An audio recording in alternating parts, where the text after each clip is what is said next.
Integrity Houston for post-S-band string swap voice check.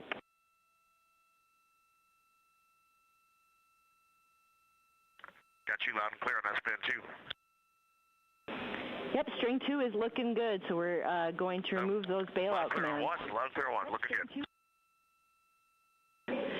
Yep, concur on Orion to Earth 1. Okay, that's awesome. Everything looks good on board. I got so far as to take a single window shutter off, and the moon looks amazing. Aristarchus is the brightest thing that I see on the entire surface, and if I can pull myself away, I'm going to get to work in the post-sleep. Sounds great, Reid. Thanks for that description. And we also want to let you know that you are go to perform the dock cam remove activity, no rush.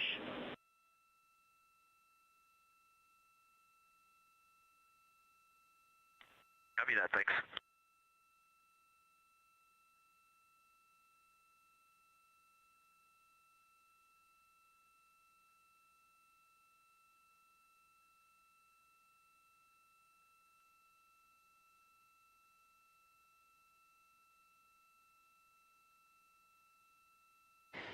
This is Mission Control. At a mission elapsed time of 4 days, 16 hours, 34 minutes, the crew has woken up, and we are about 245,000 miles and counting away from Earth and about 18,000 miles away from the moon. You can see these live views coming through right now, and the bright celestial object in front of us is the moon. Counting down to our lunar flyby, we are 7 hours, 53 minutes from the flyby conclusion. We are also 2 hours, 48 minutes and counting from our Apollo distance record. We will continue to bring you our live 24/7 continuous coverage of the Artemis II mission here from Mission Control.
This is Mission Control Houston at a mission elapsed time of 4 days, 16 hours, 45 minutes, and counting.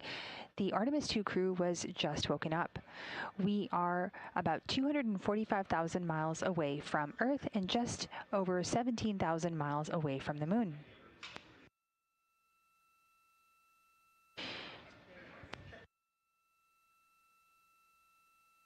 Today marks the commencement or beginning of Flight Day 6. Flight Day 6 is the day we do our lunar flyby. There are several science activities and priorities taking place, so let's tell you a little bit about them. The Artemis II lunar science program is guided by 10 prioritized science objectives informed by community-driven science documents and tailored to this mission's profile. The targets that they've selected for this mission maximize that high priority lunar science we just discussed, with a particular emphasis on far side regions and features relevant to future exploration. The lunar science team developed a 360-degree target list covering the entire moon, allowing the mission to remain flexible regardless of launch date or illumination conditions. That lunar targeting plan that you've heard about this morning, if you've been following along, has 30 targets based off of our launch and trajectory for this launch window. The targets include features tied to past robotic missions, current science priorities, and future exploration sites, including regions near the lunar South Pole that are being considered for future Artemis missions, and observing how surface features change as lighting evolves, allowing scientists to better understand color, albedo, texture, and morphology. These are key pieces of information for interpreting orbital and surface data. Now, the crew is going to be doing lunar observation where they will see the entire lunar disk. So from this higher vantage point, a little bit further away from the Apollo's lunar orbits, on average, astronauts can observe both poles and large-scale geologic features in a single view.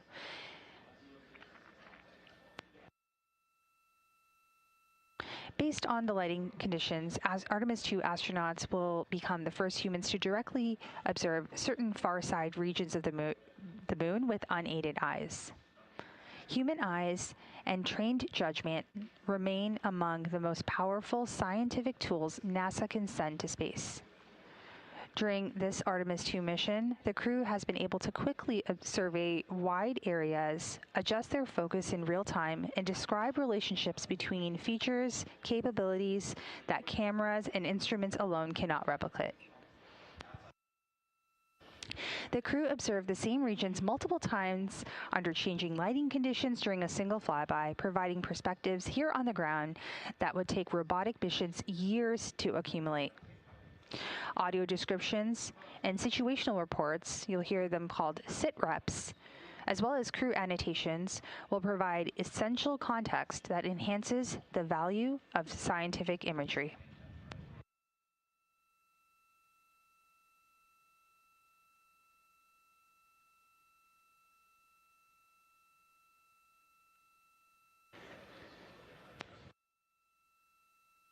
We will continue to provide live, continuous coverage of the Artemis II mission here from the Flight Control Room.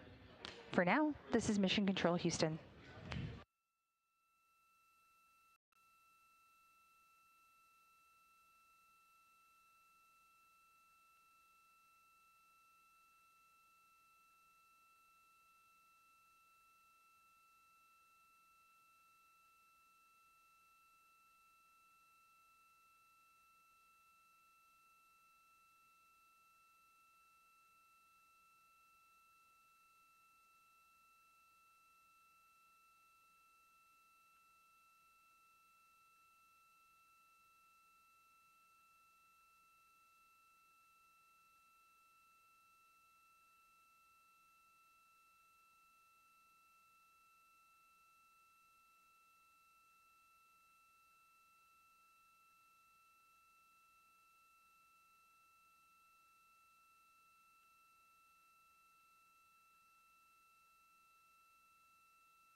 Houston Integrity for image. Good morning, Christina.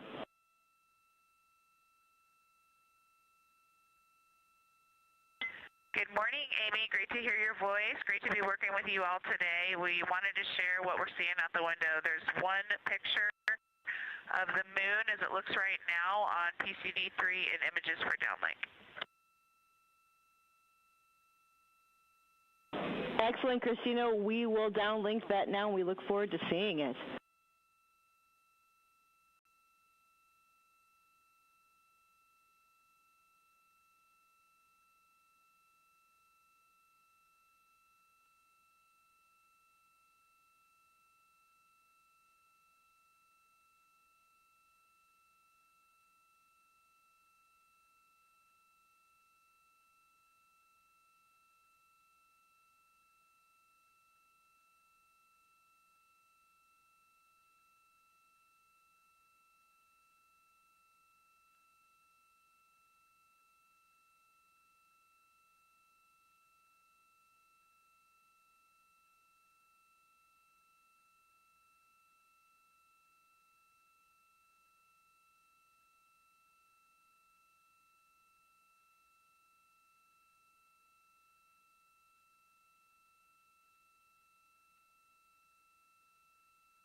Houston Integrity for daily summary answer. Houston's here.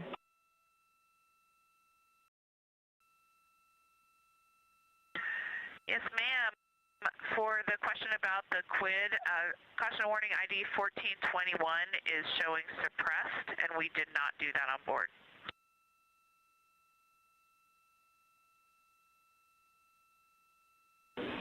Copy. Thanks for the data.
This is Mission Control Houston coming to you live from the Artemis Flight Control Room here at the Johnson Space Center.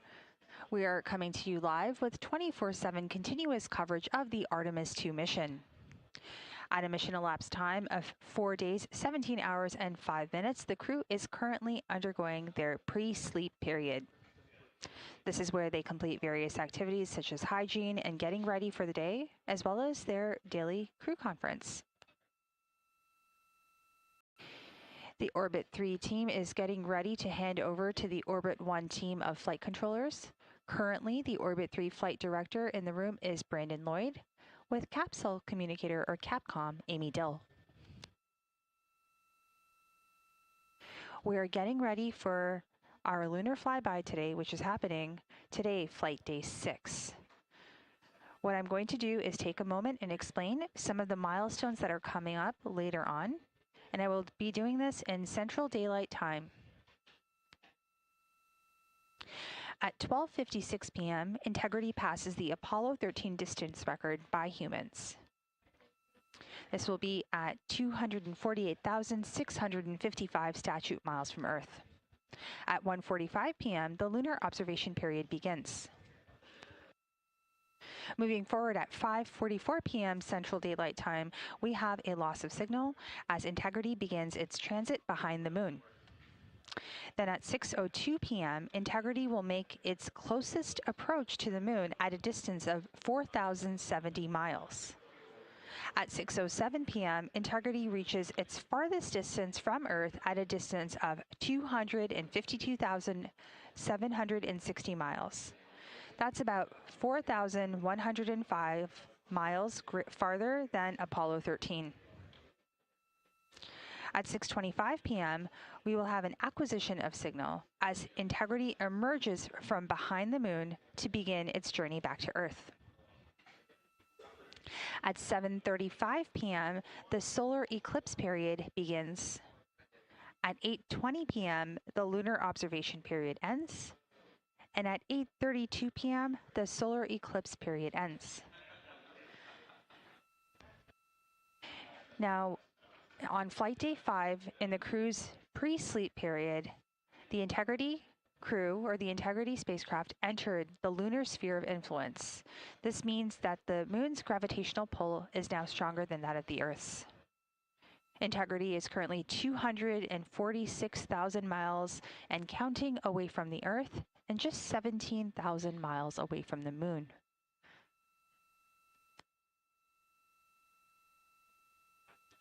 Once the lunar flyby concludes, tomorrow, Tuesday, April 7th, at 12:25 p.m. Central Time, Integrity will exit the lunar sphere of influence and will be about 41,072 miles away from the moon. Once Integrity does exit that lunar sphere of influence, the Earth's gravitational pull will be stronger than that of the moon's. This means that pull will help speed up the spacecraft as it begins to splash down off the coast of the Pacific. For now, this is Mission Control Houston.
This is Mission Control Houston at a mission elapsed time of 4 days, 17 hours, 36 minutes and counting. We are coming to you live with our 24/7 continuous coverage.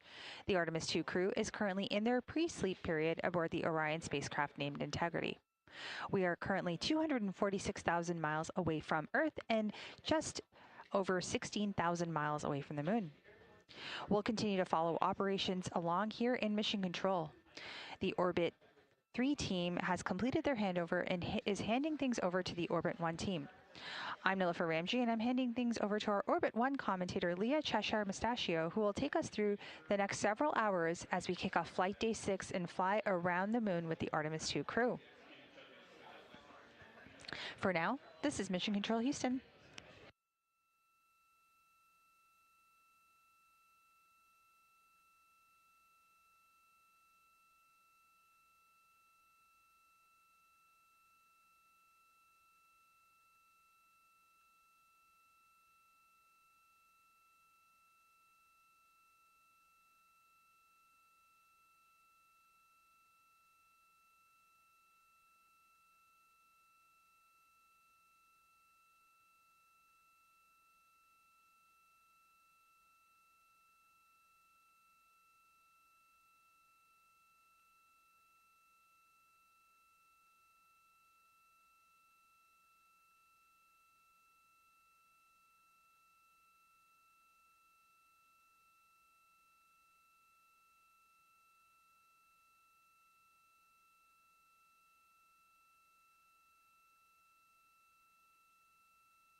This is Artemis Mission Control at MET, 4 days, 17 hours, and 40 minutes.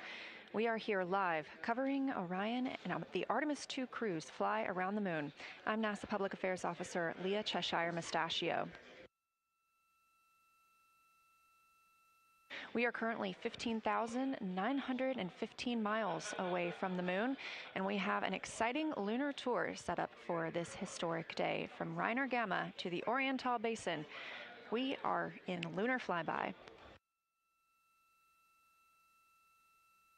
The Orbit 1 team is now on console, led by Flight Director Jeff Radigan. Capcom today will be Canadian Space Agency astronaut Jenny Gibbons, a backup for the Artemis II crew.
This is Artemis Mission Control, and what a view of our moon.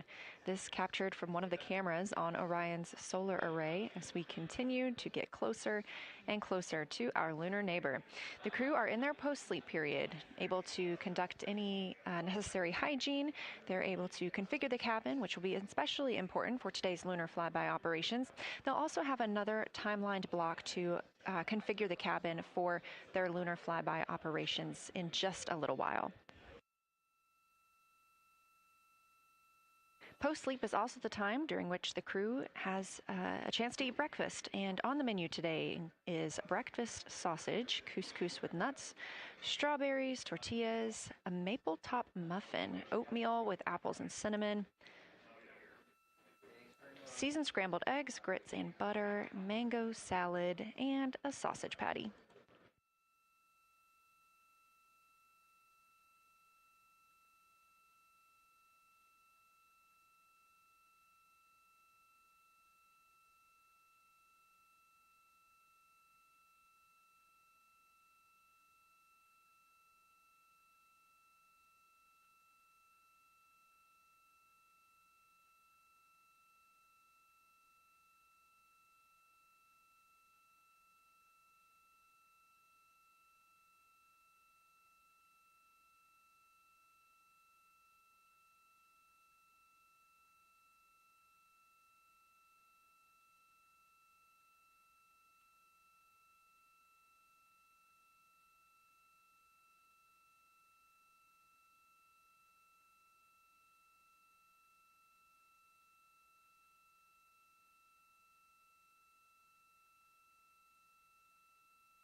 This is Artemis Mission Control. We are officially under an hour and a half until the Artemis II crew is slated to surpass the Apollo 13 distance record, the farthest humans have ever traveled from our home planet of Earth.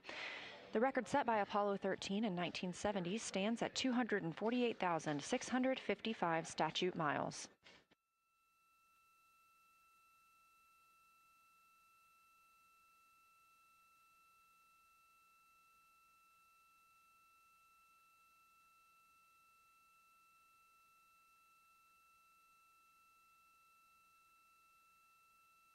After the crew completes their post-sleep period, that's scheduled to come up here in about 20 minutes, they will conduct the DPC. That's the Daily Planning Conference. Flight Director Jeff Radigan took inputs from the teams down here in Mission Control Houston, the Orbit 1 flight control team, on anything that we need relayed up to the crew today about the spacecraft systems or the crew's timeline. It'll also be an opportunity for the crew to ask any questions of Mission Control Houston before we get into our busy lunar flyby day.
You're looking live at a view of the moon from a camera mounted on one of Orion's 4 solar array wings.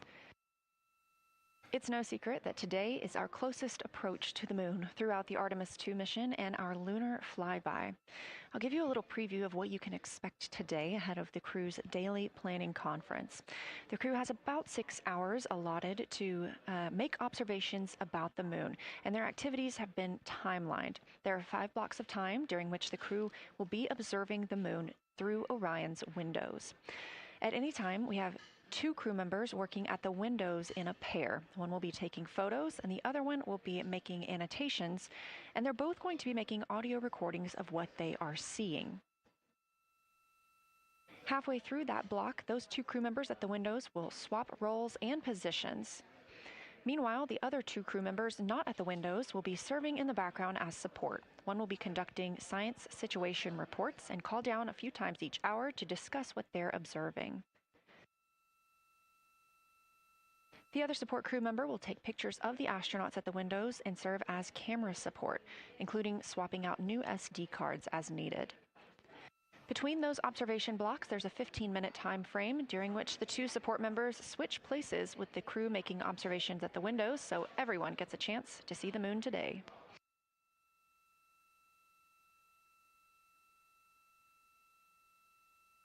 During 2 of the blocks, 2 crew members will take turns eating their midday meals. We're also looking forward to seeing an eclipse today. This crew will be the first to see an eclipse from the far side of the moon. If the past couple of days have been any indication, we expect to get great reports from the crew about what they're seeing. They've been training for this day with the science team for years.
ready for HHP stream.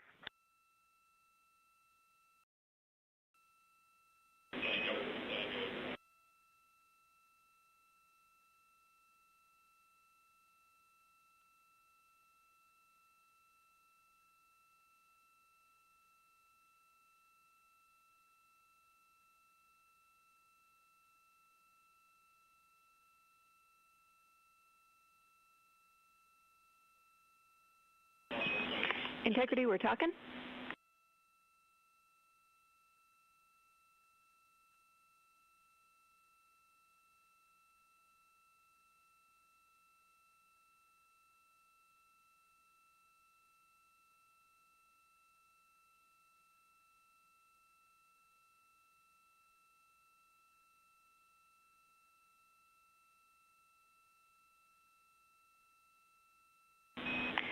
Integrity, we are just finishing off a couple of downlinks. It'll be a couple minutes, and we'll be ready to be on board with you soon.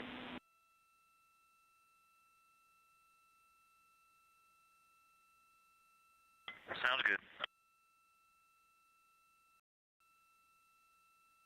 That's Capcom and CSA, Canadian Space Agency astronaut Jenny Gibbons, Artemis II backup crew member, replying to NASA astronaut Reid Wiseman.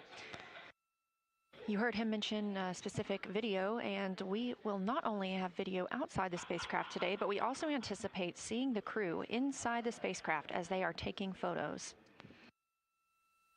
This is a visualization of the Orion spacecraft.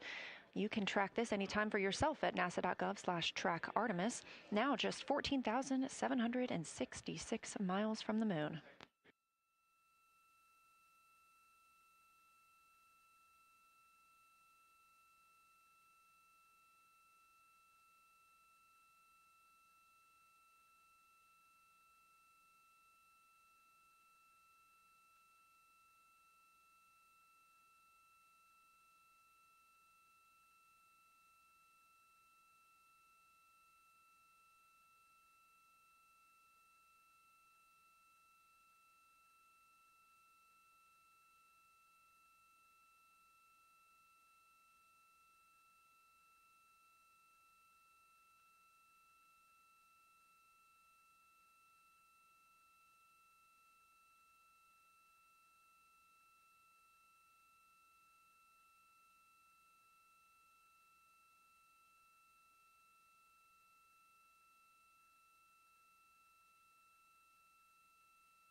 Again, the crew is completing their post-sleep period of the day.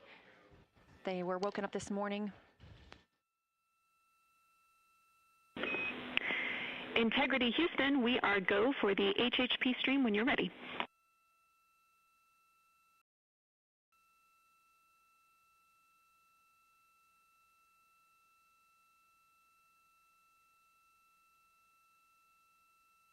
The crew was woken up this morning by the song Good Morning by Mandisa and Toby Mack. They then heard a message from Apollo astronaut Jim Lovell, recorded prior to his passing, welcoming them to his old neighborhood. We're standing by for the daily planning conference, and we look forward to seeing the crew soon. Integrity, we are on board with you.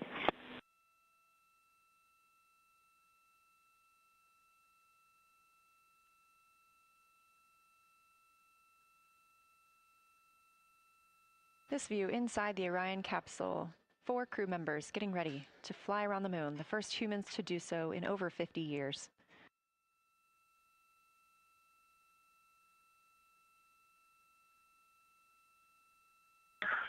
Good morning, Houston, from inside Integrity, 215,049 miles away from Earth and 12,712 miles from the moon.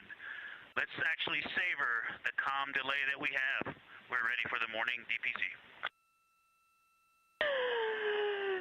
Beautiful. We are savoring it down here.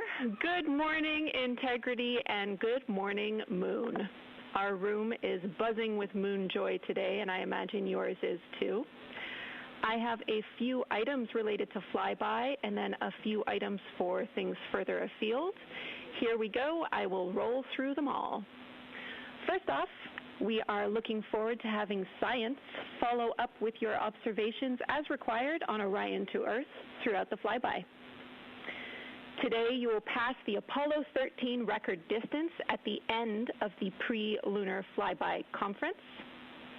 We are planning to call you with milestone words at that point at the end of the conference, not later in the allocated PAO time on Optimus. That will be your opportunity to share your thoughts to celebrate the occasion. As of now, we have one more liquid toilet use left until we hit our nominal limits, and then we will talk about what to do about it more soon. On that note, we're always looking for feedback, so Christina, if you had a chance to review that CCU use message that we mentioned in the mission summary, we'll take it. And finally, we want you to know that after yesterday, the entry folks are talking about allotting additional time for entry prep, including cabin config. It's not related to today's operations, obviously, but it is going on, so you can plan for more on that tomorrow as we focus on the flyby today. That's all I have for you for now. What do you have for me?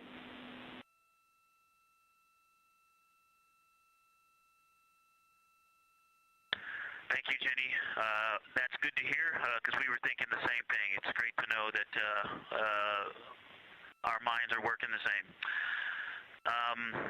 We are ready to go. We are looking forward to working with and for the science team, and we are just excited to be so close to finally accomplishing what we've been training for so many years. And also, we want to say thank you for that really special message from Jim Lovell. We have a pretty neat emblem up here. We have a patch that was flown on the Apollo 8 mission. And that patch is here on the Artemis II mission as well. And that was sent to us by the Lovell family, by Jim Lovell's son. And so that was a really special way to start the day. And he said to welcome us to the neighborhood, and it's great to be in this neighborhood. And we look forward to sharing this neighborhood with you all. We can't wait. We see the patch, and it's looking beautiful. Thank you. When this showed up in our office from his family, we were completely honored. And the Earthrise, which this crew is responsible for taking that photo, has been instrumental both to our crew as our ethos and values, but also just personally to myself.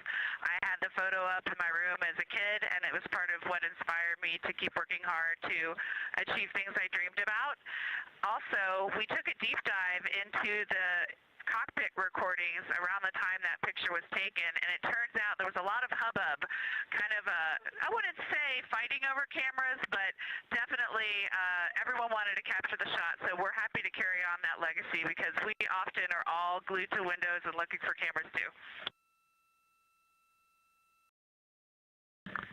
And I'll just close. I know it looks like a piece of paper in the camera there, but that is actually the original Apollo 8 patch printed on silk that they had done before they launched, and they flew that with them on their journey around the moon, and then the family handed it over to us, as I said, and it's just a real honor to have that on board with us.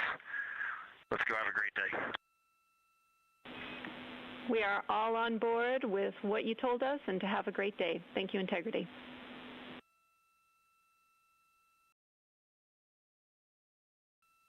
Exciting words from the ground and crew this morning. Have a great day, Houston and Huntsville. For Avatar, all lights lit except for 15 and 16.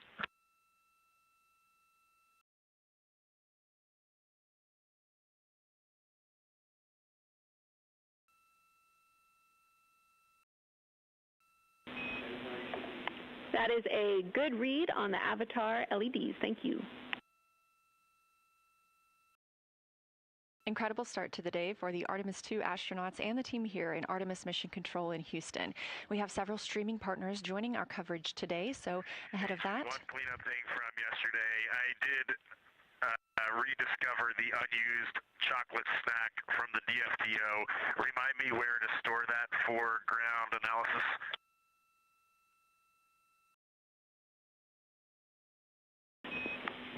Hooray for a found snack. You can stow that in locker A1. Thank you, Reid.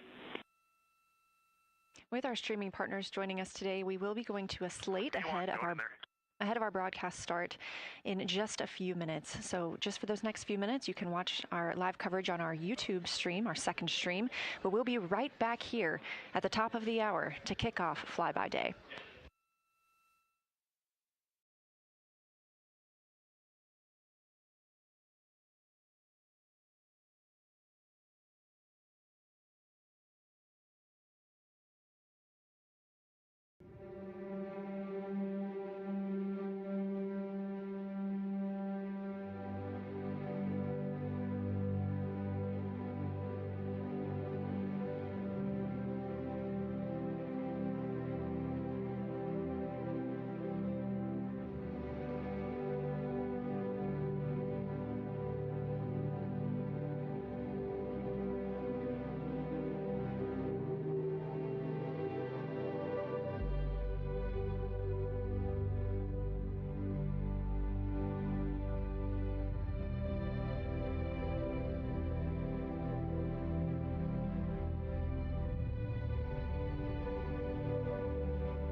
Artemis II mission is a test mission of the Orion space capsule.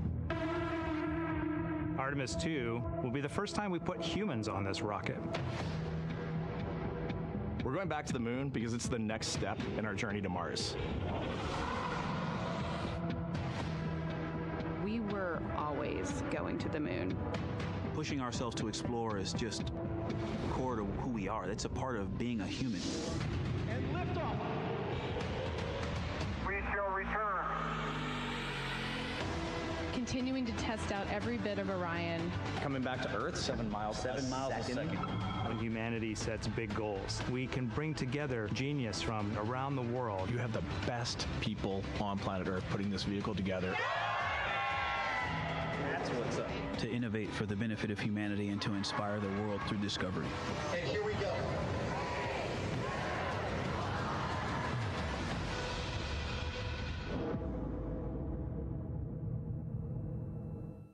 Welcome to Artemis Mission Control here at Johnson Space Center in Houston, Texas. I'm Leah Cheshire Mustachio. Right now, the Artemis II crew and Mission Control are preparing to support today's lunar flyby, the first time we've sent humans around the moon in over 50 years. Integrity, you can use the OEs and your HHP camera for the milestone words at the Apollo 13 record distance. You'll notice that we pause every time we hear communications to and from the crew. They are the stars for today. This afternoon, the crew will have their closest approach of the moon and will surpass the record. That record just mentioned of the furthest humans have ever flown, set by the Apollo 13 astronauts in 1970.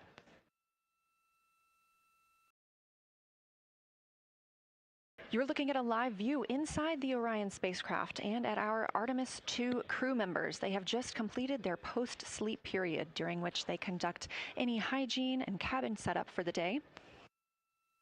They also had a chance to eat breakfast before we got into our daily planning conference. The flight control team here in Mission Control Houston collecting information from all consoles around the room that we could relay up to the crew ahead of this monumental day. As you can see on your right, NASA astronaut Christina Koch taking a video of NASA astronaut Victor Glover. We expect to have great views of the crew throughout the day, as well as, of course, the moon.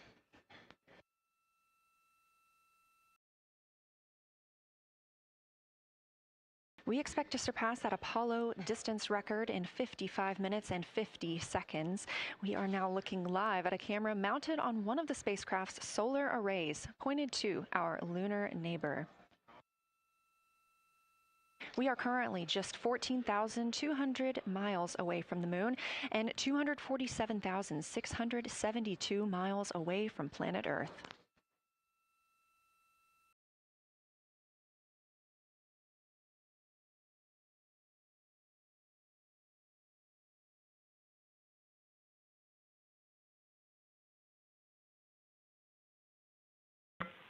Houston Integrity for AGA. Ready to copy.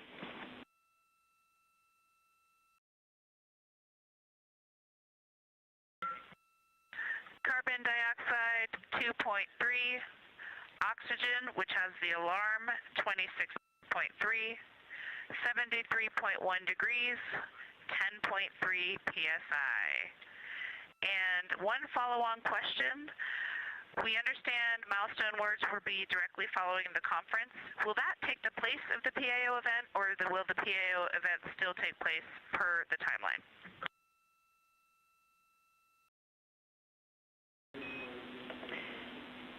Good question, Christina. The milestone words that we exchange at the record distance at the end of the conference will take the place of the PAO timelined activity. So that'll be our moment to talk about this occasion, and after that there will be no more expected PAO words, and you can get straight into your flyby. Copy all AGA.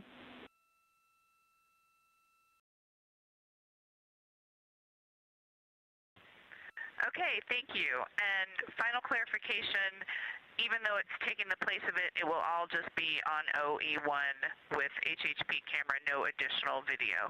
Is that right? Affirm.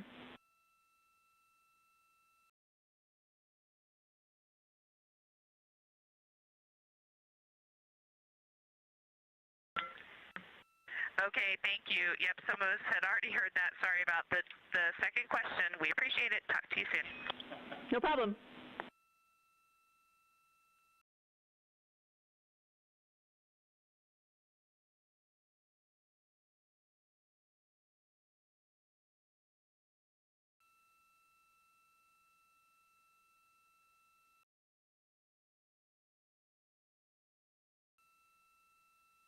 Those communications between NASA astronaut Christina Koch and Canadian Space Agency astronaut and today's Capcom, or capsule communicator, the one person here speaking with the crew right now, that is Jenny Gibbons. She is an Artemis II backup crew member here in Mission Control Houston.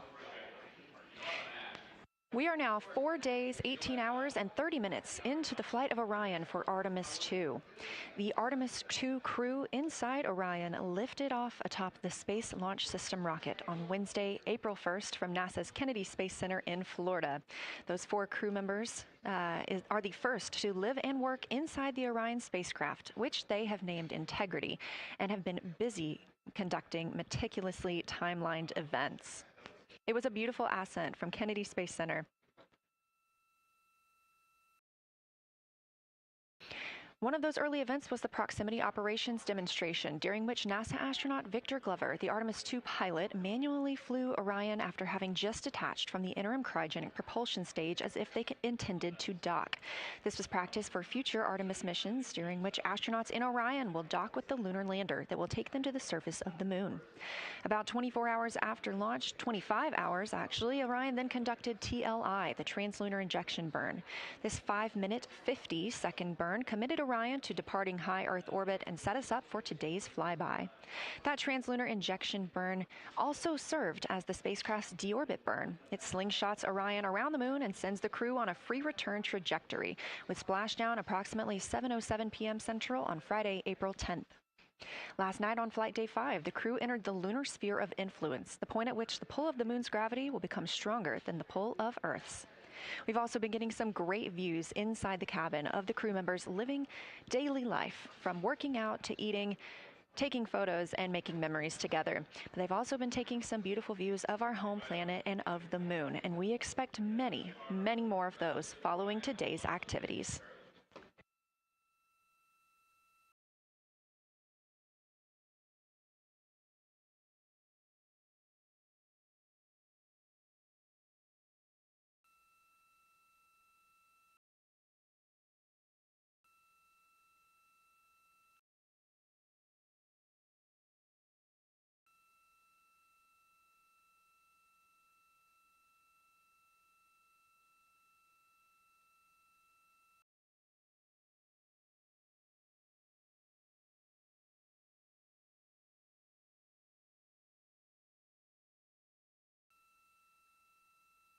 These live views back inside the cabin of Orion, but before we get into flyby, let's take a minute to get reacquainted with our crew. Reid Wiseman is the Artemis II commander and a Baltimore native. He's been in space once before. I think there was going to be some families heading into the viewing room today. If they end up showing up, could you just give us a heads up when they're there so we can just wave to them on the camera? Absolutely. And that was the voice of Reid Wiseman. He has been in space once before as a flight engineer. And if they don't come, you could just lie to us and tell us that they're there. That'd be great, thanks. We'll keep that in mind, too. And I'm sure they'll be here. Wiseman also has a great sense of humor. He was aboard the International Space Station from May through November 2014 as part of Expedition 41. This was a 165-day mission during which he and his crewmates completed more than 300 science experiments in areas like human physiology, medicine, science, earth science, and astrophysics. They set a milestone for station science by completing a record 82 research hours in a single week. He also served as chief of NASA's astronaut office from December 2020 to November 2022, and here on Earth he has 2 daughters. The Artemis II pilot is Victor Glover, selected as an astronaut in 2013, when at the time he was serving as a legislative fellow in the United States Senate. His first trip to space was in November 2020, when he launched as a pilot of NASA's SpaceX Crew 1 mission. That was the first operational mission of NASA's Commercial Crew program, which resumed launching American rockets from American soil to the International Space Station since the end of the shuttle program. Victor is a U.S. Navy captain and naval aviator who served as a test pilot, racking up more than 3,500 flight hours in more than 40 different aircraft. He also became the first person to pilot Orion the other day when we saw the Prox-Ops demonstration shortly after launch. He and his wife have 4 children. Mission specialist Christina Koch is a native of Grand Rapids, Michigan. She was selected to the astronaut corps in 2013, the same class as Victor Glover.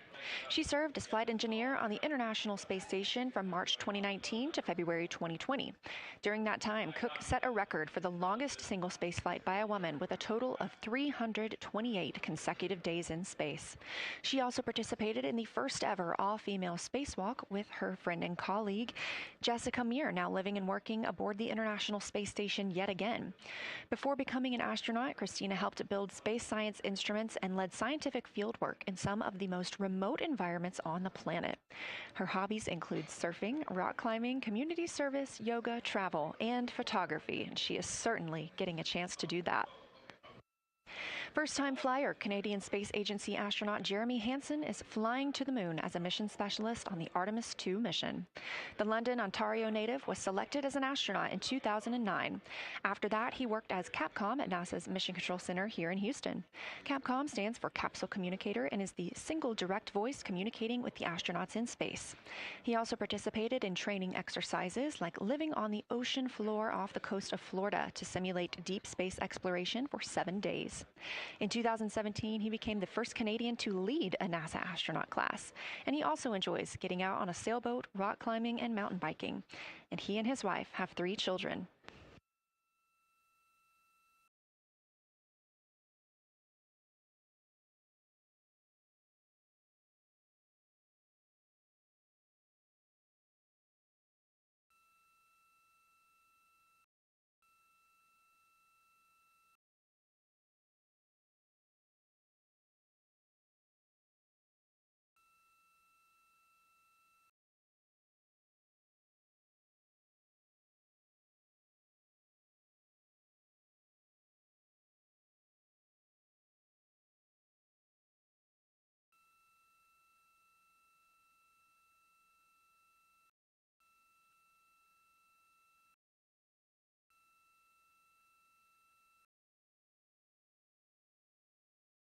As you can see, the crew members have dimmed the cabin lights inside Orion.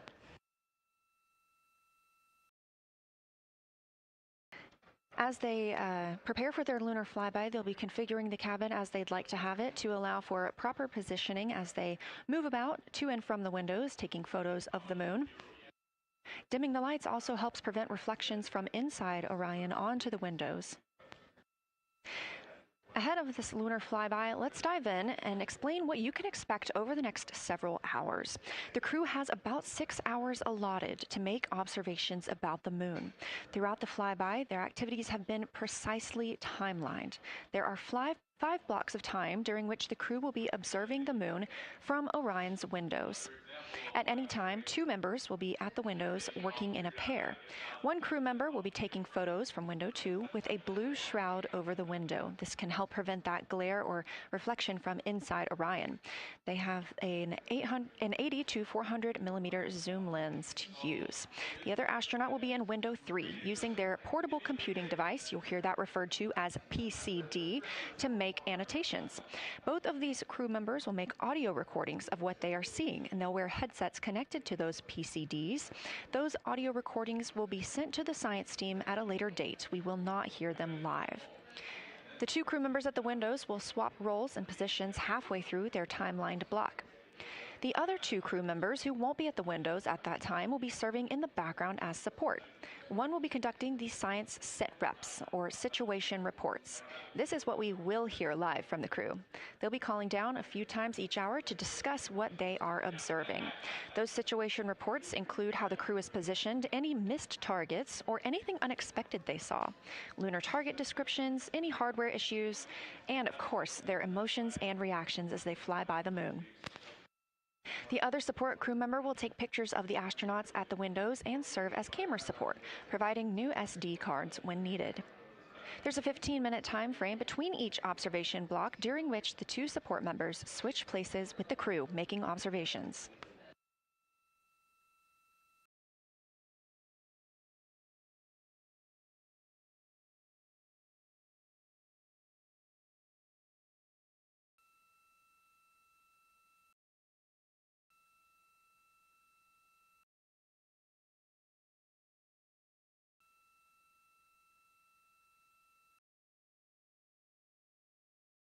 Two views, both coming from Orion. There on the left, the inside of the spacecraft, and on the right, a view of our moon, the destination for today.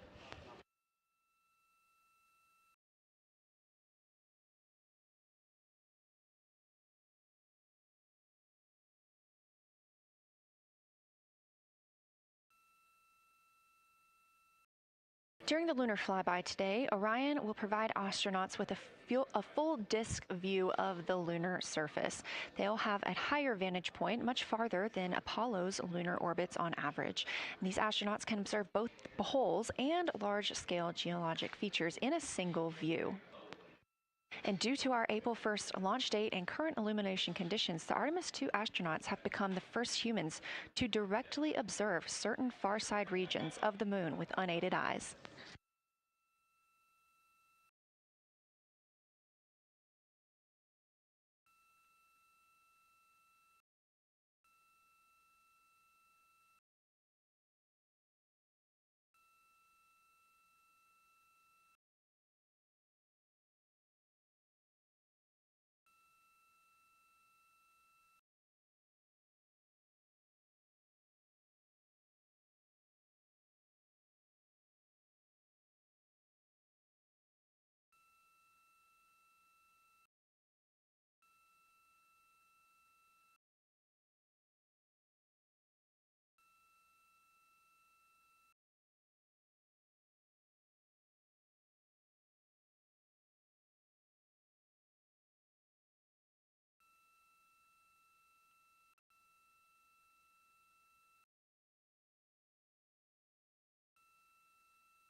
Great, thank you. You ready? It's me. Okay. How do I, is it all?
We are now 36 minutes until we see the Integrity crew pass the Apollo 13 distance record. And joining me on console, I have Julianne Gross, the Artemis curation lead. Thanks for joining me today.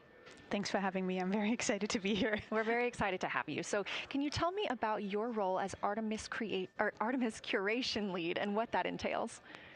Yeah, so for the overall Artemis campaign, I'm the Artemis lunar sample curation lead. That means I'm helping NASA to return the next set of lunar samples from the lunar surface. And for Artemis II specifically, I'm one of the science theme leads, and specifically I'm responsible, or the voice, for impacts, poles, and landing sites. Fascinating. So what helped us select the targets that the crew is going to be photographing today? So we had a plan coming in where we basically made a list of all the available targets during the April launch window, because before you launch, we wouldn't exactly be sure which targets would be visible. And so once we launched, we then were able to cut down on that list and prioritize our targets. And the 5 theme leads came together and really discussed and talked through which the long lens configured for lunar flyby. Which targets we could then see and prioritize. And so that made it into our plan. We worked then with timeline to make sure that all the targets are visible. Some targets are time dependent, like Earthset or Earthrise, and some targets will rotate out of view when Integrity starts going around the moon. And so we put these in early so that the crew has a chance to describe those to us. Fascinating. I cannot wait to hear what they have to say. So we just heard them say that their long lens is configured. That's very exciting. And for us, when we look at the moon from Earth, what features are we seeing that the crew will also fly by today? Yeah, so I really hope that people on Earth who are in nighttime will look up into the moon tonight. The features that the crew will see that we can also currently see is Aristarchus Plateau. Grimaldi is another feature. They're going to be sort of on our limb. And then Oceanus Procellarum, that really dark, large area on the near side that we can see. The crew is going to see that in the beginning. The more they fly around, the less of that they will see. So those are targets we will hear them describe early on in the flyby. Fascinating. Well, and the crew has been training for years for this day, and so we're going to hear them make a lot of calls about what they are seeing on the moon, and they're going to use a lot of interesting terms that I myself need some brushing up on. So could you walk us through a few of the things that we'll hear them use to describe the moon, like albedo, exosphere, ejecta, just some of those major terms we expect to hear from the crew? Yeah, of course. Albedo is basically a term of a reflectiveness of the surface. And so high albedo usually for the moon means bright areas, and low albedo means like darker areas. And so when you look into the night sky, you can see the high albedo areas are the white parts and the low albedo ones are the darker areas. Ejecta is when you have an impact and it ejects or throws out material that then ends up on the surface, and you can see that as sort of rays or ray systems. So you might hear them describe, I can see Ohm, for example, with its rays. It has an asymmetric rays coming out, and so we're excited to hear them describe that. You might hopefully hear stuff about color or color hues, and so if they can see any changes in those color hues from like white to gray to maybe brownish, we're excited to hear about that. Exosphere is the almost no existing atmosphere of the moon. It's barely there. But there is dust on the lunar surface that can get lofted up through electrostatic forces. And when the sun goes behind the moon, it can scatter forward on those dust particles and sort of like create a little glow on the horizon. And so we're really excited to see if the crew can actually see that. This is so exciting. Thank you so much for walking through all of that with us. Julian Gross, Artemis Curation Lead, we really appreciate you joining us here today, and good luck to your team. Thank you. I'm really excited to be here. We are now MET 4 days, 18 hours, and 49 minutes into the flight of Orion. This view of the moon from the Orion spacecraft as we get closer and closer.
We're live here in Artemis Mission Control at Johnson Space Center in Houston, Texas, just about 32 minutes away until the crew surpasses the record set by Apollo 13 as the farthest astronauts to ever leave Earth.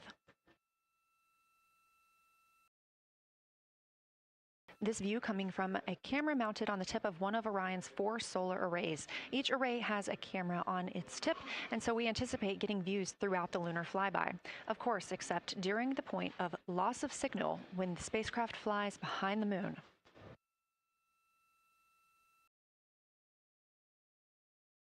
Inside the cabin, the crew are configuring the inside of Orion for today's flyby, making sure they have everything just where they want it to help them take the pictures that they are aiming for the science team here on the ground. Coming up in just a few minutes, we will have a pre-lunar flyby conference. During that Lunar Flyby Science Crew Conference, our science officer here on console, Kelsey Young, will be speaking directly with the crew members about their targets, about their goals for today, what they expect to see, and what we are hoping to hear from them.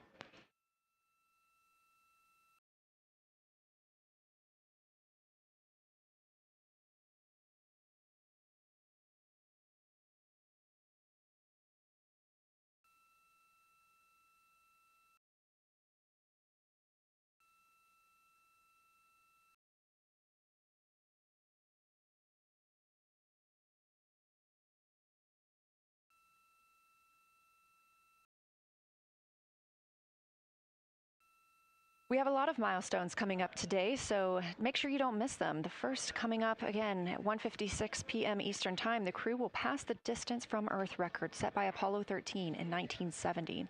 At 2:45 p.m., lunar flyby officially begins. The crew will have that time on their schedules to begin photographing and providing audio recordings of what they are seeing on the moon. At 7:02 p.m., Orion will make its closest approach to the moon, approximately 4,070 miles away. Of course, all of these numbers are going to have to be confirmed following the flyby. These are estimates, and we are working with orbital mechanics. At 7:07 p.m., Orion reaches its maximum distance from Earth, approximately 252,760 miles away from us all. At 8:35 p.m., the spacecraft will enter a solar eclipse. The crew will become the first to see a solar eclipse from the moon.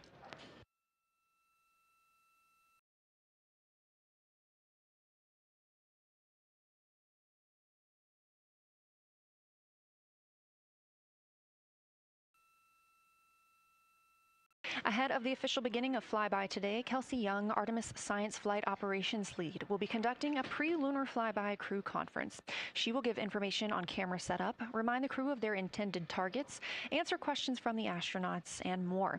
Young will help the crew set their targeting timeline, which counts down the time they have to image each target and what they'll be capturing next. She'll also remind them that the ground team will be calling for science sit reps, also known as situation reports.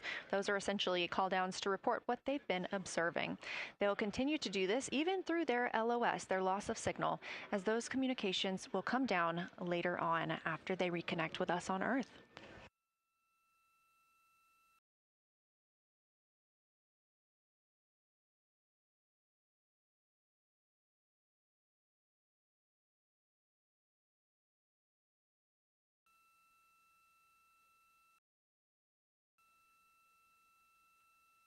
This view in the cabin, you can see the crew members are already using their cameras, getting set up, and they have dimmed the cabin lights to allow them better visibility outside of the windows and fewer reflections. Now, 28 minutes until they become the humans to travel farthest from our planet.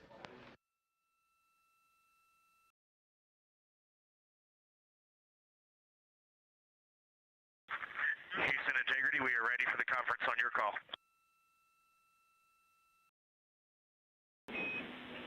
Houston is ready for the conference, passing you over to Science.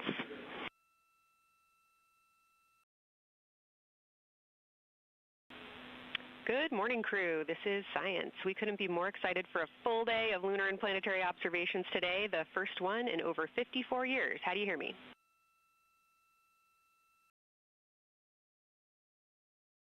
We hear you loud and clear, and Kelsey, you just got to know you're pulling us away from the moon right now, so let's go. Message received. I will keep it tight here.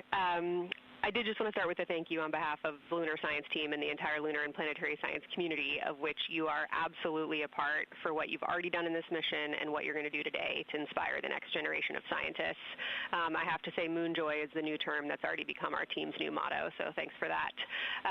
In this conference, we'll cover hardware and config reminders, and then I'll just briefly, as you said, cover today's science plan. I'm assuming you already have your LTPs up. Confirm that, and I'll jump quickly into the cabin config reminders.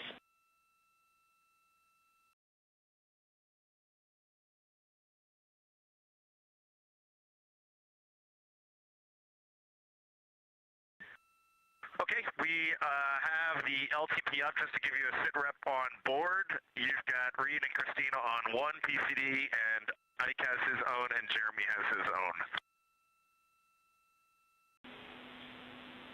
Copy that. That was going to be one of my questions for you, and I'll ask a question back. Is that the config that you and Christina plan to carry throughout the day for PCD use?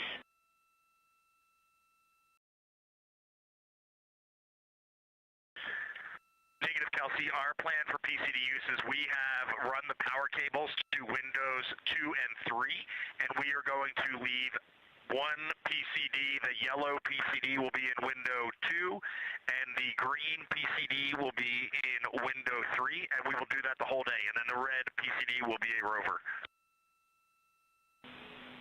Understood. Super helpful. Recommend when you guys switch in and out of PCDs to add your initials to your OneNote annotations, just so we can keep track of whose is who. And then given that you have 3 PCDs instead of 4, for the data transfer at the end of the day, recommend making a new subdirectory entitled For Science for your own photos, or with your initials, that we can keep track of which pictures came from which flashcards.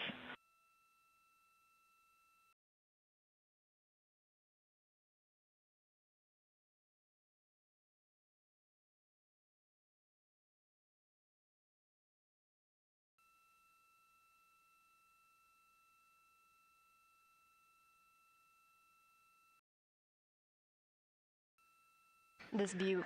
So, Kelsey, I just want to here's what we're doing. We have community cards in all cameras on board, and then when each astronaut approaches their camera, the intent is they will put their card into that camera for photos and then put the community card back in at the end of the session. But just know it is harder to manage cards than we thought, and we don't want to miss science, so it might end up a bit more disorganized. Understood. Thanks for that essay. Just read the flashcard numbers down when you get a chance, and we'll follow your lead on the best thing to do operationally during the flyby. With that, I'll move on to Windows. So the window characterization DFTO you guys did a few days ago confirmed that window 2 is ideal for imaging, so no change to config of photographer in window 2, observer in window 3, and science sit reps in window 1.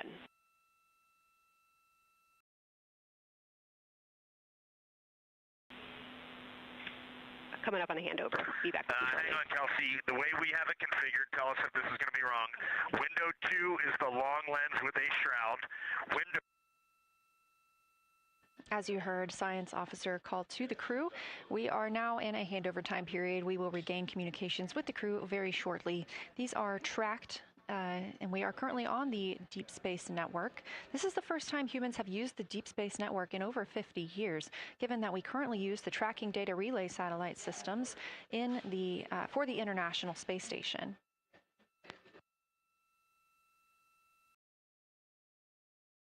This view from Artemis Mission Control on the right is Kelsey Young. That's who you hear speaking with the crew.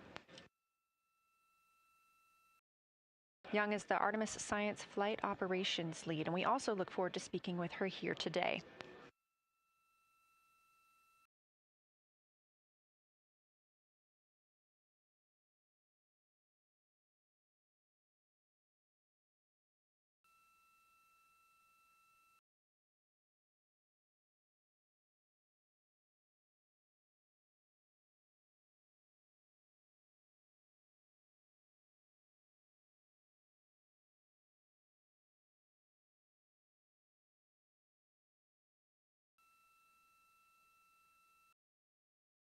Again, we are just about 22 minutes until we reach the Apollo record. We are in a handover of satellites with the crew aboard Orion. The T-shirt shroud for the Z9 and solar, and then window 3 will be for visual observations, and window 4 is for floater. And thanks, Integrity, for that. Reid, we had a handover during that time, so I'm going to have to ask you to give that read back on window orientation for the crew again.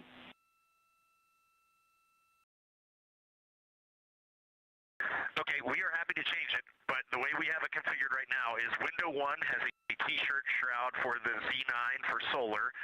Window 2 has the shroud for the long lens for both lunar and solar. Window 3 is for visual observations. Window 4 is for floater. And then the docking hatch window has had a great view, so we've done a lot of mapping through that as well. All right, copy all, Reid. A note just on the window 1 T-shirt shroud that you can remove that for the lunar observation block if you want to, if you want that extra view for another floater, but defer to you guys on that.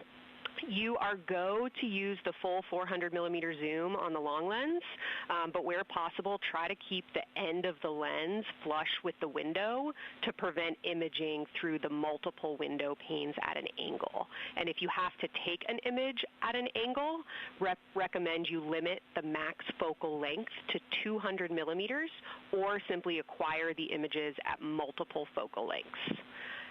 Last imaging update as a result of the DFTO is that if you can take the images out of the left side of window 2 where possible, that is the best half the window. Understand that might not be possible with the shroud. Any other imaging questions from you?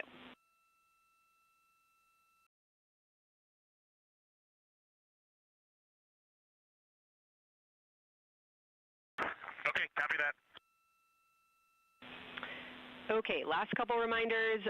Don't forget the ability to take the wave files to tag imagery that you are wanting to follow up on using the FN3 button on your camera. And then a couple quick notes on your LTP. We have refined your precise flyby timing since generating the LTP. Optimus has the correct timing for the LOS and AOS, but the LTP identifiers for LOS and AOS are roughly 2 minutes later than they will be in reality. Final LTP timing update is that the green line on your LTP should start automatically 45 minutes before the flyby. If it doesn't appear, let me know and I'll have troubleshooting steps for you. Last updates are on the eclipse, so only for that last hour today. Of course, remember if the sun is in view to use your eclipse glasses. And reminder that we will have a few activities for you prior to the eclipse to reconfigure all 3 cameras for corona and deep sky observations. These activities, some of which will occur during the forward link LOS, so we wanted to flag it for you now. Any questions before I cover the last 2 reminders?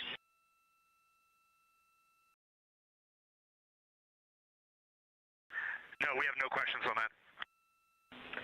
Last couple eclipse reminders, the sunset period and the first roughly 23 minutes of the eclipse will fall during that forward link LOS, but we'll still have a return link, and we're still looking forward to your science sit reps and observations during that time. And I do have a reminder for you on your preferred starting config for the eclipse in terms of role responsibility. Let me know if you want me to read that up or if you guys have that in your minds already. And if no other questions on config, I'll give you a few science-focused reminders.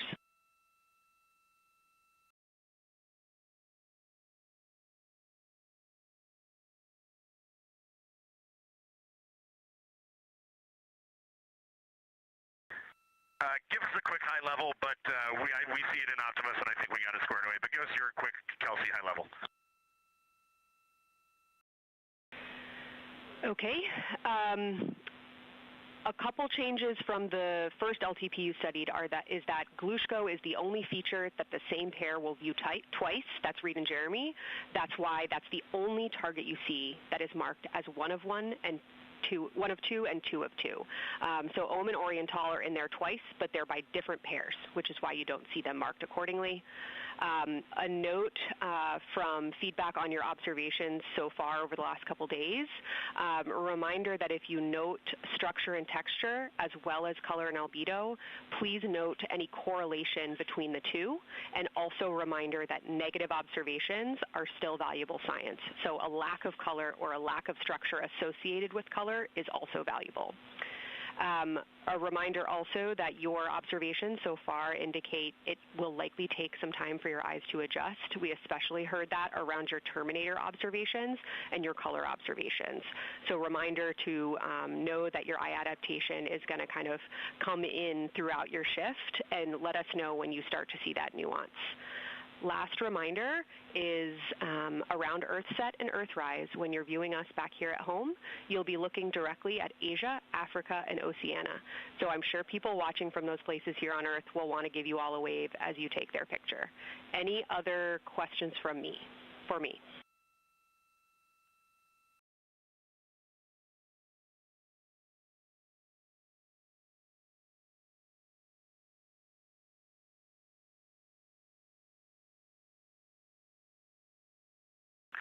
And Kelsey, hey, when you're talking window 2 left and right side, just can you say towards window 1 or towards window 3, and then we'll know that we are talking the same language? Absolutely. So I mean that the side of window 2 closest to window 3 is preferred for imaging.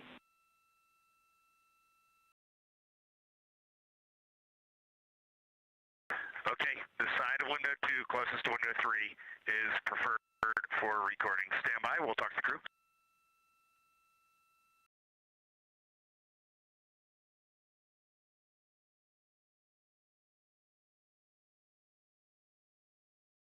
Again, we are in our pre-lunar flyby science conference with Kelsey Young.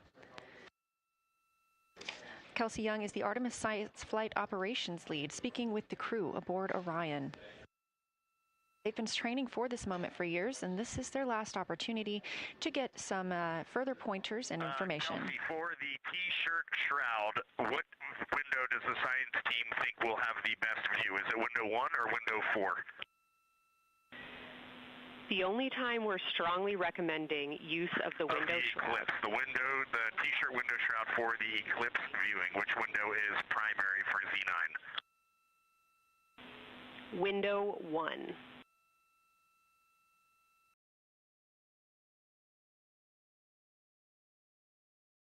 Okay, awesome. So we have got that all set up. And just to be 100% sure, window 1 is the most port window by the food warmer. Window 2 is right in front of seat 1. Window 3 is right in front of seat 2. And window 4 is on the starboard side by the side hatch. Do you agree with all that? We agree on the ground. Good readback.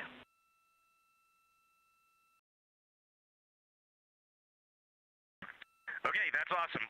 Kelsey, we're going to close with happy words. It's just incredible. I wish you were up here to see all the smiling faces, to hear all these terminologies being thrown around, and we are just fired up to get started on this day. Let me pass the mic around if anybody has anything to add. Kelsey, it's so great to hear your voice on the loops. I just want to channel everything that you guys are probably feeling right through my eyes and heart. It is awesome to see the side of the moon. You guys made us excited for this day, and we couldn't appreciate it anymore. And we are ready to hopefully deliver on all the awesome training you guys have provided. I'll just add, Kelsey, it is blowing my mind what you can see with the naked eye on the moon right now. It's just unbelievable. Kelsey, and to the whole Lunar Science team, all of you, all the work you put into this, we're just grateful. Can't wait to get going. And thank you for the tipper, for Carol Crater, and for Integrity. We can see them, and we've imaged them, and can even see with the naked eye. Quite impressive. Thank you so much. Beautiful words, you guys. Thanks so much. And I got video of the science team right now, and they are all absolutely buzzing. Looking forward to today.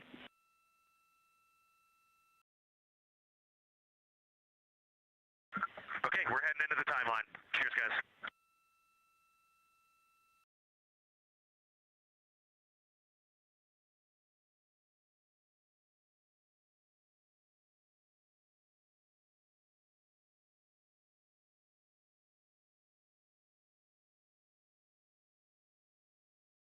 of the Pre-Lunar Flyby Science Conference with Dr. Kelsey Young. Young has served as the Artemis Science Flight Operations Lead, getting the crew ready. And we're live in Artemis Mission Control in Houston, but we are not the only room monitoring today's flyby. As you heard Young mention, in this same building and just down the hall, a multidisciplinary lunar science team supports the Artemis II crew in real time, including experts in lunar geology, impact cratering, volcanism, polar science, imaging, and visualization. There are two integrated facilities, and the first is the SIR, which is what you have right here. That's the Science Evaluation Room. They are embedded within Mission Control to provide science input during live operations like what we see today. Additionally, and not pictured, we have the Science Mission Operations Room, a back room that processes data, evaluates imagery, and supports rapid analysis. Our science officer on console in Mission Control Houston serves as the primary interface between the science team and the flight controllers, ensuring science priorities are represented during mission execution.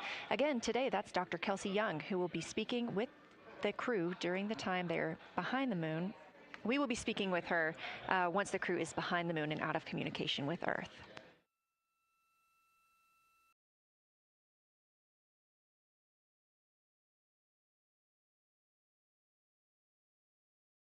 Back inside the Orion spacecraft on your left, closest to the camera, NASA astronaut Christina Koch. To her left, NASA astronaut Reid Wiseman. To his left, Canadian Space Agency astronaut Jeremy Hansen. And all the way in the back, NASA astronaut Victor Glover, our Artemis II crew.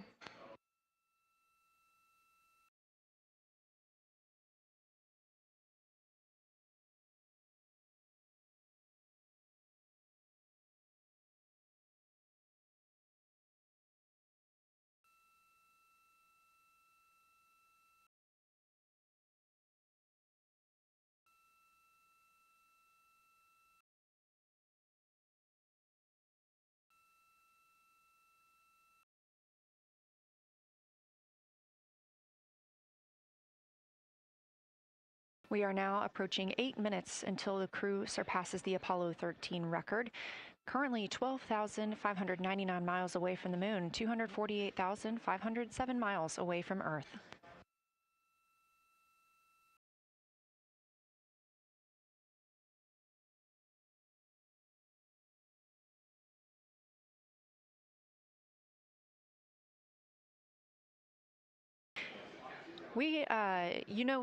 You may also hear the Orion spacecraft referred to today as Integrity.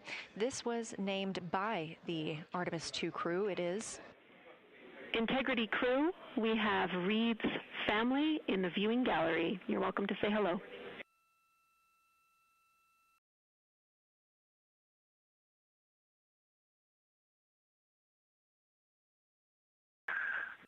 Well, whether you're being serious or you're kidding around, that is awesome to hear. Thanks, Jenny.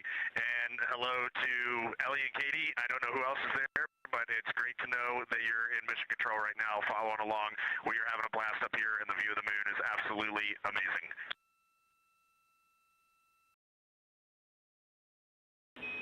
I'm seeing a lot of hearts come out of the viewing gallery and even more smiles. Thanks, Reid.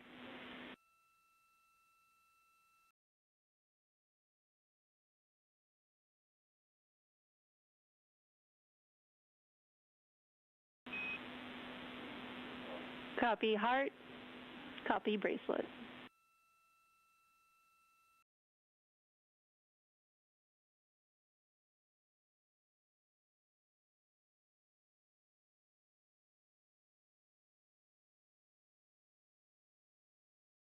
That call from Capcom, Jenny Gibbons, Canadian Space Agency astronaut and Artemis II backup crew member, letting Reid Wiseman know that he has family here to support him today in the Artemis Mission Control viewing room.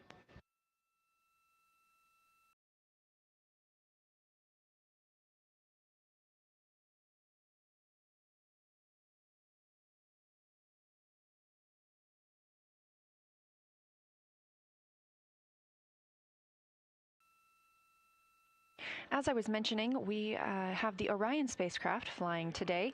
However, the Artemis crew members named their Orion spacecraft Integrity, so you will hear calls to this entire crew with the name Integrity. They say that the name Integrity embodies the foundation of trust, respect, candor, and humility across the crew and the many engineers, technicians, scientists, planners, and dreamers required for mission success.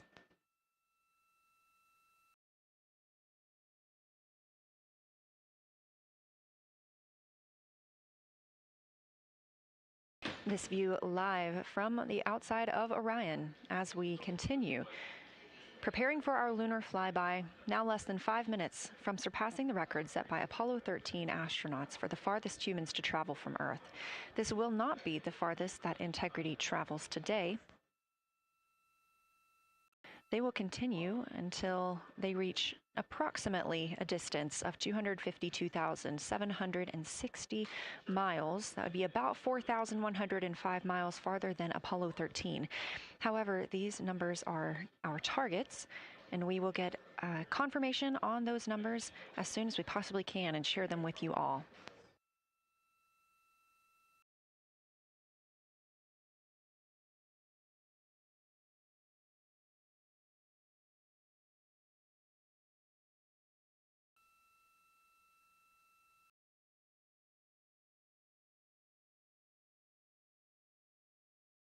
We talked a little bit about what to expect from the crew, whether that's taking photos or making audio recordings.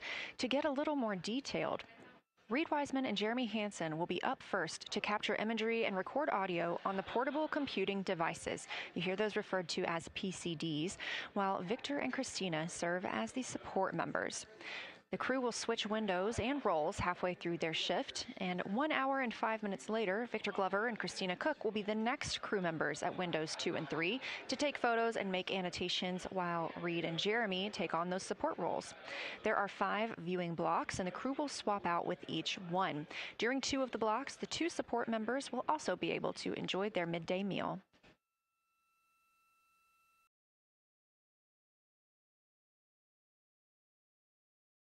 At least 3 times per block is a science sit rep. Again, situational report. This is partially an operational status, reporting back if they missed any targets or gotten any specific ones, if they have issues with their camera or any other operational items. The other part is an actual description of the moon. This task is done by one of the support team astronauts, so that's not the crew currently taking photos or making annotations, but they do have windows 1 and 4 that they can float up and provide that information from. If you watch the entirety of the flyby, you'll also notice the crew will be photographing some targets multiple times to get observations in different lighting conditions. This is due to Orion changing their location throughout the flyby.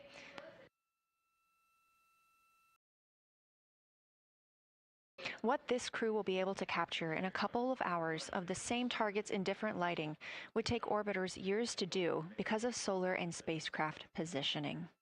This crew has studied the moon extensively, and they're also familiar with what the science team calls the Big 15. These are 15 features that they've memorized, so at any time, they'll be able to see 5 of those and help orient themselves and where they are around the moon. Those targets are diverse and complex in their geologic history, and observations of them could help answer some big-picture science questions.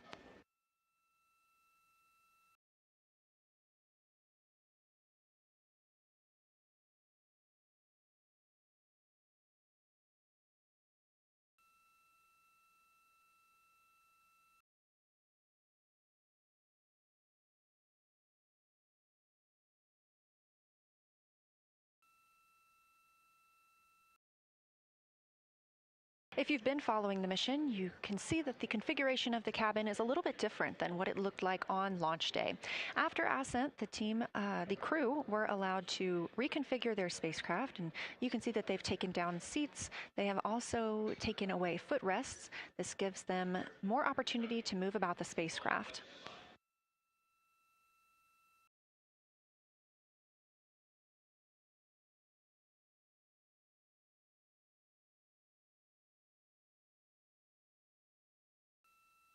Orion itself has 330 cubic feet of habitable volume. That's about the size of 2 minivans and is 60% more cubic volume than the Apollo spacecraft. We are standing by for the Integrity crew aboard Orion to surpass the Apollo 13 record.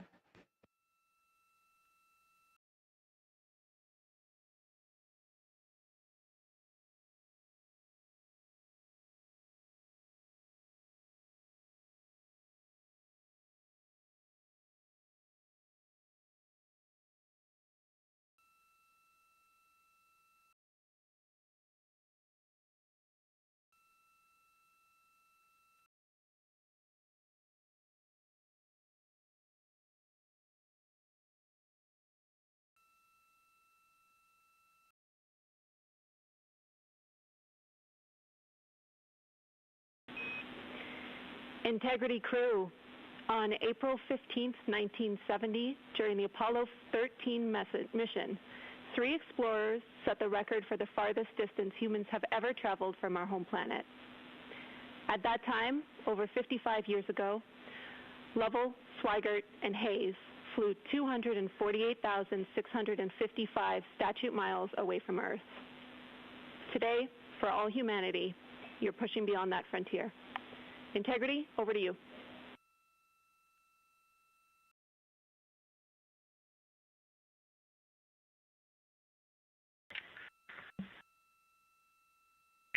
the cabin of Integrity here, as we surpass the furthest distance humans have ever traveled from planet Earth, we do so in honoring the extraordinary efforts and feats of our predecessors in human space exploration.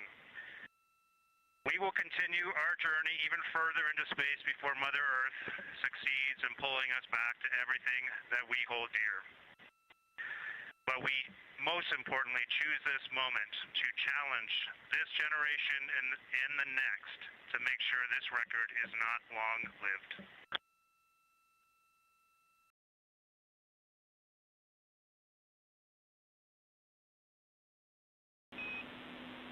Thank you, Integrity, and congratulations to you and the rest of the Artemis II team.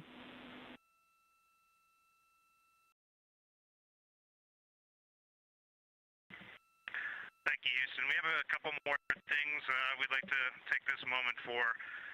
Our science team helped us out with a couple of relatively fresh craters on the moon that have not been previously named, and our crew would like to propose a couple of potential names for those items or those areas. And we spent a bit of time this morning looking out the window, and we're able to see them now both with our naked eye and through the long lens, and so we feel this is a good time to send this down, and a special shout out to Kelsey for helping us with this. The first one we'd like to suggest is a named crater in honor of our great spacecraft, Integrity. And so if you were to look at Oriental on the far side and then draw a line straight up to Ohm on the far side, relatively in the middle is an unnamed crater, and we would like to suggest it be called Integrity in the future. And the second one, and especially meaningful for this crew, is a number of years ago we started this journey in our close-knit astronaut family, and we lost a loved one. And there's a feature in a really neat place on the moon, and it is on the near side, far side boundary. In fact, it's just on the near side of that boundary, and so at certain times of the moon's transit around Earth, we will be able to see this from Earth. And so we lost a loved one. Her name was Carol, the spouse of Reid, the mother of Katie and Ellie. And if you want to find this one, you look at Glushko, and it's just to the northwest of that, at the same latitude as Ohm, and it's a bright spot on the moon. And we would like to call it Carol, and you spell that C-A-R-R-O-L-L.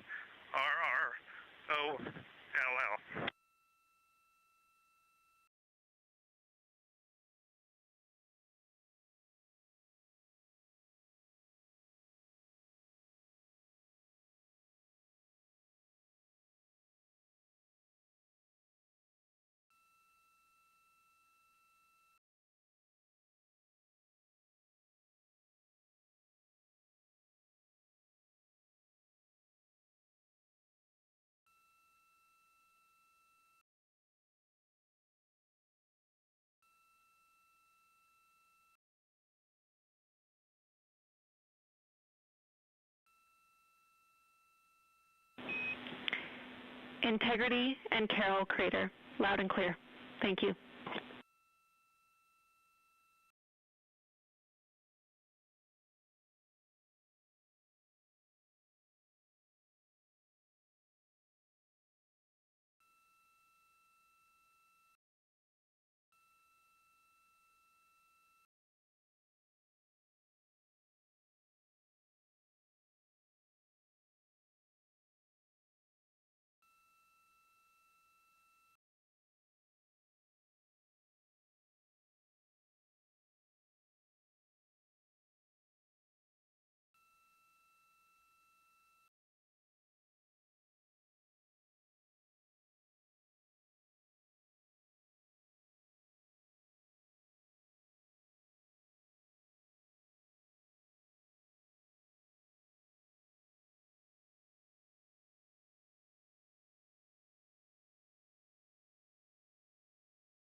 As the Artemis II crew passed the record set by Apollo 13 for the farthest humans to ever fly from Earth at 12:57 p.m. Central Time, 1:57 p.m. Eastern Time, Canadian Space Agency astronaut Jeremy Hansen shared. We're getting ourselves all put back together now, and we are going to dim the cabin lights and prepare for our science objectives ahead.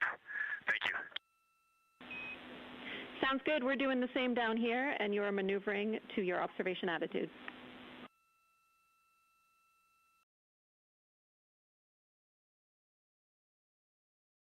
As we pass that Apollo 13 record of the furthest humans to ever fly from Earth at 12:57 p.m. Central Time, 1:57 p.m. Eastern Time, the Artemis II crew shared some poignant words, specifically Canadian Space Agency astronaut Jeremy Hansen. The crew also called down 2 craters not yet named that they would like to name. One, Integrity, in honor of their spacecraft, which they have named. That's near the Ohm crater. Another near Glushko, which is a bright spot, named Carroll, in memory of Reid Wiseman's wife.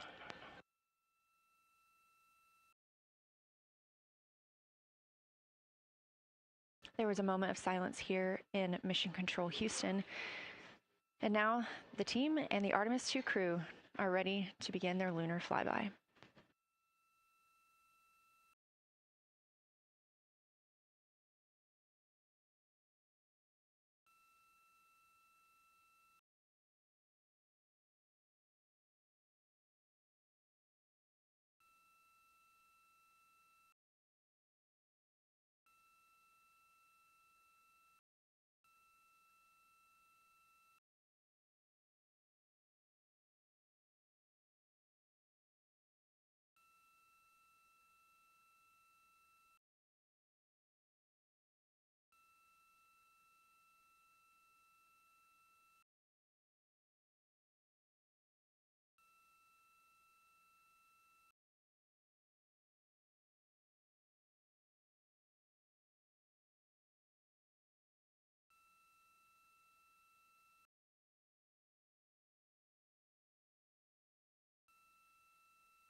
We are 4 days, 19 hours, 31 minutes mission elapsed time of the flight of Artemis II, our 4 astronauts aboard Orion. Today is our lunar flyby day. The spacecraft is currently about 12,000 miles away from the moon, and you can keep up with the distance from Orion to the moon and Earth by visiting nasa.gov/track Artemis. Or you can just stay with us here because we're going to be telling you throughout the day. They are currently 248,834 miles away from planet Earth.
Coming up next on the crew's timeline today will be their cabin configuration portion.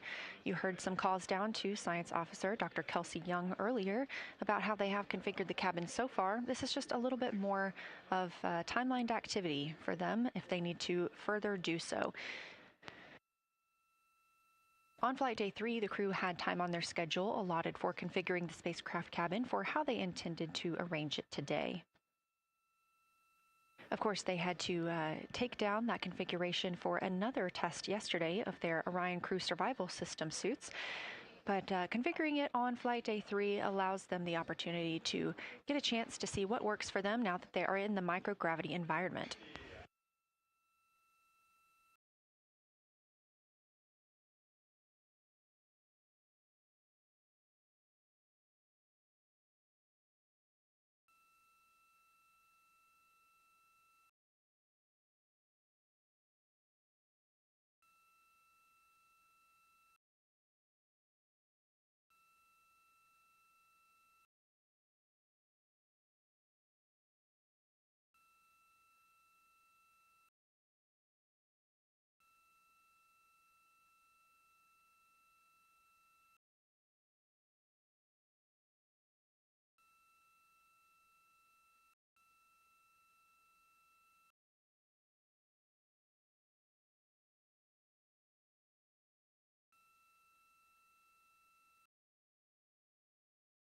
Again, the crew is about to begin their cabin configuration portion of their timeline, though they have been working that already, as well as potentially during their post-sleep period this morning. The official lunar flyby observations are slated to begin in just about 40 minutes. That's when we'll have the crew at the windows photographing the moon, as well as making calls down about what they are seeing.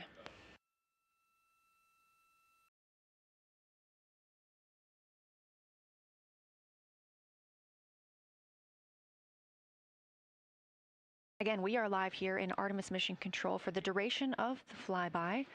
Currently, the Orbit 1 flight control team is on console. This room is staffed 24/7 from the time before the astronauts step foot on the rocket until the time they splash down and are safely recovered in the Pacific Ocean on flight day 10.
Again, this is Artemis Mission Control here in Houston.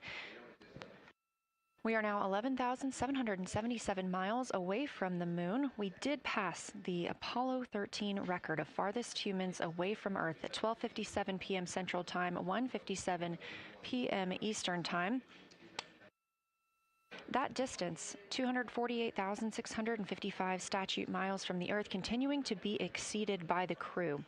They will reach their farthest distance from the Earth around 6:07 p.m. Central Time. At that time, they will be in an LOS, or a loss of signal, with us on Earth, as they'll be flying behind the moon.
As the crew gets into their cabin configuration preparations, we are joined by Dr. Sarah Noble, the Artemis Lunar Science Lead. Thanks for joining us here today. Yeah, it's quite a day. Yeah, we are very excited. I can only imagine how you guys are doing over there. So tell me a little bit about yourself and what your role is for Artemis II. Sure. So I'm the Artemis Lunar Science Lead, so over the entire campaign, and my job is basically to make sure that as we have this big adventure back to the moon, we actually learn new things about the moon. Fascinating. So why is the moon such an important destination today? Yeah, so the moon is a pretty amazing place. It is a great place to learn about basic fundamental processes that happen on like all the planets, like cratering and volcanology. And also it is, part of our Earth-Moon system. And, the Earth recycles its rocks pretty well, right, through plate tectonics and weathering and whatever. Most of the rocks on the Earth are geologically young. But on the moon, we have the entire record that goes back 4.5 billion years since we formed. And so if we really want to learn about what was happening in that period, like the moon is really the only place we can go. We're also thinking about going back to the moon, and we want to go to the lunar South Pole. So what makes that such an interesting destination? Yeah, the South Pole is cool, right? It's far away from the places we went during Apollo. It's different kinds of rocks there, some of the oldest rocks on the moon. It's also a place where we think there might be resources like water. There are craters that really never can see the sun because of the low sun angles there, and they get very cold. And we think that water and other things can build up in those craters, and so we're very interested to see what that might do for us. I'm very interested as well. So for some of our viewers who might be new to this, what does lunar science look like during an Artemis mission? Yeah, it's pretty exciting for us as we have really sort of built this from scratch to try to understand how we can best use the crew to support our science. And so, we've developed a system. We've got a team in place. We've got a back room here in this building called the SIR, the Science Evaluation Room. And there's a back room to that back room over in another building here at Johnson Space Center, where we've got our teams of scientists working really hard. They're actually speaking to this room through our science officer. This is now the first time we've ever had a science officer in flight control room, so we're pretty excited about that. So we have a really voice out and up to the crew. I know, it's been so exciting to hear Dr. Kelsey Young speaking directly with the crew today, now so close to the moon. And we have a live view here of the science operation, or the science evaluation room. So this is where the majority of your team is today, is that right? Yeah, that's right. This is a big chunk of our scientists. You can see them in there now working hard, trying to get ready for the day. And then again, there's a second room where we have a lot of our data folks, where the data will first come down and they'll sort of sift through the data and get it ready for this team to take. What's the mood like right now in the SIR? It is, I would say, giddy. I think we've worked very hard for this. They have done simulation after simulation. They have worked really hard over the last couple of years to get ready for this moment, and I think everybody's just really excited to see. Even already we've had some descriptions from the crew coming down, and it's so great to see their joy and our joy, our love for the moon, come through. Yes, we are in for a real treat today, if it's been anything like their observations the past couple of days. So how are the lunar science teams using this test flight to prepare for future missions to the moon? Yeah, absolutely. This is the way that we are building our foundation for the future, from everything from, how do you train a crew to be a geologist, right? And so, working through that, getting them classroom training, field training, building the science team, building these physical rooms that we are in, designing the software that the teams are using, and then, figuring out what happens to that data. They're going to take this data and it's going to come down, and how do we get it out to not only our team, but out to the world and the rest of the science community? Yeah, that's a great point, because when you hear these crew members talk, you would never know that they're not geologists. Your team has trained them so well. They have been very good students. Who can blame them? It's a pretty great topic. One more question for you. How does the science that we're doing on Artemis help support long-term exploration, and including our sustained presence on the moon? Yeah, you know what? We have a saying in the Science Mission Directorate that science enables exploration and exploration enables science, right? So you need the scientists, because we are the ones who are the experts in, landing site and doing analysis of landing site and making sure we can find a good place to land, to understanding the properties of the soil so we can, design our systems to manage that, understanding the radiation environment, keeping our astronauts safe, all of these things, right? But, in return, you provide us with opportunities where now we're going to be able to collect this data and collect samples and deploy our instruments and all of that. So it's a symbiotic relationship. That makes perfect sense. Well, Dr. Sarah Noble, Artemis Lunar Science Lead, thank you so much for joining us here today. Best of luck to you and your team, and I hope that you get to enjoy today too. Thank you so much. We are now getting closer and closer to our lunar neighbor. This live view coming from the Orion spacecraft and a camera mounted on one of its solar array wings.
Houston Integrity for camera serial numbers. Ready to copy.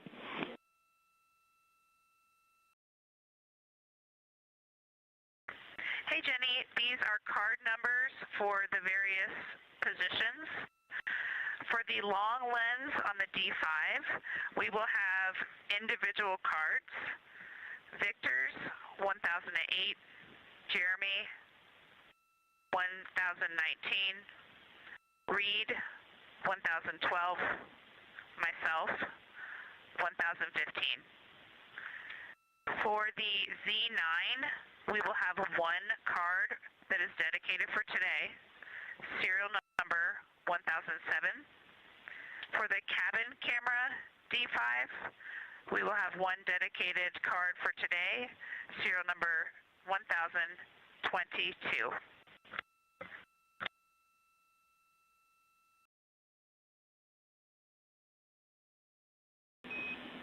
All right, Christina, we copy all. Thank you.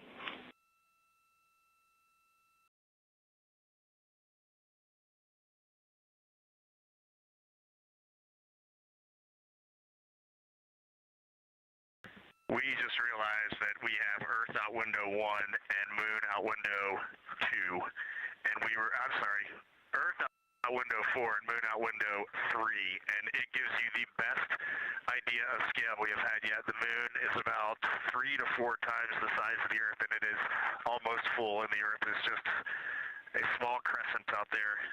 It's magnificent. I got a picture of it with the wide lens. Such a majestic view out here. Amaze, amaze, amaze. Thank you, Reid.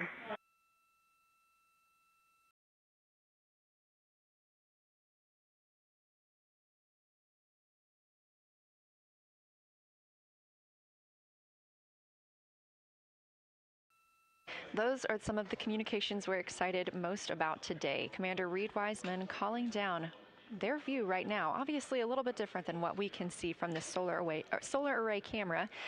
They are looking through the windows of the Orion spacecraft, able to see at the same time Earth and the Moon. You also heard NASA astronaut Christina Koch calling down some of the cameras that they will be using today. The crew is in that cabin configuration portion, and we expect the lunar flyby observation period to start just about 20 minutes.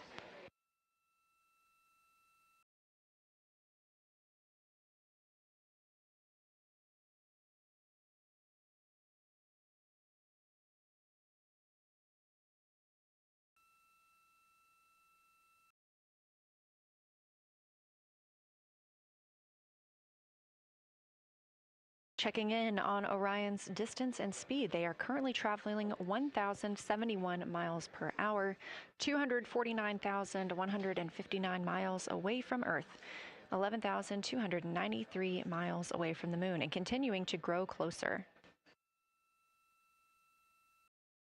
At closest approach to the Moon today, the spacecraft will be just about 4,070 miles away from the lunar surface. This will be during our loss of signal with the crew as they travel behind the Moon, and we will await their return to get the official number for you for how close they come to our lunar neighbor.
Inside the cabin today, the Lunar Targeting Package is the primary tool guiding the crew observations and consists of two key components.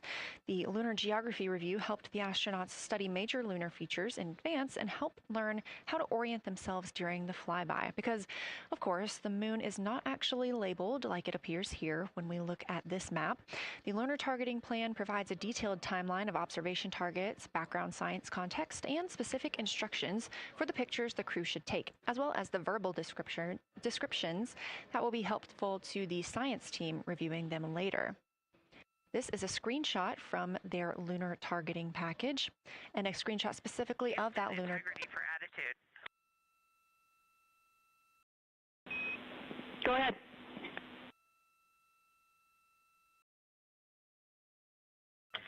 Hey, Jenny. Understanding we are in final attitude now for the lunar flyby, would it be possible to pitch the vehicle down 5 degrees? That would allow us to get the D5 long lens flush and have the least amount of window distortion.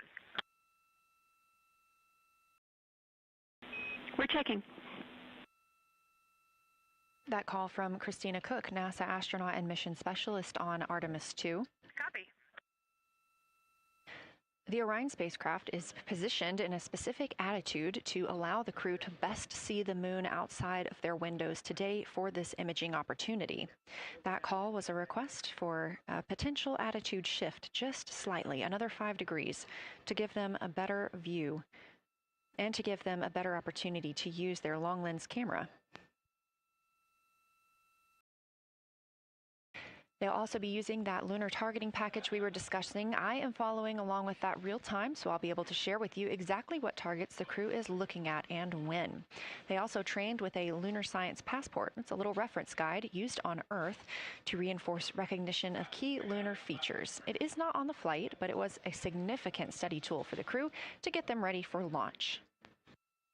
The apparent size of the moon will change throughout the flyby, and it'll appear roughly like a basketball held at arm's length at the crew's closest approach.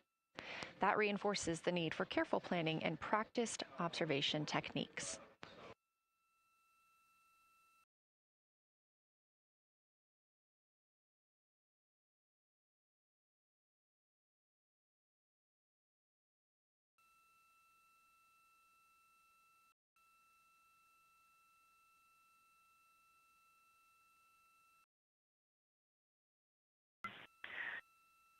Houston Integrity for timeline.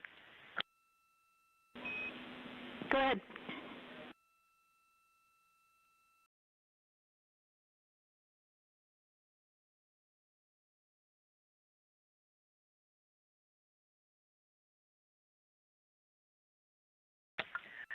Hey, Jenny, just to make absolutely sure that we start observations when expected, we are showing in Optimus that observation time starts in about 15 minutes, and in LTP that our first target, discussion 1, starts in about 29 minutes. Can you confirm you'd like us to start discussion 1 in 29 minutes at 1900 GMT?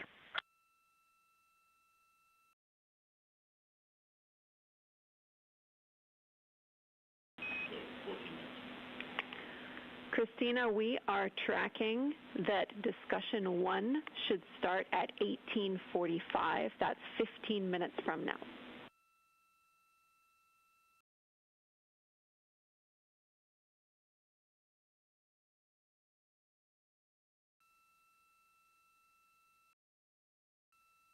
Okay, copy all. It may be a granularity issue with LTP, but understand that we start that observation in 15 minutes, and I bet when we get there, the green line in LTP will match the start of the white band for discussion 1. I think it's just a matter of the labeling and the granularity. Thanks for confirming. Copy, and we'll look into that a little bit more on our side as well.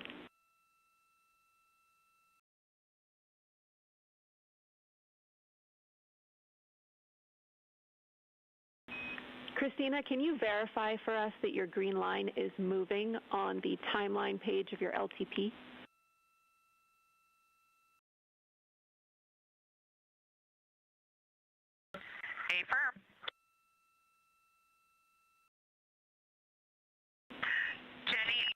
do think we're good. Looking closer, I see the labels are just not aligned with start or end times of the white visible bands. It fully makes sense now, so I think we are all set. We'll look forward to starting some observations in about 13 minutes. Copy. Thanks, Christina.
As you heard discussed, we are expecting the crew's observation time period to start in about 10 minutes. First, they'll be conducting a warm-up, warming up to their science observations of the moon. They'll be discussing with each other, helping each other orient using the major landmarks that they've studied, asking what is familiar. If we roll left, port 5 degrees, that would get the moon closer to the left side of window 2.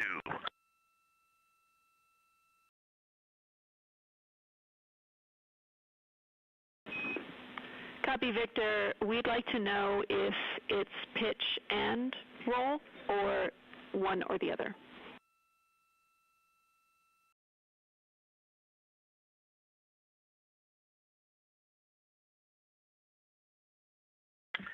Jenny, we actually thought you already put the pitch in. Had the pitch been put in already? No, we need a little while longer to talk about it.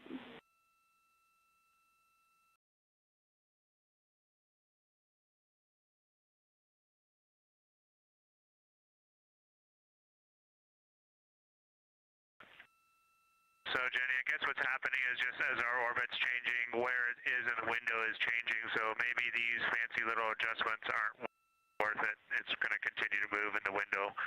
Or is the spacecraft going to keep the moon at the same point of the window if we adjust the attitude? I assume the previous.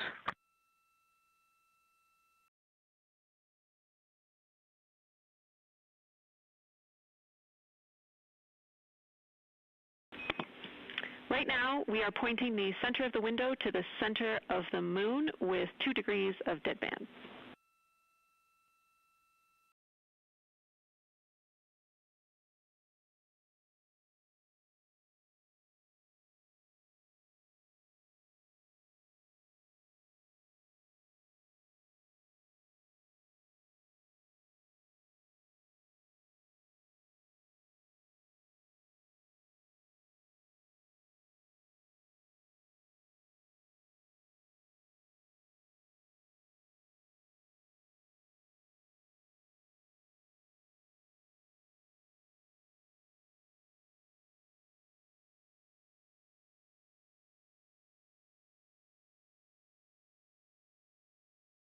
The conversation you hear happening now between the astronauts aboard Orion and Artemis Mission Control here at Johnson Space Center in Houston, Texas. They are in the center of your screen, seated at the CAPCOM, or Capsule Communicator Console. That's Jenny Gibbons, Canadian Space Agency astronaut and Artemis II backup. She was also the lead Capcom for Expedition 63 aboard the International Space Station.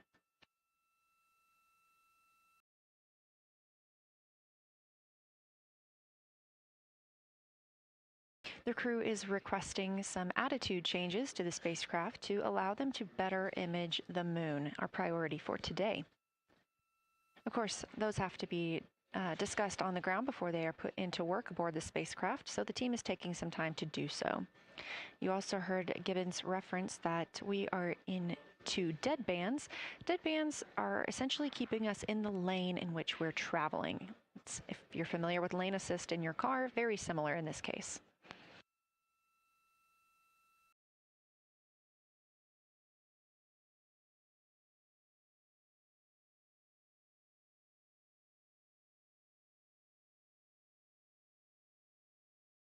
We are now 10,870 miles away from the moon, traveling 1,066 miles per hour and 249,390 miles away from Earth.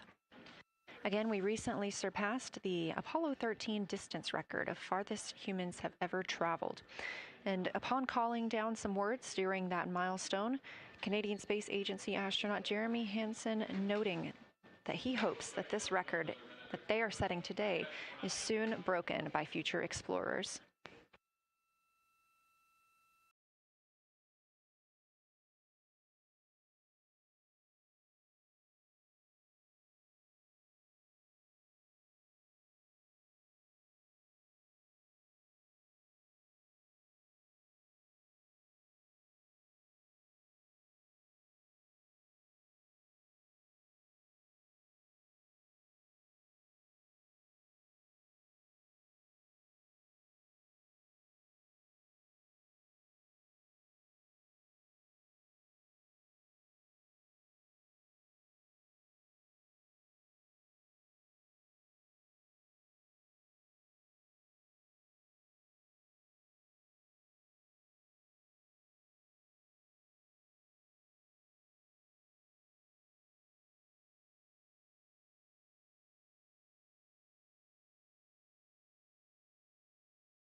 This is Artemis Mission Control. We are standing by for the beginning of Lunar Flyby.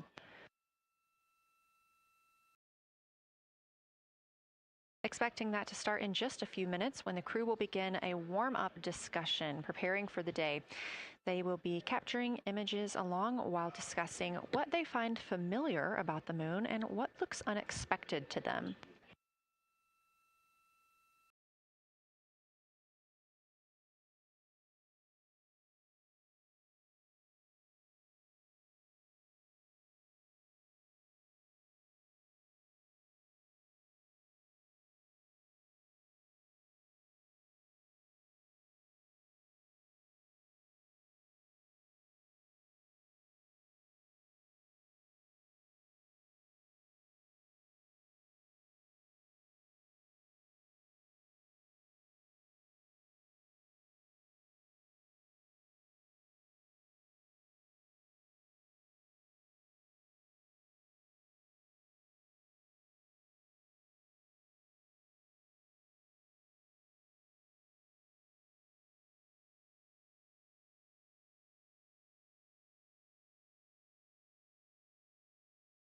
Again, just minutes away from the official start of Lunar Flyby, or when it is timelined for the crew.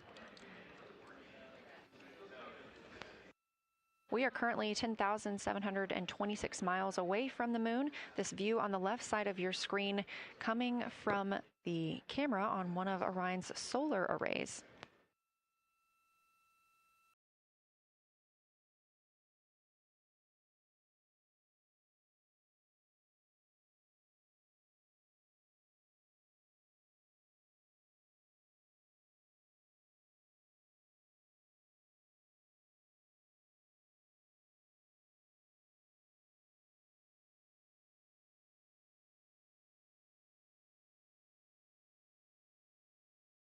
Other conversation points while the crew are getting ready for their flyby today.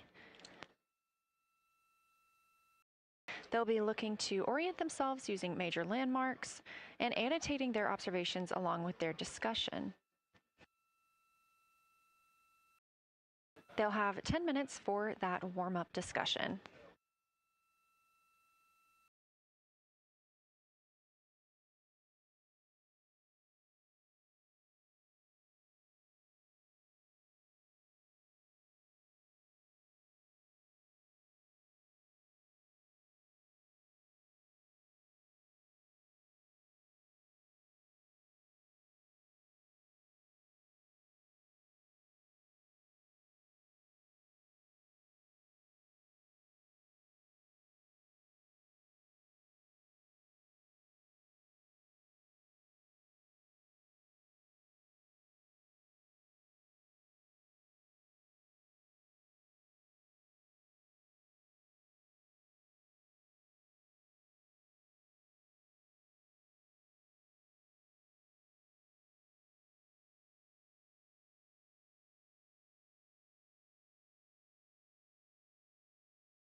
Houston Integrity.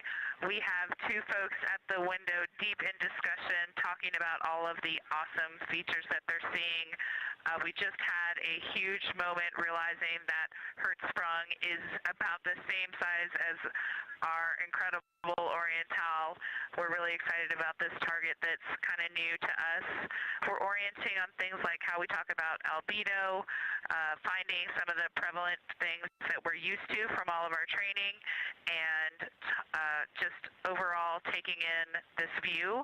We also are noticing that the moon is still getting noticeably bigger as we go, even when you're watching it continuously. It's great to see these two guys get warmed up. We love the report, Christina, thanks. And you nailed it on why we added Hertzsprung. As you'll see in the prompts, we're looking for comparisons to the comparatively much older Hertzsprung compared to the younger Oriental. Great words.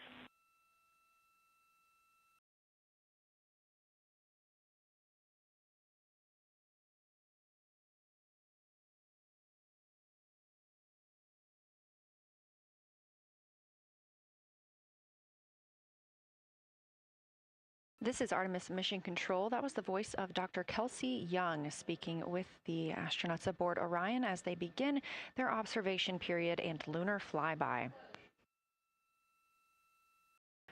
NASA astronaut Christina Koch reporting their view of Hertzsprung Basin. The team here is looking for centered images of the basin at a full zoom, and they're hoping that the astronauts can image and describe the inner and outer rings. This is considered a degraded basin with a floor, rings, and ejecta compared to a younger Oriental basin.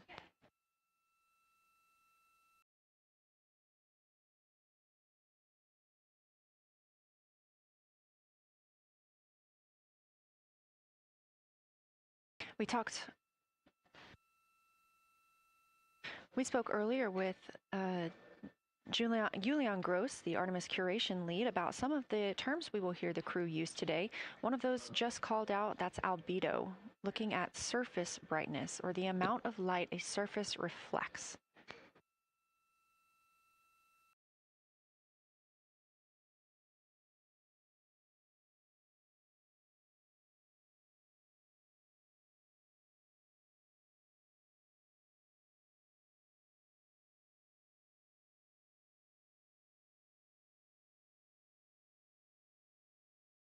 A few more terms that we hope to hear today during the crew's sit-reps or situation reports include embaying. This refers to one feature that surrounds another. That usually is a higher relief feature. Houston Integrity, one report from the crew at the windows. We can actually see the moon and Earth at the same time right now. It's interesting because the Earth looks way brighter, so the Earth itself seems to have a much higher albedo than the moon. We think this is independent of our eyes focusing because, of course, the Earth is much smaller than the moon in our view, so you could think that your eyes focus for the darker sky, and that it means that it only has apparent brightness more than the moon, but since we're seeing both in the same view, we do think that this can be inferred as the Earth as a whole has a higher albedo.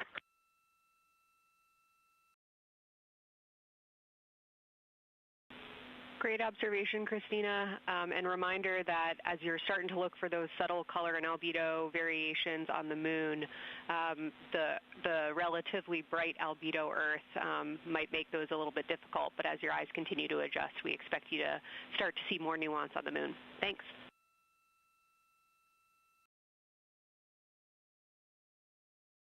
Great call. Thanks for the reminder. We're all going to be experts in lunar terminology by the end of the day. Another one we expect to hear is mare. These are dark regions paved or filled by volcanic deposits. You also can hear them called seas, oceans, lakes, or marshes, or other bodies of water.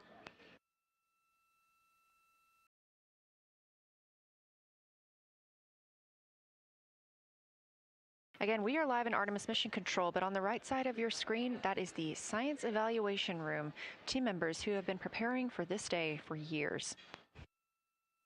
The crew has significantly darkened the cabin of Orion. This allows them better views outside the windows and fewer reflections from inside. They reported being able to see the moon and the Earth out the same window at this time. We are really hopeful to get those photos. Right now, this view on the left side of your screen coming from a camera mounted on one of the solar array wings on Orion outside the spacecraft. The crew is equipped with 80 to 400 millimeter zoom lenses.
The team continues their warm-up discussion. I should say the crew members aboard Orion continue their warm-up discussion.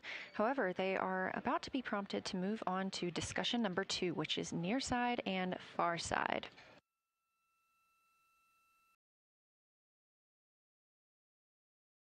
some of the things that they are looking to capture, the ground has prompted them to photograph anything that stands out to them and to compare the near side versus the far side mare in color, albedo, topography, and texture.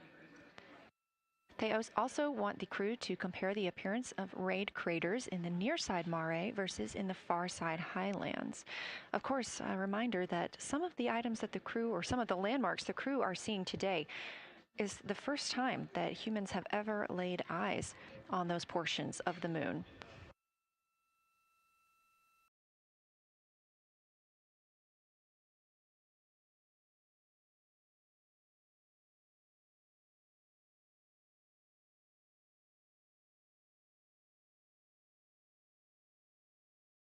In the targeting package, there are a few reminders of the crew. For the crew, there are time-sensitive observation reminders and science sit-rep reminders. Integrity. We have a sit-rep. The targets that are being discussed right now, it's the far side, near side comparison, and hearing some great discussion of browns and greens in the Aristarchus Plateau and how those disappear as you go toward the North Pole, and then over to the far side, you lose the color. You've got Jeremy in window 2, Reid in window 1, having a great discussion. Christina's under window, I'm sorry, Reid is in window 3. Christina's under window 1, documenting the discussion. And we've got the lights completely off in the cabin. There are some LEDs that we cannot put out that do provide some light scatter. But we have all of the internal lights off. And are letting our eyes adjust as best we can. The window 4 view, you only get about a third of the moon. Tycho is going to go over the horizon soon, and you can see Aristarchus, and then you start to lose the view as you go to the west in Oceanus and Procellarum. So far, the team is on the plan, and the long lens is being put to good use, and recordings are being made, and internal documentation of the configuration and the observations is ongoing. Science, do you have any questions for us at this time? Integrity Science, Victor, very glad that you provided the first formal science sit-rep, as these were indeed your idea. One follow-up question, any relationship between those browns and greens you described? Do you see them blending into one another, and do you see any topography associated with either color?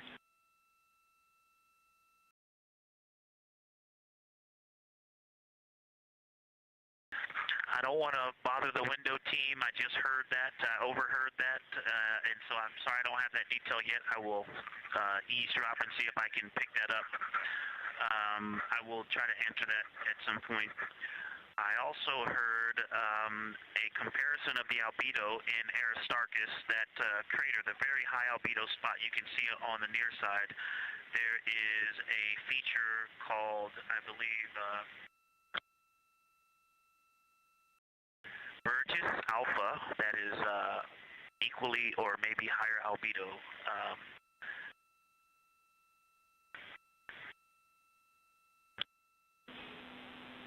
I apologize for the gaps. I'm trying to listen and talk at the same time, but I will try to get some more information to correlate those colors from Aristarchus for you.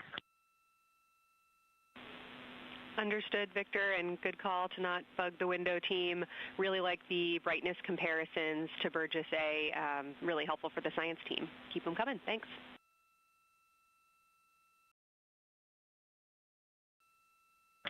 I also heard a discussion about the albedo of Grimaldi being a 10, and how many of us, when we were a little further away, saw that as the darkest albedo, and that the bigger mare off to the to the east was still dark, but maybe a 7-8. We still think that, but you are seeing color variation, albedo variation inside of Grimaldi as well, and that even on the west side there's still a very dark part of it. but it is still the darkest. It is just not as uniform as it looked when we were farther away. We're starting to differentiate the striations of albedo inside of Grimaldi. Copy all, Victor, and you read our mind. Superlatives like darkest, biggest are really, really helpful for us, so keep those coming.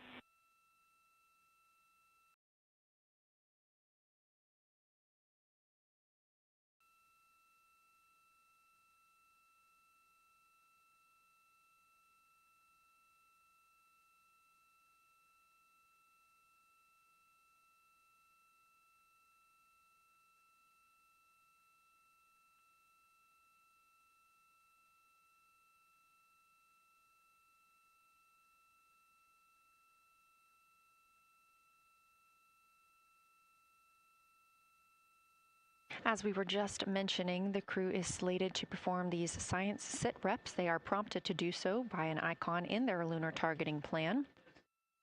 That one coming down from NASA astronaut and pilot of Artemis II, Victor Glover.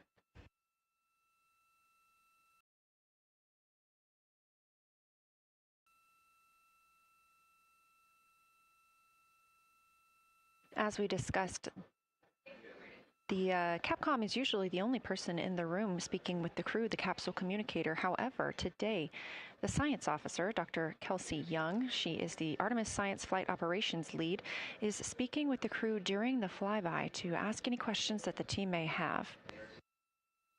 To her right is Trevor Graff. He is one of 3 science officers. Those would be Kelsey Young, Trevor Graff, and Angela Garcia, who will also join us later for an interview.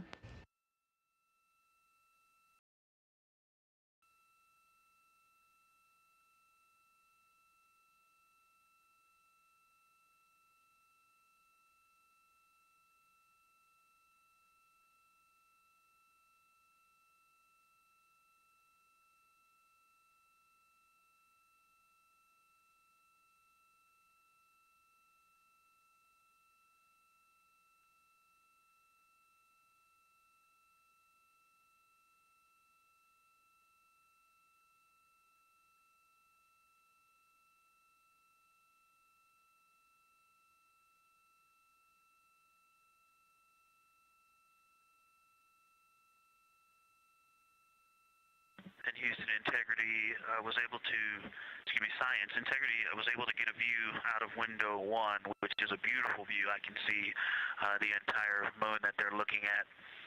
We left the T-shirt up there, so I was kind of peeking through the opening in the makeshift shroud there. And once I was able to get 2 eyes on it, what jumped out at me was Vavilov. It's just peeking out of the Terminator. It's clear of the Terminator now, but it just really jumps out because it's still got the low light, the low sun angle.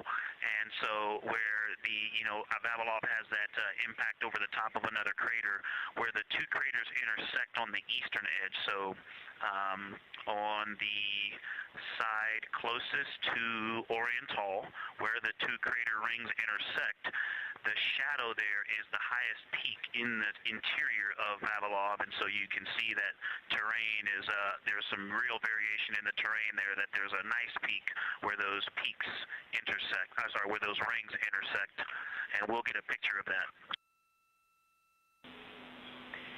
Love the description, Victor, especially the comparison and relationships you just described about topography. And if it's easier for your observations, do feel free to remove the T-shirt shroud from window 1.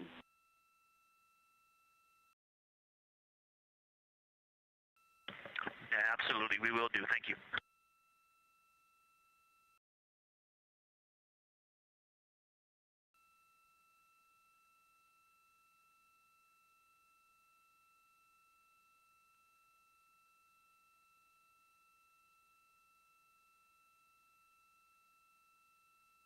Those calls coming from NASA astronaut Victor Glover. As we discussed, the crew is working in pairs at the windows. Right now, taking photos are Commander Reid Wiseman and Mission Specialist Jeremy Hansen. Serving as their support team are pilot Victor Glover and Mission Specialist Christina Koch. You're hearing those calls from Victor Glover, as he is on that support team, and he is tasked with providing the science sit reps, while the 2 crew photographing and making annotations of the moon are in Windows 2 and 3. Windows 1 and 4 are available for the support crew to fly up to, obviously look at the moon themselves, and provide these science situational reports.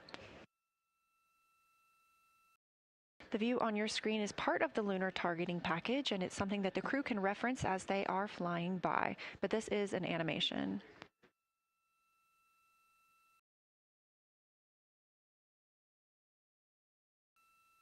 You also heard Glover mention Oriental. Oriental is a major feature that the team is interested in today, and it's known as the Grand Canyon of the Moon.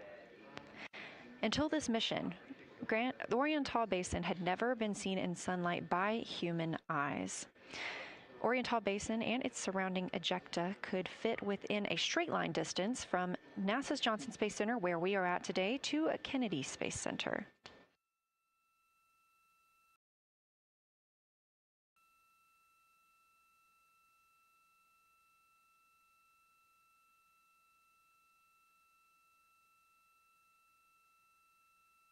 This a live view in Artemis Mission Control in Houston, Texas, where the teams are monitoring all systems, not just for today's flyby, but on the spacecraft themselves.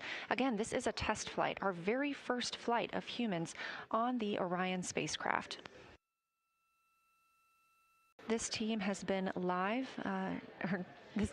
monitoring the entire time of the mission, as well as we have been live the entirety of the mission, and we will be continuing to do so all the way through splashdown and crew recovery from the Pacific.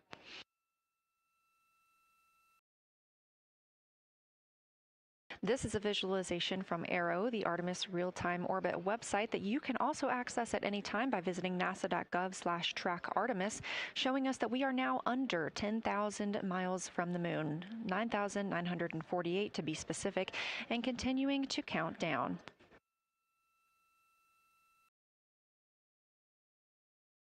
Again, our closest approach to the moon today should come about 6:02 p.m. Central, 7:02 p.m. Eastern. However, we will be out of contact with the crew at this time as they begin transiting behind the moon.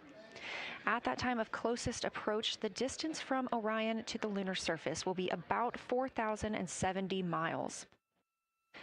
Of course, these are estimates at this time, and we'll be sure to provide you with the official numbers once that closest approach has been reached.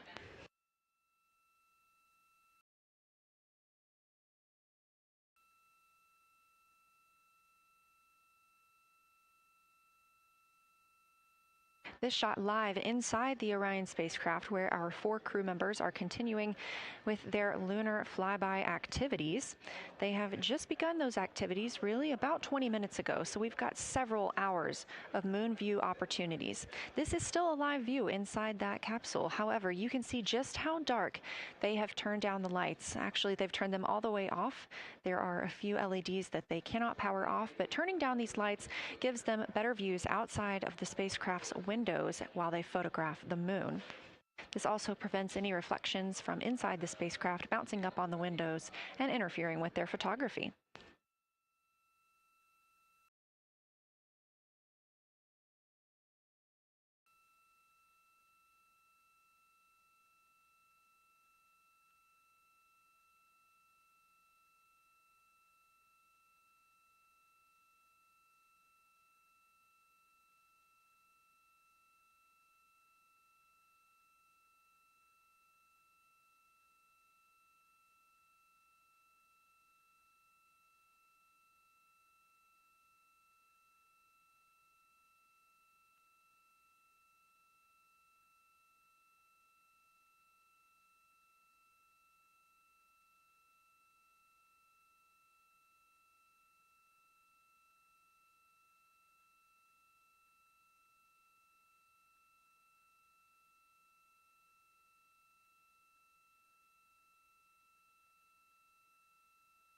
As we were previously discussing, the crew members are serving on teams, the first team being Commander Reid Wiseman and Mission Specialist Jeremy Hansen at the windows photographing what they see. We heard reports earlier that they could see both the moon and the Earth in the same view, and we are looking forward to seeing the moon and the Earth in the same view as well.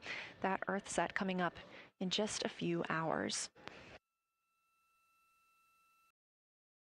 While Wiseman and Hansen are at the windows photographing, Glover and Cook are serving as support crew. They are able to assist with cameras.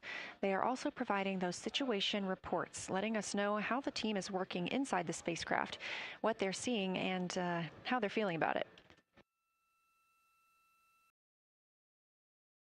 Those first blocks of teams will last about an hour, and the crew members are approaching the halfway point into their first observation block. A reminder, we have 5 of those blocks today. So they're approaching this halfway point, during which the crew at the window will switch roles. One will begin taking pictures, and the other will be making annotations on their PCD, that's portable computing device. Both of those crew members at the windows are recording audio of what they see. They are putting on headsets and recording audio into their portable computing devices. Obviously, we are not hearing this right now. This is going to be sent down to the science team, and they will be able to analyze that at a later time. What we are hearing, though, and will continue to hear, are those science sit reps a few times every block. Once this block is complete, about 40 minutes from now, we will have the teams switch. That means pilot Victor Glover and Science Integrity, looking out of window 1. I think I may have misreported earlier saying that it was Tycho going over the horizon. That was Copernicus I was referring to. Apologies. It was Copernicus is what is farthest bounding to the east, and that is now like on the horizon or just past it. And Korolev is now a few degrees from going over the horizon. And then, next it'll be Aristarchus Plateau. And so on the west, we are getting a much better view of the Terminator. It looks like we have about 80% illumination of the moon. And Vavilov and 1 Vavilov diameter to the west is where the Terminator is right now. And so other features are starting to peek out there. The center of the illuminated part of the moon is, to the lower part is Oriental. And just around Oriental, a lot of light structure is starting to show up. A lot of high albedo, similar to the feature, I cannot remember, Burgess Alpha and Aristarchus type high albedo in the ring. So when you look at the interior ring and the external ring, it's almost as if the edges are starting to dry up and turn white. If it was something that was wet and got dry, the edges would be the part to dry first. You just kind of outline all the topography in the interior of that wall is like it was dusted with chalk or is starting to dry, or maybe dusted with snow. If this was the Earth, I would say there was snow dumped on some of the ridges on the interior of the rings of Oriental. Also, an interesting part of the discussion that I heard between Reid and Jeremy is that from Geological to Grimaldi, there are 2 dark features there that look like commas, but in the wrong direction. But there's also a lot of interestingness, just a lot of geometry and squiggles and dots and lines that are starting to stand out as more small features come into view. And there also is a lot of variation in albedo. And some of those, the 2 dark features, for example, have on the southern edge of the larger one, the one that's further to the south, there's a very dark, the 1 albedo, like the southern and western part of Grimaldi. And the one to the north, closer to Geological, is also that same dark albedo. And then around them, there are some very high albedo spots just to the north of the southern one, and just to the west of the smaller one to the north. Very high albedo, almost approaching the 10, a 9 or a 10, like Aristarchus. and lots of little bright spots are just starting to pop up in this view. To the north, as you look up at the North Pole, there is a very distinct crater with a lot of a very defined central peak that is also 3 in albedo, and all of that area past it, going to the horizon, gets lighter and lighter, and is very, very high albedo. And I will go look and find the name of that feature if I can look that up. And then to the south, really getting some interesting geography and topography in the South Pole Aitken Basin. And the view of the South Pole is quite amazing. We've got some Terminator there, as well as the limb view, and there is a very distinct crater right at the South Pole. And I'm going to go look up, I don't believe that is Aiken, but I'm going to go look up the name of that one because it's also giving a lot of good topography due to the shadows that I'm seeing. But that's, I was trying to bound the view that I'm seeing for you and got distracted by all of these interesting albedo variations that are popping up in the interior. But that's the view that we see just a Vavilov diameter to the west beyond is where the Terminator is. Just beyond, I think Copernicus is the easternmost feature that we can see. A very nice ringed, very nice structure crater to the north with a great high albedo central uplift to the north, and the south is dotted by a very characteristic crater with a lot of terrain, shadow features, and I will go try to find some landmarks to put names with those. Any questions for the observation team? Integrity Science, love the descriptions. You're definitely looking odd up there. Appreciate seeing the training being implemented. Especially interested in your descriptions of the dark patches. You compared the comma-looking features to the albedo you see in Grimaldi and noticed that you're starting to see those color differences popping out. Any observations you want to make, especially when you get on, the PCD in a little bit, would really help us tease out the differences in those dark Mare deposits. Great description, Victor. Keep them coming.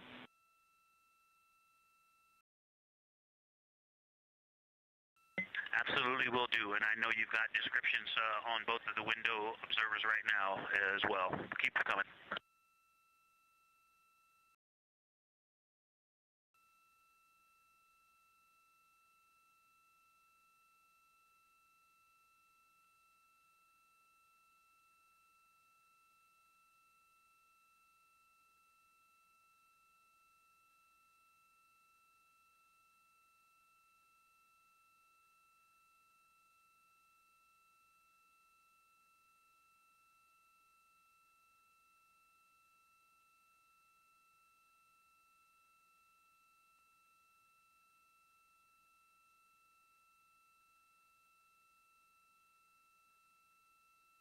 Great evidence of how well trained this crew is by the science team.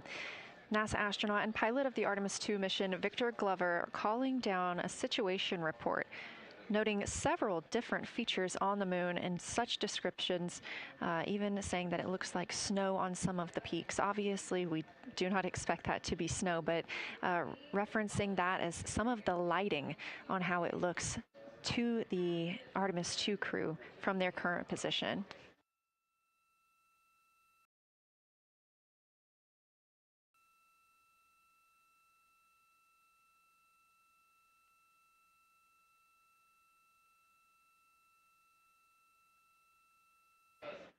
The team is slated to be switching their positions at the windows now.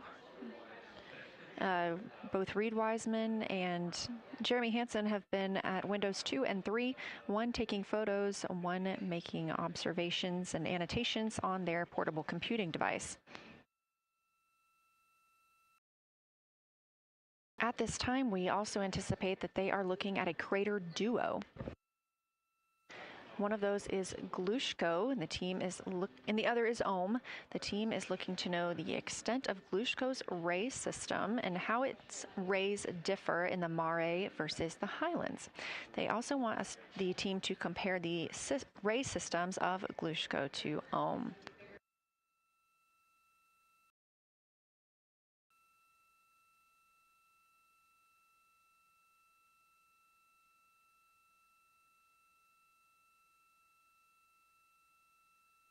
Ohm is considered a young crater. And if you've ever seen a photo of the Richat structure, it's also known as the Eye of the Sahara. It's 40 kilometers in diameter, and that could fit within Ohm's interior.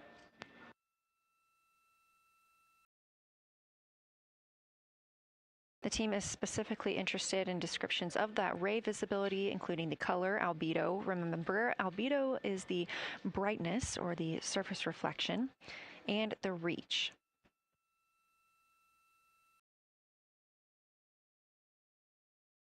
Again, I am using the same lunar targeting package that the crew is referencing on board right now. This helps keep them on time as well as prompt them for when they need to make a call down to the science team and report what they're saying.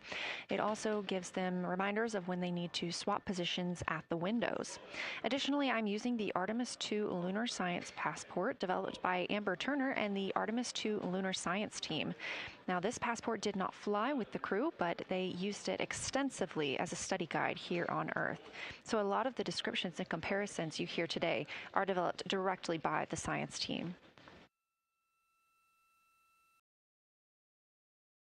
We are now 4 days, 20 hours, and 43 minutes. Science Integrity, that crater to the north, that is, it's like we've got one in the north that looks like just a textbook crater, and one on the South Pole as well. The one in the north, I think, is Pythagoras. And what I wanted to highlight about that is it is either a very distinct central uplift or just a very defined area of high albedo. If a majority of the crater, especially the floor of the crater, is, say, an albedo of 5, this center, and gosh, only a tenth of the diameter of Pythagoras is an albedo of 2, maybe 3, but it is very bright and it stands out. And then between that crater and the actual, what is the horizon from here, there seems to be another crater right on the horizon, and right on the edge of that is another patch of that albedo. It seems to be between the two craters. It's hard to tell from this grazing angle, but there is another spot just further north beyond Pythagoras. Between the two, I can draw a picture of this one and show you where that very high albedo, again another 2 albedo surrounded by 5 and most of the area bounding it.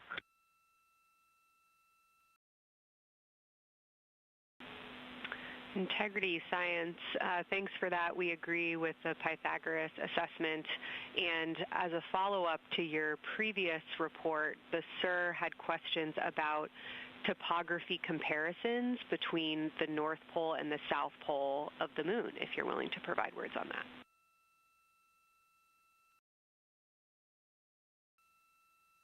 Topography comparisons, absolutely. And if you have any idea what... if you draw a line between Pythagoras and the western edge of the outer defined ring of Oriental, it intersects a beautiful textbook crater on the south. I would love to know the name of that.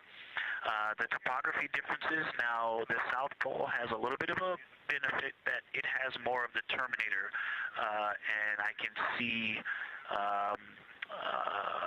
a little more shadowing there, but there's a nice crater right at the South Pole, so that's the main thing defining the topography there. Seems to be quite a bit of elevation change. I can see some very jagged shadows, a 90-degree just to the west of that crater at the South Pole. I can see a very distinct change in the shadow directions, indicating, I don't know, a very high wall or a very deep canyon just to the west of that. And in the north, it seems to be that from sort of the edge of the mare that's dark, which is maybe 1 Pythagoras diameter south, if you draw a ring about that, maybe the top 7 degrees of the moon, and just draw a ring around that, the near side is an albedo of 5 and looks quite smooth from here. And then along the same edge of the mare, the edge of the mare that kind of Grimaldi's just outside of, Glushko is just outside of, Carroll Crater is just outside of, and you start to see the stark differences between the darker 7/8 and the 5s and 6s, the 4s and 5s. If you follow that line up to the north, that line is also where the change in topography happens at the North Pole. The line defining the light and dark on the edge of the mare that you can see from Earth. Draw that line, roughly the midpoint of all that, straight to the North Pole. And on the side facing the Earth, you see smoother topography and dotted by Pythagoras and its next door neighbor crater. And then on the far side, you see a lot more cratering and a lot more topography. And again, the far side has the benefit of a little terminator there, but I am seeing a variation in the topography. It seems to be more jagged and a more challenging place to find a place to land and to even traverse in the south, all around the South Pole. And at the North Pole, it seems to be, it would be more challenging to translate on the far side of the North Pole compared to the near side of the North Pole around Pythagoras. Copy all, Victor. You really help paint a contextual picture of what you're looking at. We really appreciate the way that you're guiding us into the areas you're seeing by drawing comparisons between recognizable features. Thanks for that.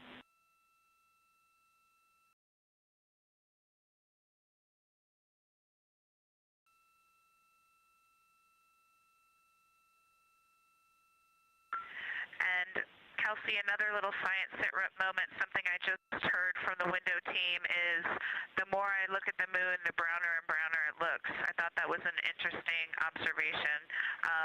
The 2 observers have been on timeline, no hardware issues. They did start to talk a little bit about another feature that you'll hear more about on the recordings that they call the handprint. That was at the end of their Glushko and before they moved into their current target. They thought that was worth chatting a little bit more about. And they're preparing to switch after this. Houston copies and concurs.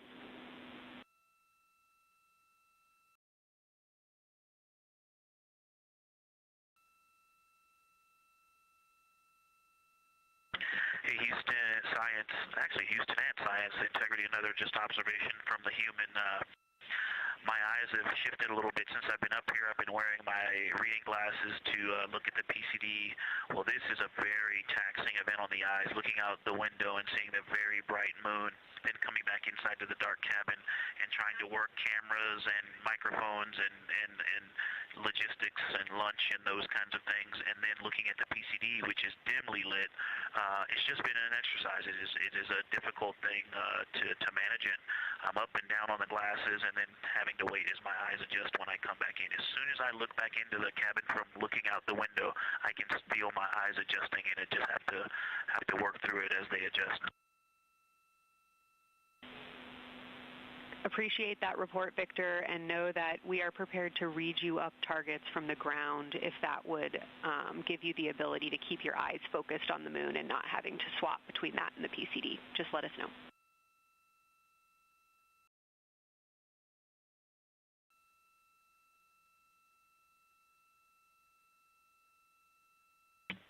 Yeah, we appreciate that, Science, and we will also do that for the window teams, and we'll back each other up that way as well. But we appreciate that. We may take you up on that. Thanks.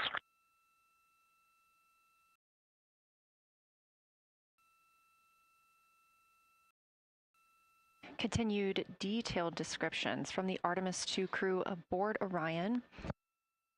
Again, this is a test flight, the first time we've flown humans aboard this spacecraft. So every detail, even that it's difficult to look outside the window and then back at the PCD, that portable computing device, every single detail is appreciated as we prepare for future missions. Glover also mentioned that he is now wearing his glasses now that he's in space and that his eyes have shifted a bit. This is something that happens when our astronauts go to space. There is a fluid shift from the lower half of your body up into your head, and that can cause changes in your eyes. It's something that we have seen over time for some crew members, especially now that we have been living and working on the International Space Station for over 25 years.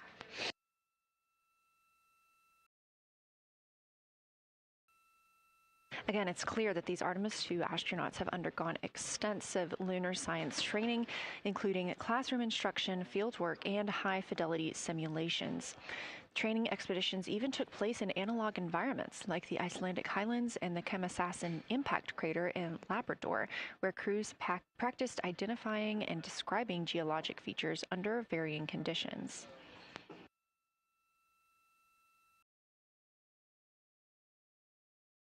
Additionally, here at Johnson Space Center, Orion mock-ups were used to rehearse crew choreography, including three-dimensional space management with an inflatable moon globe to simulate the flyby. And while on Earth, the crew also used that small lunar passport that I mentioned with descriptions, photos, and prompts to help them study the features we hope they'll see. Now, this is a view from their lunar targeting package at this time, helping them determine what they're seeing on the moon, as well as on the left, keep up with what their next target will be.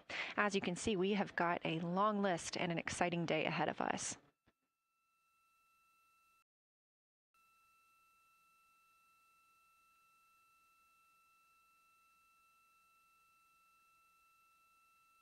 It's now been 4 days, 20 hours, and 53 minutes since Orion launched atop the Space Launch System rocket from Kennedy Space Center in Florida with our 4 crew members aboard.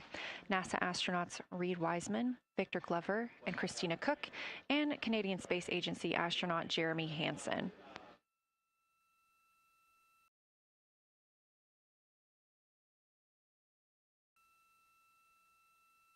The Artemis II crew passed a major milestone today when they passed the Apollo 13 distance record at 12:57 p.m. Central, 1:57 p.m. Eastern.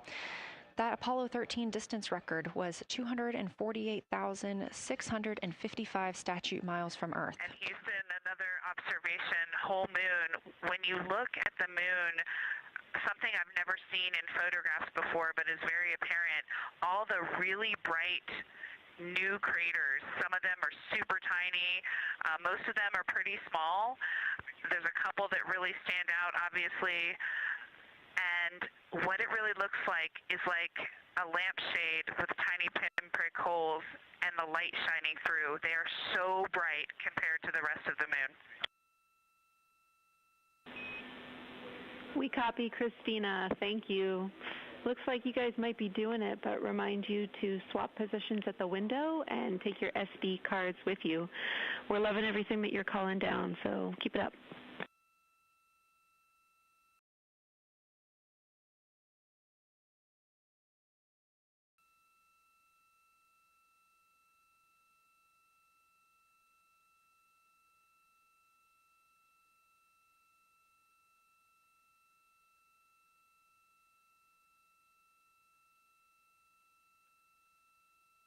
Again, Orion previously surpassed that the Apollo 13 greatest distance from Earth by humans. That was 248,655 statute miles from Earth, and Orion now 250,294 miles away from our home planet. The spacecraft is 9,033 miles away from the moon and growing ever closer.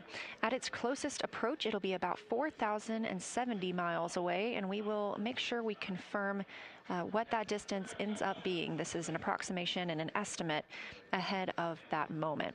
We're anticipating them to make that closest approach at 6:02 p.m. Central, 7:02 Eastern, when they are in a loss of signal, transiting behind the moon. They will be the first humans in over 50 years to fly behind the moon and lose contact with Earth. We will regain that contact about 40 minutes later as they reconnect to the deep space network, emerging from behind the moon, and we will look forward to seeing an Earthrise.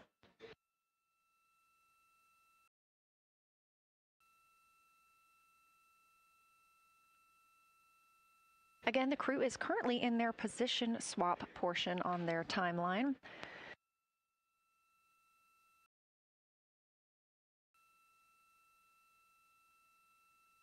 This allows crew members the opportunity and the experience of all roles necessary during today's flyby.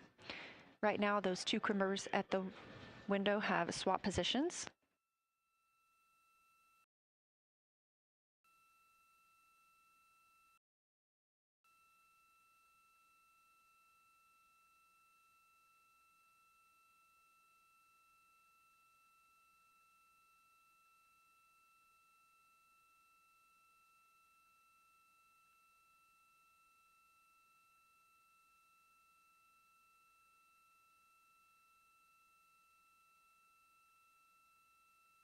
Again, the crew at the windows swapping positions. Right now, that crew is Commander Reid Wiseman and Mission Specialist Jeremy Hansen, while Victor Glover and Christina Koch serve as their support flyby crew members. That's why you are hearing Victor and Christina during those science situation reports. Those voices will change in about 30 minutes when they take a turn, taking photos and making annotations while at the window.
Houston Integrity.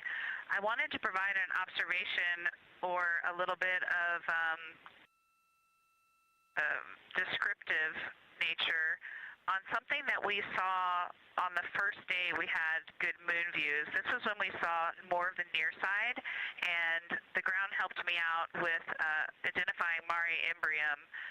Mare Imbrium, when you have the western limb also in view, looks completely different than the normal view we have of the near side.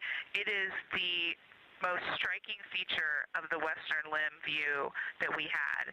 And the mountain chains that form its eastern side are very prominent, but they actually stand out more than I'm used to seeing even on the western side, and the whole thing just feels like a big bump.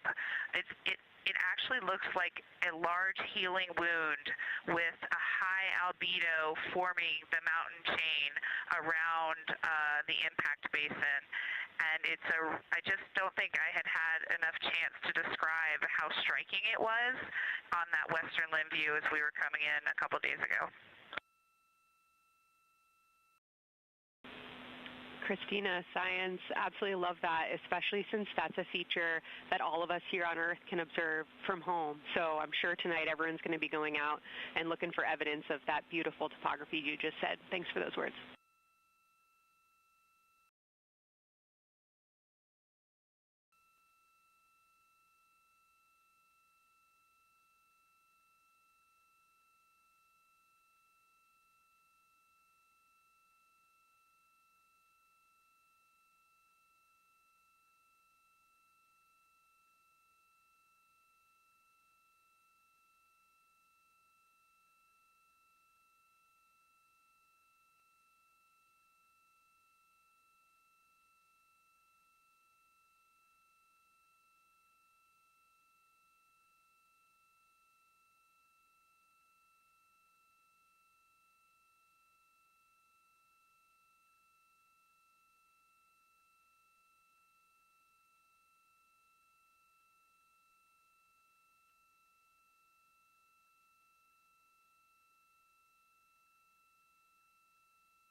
The view on your screen coming from Orion, a camera mounted on the spacecraft's solar array wing. Toward the right of your screen, the near side is the hemisphere we see from Earth. That is identifiable by those dark splotches, which are ancient lava flows. Science integrity. A question and a comment. Question is it possible that we're seeing a Schrodinger basin from this vantage point in the Terminator at the South Pole? And the comment is the rays coming out of are less distinct. We are not seeing the bright rays coming out of it, but the sort of 9 o'clock wedge that is formed by the change in albedo from the interior portion that is to the northeast to the surrounding lighter mare that's 270 degrees to the west. That 90 is very distinct and interior. You got some great descriptions from the two at the window about the colors in there, but in that darker part, in that wedge, you've got some really interesting color, even though the rays, the distinct difference in the albedo almost look like rays, but it's not the rays coming out, it's the just change in that albedo. Integrity science, that is very intriguing, those color rays coming out of rather than sort of albedo. And as answer to your question, we do not think you can see Schrodinger. It's in darkness as of now. But thanks for that description, and it sounds like the pair at the window's got great descriptions that we're definitely going to dive into tonight.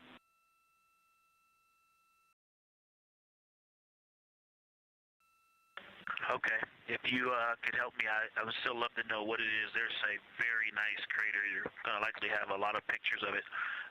What would be right in the Terminator at the South Pole or close to the South Pole where it's intersecting the Terminator right now? Yeah, Victor, we're assuming you're talking about, kind of if you're looking at the Terminator, it's basically like 70% down from the North Pole. Is that where you're looking?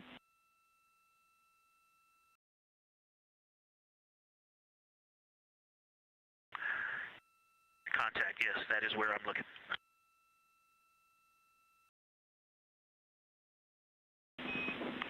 Integrity Houston, that is an enabled caution for wastewater dump required. We have hit our limit. As expected, no crew action.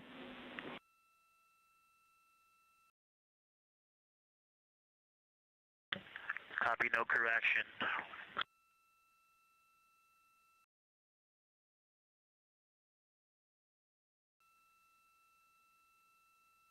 You are. And integrity science, we're trying to figure out what you're looking at there. Is it like right on the Terminator, or is it in the illuminated portion next to the Terminator?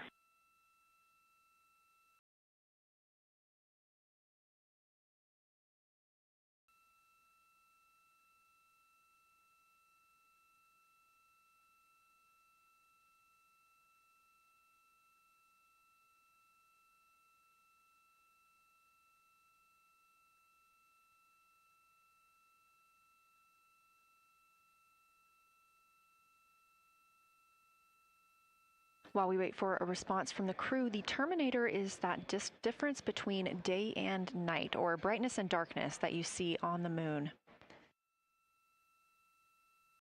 We see this from the International Space Station as well, looking down at Earth. And science from integrity, excuse my space orientation adaptation. If you draw a line between Geological through the center of Oriental, and then another line from Geological through the southern tangent of Oriental, that line would almost perfectly intersect tangentially the crater that I'm talking about, and it is on the Terminator.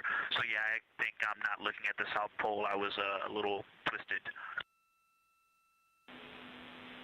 That line description was really helpful. I have eyes on the SIR right now, and they are actively discussing lunar geography. We will be back with you shortly.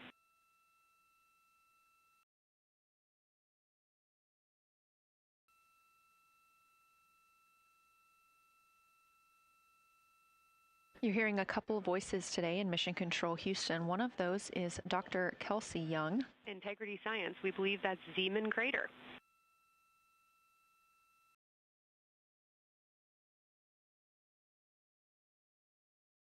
Oh, I floated away from the speaker. Say it again, please.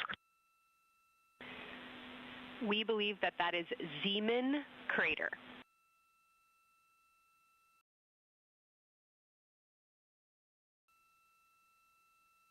Zeeman. Okay, and can you say the first letter? I may be pronouncing that wrong. What's the first letter of that word? Zulu. It's Z-E-E-M-A-N.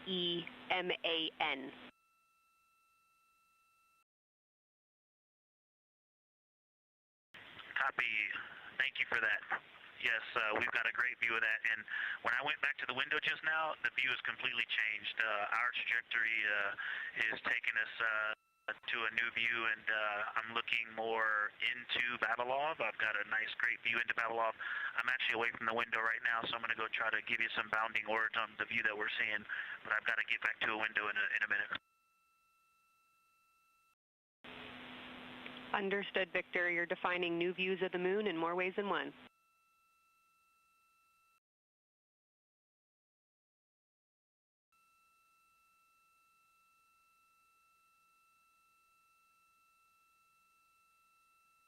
Again, when you hear calls down to science or from science, that's Dr. Kelsey Young, the Artemis Science Flight Operations Lead here at a console in Mission Control.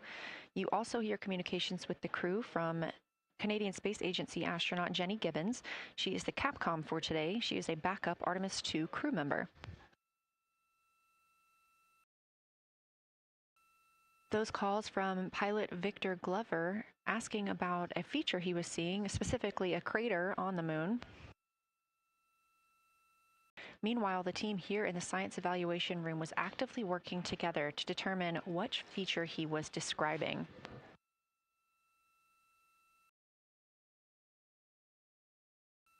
The teams at the window have continued to move through their targets, including Ohm, Aristarchus Plateau, Reiner Gamma, and we are preparing for the cabin and window teams to swap. That's when we'll hear more from Reid Wiseman and Jeremy Hansen when they take on these support roles, while Christina Koch and Victor Glover are at the windows photographing and annotating.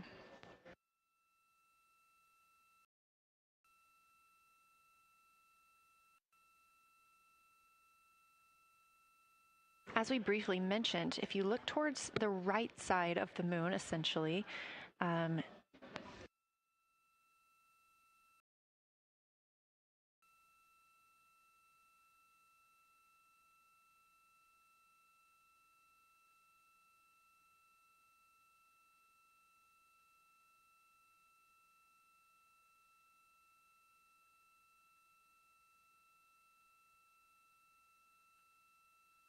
this live view coming from a camera outside the Orion spacecraft, and if you look on the right side of the moon where you see those dark patches. Wow, yeah, I wish I had some more time to just sit here and describe what I'm seeing, but the Terminator right now is just fantastic. It is the most rugged that I've seen it. From a lighting perspective, there are little islands. There are islands of terrain out there that are completely surrounded by darkness, which indicates some real variation in terrain. Up to the north, there is a very nice double crater. It looks like a snowman sitting there. In the 5-10 degrees below the pole in the Terminator, and then on the southern edge there's almost like a hole. Looks like a hole, and it's the diameter of Vavilov size, just blackness, and then a wall of bright, and then it goes back to the black beyond the Terminator. So there's it looks like there's just a gigantic hole right there. 1 Vavilov diameter east of the Terminator, and as you go south, the Terminator is not a nice smooth arc. It's just jagged. There's almost a 110-degree turn in the shadow as opposed to the nice smooth arc, again indicating some really interesting variations, and I'm sure we'll get some photos of that. And then one of the craters further to the south of Vavilov, maybe halfway down to the South Pole, is not only looks like just a deep hole, and then there's like 2 island rays pointing off to the west and north that indicate very high ridges and very deep canyons. coming up out of that crater. So again, just some really interesting visual illusions going on with the shadows there. Like I said, they look to be islands out beyond the terminator, because some of the things, gosh, maybe even a Vavilov diameter into the terminator are catching sunlight on the peaks up to the north and to the south. It's very, very interesting to see. Integrity science, oh my gosh, that was an amazing picture you just painted. I glanced over at the SIR video and I literally saw fist pumps in the air. Those types of observations are things that humans are uniquely able to contribute, and you just really brought us along with you, so thanks for that.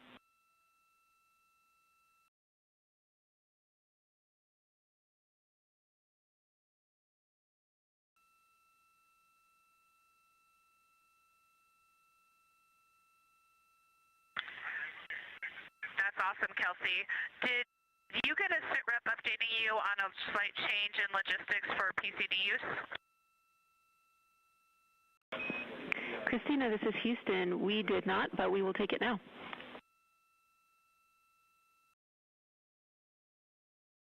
We slightly changed the PCD plan for the window observers. The two window observers kept their PCD.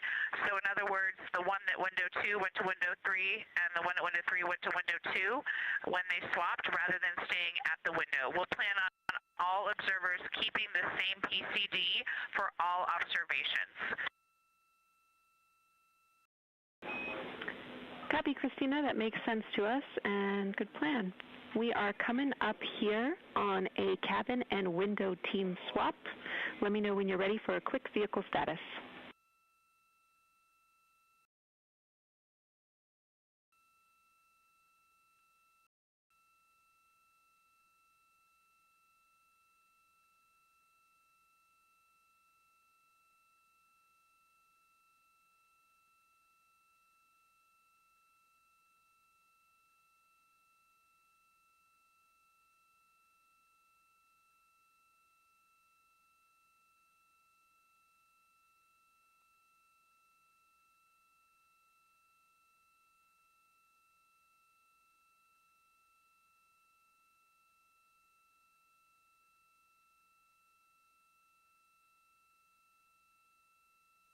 As you heard, science. Go for the vehicle system update.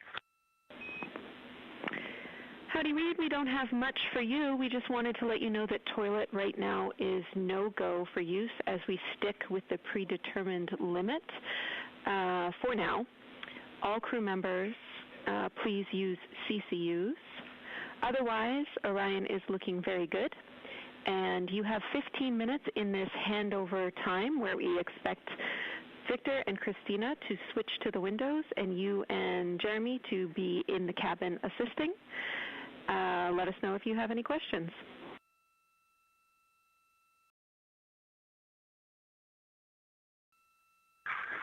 No questions at all, and they're in the swap right now. The first thing I'll tell you, I floated up to the docking hatch window, and just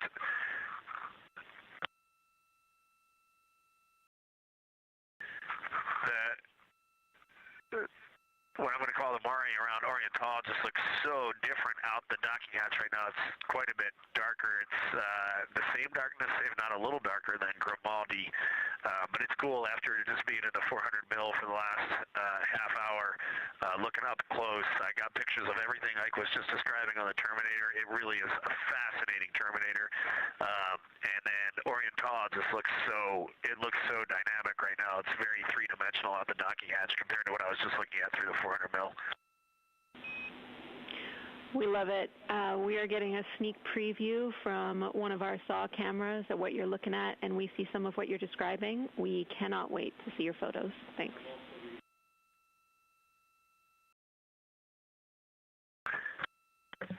Yeah, Jenny, I wish you had some longer lenses on the solar array so you could see the whole moon, but man, it is, or the up-close moon, not the whole moon, but it is just fascinating here. It's so cool.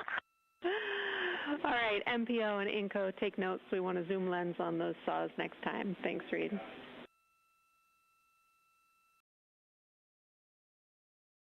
Affirmative.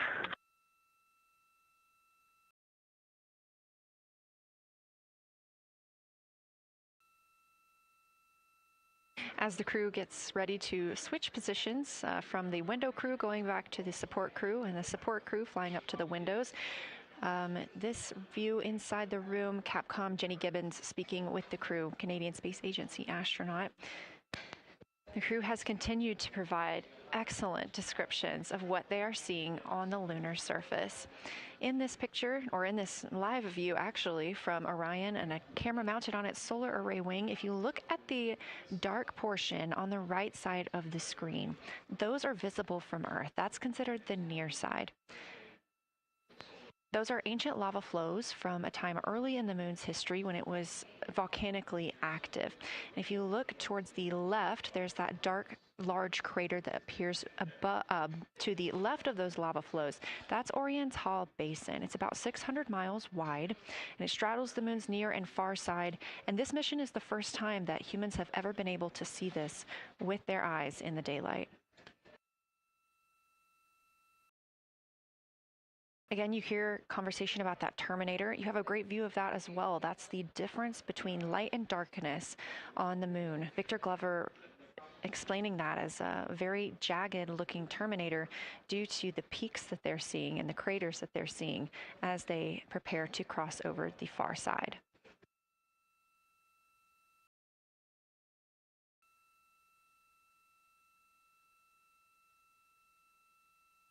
You also heard science officer, the Dr. Kelsey Young, Artemis Science Flight Operations lead, sharing with Victor Glover that his responses are truly something that only human eyes can discern or provide. So we've previously discussed how having humans observing the moon on this mission is being combined with lunar robotic data to help us maximize what we know about the moon. So part of that data comes from the Lunar Reconnaissance Orbiter, or LRO. This orbiter provides the robotic foundation that makes Artemis II lunar science possible. LRO has been orbiting the moon for 17 years, which makes it the longest operated lunar orbiter in history. And it's also the only American spacecraft dedicated specifically to lunar science and exploration. Artemis II lunar observations are designed to complement data like the detailed surface images from LRO. So while LRO provides those detailed high-resolution maps of the moon's surface, the Artemis II crew adds human observations that focus on regional context and relationships between features, giving scientists a larger geologic picture. Now, this combination of robotic and human observations strengthens lunar science. LRO delivers precise and repeatable measurements over long periods of time, while the Artemis II crew contributes real-time visual descriptions and context that robotic instruments alone cannot provide. The best description I've heard while preparing for this mission is to compare the difference in looking at the moon with your own eyes on Earth and trying to take a picture with a camera. The camera truly never does it justice, and it's much easier to describe and perceive what you're seeing with your own eyes than to take a photo. These Artemis II astronauts can rapidly scan wide areas and adjust their focus in real time, as well as describe relationships between features. The crew will also observe the same regions multiple times under changing lighting conditions during the flyby and provide perspectives that would take robotic missions years to accumulate. During the Artemis II mission, LRO is also attempting to observe some of the same lunar features that the astronauts are studying. Collecting this data simultaneously highlights how different instruments and human eyes provide complementary information about the moon. This LRO data plays a direct role in preparing for future Artemis missions. Its measurements of topography, surface temperature, composition, radiation, and lighting conditions are used to assess hazards, identify safe landing sites, and locate potential resources such as water ice near the lunar South Pole. This mission, Artemis II, represents the point where years of robotic preparation are paired with human exploration for the first time in the Artemis era. So together, LRO, the Lunar Reconnaissance Orbiter, and Artemis II are demonstrating how NASA moved from mapping the moon robotically to exploring it with humans. We are laying the groundwork for future Artemis missions and sustained lunar operations. A check-in with Orion. We are now 4 days, 21 hours, and 22 minutes into the flight of Artemis II. our crew aboard the Orion spacecraft. We are now 8,153 miles away from the moon, 250,742 miles away from Earth. The spacecraft is traveling at 1,030 miles per hour.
Houston, the professional science update giver is now in seat 2. That is where Victor is, and Christina is nestling into seat 1 with the long lens, and we're just getting ourselves oriented here.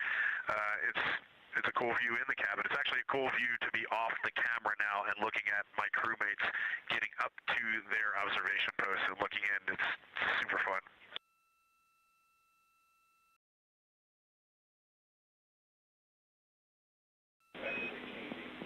Copy all, Reid. We like it.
As we heard confirmation from NASA astronaut and commander of Artemis II, Reid Wiseman, they are now switching positions of the support teams and the observation teams. So initially, Reid Wiseman and Jeremy Hansen were at windows 2 and 3 in the Orion spacecraft, taking photos and making annotations in their PCDs, portable computing devices. They were also giving audible descriptions into their PCDs, wearing headsets with microphones and providing recordings that the science team will be able to listen to later. We were hearing from NASA astronauts Christina Koch and Victor Glover as they made observations as part of the support team. Now, as these teams are swapping, we anticipate hearing more from Reid and Jeremy as they'll be on the support team, while Victor and Christina will be at the windows taking photos and making annotations.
the science team if they can mark this time. I just covered up window 4 to block out the ambient light from a very bright planet Earth. And it'll be interesting to see if in the data Victor and Christina see any differences from me and Jeremy with that window blocked. It's a lot darker in the cabin now.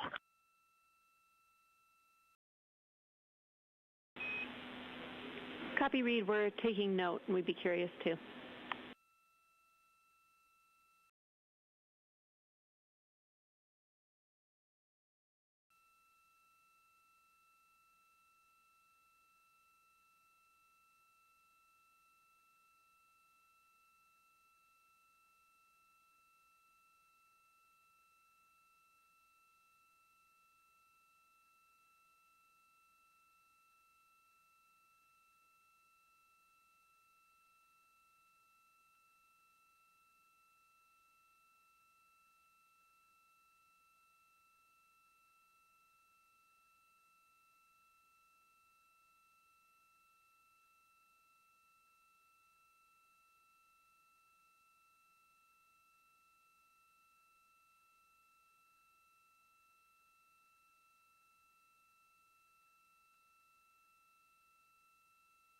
We are live in the Artemis mission control room during the lunar flyby of the Artemis II crew, the first humans to fly by the moon in over 50 years. Orion launched 4 days, 21 hours, and 30 minutes ago atop the SLS rocket, Space Launch System rocket from Kennedy Space Center in Florida.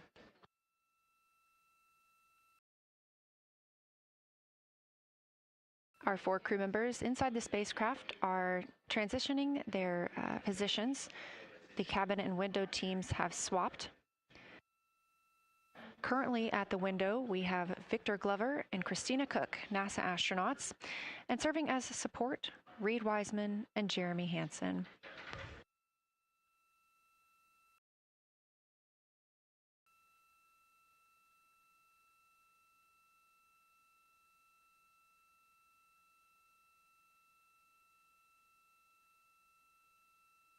For our crews at the window, they are using handheld Nikons with an 80 to 400 millimeter zoom lens. There are also GoPros on each of the solar arrays on Orion, and that's where this view is coming from right now. We have an interior camera of the crew as well, but they have dimmed the cabin lights. They've actually turned off the cabin lights to allow them to better see outside of the spacecraft. This also helps prevent any reflections from lights inside the spacecraft reflecting onto the windows while they are photographing the moon.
We talked a little bit about the views and the cameras being used on the Orion spacecraft. And again, we do have GoPros on the tip of each solar array wing. Now, the bandwidth is a little bit limited because having a crew on board, we do have to downlink a lot more data. That includes their environmental control and life support system. We are not the only data, this view that you see, coming down from the spacecraft, and so we do rely on sharing some of that with the other flight controllers in mission control. This helps the team monitor all systems aboard the spacecraft and ensure the safety of our astronauts.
We are standing by for a situation report from the crew aboard the spacecraft. They've been imaging the whole moon.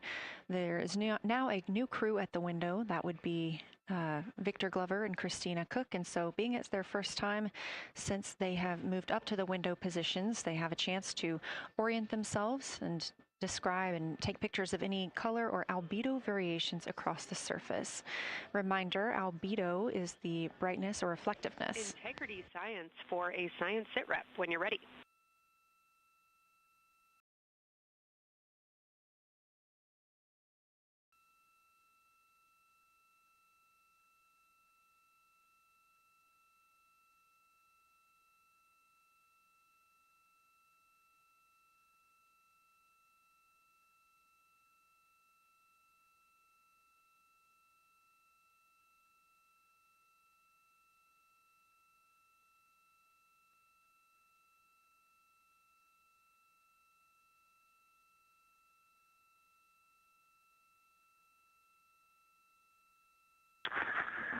Houston Integrity, we have no external view of the moon right now for the floating crew members, so my only science sit rep is that we have Victor in window 3 doing observations and Christina in window 2 with the long lens.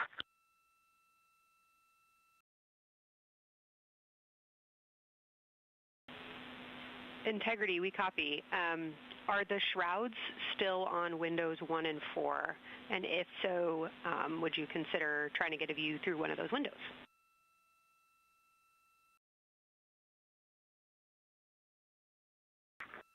We cannot take the shroud off of 4 because the Earth is too bright and it's impacting Ike's peripheral vision. And then I can get a grazing glimpse out the docking hatch window. I can see Oriental south down to the South Pole. And the primary thing that I see from Oriental right now is just the long trenches that come out. And, you know, when you come out the north side of Oriental, the ejecta kind of boulders across the northern half of the far side. But coming out the southern half of Oriental, I just see those large, here they look like gorges. They're almost like rain when it comes down the Grand Canyon and fingers off into the desert, kind of what it looks like. Also, Burgess Alpha is extremely bright. It's the brightest thing that I can see. Even brighter now than Aristarchus, which is heading off to the Terminator. It's almost impossible now to see Aristarchus, the thing that Jeremy and I looked so much at. I can just barely see the crater rays from Ohm, and I would say for albedo right now, I would go back to Grimati is still extremely dark, especially in that southwest corner, and there are parts of Oriental and the outer ring of Oriental that reach that same level of darkness, especially the rings of Oriental reach the same level of darkness as Grimati. And then south of Grimati, Jeremy and I were noting a few other just really dark areas of cratering, mare there, and those have that same darker albedo, but Burgesshoff is the brightest, and Grimati is the darkest. Integrity Science, that was a great description. Thank you, and thanks for the docking window geometry to give us that description. Any comments before you go on the annular ring in Oriental?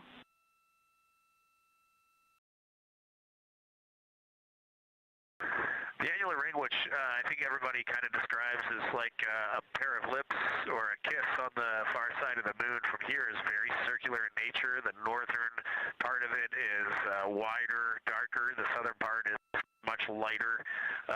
It is very neat looking, and but it is far more circular than I remember it looking in our training.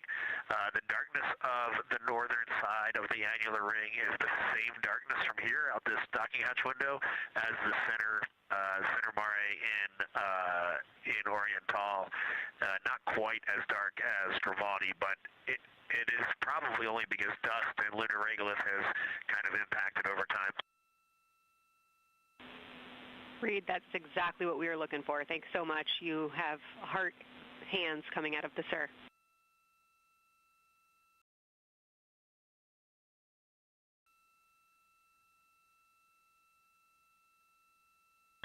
Say that again, Kelsey. Just saying that the SIR was really excited about that. That annular ring was something we were really eager to hear about, so thanks.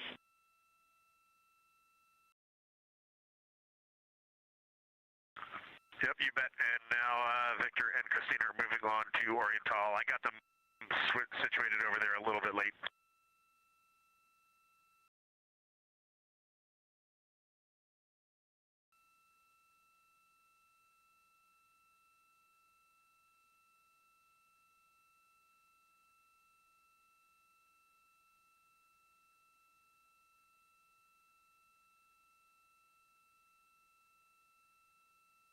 That was NASA astronaut Reid Wiseman, now providing a science sit rep as he is away from the windows most of the time. He is working as the support person along with Jeremy Hansen in the spacecraft, as Victor Glover and Christina Koch are now at windows 2 and 3, able to photograph the moon.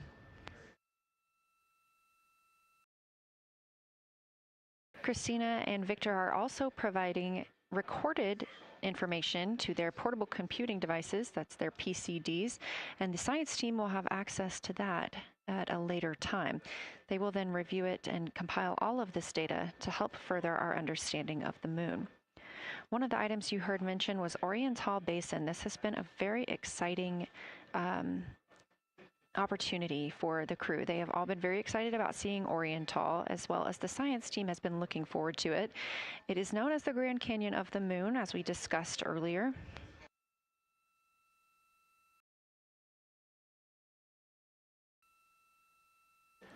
From the pictures, the science team is hoping that the crew will take centered images of the entire basin and surrounding craters in a single frame, but also use those 80 to 400 millimeter zoom lenses to create a mosaic entire basin.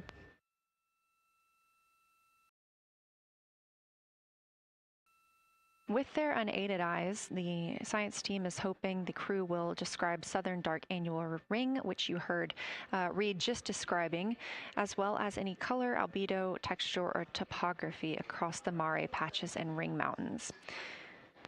Science team reports that the observations will be used to study the geologic evolution of the youngest lunar basin and to inform formation hypotheses for the annular ring.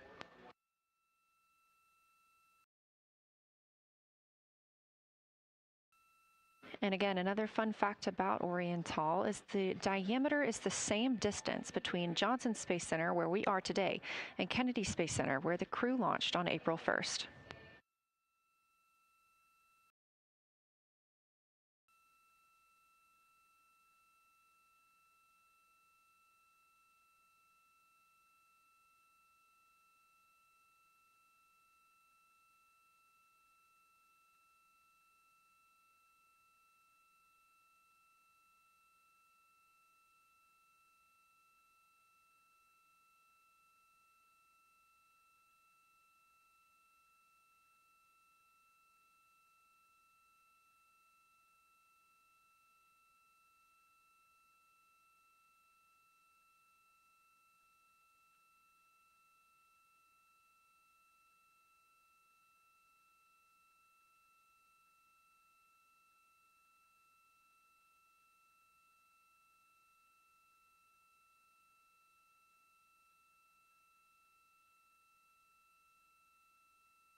This live view from the Orion spacecraft on the Artemis II mission, now 7,373 miles away from the moon, 251,130 miles from Earth.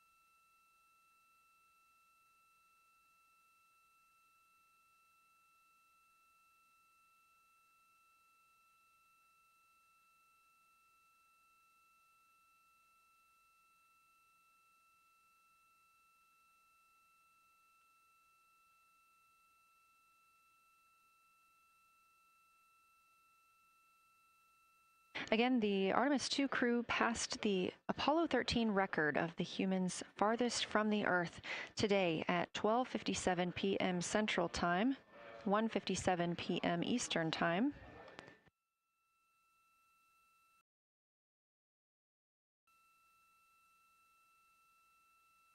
That distance set by Apollo 13 was 248,655 statute miles. We have clearly passed that, and we expect to pass that by about 4,105 miles. That will be when the spacecraft reaches its farthest distance from the Earth. It could be around 252,760 miles, but again, these are approximations and our targets, and we will make sure to report back the final numbers once we have them.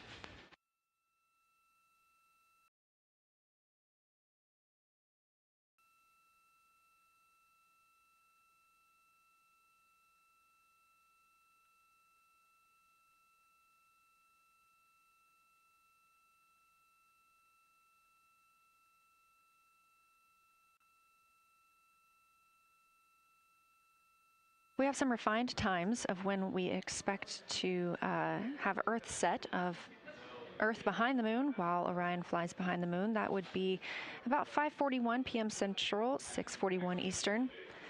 The spacecraft would make its closest approach to the moon at 6 o'clock Central, 7 Eastern, and that would be about 4,066 miles.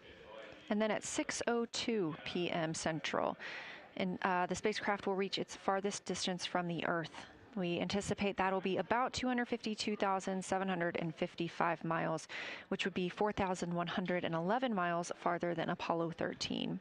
We would see Earthrise again at 6:21 p.m. Central Time, and a few minutes later, regain communications with the crew.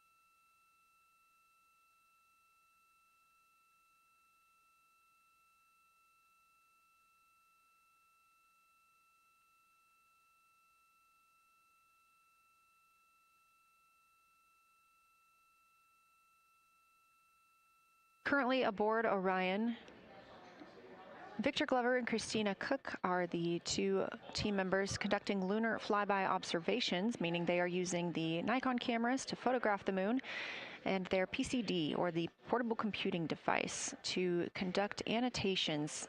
They are both recording information that will be downlinked to the science crew, and tomorrow morning the science team will have a conference with the team while the information is so fresh. They'll be speaking with the crew about their observations and their data collection.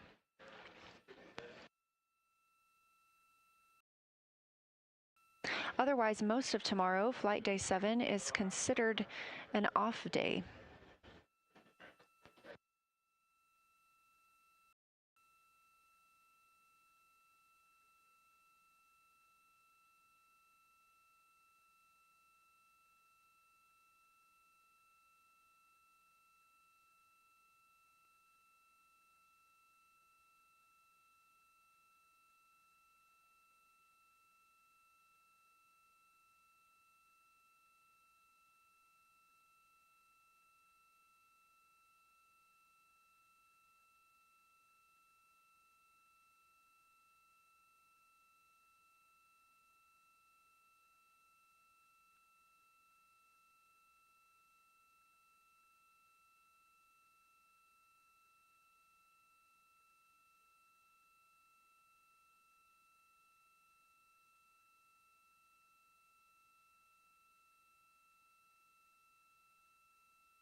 We are on flight day 6 of the Artemis II mission, the first time in more than 50 years that humans will observe the moon directly, providing a critical opportunity to practice how lunar science will be conducted during future Artemis missions. If you're just joining us, the crew is well into their lunar flyby observations, and we anticipate that we will hear from them soon. A few times every hour, they are slated to call down with science sit reps or situation reports. We most recently had one from Commander Reid Wiseman. He and Jeremy Hansen, mission specialist, were first at the windows today to photograph and make annotations of what they were seeing. Therefore, we heard more from Victor Glover and Christina Koch earlier in the day during those first blocks. But now that Reid Wiseman and Jeremy Hansen are on the support side, they are the ones calling down what they are seeing from windows 1 and 4. Earlier, we heard that the Earth is so bright in window 4, they have had to temporarily cover it with a t-shirt.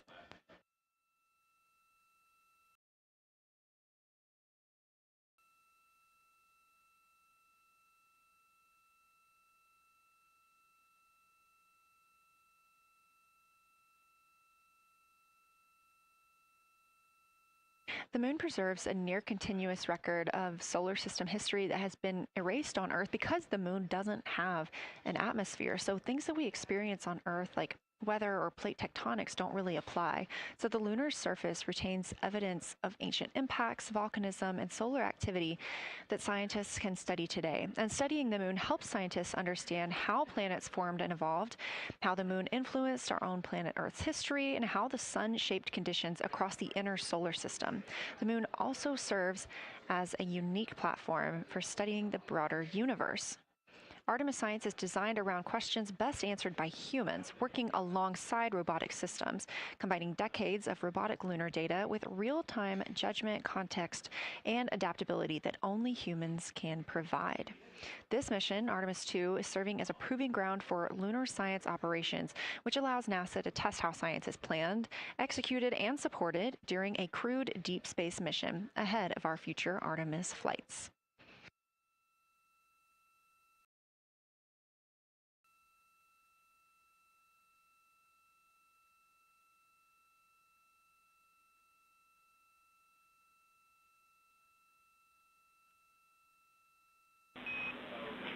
Integrity, time for a window team position swap.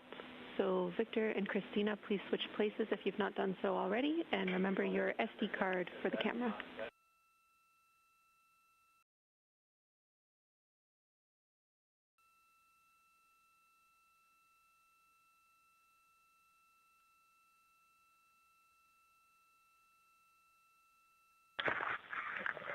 We're in the swap right now. They're wrapping up their last comments, and they'll switch over and change cards in the long lens. Copy.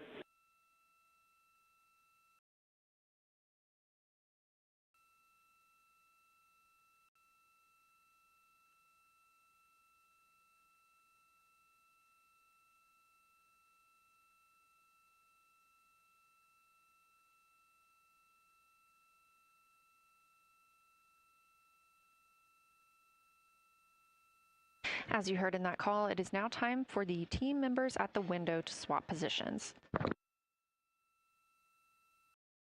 That means Victor Glover and Christina Koch will be switching roles. One of them has been photographing the moon with a Nikon with an 80 to 400 millimeter zoom lens, while the other was making annotations on their portable computing device. And both are recording audio that the science team will be able to listen to.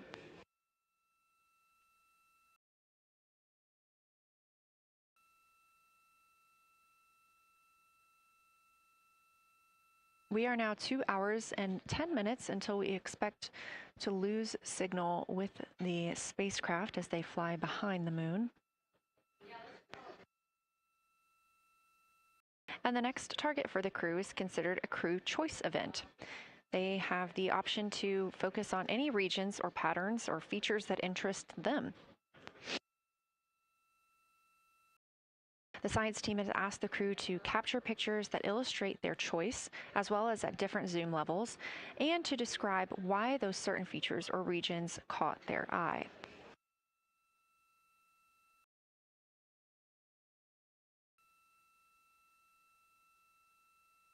Those recordings are part of what are being saved on their PCDs, portable computing device that will be sent to the science team for analysis.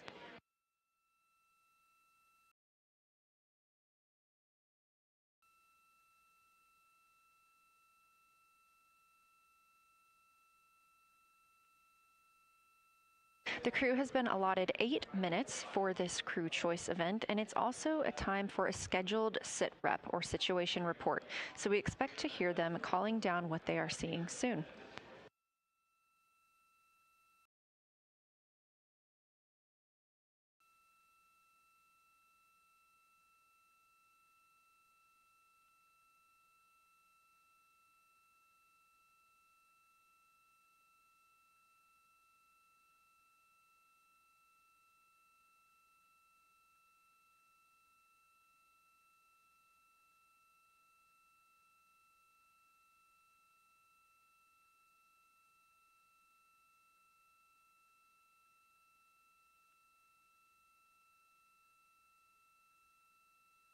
Something that the crew or that the science team has used to help prepare the crew is a cue card.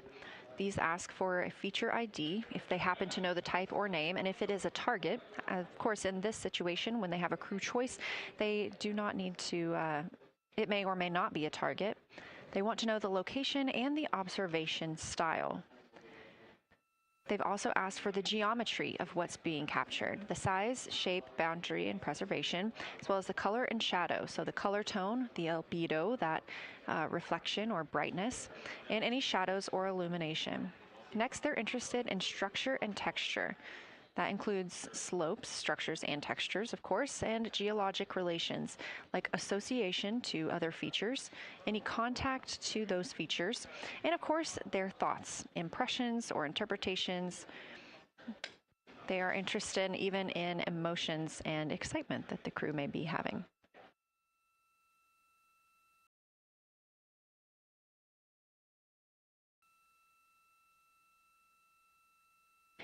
This flyby day has been practiced in many ways, even in sims here in Mission Control Houston. The team also conducted some field work, learning how to look for specific geologic features.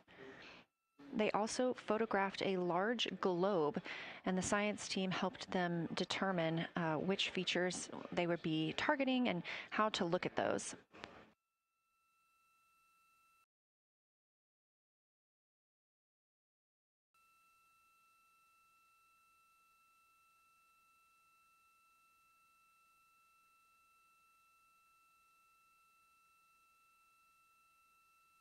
We have a few more minutes that the crew would be photographing their crew choice. Again, this is NASA astronauts Victor Glover and Christina Koch at the windows.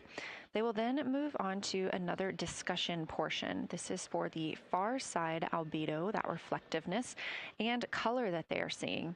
We heard earlier about some browns seen on the moon, which is very interesting, especially here from Earth, where we are just seeing whites, grays, and maybe even black at some points.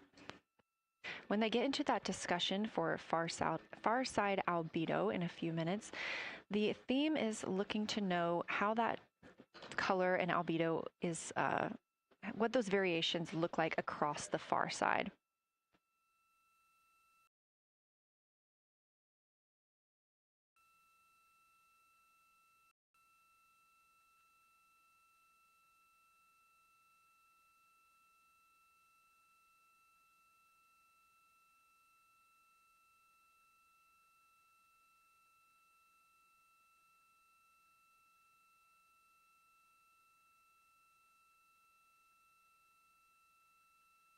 On the right side of your screen, the Science Evaluation Room, or SIR, where team members are looking real time at what the crew is seeing. And even earlier, we're... Houston Integrity, you ready for a science zero? We'll take it.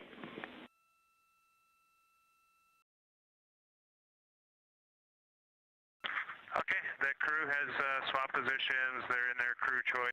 nice element. I've been listening to both of them for a little bit, and they're really enjoying, they both decided to pick the Terminator, and they're spending a lot of time looking at the Terminator, just talking about the resolution that they can see, the depth of the craters, and the various interesting and unique excavations that they can see. So Victor is on the long lens, and Christina is just looking out the window, and I'm sneaking a peek in T-shirt window. It looks like, I don't have the best angle here, but it looks like Aristarchus is on the limb of the moon now. It's amazing how quickly it changes as we speed around the far side of the moon, stuff that's leaving our field of view, and now we have a lot of the dark side of the moon that, you know, it's missing for us right now, but it would be in view if it was lit at all. Jeremy, Science, thanks for that sit rep. Do have a question. A few times we've heard you and the other crew describe change during the course of your flyby.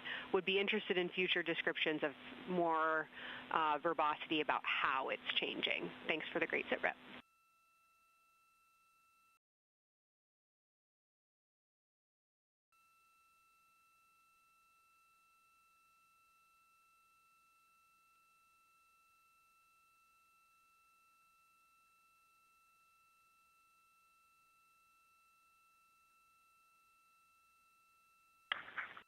Yeah, Kelsey, sounds good. We are definitely keeping an eye on that. My eyes have just not readjusted. The moon is so bright when you come back to the window. I was just in the interior of the cabin. I've come back to T-shirt window, and it's just overwhelming brightness, and my viewing angle is a bit challenging, so I won't be able to give you great observations from this window. But I will talk about something that I was talking a lot about in my recordings earlier, which was we've been talking about some shades, and so we have obviously the dark and the light gray, and then we've talked about naming some colors, a brownish hue and a greenish hue. And I'll tell you, like right now, Aristarchus, the plateau is hard for me to see from this window, but that had greenish hues to me and was very unique. I didn't see anything like that anywhere else on this side of the moon. And then I see a lot of these, what I would call brownish hue areas. There's a number of them.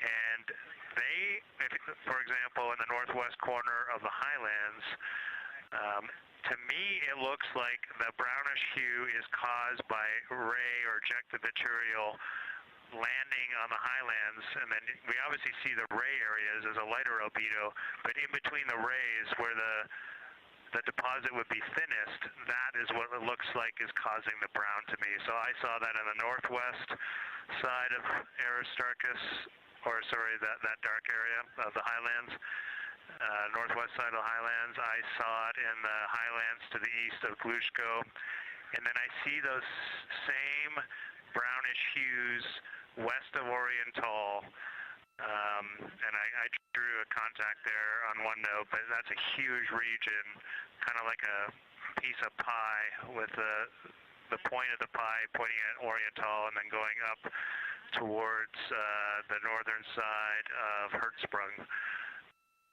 And that is an area that just looks like a different, that brownish albedo. That was fantastic, Jeremy. We had heard rumors of the green and brown hues, and so you really read my mind on asking about those. Understand they likely didn't have any contact with each other the way that you described them, but please correct me if I misunderstood that. And then last thing, I'll make the same offer we made to Victor earlier. If it would be helpful for us to verbalize any targets so you can stay at the windows and keep your eyes adjusted to the moon, please let us know.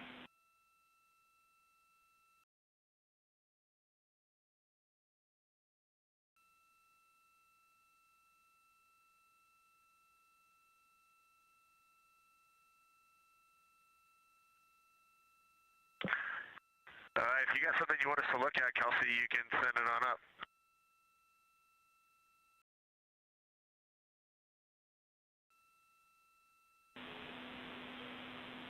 Definitely not looking to interrupt your flow, Reid and Jeremy, only offering assistance if you guys want to keep your eyes off of the PCDs.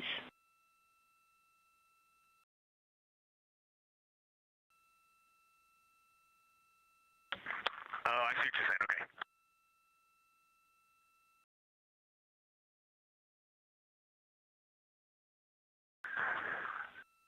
Not really science related, and we definitely learned this at Apollo, but the thing that is just most fascinating, I think, to me and Victor right now is even as rugged as the far side looks, when you look at Oriental and home, it's rugged, but man, when you look at the Terminator, it is just like impossibly rugged, and it reminds you that the whole far side is that way, and just the Terminator is really bringing out the shadows and the hills and the valleys, and it is just, it's unbelievable. It's like no surface of the Terminator is not marked by meteor impact, and it's just, it is very impressive to look at that, and you realize that that is true across the whole far side. You just can't see it due to sun illumination right now. Reid, Houston copies, and we were commenting on the same thing. Even from our view, the Terminator looks absolutely alien because there's just so much texture in there that we're just not used to seeing. So thanks for sharing that with us.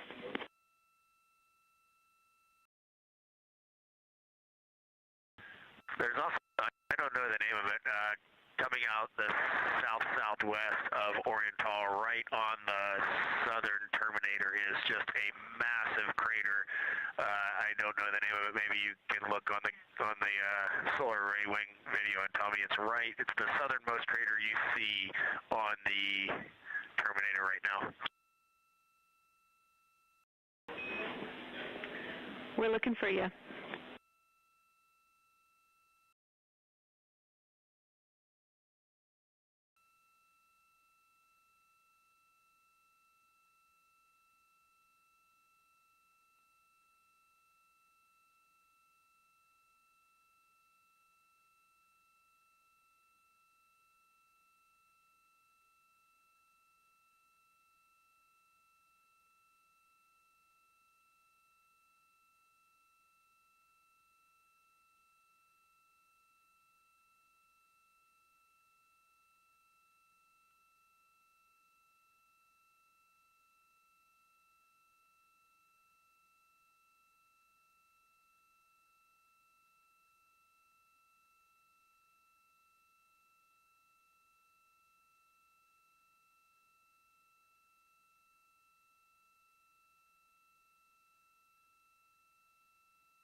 We're loving that picture. Thanks for showing us.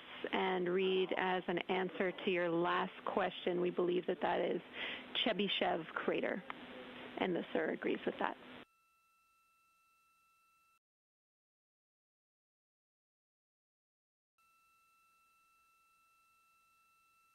Okay, that picture I was just showing you is an 8X iPhone out the docking hatch with a high grazing angle. It's just amazing.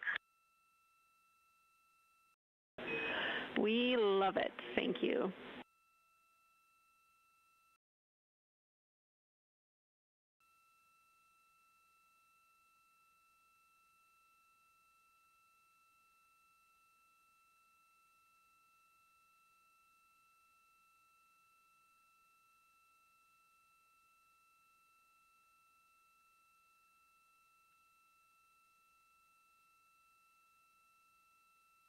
This is Artemis Mission Control in Houston, Texas. Mission elapsed time, 4 days, 22 hours, 12 minutes into the flight of Orion.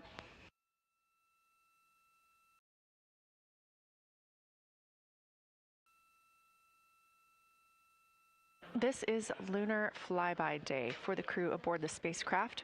Reid Wiseman, Victor Glover, Christina Koch, and Jeremy Hansen are now the farthest people to have ever traveled from Earth.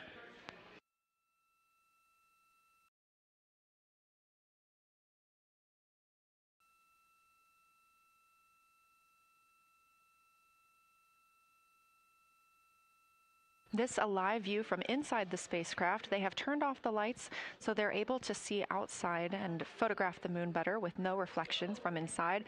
And for a very brief moment there. Integrity Science, thanks for those iPhone views. It's helpful to see what you're seeing.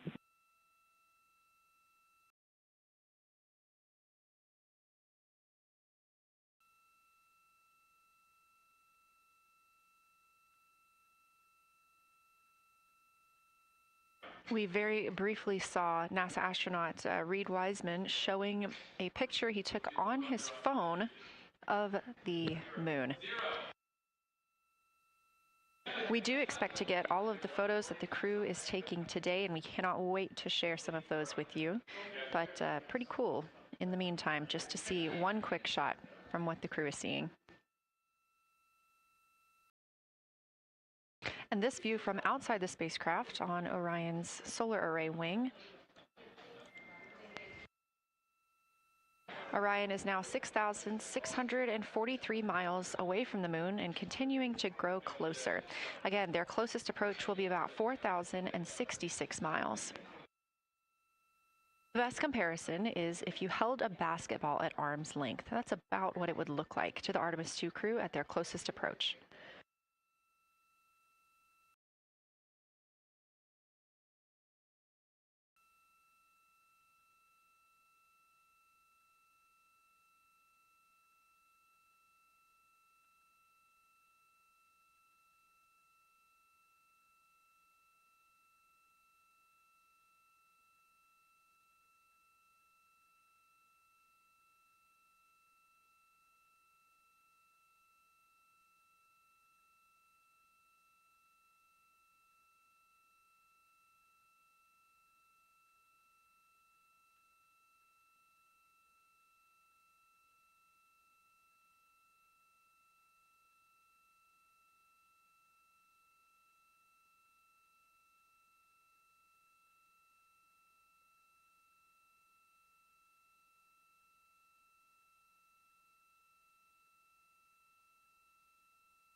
This view showing at the very top, a camera coming from Orion, continuing their flyby of the moon.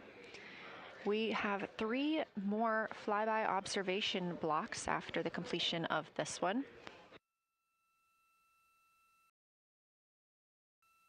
Down in the bottom left of your screen, that's the SIR, the Science Evaluation Room, where team members are continuing to work through all of the targets that the crew is photographing today, and they've helped identify some of the craters and some of the other items that the crew has seen on the moon's surface. Down on the right is Artemis Mission Control here in Houston. Those 2 rooms down at the bottom are just down the hall from each other.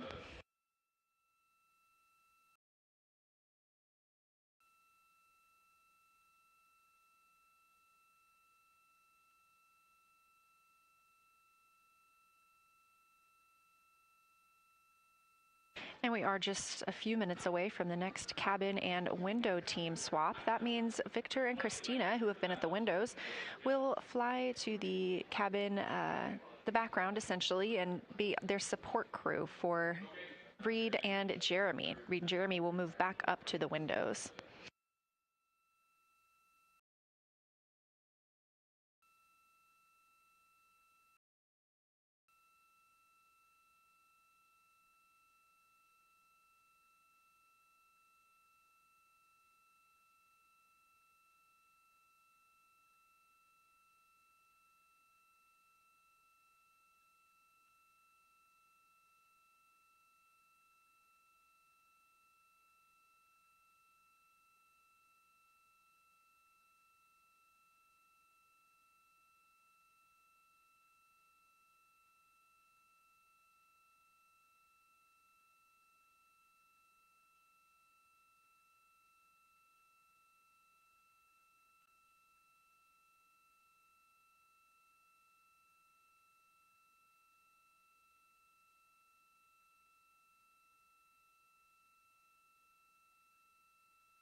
crew is continuing their discussion portion of the flyby in the lunar targeting package, where it says far side albedo/color. They are looking, the science team is looking to get a good understanding of what the crew can see on the far side at this point, and its brightness as well as any colors. We did hear earlier Canadian Space Agency astronaut Jeremy Hansen reporting that they could even see browns and even greens on the moon. I'm really looking forward to seeing those photos.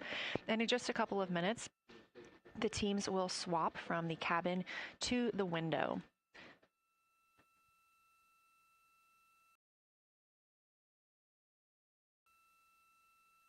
Another rundown of just how this flyby is choreographed inside the spacecraft today. So these activities have been timelined, and there are these 5 blocks of time during which the crew is going to be observing the moon from Orion's windows. Now we are just coming up on the end of the second block, and we'll start the third soon. So at any time during those blocks, 2 members are at the windows working in a pair. One is taking photos from window 2 and has a blue shroud over the window to help prevent any reflections from inside the spacecraft. They are also using an 80 to 400 millimeter zoom lens. And the other astronaut on the window team will be in window 3 using their portable computing device to make annotations. Now, again, both of those crew members are making audio recordings of what they are seeing, and we are not hearing that right now. Those are going to be downlinked later to the science team, who will evaluate them and use that data to inform our understanding of the moon. Those 2 crew members at the windows swap roles. Integrity Houston, it is time for another swap between the cabin and the window teams. So we have 15 minutes of handover time, and then we will expect Jeremy and Reid at the windows and Christina and Victor at the cabin. I have no new vehicle updates for you, but I do have a photo location for some photos on Ike's PCD, and I want to let you know that Jeremy's family have arrived in the viewing gallery.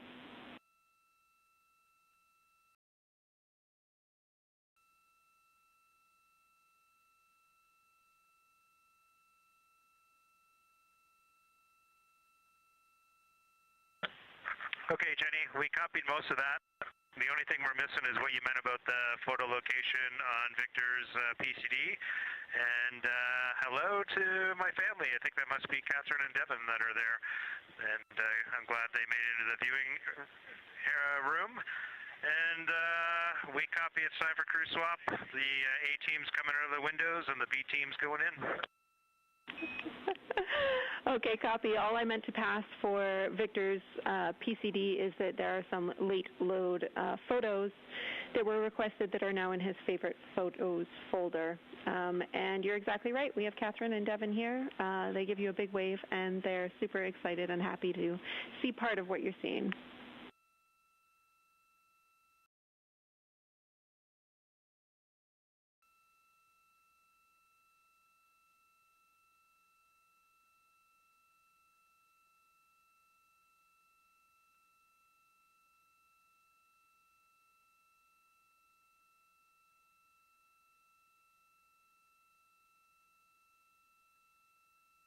Okay, copy, Jenny. We're not sure what we're looking for in the PCD, but we're going to poke around, and we may be calling you back about that one. All right, that's no problem, and it's unrelated to flyby.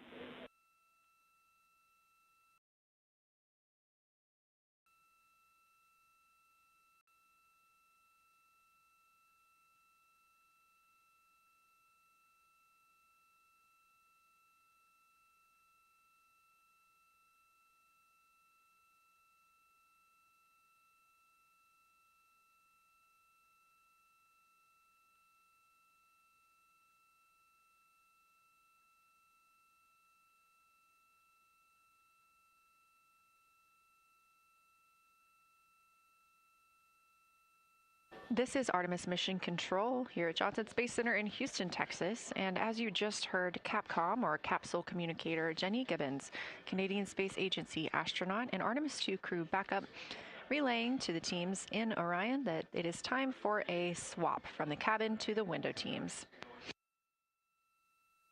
We're now at the tail end of the second lunar flyby observation block. Again, we have 5 of these today. Most recently, Victor Glover and Christina Koch were at the windows photographing and making annotations, while Reid Wiseman and Jeremy Hansen were in the cabin providing support, whether that is SD card help, but also science sit reps, calling down any situation reports for what they are seeing on the moon or anything about the vehicle status. With that call to make a swap, Reid and Jeremy will be back at the windows, making observations for what they see at the moon and taking photos.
Again, you're watching live coverage of NASA's Artemis II. But something that's really awesome up here is we now have the moon and the Earth in window 3 simultaneously, and the moon is a gibbous, and the Earth is a crescent. And I'm guessing in about 45 minutes we'll have 2 identical crescents as we change our position in the universe. That is pretty darn cool. Thank you.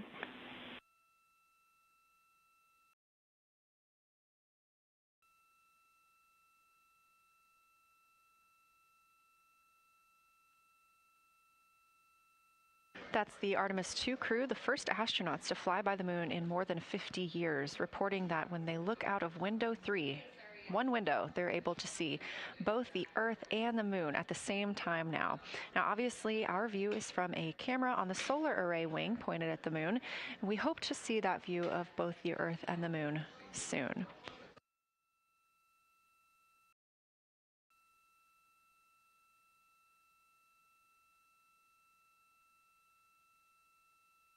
Some upcoming times for what you can expect. In about an hour and 40 minutes, we will have Earth set. And during that time, we will have a view of Earth going behind the moon. Shortly after, just a few minutes later, we will lose signal with the Orion spacecraft. This is tracked as it is going behind the moon and out of reach of the Deep Space Network. At 6 o'clock p.m., the spacecraft will make its closest approach to the moon at a distance of about 4,066 miles. At 6:02 Central, the spacecraft will reach its farthest distance from Earth at about 252,755 miles. Of course, these are approximate, and we will make sure to provide you with the final distances once those are confirmed.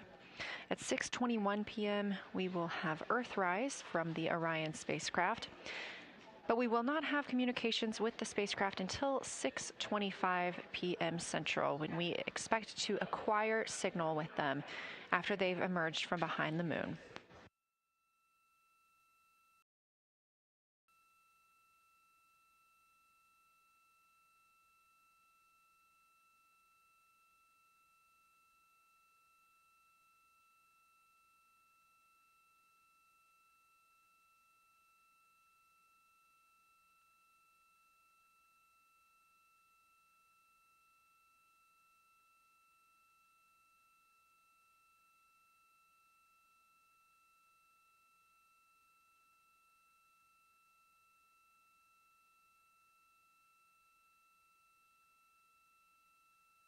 Again, you're watching live coverage of NASA's lunar flyby for the Artemis II mission, first crew to fly beyond the moon in over 50 years.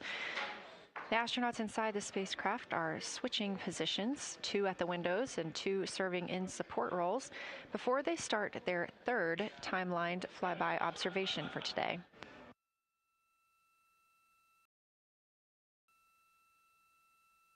We've heard great calls from the crew so far describing what they're seeing, all well trained by the science team here on the ground.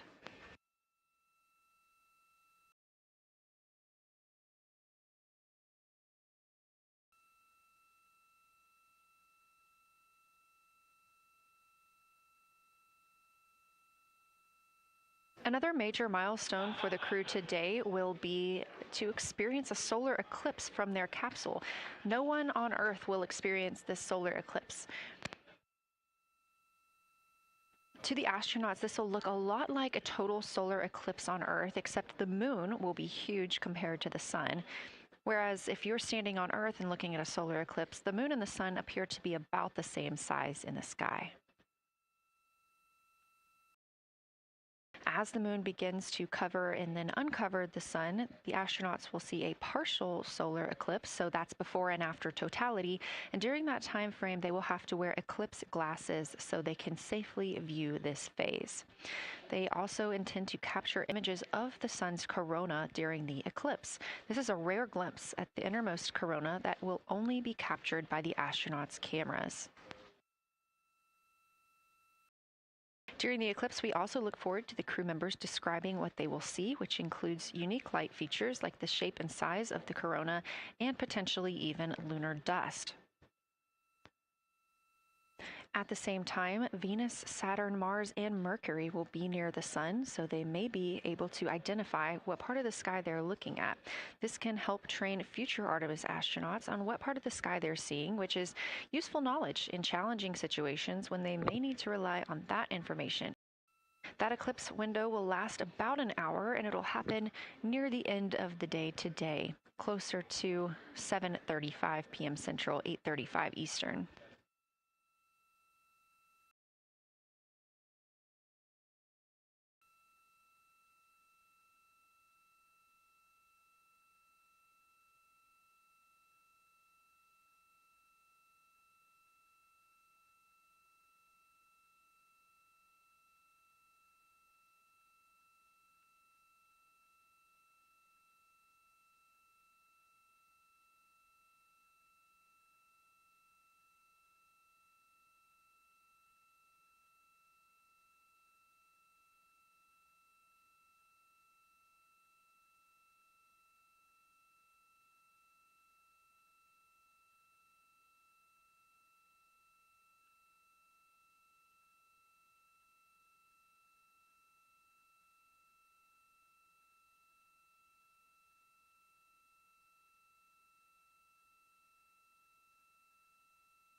As you can see in this live view from Orion, the spacecraft is maneuvering around the moon, and the views of the moon have changed since we started our broadcast.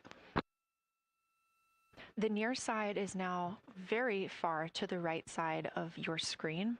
This is the side that we can see from Earth. That darkened portion are ancient lava flows.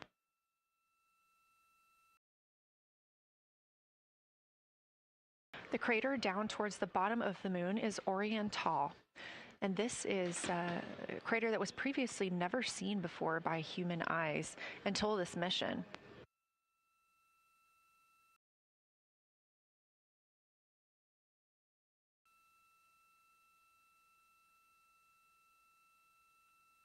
Everything to the left of Orion is considered the far side, and this is what we typically do not see from Earth.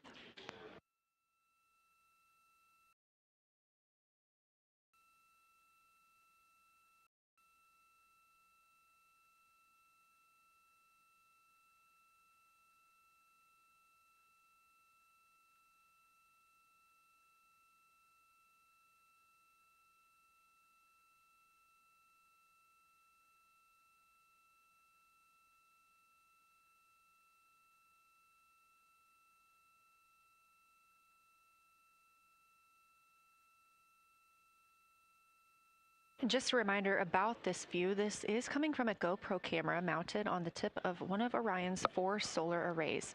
Each solar array has a camera mounted on it, and the bandwidth is limited due to we have a crew on board, and this is our first flight of crew aboard the Orion spacecraft. So having a crew means we have to have an environmental control and life support system.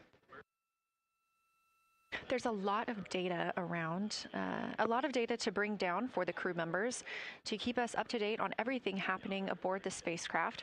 So we have to share our bandwidth when it comes to imagery and data.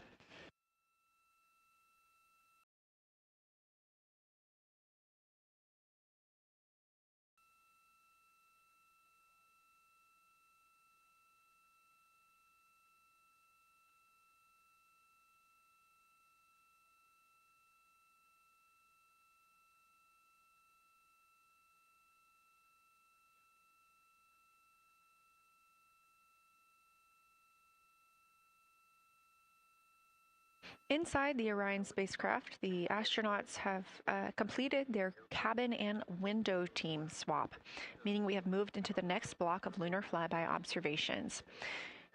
Jeremy Hansen and Reid Wiseman are now back at the windows, taking photos and making annotations. About halfway through this block, they will switch positions at the windows and will be prompted by the ground to do so.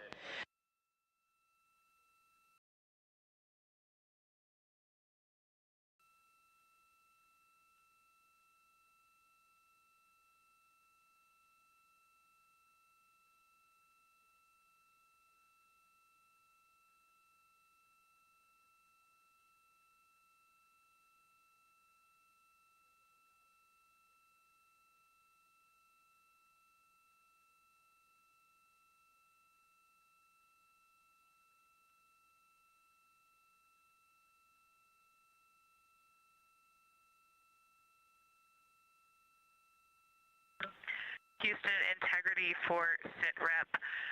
First of all, I'll just talk about the experience that I had during Victor and my observation time.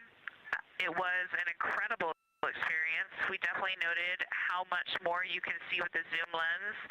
Even though we have a great visible eye image, there's just a lot of texture that just pops right out at you when you can zoom in. So almost just using it like a telescope, the camera lens. We really enjoyed our discussion time. That was a great innovation on the lunar targeting plan. We were both able to describe a lot more kind of with flow, I would say, when we were talking to each other. And it was also, we sort of were able to bounce ideas off of each other and come to new conclusions. We had, I think, a very successful talking through of some contacts between different color areas, both in the mare and in the highlands, and we identified some really unique texture areas as well. At one point, towards the end of the images of my time in window 3, I just had an overwhelming sense of being moved by looking at the moon.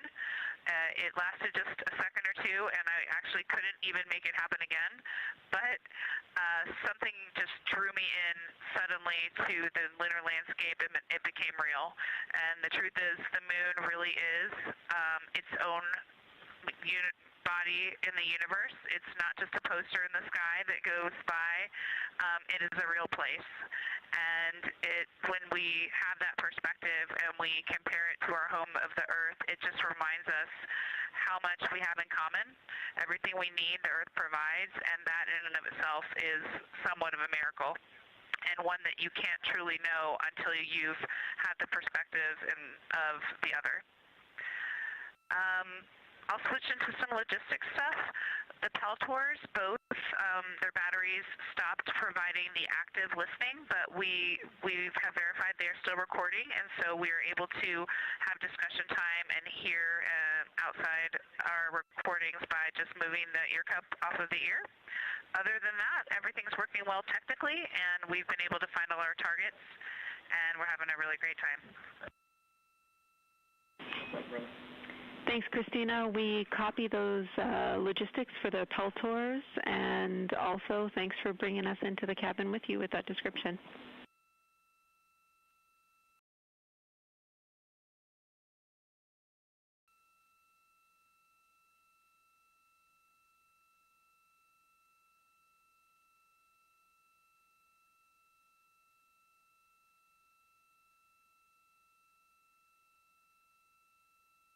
Right on time. NASA astronaut Christina Koch, a mission specialist for Artemis II, calling down a science a situation report. Good news, reporting that she and her teammates have been able to capture all targets that were listed.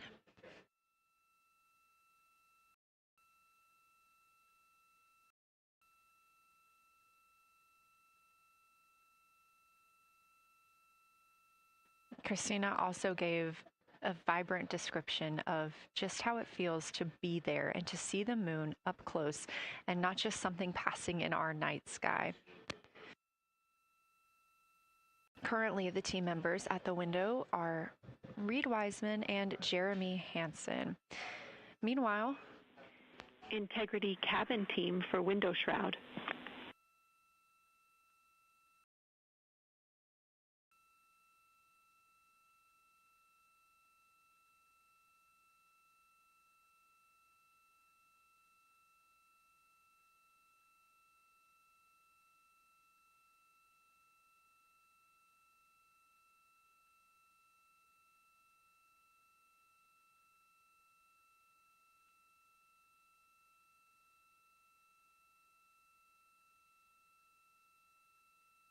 We're listening. Go ahead, Jenny. Hey, Victor, we have a temperature constraint on the windows, and the shroud might be getting us close, so we just want to check on the state of window 4's shroud, whether you believe it's still necessary because maybe things have changed with our viewing, and if so, we would like to request to have the shroud removed.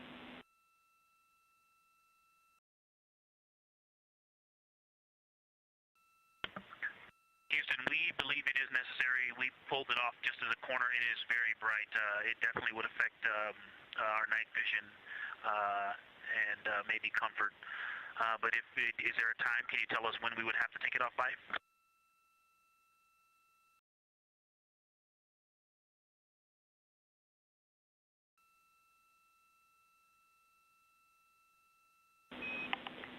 Unfortunately, since it's been on for a while, we are going to have to request that the shroud is removed, and we can recommend something that could block the light but just create a bit of distance between the window and whatever is covering it. Something like a t-shirt would do the trick and help.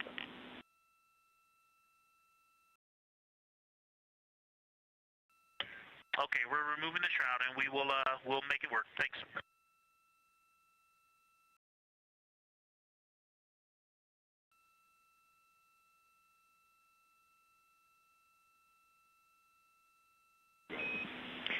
Thank you, Victor. We know it's pretty bright in there now with that window uncovered.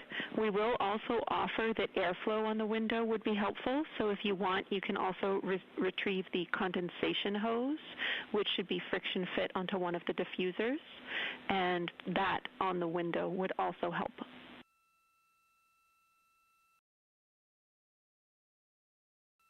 We can easily point a diffuser at the window, so we're going to start with that. And it's pointing at the window now.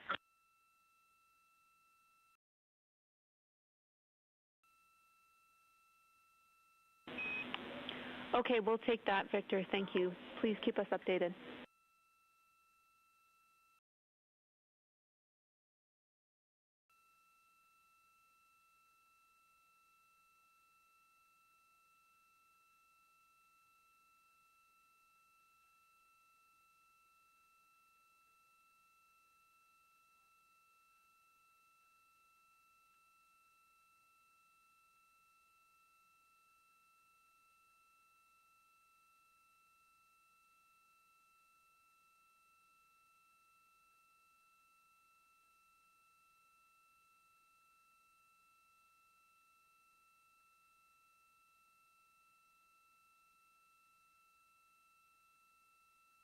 That call from Capcom, Jenny Gibbons, CSA astronaut and Artemis II crew backup to the crew aboard Orion, letting them know that they will need to remove the window shroud they had placed on window 4.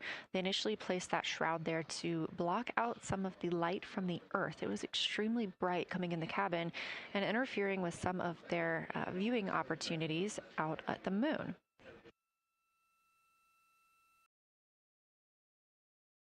This was a request from ground teams to ensure that they are protecting other systems, and the crew has been offered the opportunity to use something else to cover the window.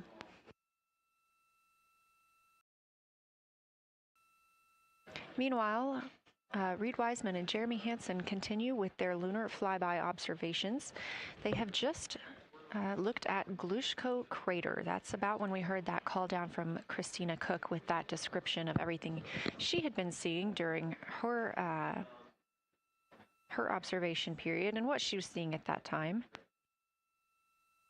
The science team asked this crew to take centered images of the entire crater and their ray system in one frame. They're also interested in knowing the brightness, texture, and extent of Geological's rays and how they differ in the mare, or that sea area, versus the highlands. Geological is considered a young lunar crater, and these observations can help understand material properties of those craters.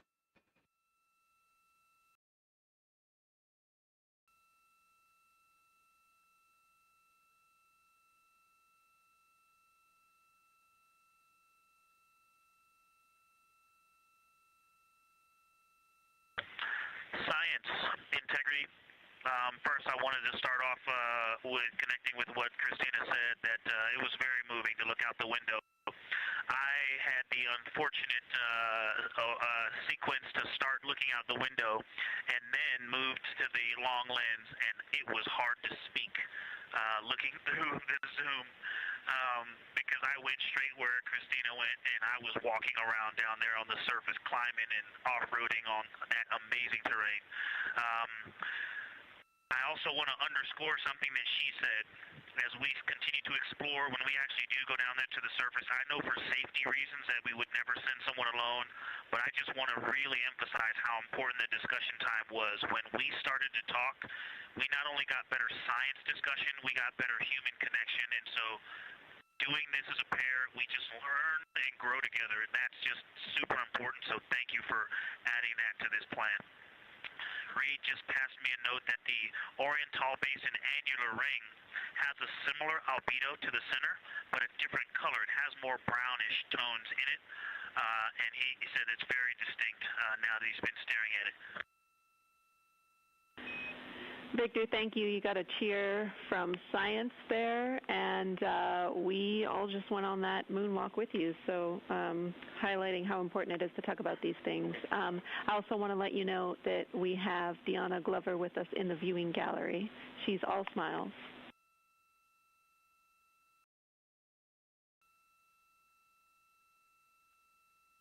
Well, you just got a bunch of cheers up here. Hey, babe.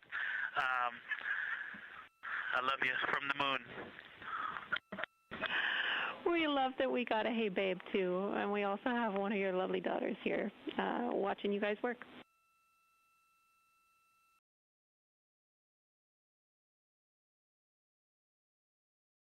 Thank you guys for doing that and for supporting them through this. And to all of you, Genesis, Maya, Joya, and Corinne, I love you. And Deanna, I love you. I'm glad you get to be there.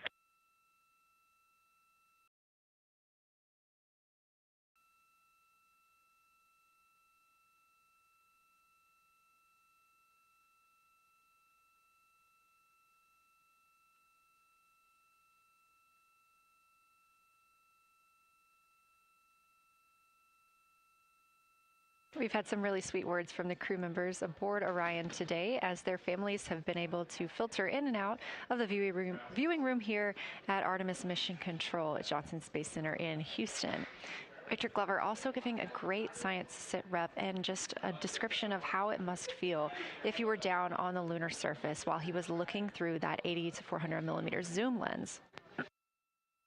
He also expressed how important it was to be able to talk through that real time with Christina Koch and stress the importance of that on future missions, that it not only made their discussions better, but also more human.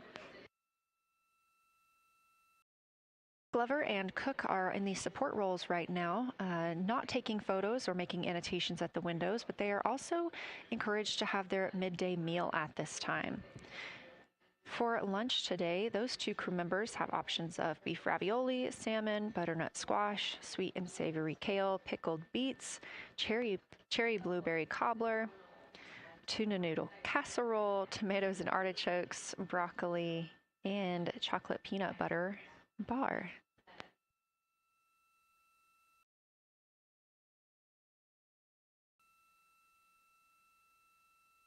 Once Glover and Cook return to the window portion of their flyby today, Reid Wiseman and Jeremy Hansen will get into their midday meal.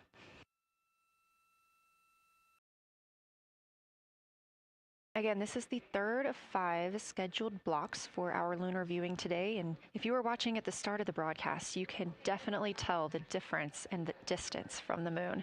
We are now 5,518 miles away from the lunar surface, and again, expecting the crew to get about 4,066 miles away. They are currently 252,050 miles away from Earth, and every mile is a new record, having surpassed the Apollo 13 milestone for furthest distance earlier today.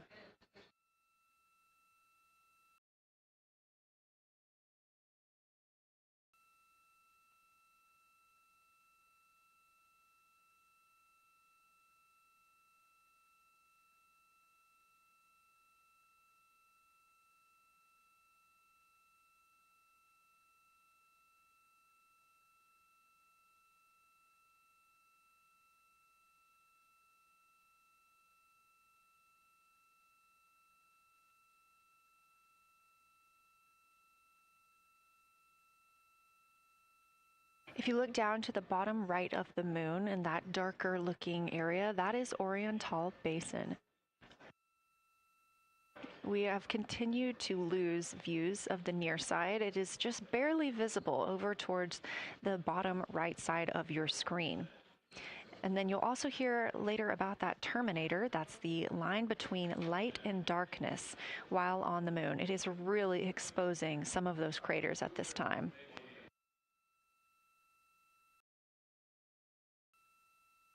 A couple of the other features in view right now are Hertzsprung Basin and Vavilov Crater.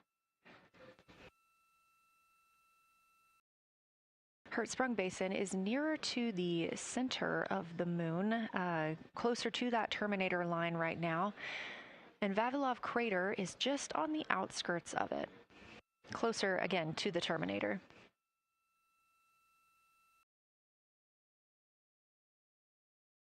Towards the bottom of the moon and to the left of the terminator line, or currently shadowed in darkness, is Apollo Basin.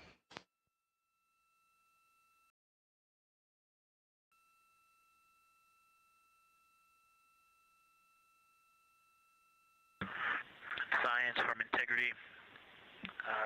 Let me find out how far we are from the moon right now.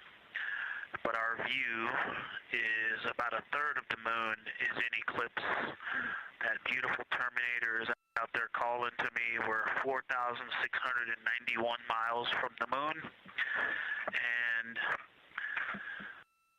what looked like in the terminator about a third of the way up from the southernmost part of the terminator looked like a dinosaur print if one was running to the northwest.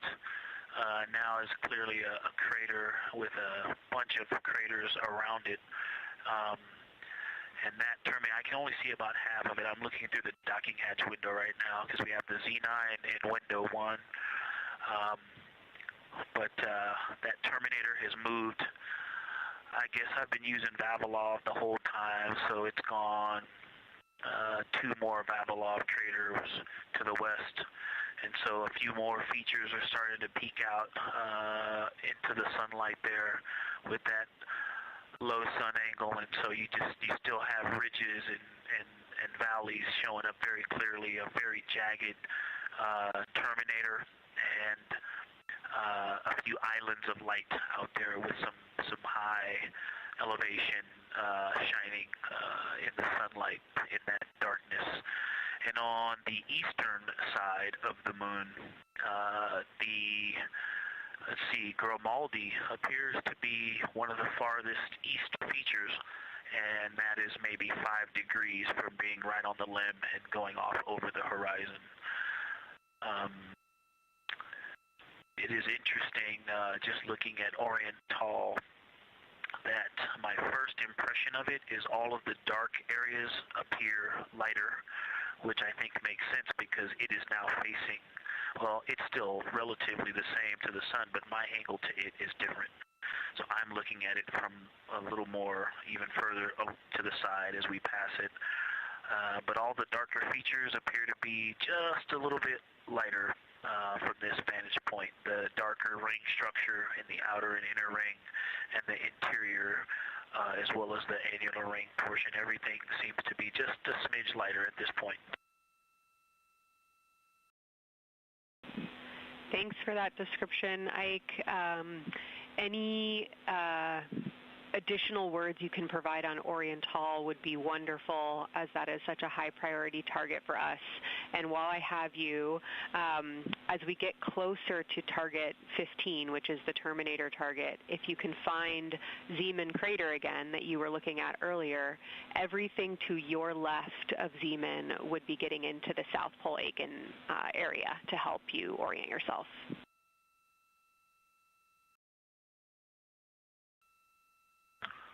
Zeeman is a great waypoint out there. I definitely see it.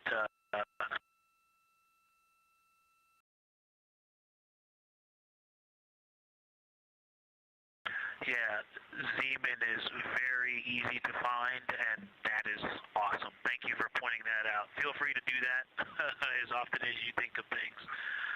Let's see, looking back at Oriental. Okay, another thing, after looking through the zoom camera, man, you guys are smart. You probably did this on purpose, but after looking with my plain eyes and then going to the 400 millimeter zoom, now looking at it, I see the cliff face as if you were standing in the center.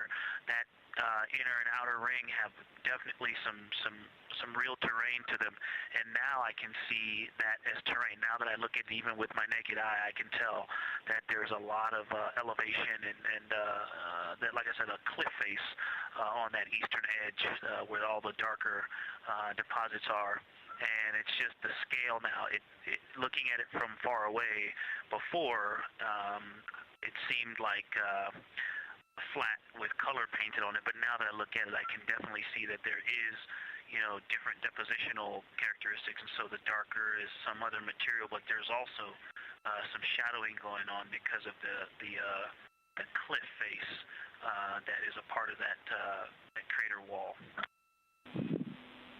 Great description, Victor. Thanks, and really interesting to hear now the distinction between shadow and color. Before I let you go back to other observations, you mentioned that Reid saw a browner hue to the annular ring than the rest of Oriental. Are you seeing that from your vantage point?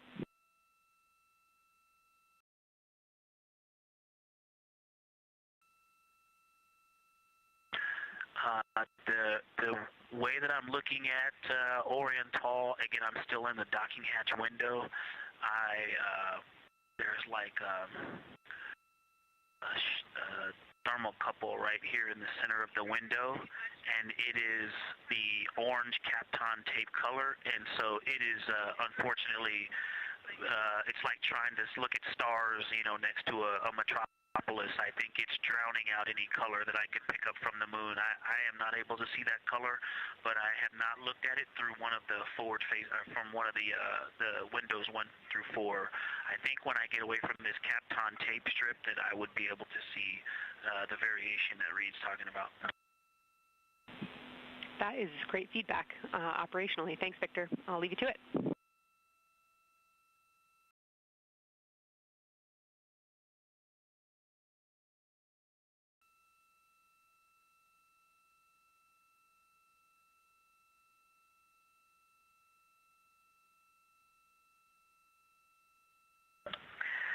Science Integrity with a question from the window team.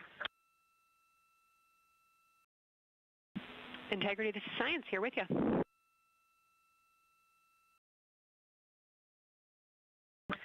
Yes, they form a theory that they're sort of tossing back and forth. What is older, the Mare seas of the near side or Oriental?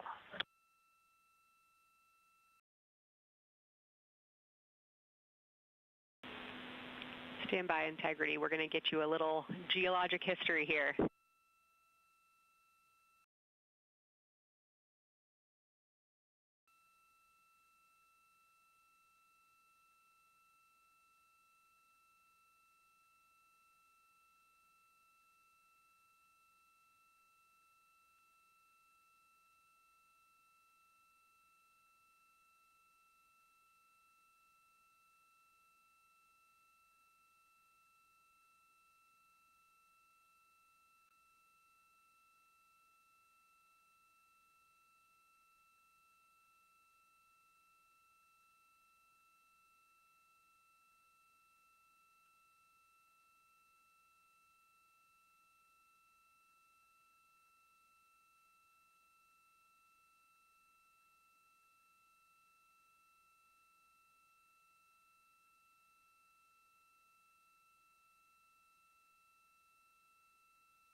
Integrity Science back with you for some lunar volcanism when you're ready.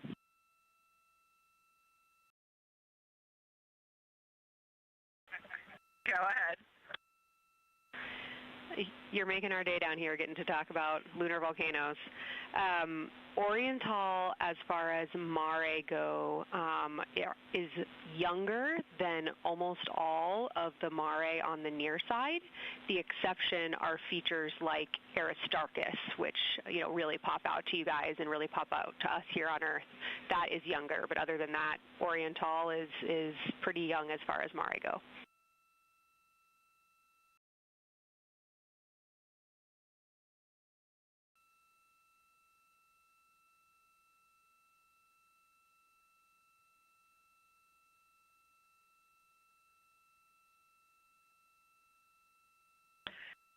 And Kelsey, thanks for that. We love lunar volcanism too. How about when the actual crater was formed?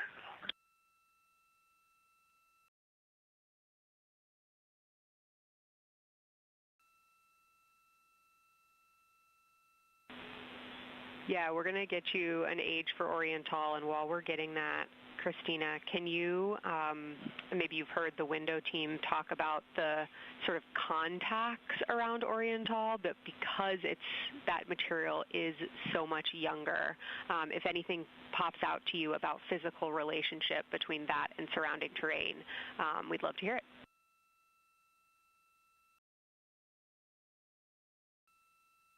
Yeah, definitely. They are discussing a contact relationship that could explain some of the color that they're seeing in certain areas. And so it was really about the ejecta of the creation of the basin and understanding the superposition of its ejecta and Mare on the near side or other features. So thank you. We'll take the insight when you have it.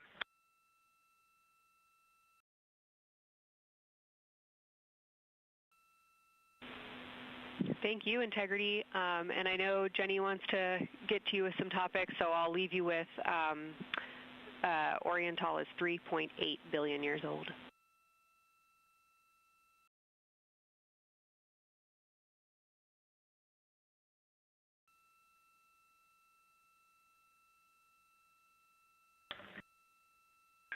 Copy that. So that's on the older side. The actual basin is very old. Correct, as is the case with a lot of Mare. Typically the big basin formed and then the volcanic eruption was able to punch through the crust where it was weakened by that basin formation.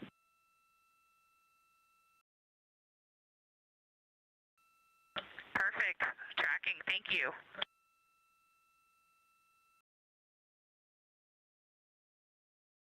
NASA astronaut Christina Koch calling down some questions to the science team on console. The voice you're hearing with those answers is Dr. Kelsey Young. She is joined by Trevor Graff on console today. Christina asking about the age of Oriental, and specifically the Mare regions. Those are those dark regions that you see. They are paved or filled by volcanic deposits.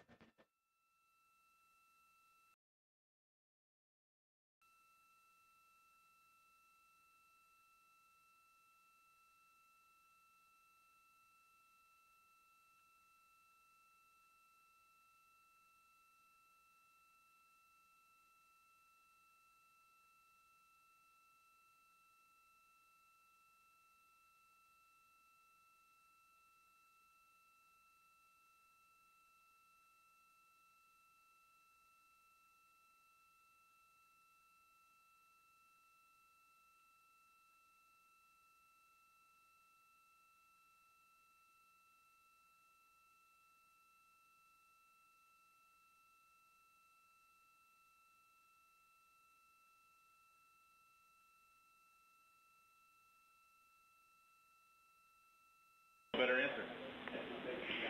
Integrity, it's about time for a position swap at the window. So we will ask Reid and Jeremy to swap positions, and I'll remind you again about your SD cards. And Victor or Christina, I have one window task for the cabin team when you're ready.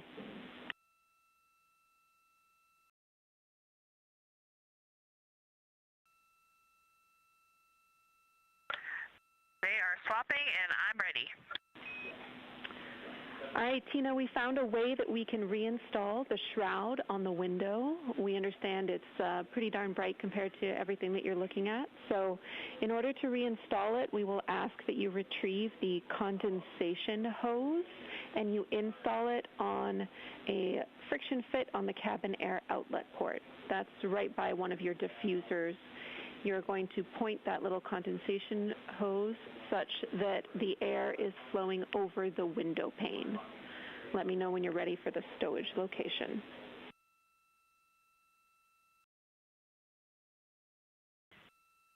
Ready.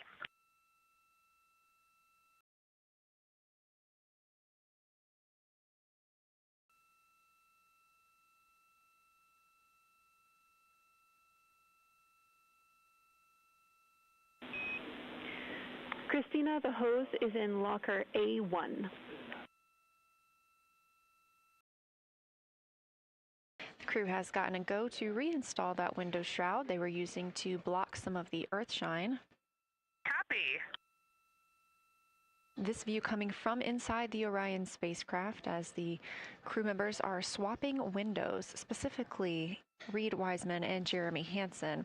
They've been our crew members at the windows taking photos, making annotations, and making recordings that'll be downlinked later to the science team for review. The science team will have a conference tomorrow morning with the crew to get any fresh perspectives or things that they learned during the flyby.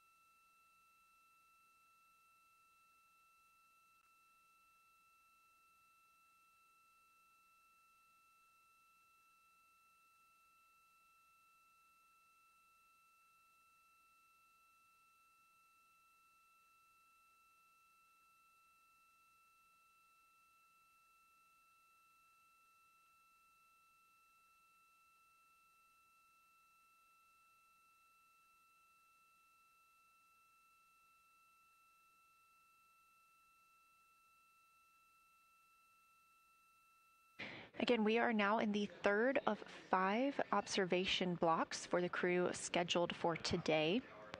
During this flyby, Orion is passing around between 4,000 and 6,000 miles from the moon and providing the crew with a full view of the lunar surface. It's a higher vantage point and much farther than Apollo's lunar orbits on average. So from this view, astronauts can observe both the North and South Pole and large-scale geologic features in one single view.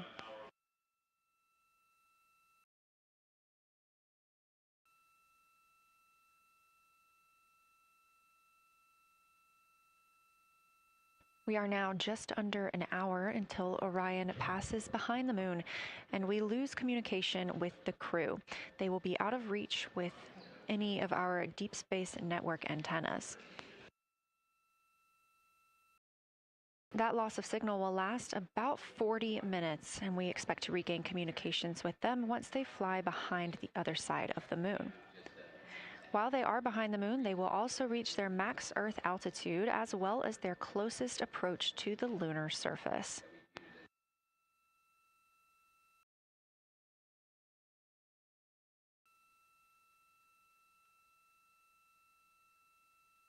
The view you have right now is a live stream from a camera on Orion's solar arrays.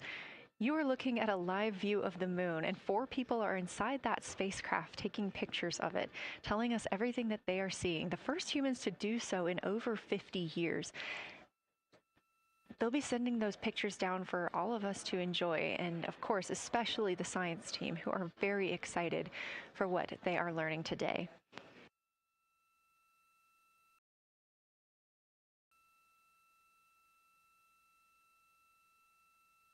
It appears the Artemis II spacecraft, Orion, is now under 5,000 miles away from the moon. Again, we expect their closest distance to the moon be about 4,066 miles.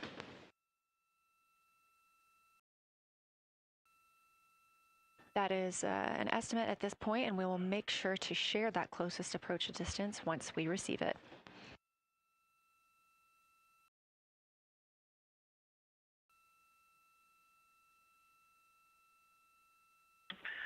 Houston Integrity question, did you just want us to cool the window with the condensation hose, or did you want us to put the shroud back on and cool the window at the same time?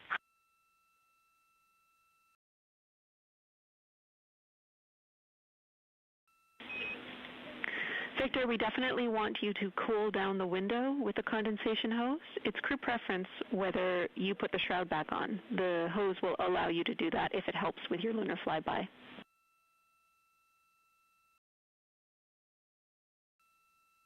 Okay, copy. We're going to do both at the same time. Thank you. Houston copies.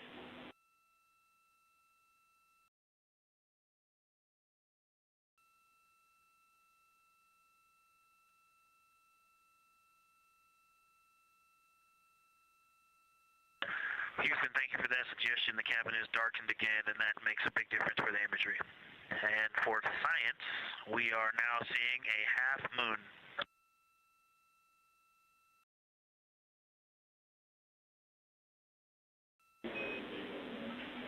Thank you, Victor. We're happy to hear it, and we see half moon, full moon joy still.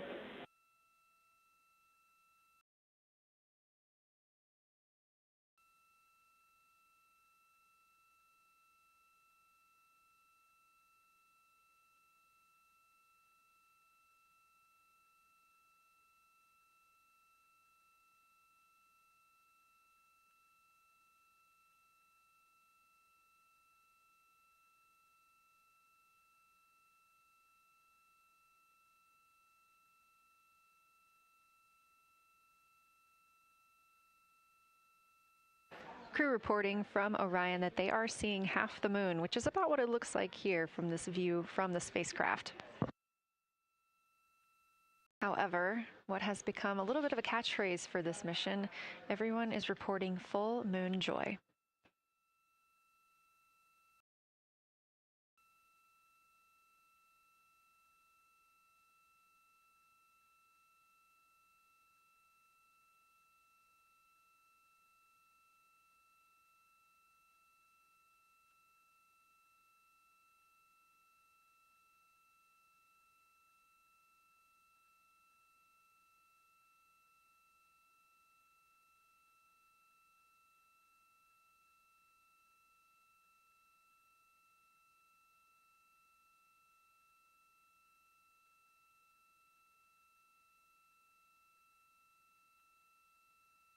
We are keeping up with which targets the crew is tracking through their lunar targeting package. They are just wrapping up their second. Science Integrity, another observation the window team commented on and Christina and I discussed a bit is in Hertzsprung. The solid and intact crater is very smooth. If it were a dirt road, it's very hard packed, and then you go outside of it, and that outer crater, that's the one that is older. It is a little rougher and more jagged, and starts to get into more loose-looking terrain. And the smooth interior also causes the craters that are inside of the larger crater, the smaller craters, to have really sharp edges, sharp, distinct edges. And just a general comment on that area, Hertzsprung, that whole area, the average albedo there is darker. That is, I would say, 3. And the average albedo around Oriental and between Oriental and Ohm, excluding the wedge, the darker wedge, is more on the 6-7. And that they also seem to be different texturally. Christina described it earlier around Hertzsprung, and then from Hertzsprung toward Oriental, there appears to be a frozen, a rippling pond, but frozen, or like choppy waves when it's windy out, choppy water, and then it freezes instantly. That's the texture. If you walk down there barefoot, it looks like it would be hard on your feet, like lava. After it's cooled, it would be pokey. Except for right there in the center of Hertzsprung, it looks paved, like a paved road, nice and smooth.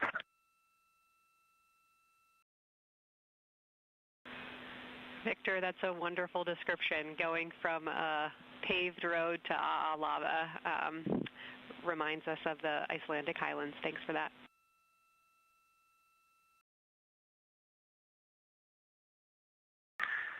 In science, another in the interior of the very intact, the interior of the intact crater at Hertzsprung is albedo variation. I think I heard one of the window crew maybe say color variation, but definitely albedo variation. There's lighter patches and slightly darker patches. It's not swirling, it's just patchy. It just has spots that are lighter, and I would say a predominantly darker average area. Great descriptions, Victor. Thanks. Not swirly, just patchy is really helpful for us.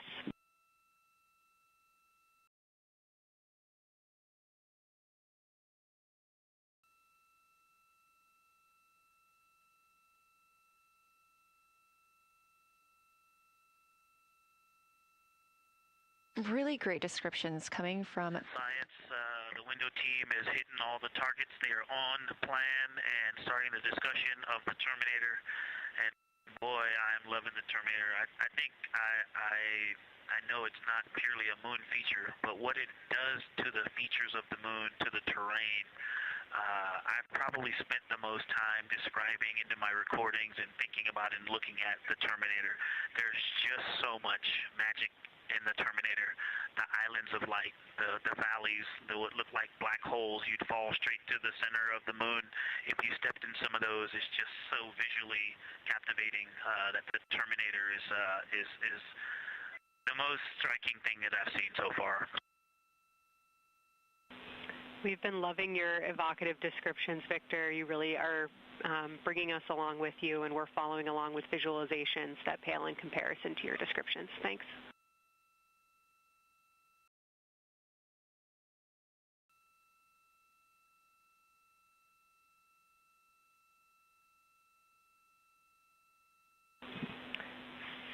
Integrity Science, one more question on a status of what the window team chose to observe for crew choice.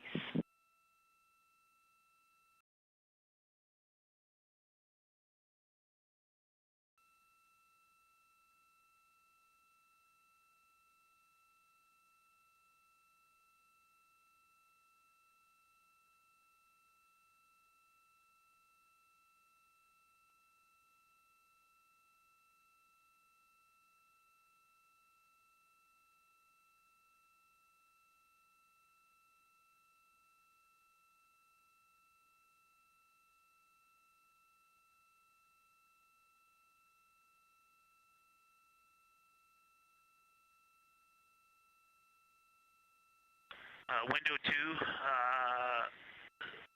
talked about Vavilov, looked for suspended dust, and the Terminator. And window 3 about the experience and about the three-dimensionality of the moon this close. Wonderful. And another observation about Oriental, I would say, is the features going off to the southwest, the two large, almost look like scratches in the surface. I don't know if they're rays or canyons or collapsed lava tubes, but two distinct features that are almost parallel going off southwest from Oriental Basin. They are the first things that made me notice parallax of our trajectory looking out at Oriental. That and in the inner walls of the east side of the crater rings, you really get a sense that we're flying over something with elevation and terrain, and they look different from this orientation. Love to hear it, Victor, and you had it that those chains are actually crater rays, secondary craters formed from the formation of Oriental.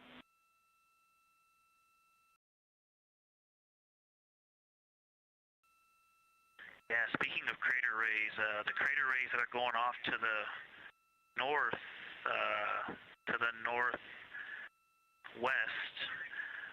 that run off toward Hertzsprung and I believe toward Vavilov. I'm not looking at it right now, but those crater rays are very interesting. They're all very small. I know you've imaged this, but they're all small and they look like, you know, a big impact launched rocks and things that made smaller impacts down the way. But something very interesting, and again, you can see this in imagery, but some of them are parallel, and then some of them converge toward the center of Oriental. And then I think I even saw some that maybe diverge, which not diverge, but that are convergent, which indicate multiple large impacts that created a lot of secondary impact crater rays. Fantastic, Victor. And I'll note that we can infer that you're looking down at your freshly named Integrity crater, which is near the end of one of those beautiful crater rays from Oriental. Thanks for the description.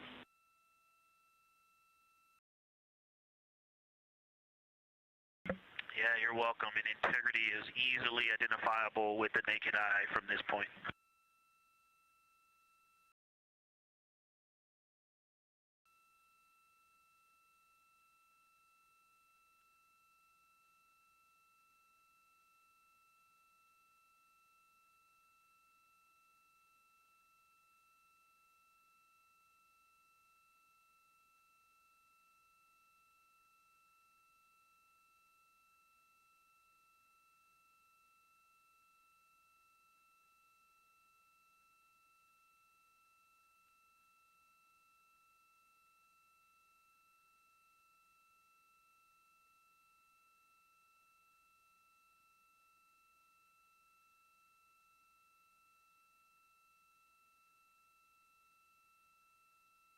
We've been hearing some great situation reports from Victor Glover, the pilot of the Artemis II mission, calling down to the science team, letting them know what he is seeing. And one of those things is Hertzsprung Basin. If you look just to the right of the Terminator, that is the difference between light and darkness on the moon. You can see what he's describing when he says Hertzsprung Basin and how it looks a little bit paved in the middle there. It's almost in the very center of the moon in this view, coming from the Orion spacecraft and a camera mounted on its solar array.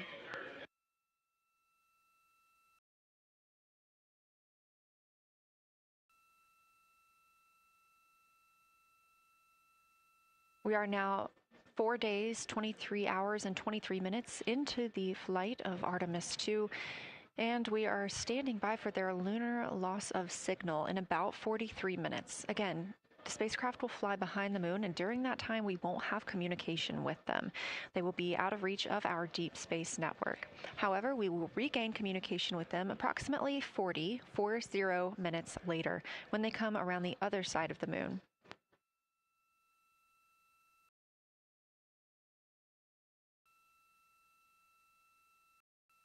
The crew aboard the spacecraft are currently discussing the Terminator, that difference between day and night. The science team is interested in learning about the topography and the color of the lunar surface, and it's already been very interesting to hear that they have seen colors like greens and browns while looking at the moon. Some of the questions that they are hoping the crew will discuss are how do the quantities and sizes of craters and mountains vary along the terminator, and they are looking for the crew to describe the topography of features along or near the terminator. They're also looking for more information on any color or tone variations, and they're hoping that the crew will take images to illustrate their findings. Glover reported earlier that the crew has missed none of their targets when they are photographing at the window. We aren't hearing the conversations that the crew is having right now, but these are being recorded to their personal computer devices, PCDs, and those will be sent down to the science team. The science team will have a conference with the crew tomorrow morning to discuss their findings and experience when looking at the moon today.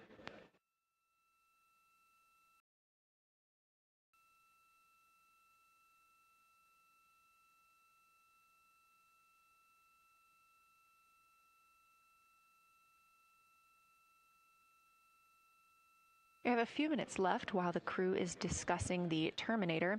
And if you're just joining us, you're looking at a live view of the moon, our moon, from the Orion spacecraft and a camera on its solar array. Inside that spacecraft, 4 astronauts, Reid Wiseman, Victor Glover, Christina Koch, and Jeremy Hansen, the first 4 people to fly around the moon in over 50 years.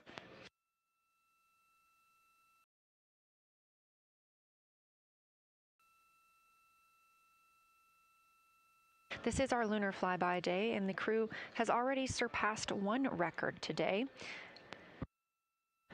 The crew passed the Apollo 13 distance record at 12:57 p.m. Central, 1:57 p.m. Eastern.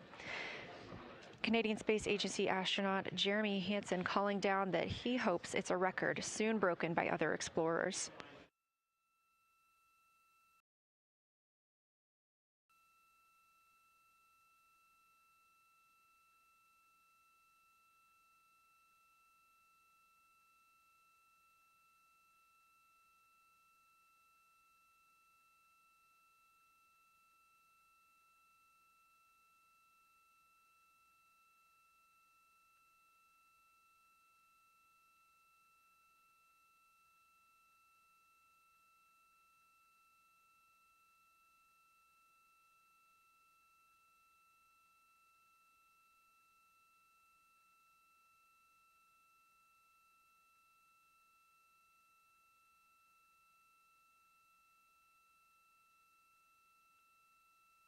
We are live in Artemis Mission Control in Houston, Texas, monitoring the flight of Artemis II.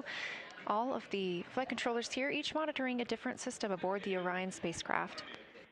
Integrity Houston, we are ready for our cabin and window teams to swap again. We have a 15-minute handover time here, and I have a couple of items I want to read up to you. They'll require you to write something down on your knee boards, so let me know when you're ready.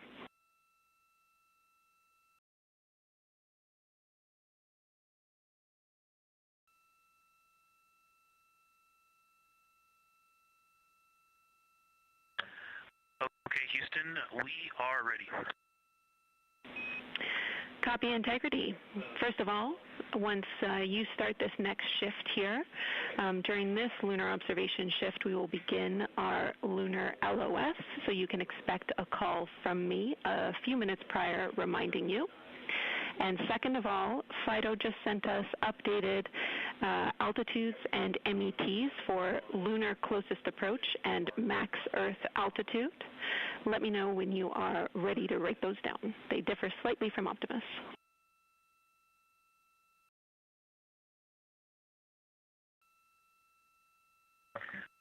Thanks, Jenny. We are ready to copy. Lunar closest approach will be at MET 5 days, 0 hours, 25 minutes, 34 seconds, and the altitude will be 4,067 statute miles. Maximum Earth altitude will be at MET 5 days, 0 hours, 27 minutes, 39 seconds, with an altitude of 252,756 statute miles.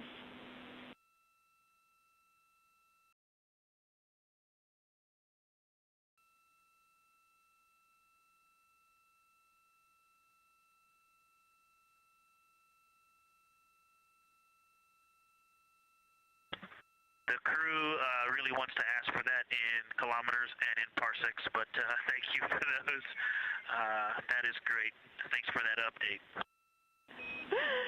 I'll send Fido to work, and I appreciate the metric.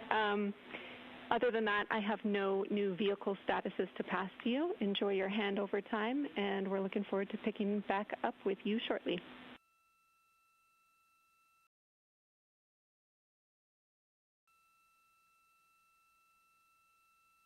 I will talk to you shortly.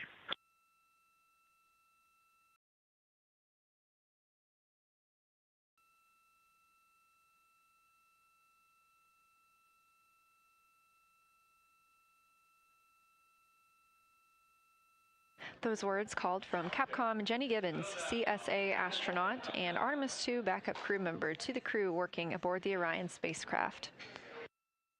Had a little bit of a view inside the cabin. As you can see, it is very dark. The crew has turned off the lights, and the light that you were able to see is coming through the window, a reflection of Earthshine and from the moon.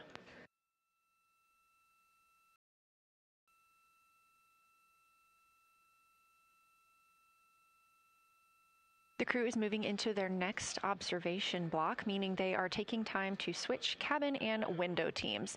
We've had Reid Wiseman and Jeremy Hansen at the windows taking pictures and making annotations and recording some audio files that will be downlinked later to the science team.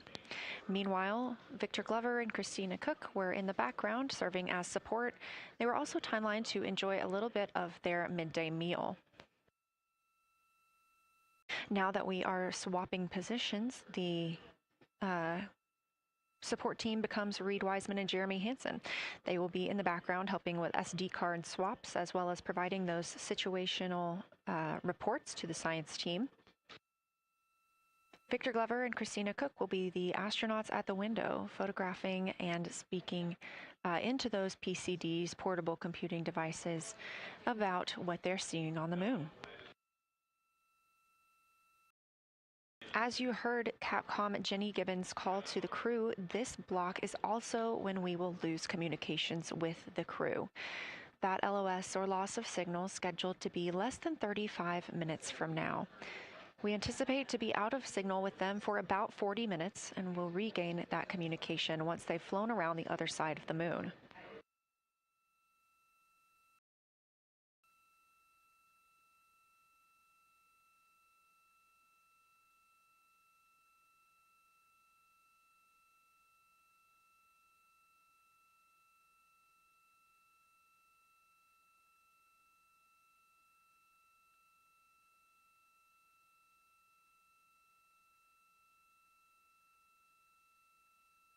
Now, even though the crew will be flying behind the moon, their observation period does not stop. They will still be taking pictures and making annotations of what they are seeing.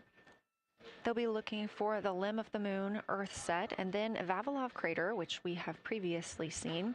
They'll swap positions at the window before moving into a crew choice option. They will get to pick things that are interesting to them on the surface, take pictures, and explain why they find them that way. They'll also be looking for any impact flashes. These are short-lived flashes on the lunar surface caused by impact bombardment.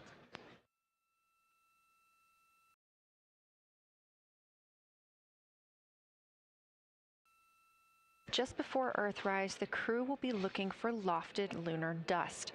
This may be lofted just above the lunar surface, and we could only see it just before Earthrise along the dark western limb. Any Earthshine would illuminate potential lofted dust. But once the crew is all the way around the Earth, the brightness of the Earth will wash out any of that dust they might be able to see. These were based on observations from Apollo missions and orbital spacecraft, and so we're very interested to see if the crew might be able to capture some of that lunar dust today.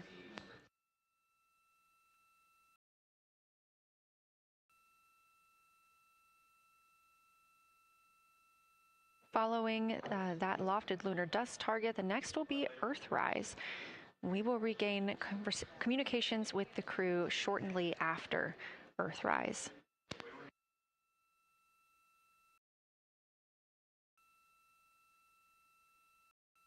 There will be a short observation break period where the moon is not in view. That's because we are also anticipating the crew seeing an eclipse today. The moon won't be in view because the team here in Mission Control Houston will need to change the attitude of the spacecraft and ensure that its solar arrays are gathering light from the sun heading into that eclipse period. So we will have communication with the crew, we just won't be able to see the moon. However, we will have views during that eclipse time frame. During that time, the science team is looking to know it will only be illuminated by Earthshine at that point, so they want to know what the whole moon looks like overall, but they also want the crew to look into deep space and potentially see if they can spot any planets.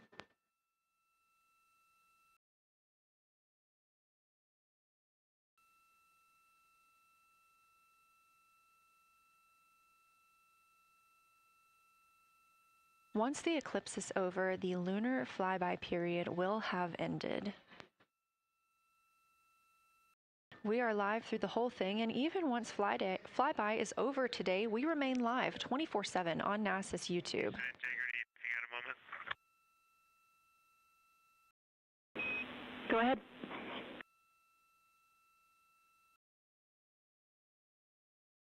I don't know if Catherine and Devin are still there, but if they are, just wanted to just let them know how much fun we're having out here. It's extraordinary to be on the far side of the moon right now, just hanging out there and looking back at the Earth. And Ashley and Kaylin, I know you're back in Canada, but if you happen to be watching too, just wanted to say hi to all you guys. Love you guys, and we'll be heading back your way shortly.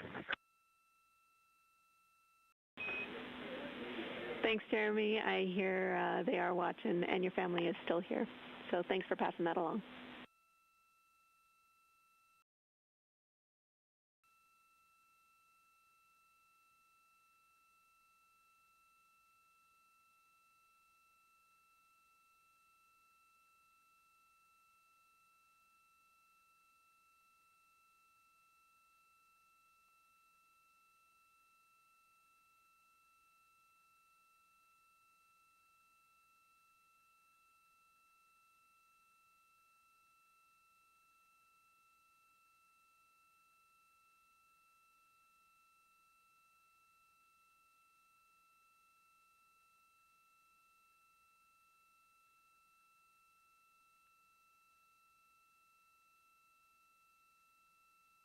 This view inside the Orion spacecraft, and it's a little hard to make out, but on the left there, that is Jeremy Hansen, just calling down some well wishes to his family, joining us in the viewing room and watching online.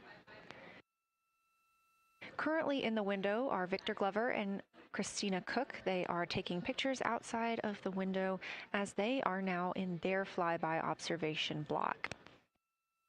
At this time, Reid Wiseman and Jeremy Hansen are serving as support crew members, and they are also going to have an opportunity to enjoy their midday meal at this time.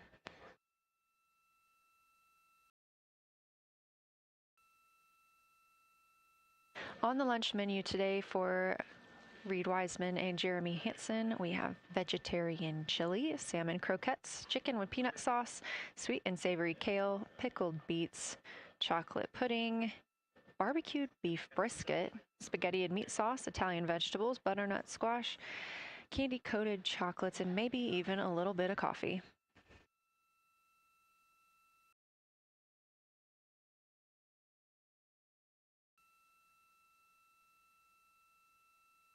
And if you look closely, you can see it looks like they are getting into some of their food for the midday meal. All of the food on the spacecraft is rehydratable. We don't have an option for fresh food as there's not a refrigerated section of the Orion spacecraft. So all of this food can either be rehydrated or eaten straight from the package. Just depends on what the food actually is. And for food that needs to be rehydrated, there is information on each package of how much water needs to fill that bag and what temperature it needs to be.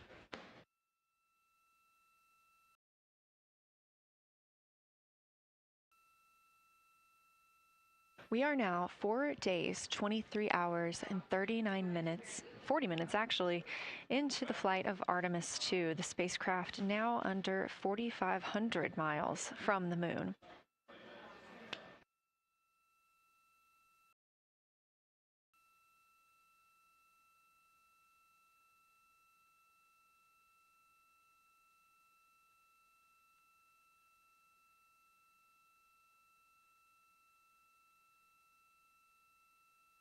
We are now also under 30 minutes away from loss of signal with the astronauts. We will regain that communication about 40 minutes later.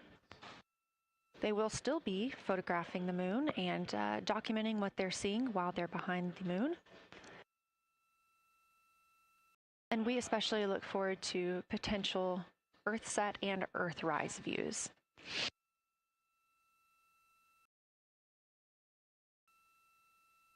As you can see on the left side of your screen, we are streaming this solar array camera view throughout the flyby. And the science team also plans to capture an occasional still photo with the solar array intermittently, perhaps one every 8 to 10 minutes. Still photos represent the highest resolution imagery from those GoPro cameras. So starting 5 minutes before Earthset and loss of signal, the science team will capture a series of photos, one every 30 seconds, to include Earthset, all the way through 5 minutes after Earthrise and acquisition of signal. In order to capture these frequent photos, the solar array camera that we were streaming will need to switch to time-lapse photo mode. So during this time, the streaming video quality won't be as sharp as you have it right now, but we want to ensure that the science team captures the data that they need during these time frames. And we really look forward to seeing those higher resolution images once they're available.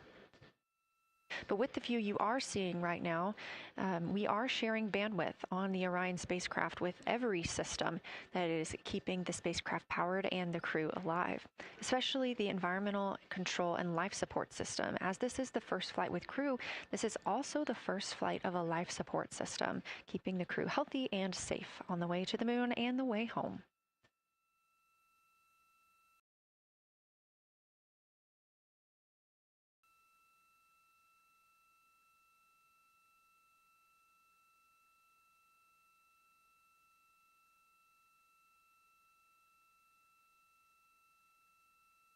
On the timeline, we're getting towards the end of the cabin and window team swap period, but it looks like our astronauts, Victor Glover and Christina Koch, are already photographing the moon outside of those windows. The next target is Ohm Crater, and this is something that they have photographed previously during the flyby. This is a small, complex crater with a prominent ray system, and as referenced earlier, it's the size of the Eye of the Sahara. That Eye of the Sahara is a feature in Mauritania. Seeing this crater more than once throughout the flyby allows the crew to photograph it at different lighting conditions.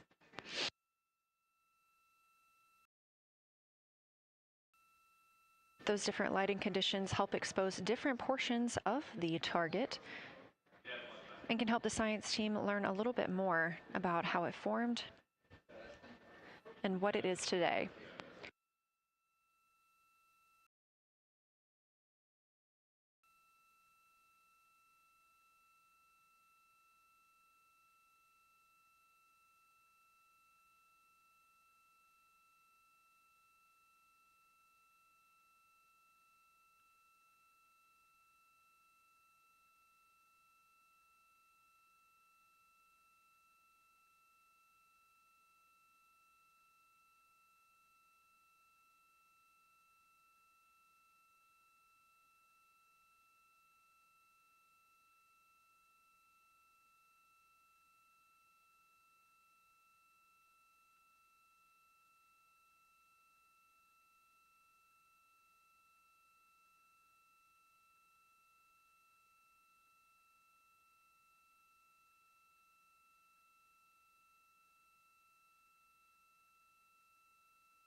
Again, this view inside the spacecraft as the crew continues photographing the moon outside their windows.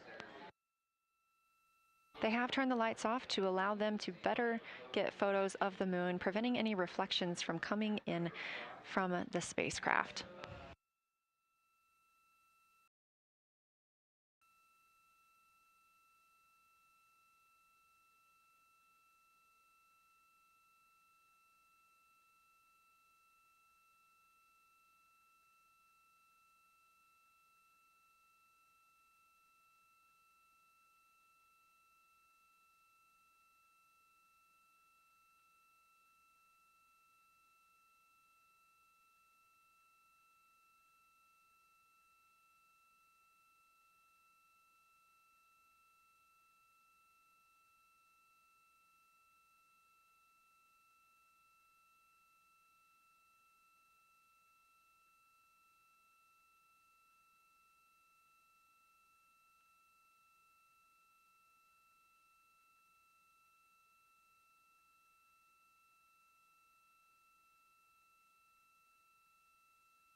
We expect the crew to be targeting Ohm Crater for another 6 minutes or so before they move into a discussion of the limb. Now, the science team has asked for a science sit rep or situation report during that time, so we hope to hear calls from the crew on what they are observing.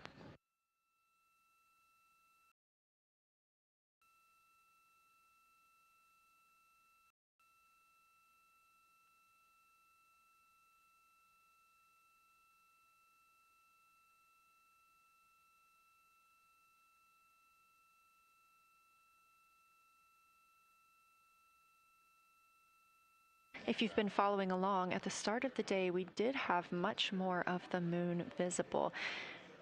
And even just an hour or so ago, we could see about half of the moon. We are now continuing to see more of the far side and that darkness where the moon is not reflecting light from the sun.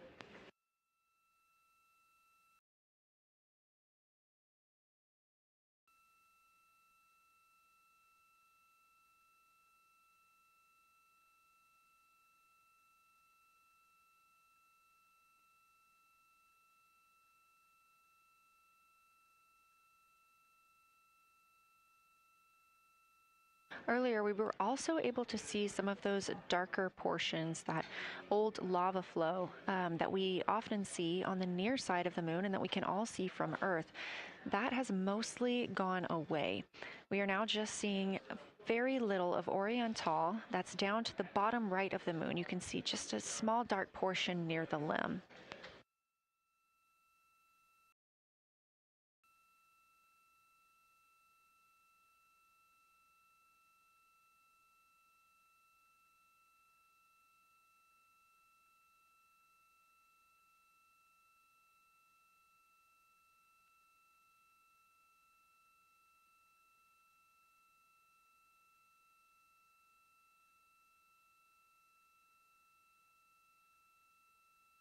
We are now about 18 minutes away from loss of signal with the Orion crew. Again, we use the Deep Space Network to communicate with the crew members when they are this far from Earth. This is the first mission since Apollo when we have had humans on the Deep Space Network.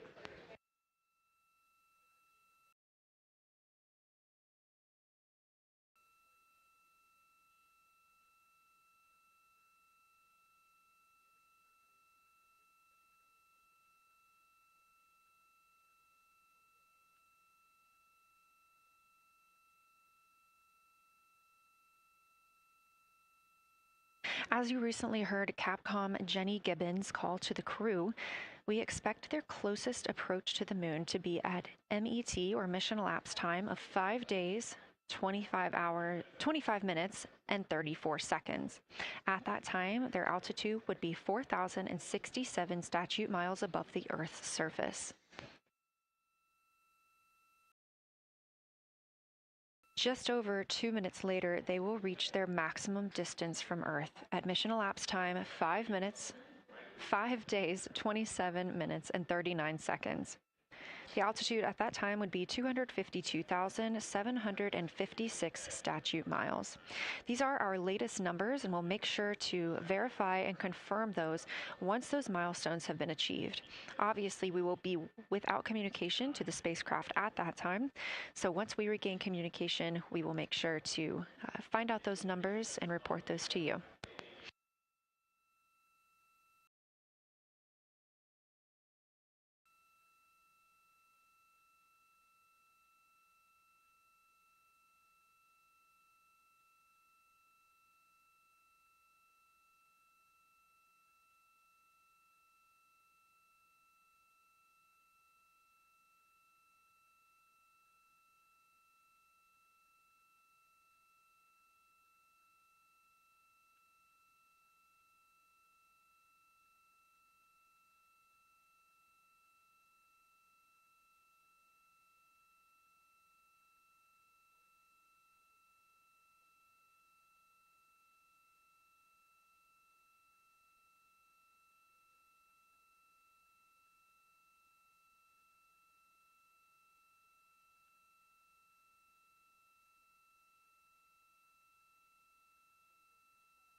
Checking in on the lunar targeting package, the crew is now in their discussion of the limb, seeing the limb of the moon, that illuminated part.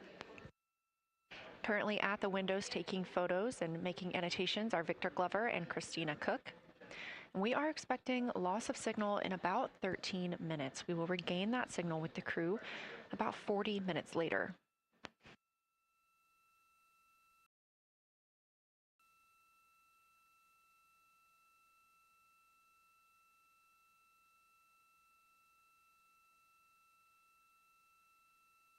A milestone worth mentioning that this day marks the first time in more than 50 years that humans will observe the moon directly, a critical opportunity to practice how lunar science will be conducted during future Artemis missions.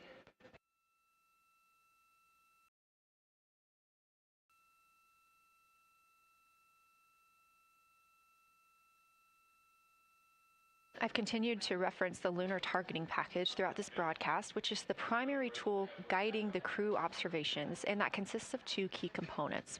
The first of those is the Lunar Geography Review, which helped the astronauts study major lunar features in advance. That also helped them learn to orient themselves during the flyby. The Lunar Targeting Plan provides a detailed timeline of observation targets, background science context, and specific instructions for the picture the crew should take, and verbal descriptions of what will be helpful to the science team reviewing those pictures later. That's what we've been tracking real time and what the crew is using right now to keep up with their next milestones.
Integrity Houston, 10 minutes till the LOS. We'll take a snappy sit rep from the cabin if you have one.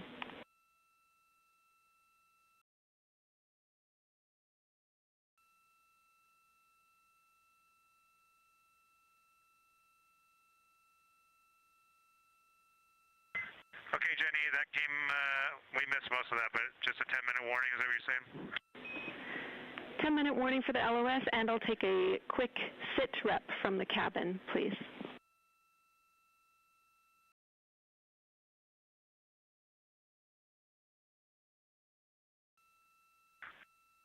All right, cabin is still full of excitement. We've got Christina in window 2, Ike in Victor in window 3. Reid's actually been trying to get some images out of the docking tunnel. We can see the Earth and the Moon and part of the Moon out of the docking tunnel, which is pretty good. And I'm just grabbing some footage right now with our interior cameras.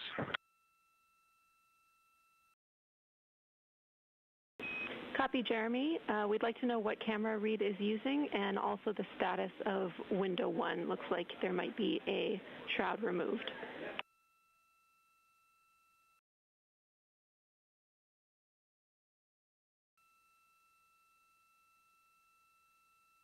Okay. Reid was using the Z9, and the T-shirt shroud is still on window 1, but we took the camera out of it. So maybe that's what you're noticing. But when I looked in there, I saw a lot of sunlight reflecting around. Copy. That makes a lot of sense to us, Jeremy. I want to remind you, coming up on this LOS, that we'll take sit reps in the blind. And as more and more of the Moon is in darkness, we will take any report you have on impact flashes.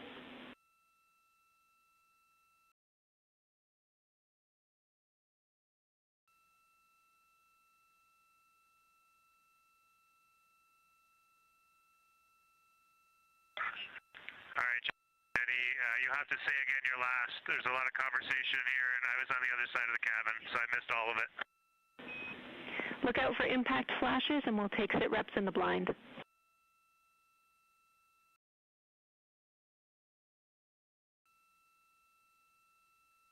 Okay, impact flashes, sit reps in the blind. We got it. And yeah, just so you understand what's going on with window 1, there is light coming through the outer hull from window 2 into the inside of window 1, if that makes sense. Like I can see the inside of the vehicle when I look between the 2 panes of glass. Copy.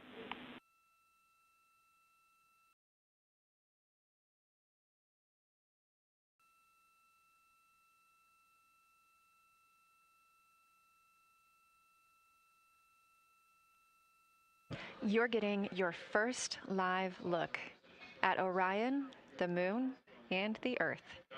Everyone in this picture.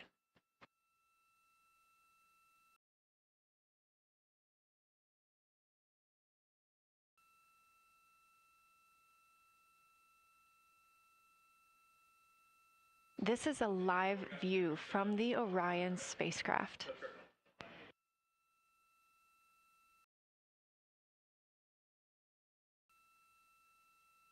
Currently aboard Orion, 4 crew members, Reid Wiseman, Victor Glover, Christina Koch, and Jeremy Hansen.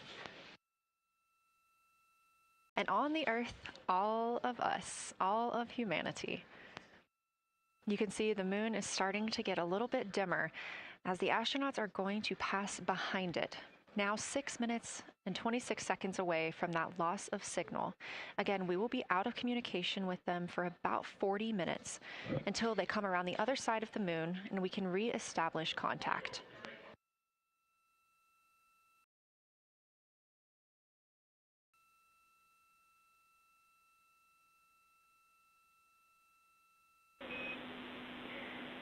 Integrity Houston, you are 6 minutes from your 40-minute lunar flyby LOS. From all of us, it's a privilege to witness you carrying the fire past our farthest reach. Thank you. Godspeed.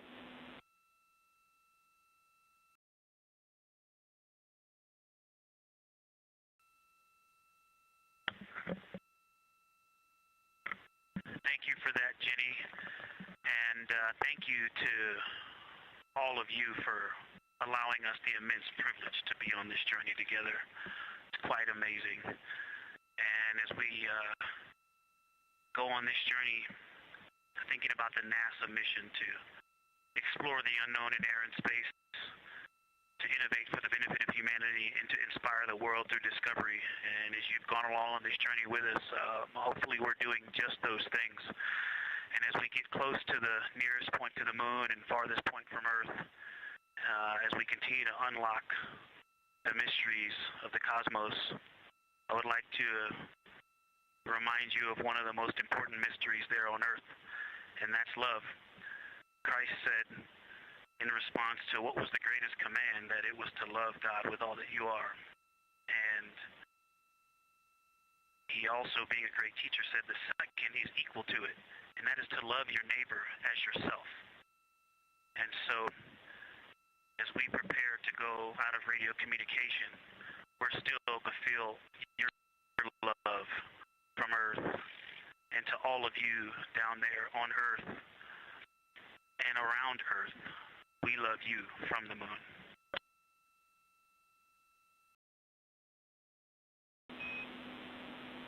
Houston copies. We'll see you on the other side.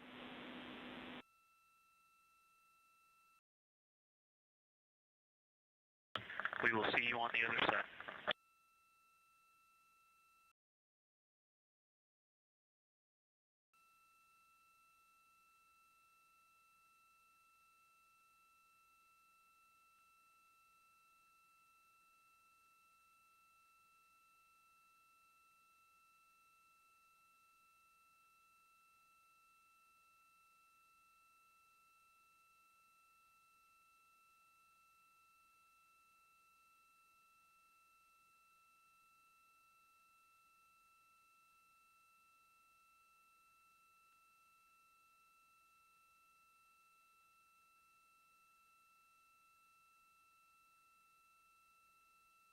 Poignant words from NASA astronaut Victor Glover, and a little bit of a love letter from the other side of the moon all the way to Earth. Glover touching on the teachings of Jesus, including to love your neighbor as yourself. We are now less than 3 minutes away from loss of signal with the Orion astronauts. The Artemis II crew will be out of signal for about 40 minutes as they are on the other side of the moon, continuing their work photographing the lunar surface, and they will reemerge, and we will also get this view on the other side.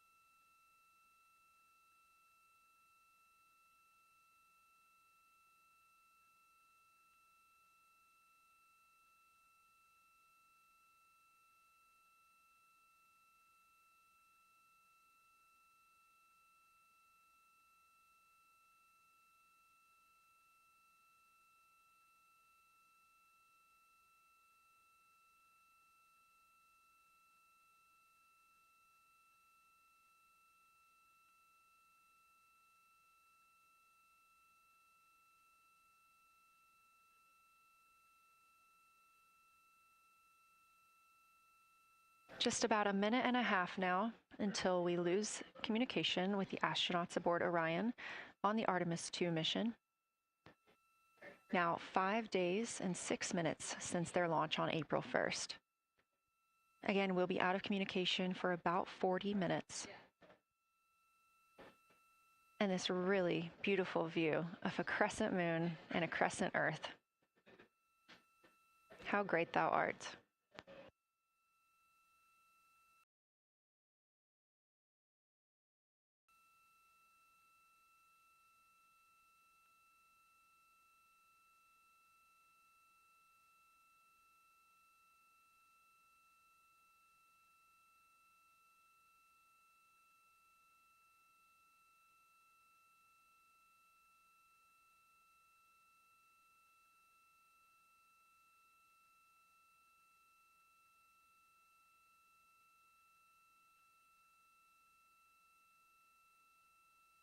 "30 seconds now until we expect loss of signal.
And we have confirmation of loss of signal of the Orion spacecraft as it flies behind the moon. We expect to regain communications with them in another approximately 40 minutes.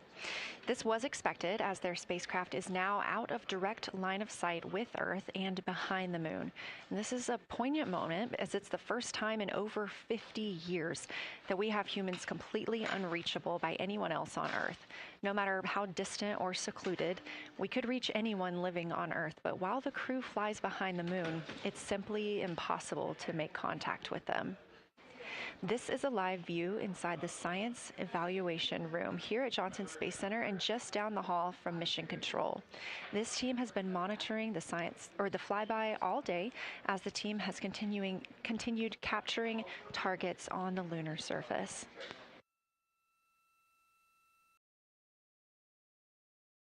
We even got to see this team in action as they were helping the astronauts identify some of the features they were seeing on the moon but not expecting. There will be a couple of milestones during this loss of signal.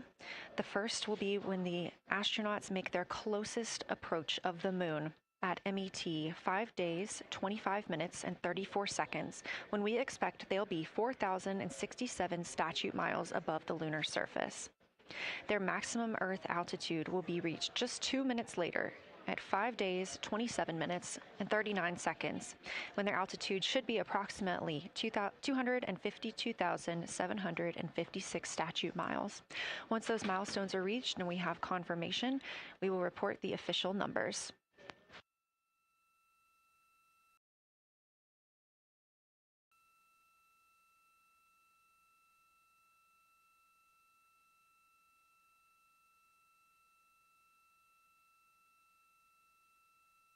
Throughout the Artemis II mission, astronaut voice, images, video, and vital mission data must traverse thousands of miles, carried on signals from NASA's powerful communications systems, the Near Space Network and the Deep Space Network. Let's learn a little bit more.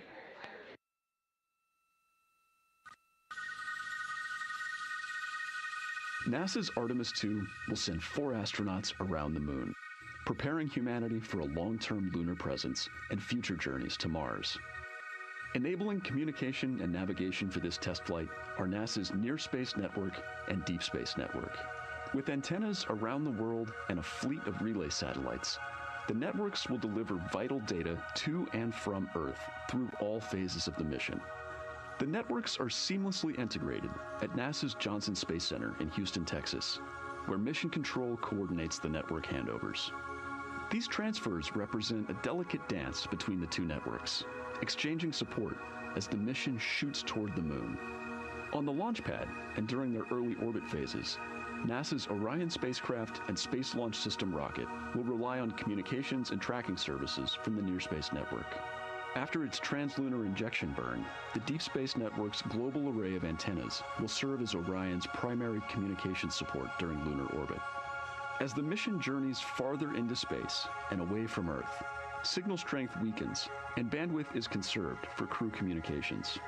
The astronauts will have a near constant connection to Earth, ensuring their safety on a journey farther into space than ever before. We say near constant because as Orion goes behind the moon, a planned loss in communications will occur. The Deep Space Network will be standing by to reacquire the signal as Orion reappears. The Artemis II mission also provides an opportunity to test new capabilities. Using laser links, NASA will periodically transmit Orion data to showcase the benefits laser communications could have for future human spaceflight missions. The data from Orion, sent by radio signals or laser links, is massive. The mission is gathering images, data, and video, while also generating details about mission health and crew voice files. All of that data gets processed here on Earth, where systems compress it for efficiency. In the future, we'll upgrade these systems on Earth so that image and video clarity improve with each moon mission. With the Artemis II test flight, we're evaluating the communications infrastructure that will help carry us into the future as we explore the moon and journey forward to Mars.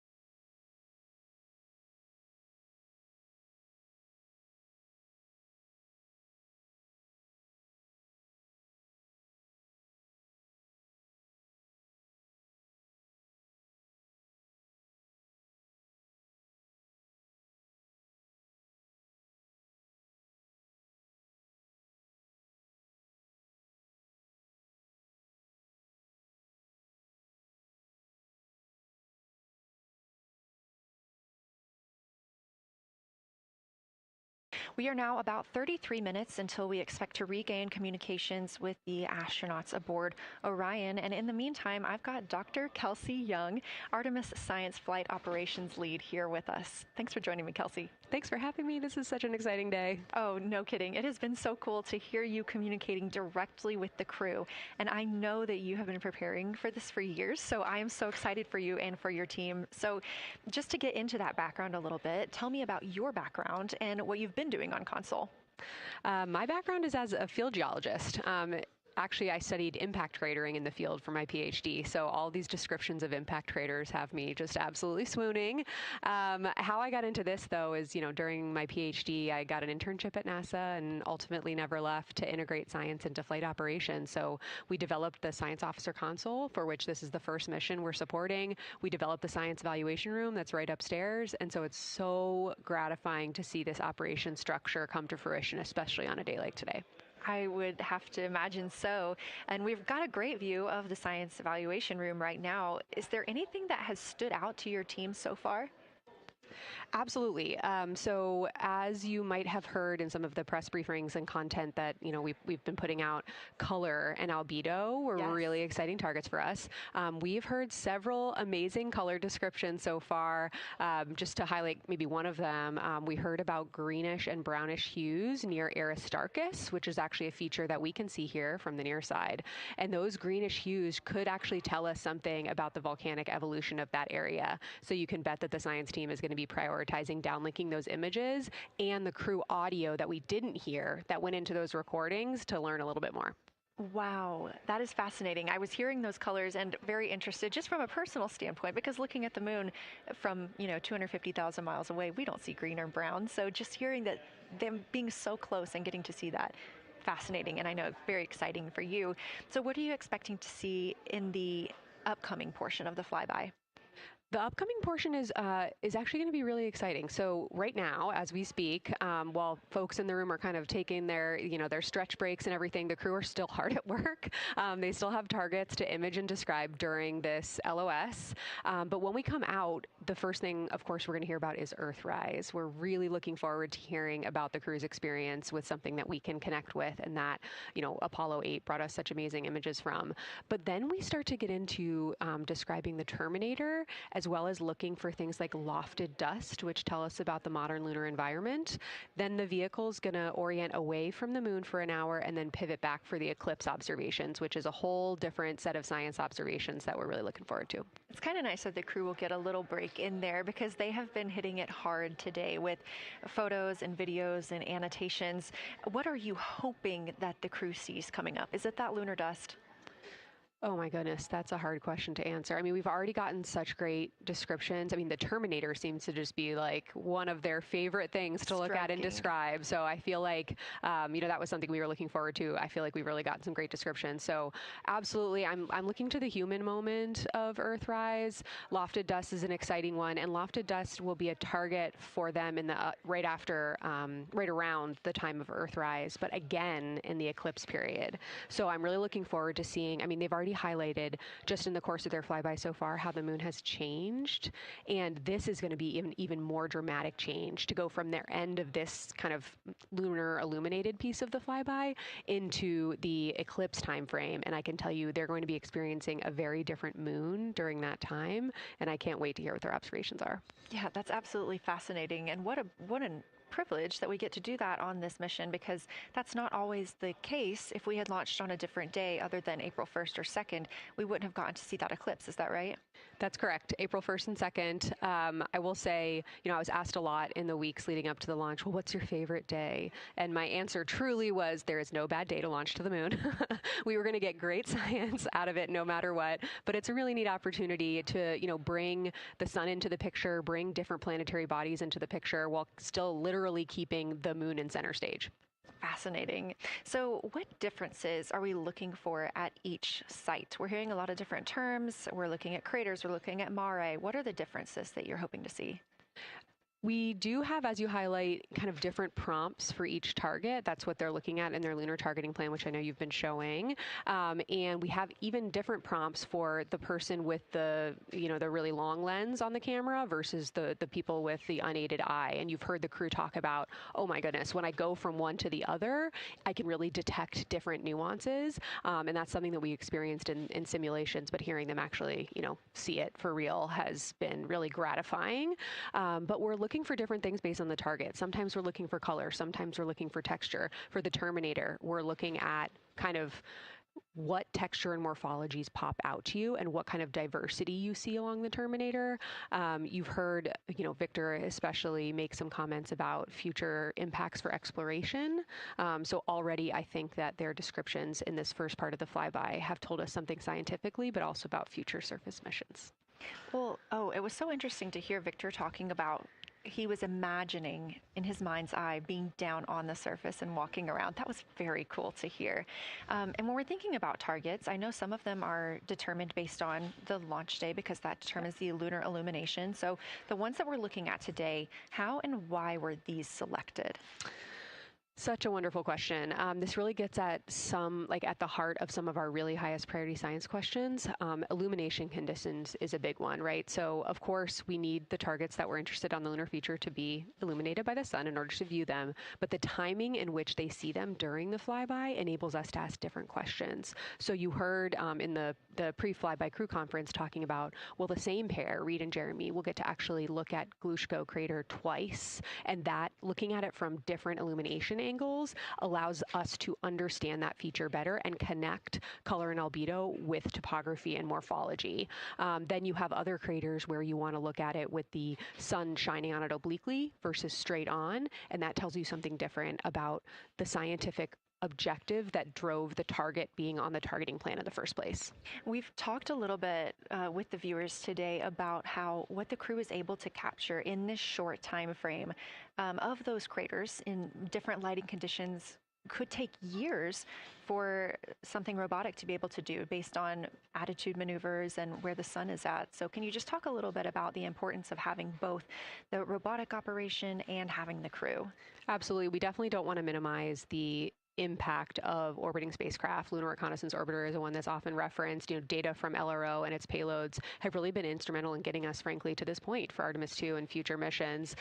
But the human experience, the crew observations that we've already been hearing about, it is such a perfect complement to the orbiting spacecraft data because they are able to have this unique perspective. They are far enough away where they can make these contextual observations. You've already heard it. How many times have we heard the crew and their science sit reps say, if I track this feature from all the way up here in the northern hemisphere down to the southern hemisphere, here are comparisons I can make. That right there is not something we had the ability to do with the Apollo missions, and it allows just literally in the blink of an eye to synthesize observations that it would take, a really significant effort to coordinate with different orbiting platforms, and they're making it like that.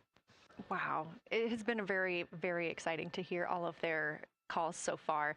And so I've heard they were able to capture every single target so far too. Is that correct? I think that's correct. And I think it's important also to remember that, and I know the science team is anxiously awaiting this, we've been hearing from the crew members who are not at the forward windows, right?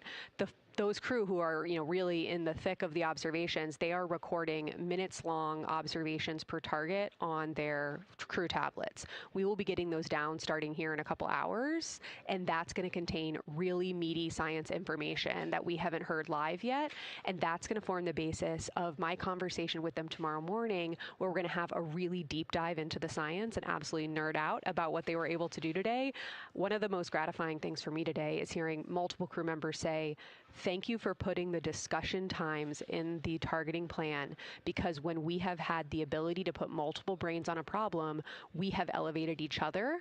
And I'm looking forward to them, sleeping on it overnight and then us actually being able to really, truly have an elevated science discourse tomorrow. Well, we're looking forward to it too, and I cannot wait to hear everything that you guys get to learn overnight from some of those audio recordings and just everything that they'll be able to share tomorrow. So, Kelsey, I know you are very busy. You've done a great job today, and thank you so much for joining us for this interview. Thanks for having me. It's such an exciting day. We are now expecting acquisition of signal in about 24 minutes. As a reminder, the Orion spacecraft has flown around the other side of the moon, where they are out of contact with our deep space network.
And we just heard confirmation here in Mission Control Houston that we have reached the closest point of our destination to the moon at MET 5 days, 25 minutes, and 34 seconds.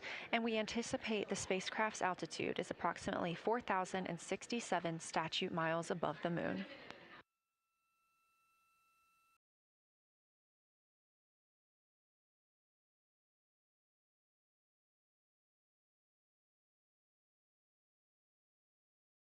We're continuing to track what the crew is doing while around the other side of the moon.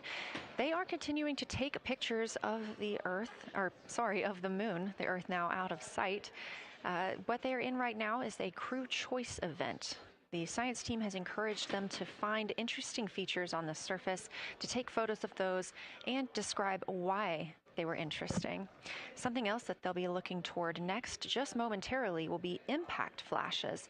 They've got a few minutes allotted to look at the darkest portions of the moon. They're interested in short-lived flashes on the lunar surface because these would be caused by impact bombardment. After their impact flash targeting, the team is interested in if the crew can see lofted lunar dust. This would only be visible just before Earthrise. Now 20 minutes until we expect to regain communications with Integrity and the astronauts for Artemis II.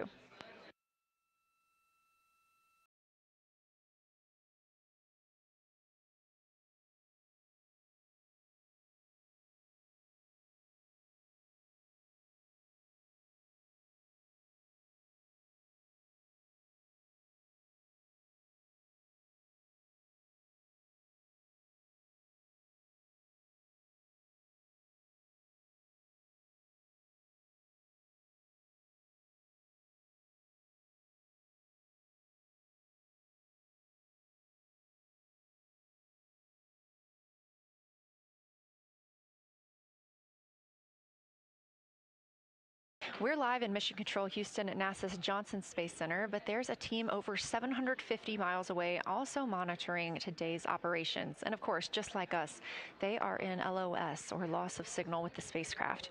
This is LUCA, the Lunar Utilization Control Area, and it's joined by LISA, the Lander Engineering Support Area, which are twin control rooms that will support missions and operations in lunar orbit or on the moon's surface in real time at NASA's Marshall Space Flight Center in Huntsville, Alabama.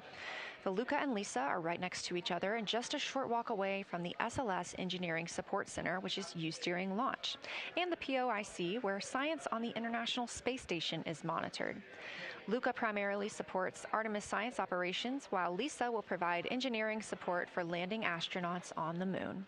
During this mission, Artemis II, teams in the LUCA will use the facility to support first-of-its-kind science operations to better understand the deep space effects of microgravity and radiation on the crew's physiology, immune systems, and ability to complete various tasks. The data from these science operations will inform future crewed flights to the moon.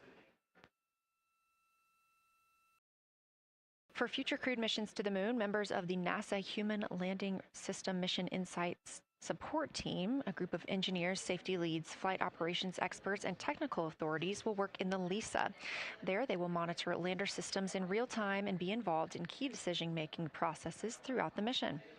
Teams are using the LISA during Artemis II to observe mission operations and using the opportunity to inform and prepare for future crewed landings to the moon's surface.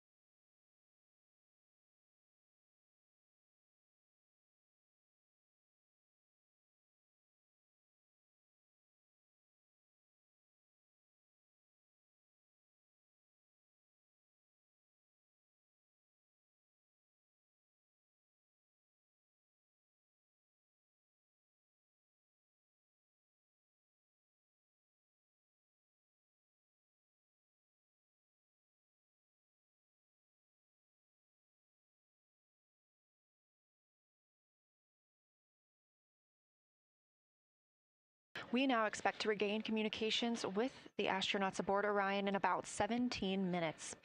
In the meantime, a little overview of how our crew members flying by the lunar far side at an altitude of between 4,000 and 9,000 miles are testing the capabilities of the Orion capsule. Artemis II visualization lead Ernie Wright has simulated views of the flyby using detailed topographic maps of the lunar terrain and photorealistic lighting scenarios. The Artemis II crew members have been using these visualizations to prepare for this historic mission, which is paving the way for future exploration of the moon's surface and beyond. So the most exciting thing to me about Artemis II is just the return to the moon. We haven't been there in 50 years. Human eyes are going to see parts of the moon that haven't been seen by anyone before. It also recommits us to exploring the solar system in a way that we haven't in a long time. And I think it provides an opportunity for younger generations to understand the excitement of doing that kind of exploration. Artemis is our return to the moon after 50 years. The emphasis of Artemis is going to be, first of all, science, but second of all, learning to sustain a presence on another world. First on the moon, but we're hoping that that's a stepping stone to Mars and other destinations in the solar system eventually. Artemis II will be a flyby mission. It's not going to land. We're testing all of the technology that we've created for flying to the moon since Apollo. A lot of systems have been modernized, and we need to make sure that all of those work. The astronauts will be looking out the window at parts of the moon that have never been seen by human eyes before. They will be flying by the moon at an altitude that's much higher than Apollo's orbits. And so they will see the entire disk of the moon, including areas that are closer to both the North and South Pole that astronauts from Apollo never saw.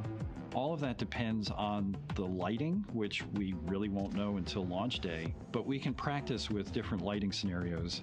It's hard for people to sort of picture that in their mind. If you can make a visualization of it, show them a movie, that helps everybody choose the targets and also practice aiming at those targets. The astronauts have actually been looking at these visualizations through the lens of the camera and practicing aiming at the various targets. This is a map of the surface of the moon, obviously, but it shows what the Apollo astronauts could see in sunlight while they were in orbit. The brighter parts are the parts that they could see. The darker parts, like this entire area here and places that are farther north and south, are places that they couldn't see in sunlight, either because it was nighttime there or because it was beyond the horizon of the astronauts. All of the Apollo flights orbited the moon at a distance of about 110 kilometers. Because the astronauts were flying at such a low altitude, their horizon was actually quite close, and they couldn't see the North and South poles. And this whole area over here was not in sunlight at the time. And it includes this amazing impact feature here called Oriental. Oriental is a very large impact feature. It's about 650 kilometers wide. It's got multiple rings. These are rings that form like ripples in a pond from the impact, but of course it's on a huge scale.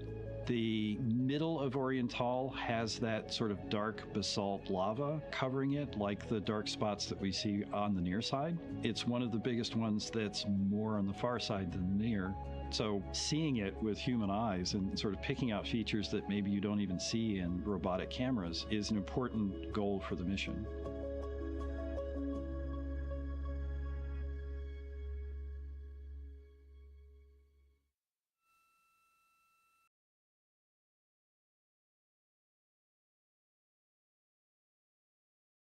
This live view in the Science Evaluation Room, or the SIR, here at Johnson Space Center in Houston, Texas, just down the hall from where we're at in the Artemis Mission Control Room. Teams continuing to monitor the flyby.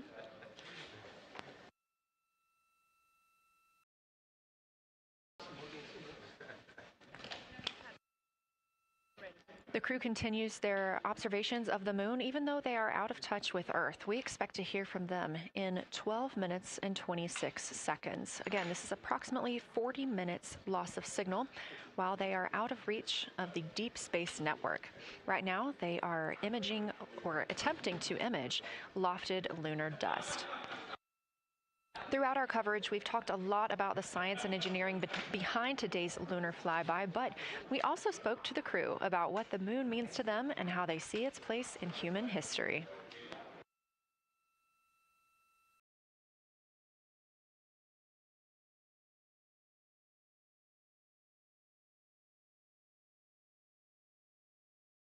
I remember being a little kid lying in bed at night and just looking out at the moon and whatever phase it was in, I was thinking, man, my friends that live like 20 miles away, they can probably look out and see that same exact moon.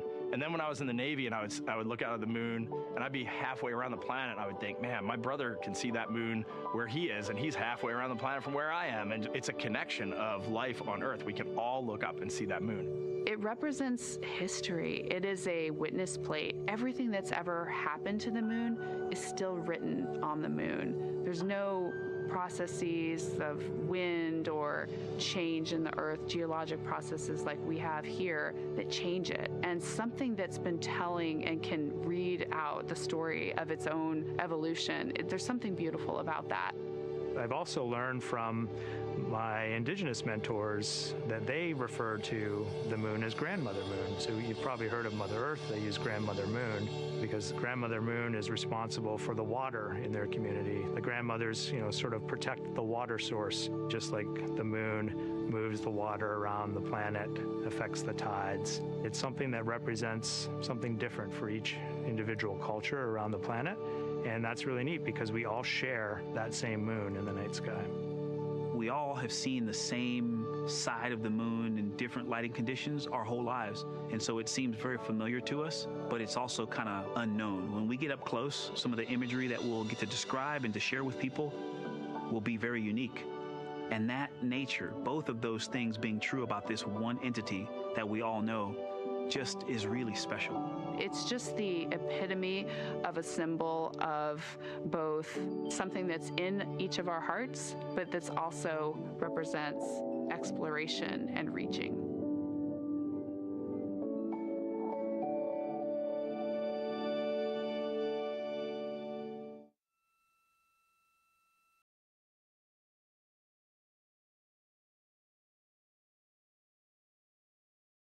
You're looking at a live view inside Artemis Mission Control here at Johnson Space Center in Houston, Texas.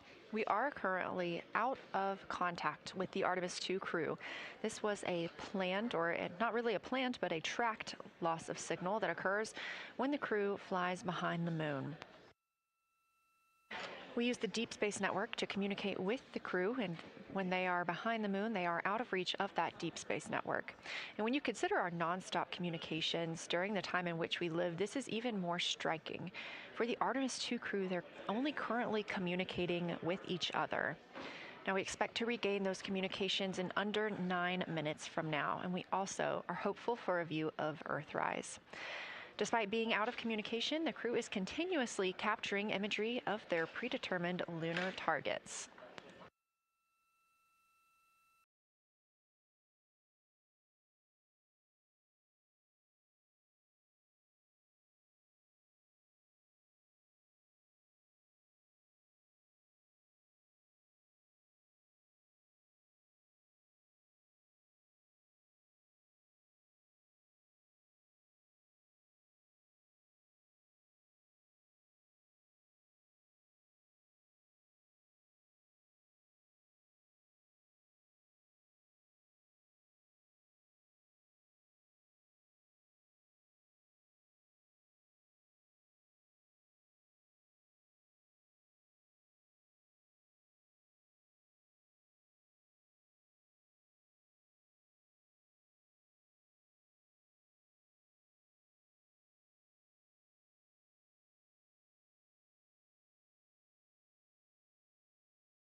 Now about 7 minutes, 25 seconds until we anticipate regaining communications with the Artemis II crew aboard Orion.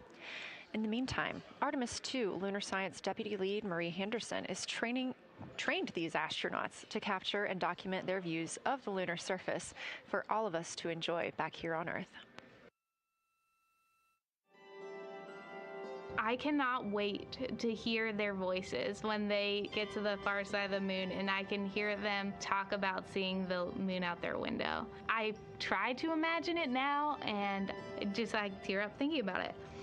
Ooh, now I gotta hold on a second. We have human eyeballs connected to wonderfully smart brains our astronaut friends have. They are going to be able to observe the moon in multiple different ways. They can use their eyes, they'll look through their camera and snap pictures, and just looking out the window getting that human experience. But during Apollo, the astronauts were so much closer to the lunar surface. Our astronauts are going to be doing a flyby at a higher altitude, so they're going to be able to see the whole moon as a lunar disk on the lunar far side. That's a brand new, unique perspective that humans haven't been able to look at before. We are doing a lot of lunar geography training with them.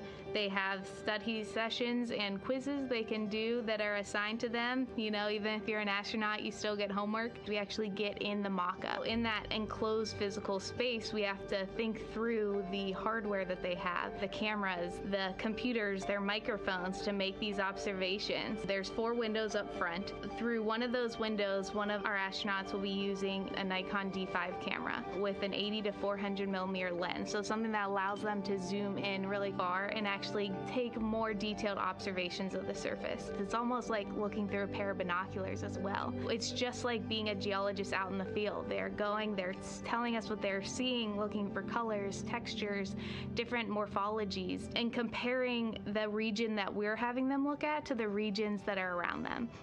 We have a science team that is planning the targets that are going to be observed, putting them all on the timeline of how they're going to be observed, and then taking the first look at the data when it comes down. The Apollo astronauts were only on the moon for 300 hours total, and they only went to the equator. That's like going to places that were safer landing sites, and they only saw so little, 300 hours total. And so we have so much more to explore and so much more to learn, and we are the beginning of the next generation that gets to start being a part of these discoveries.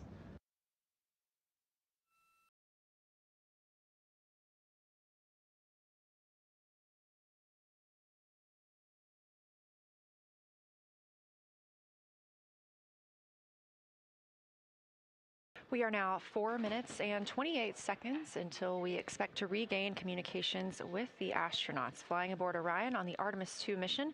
They are now flying behind the moon.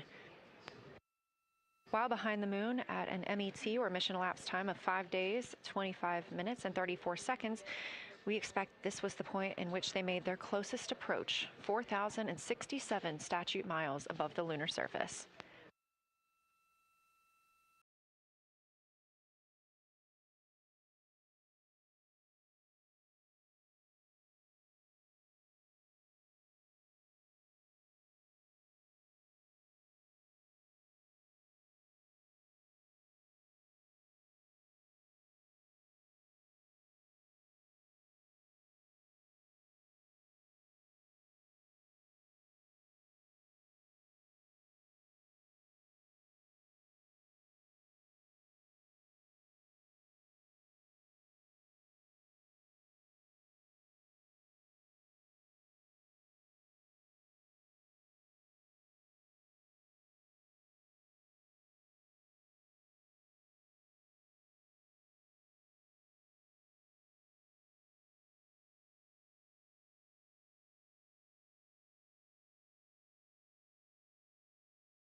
We're live in the Artemis Mission Control Room in Houston, but we are not the only room monitoring today's flyby. As you can see, this is the SIR, the Science Evaluation Room. It's in the same building and just down the hall.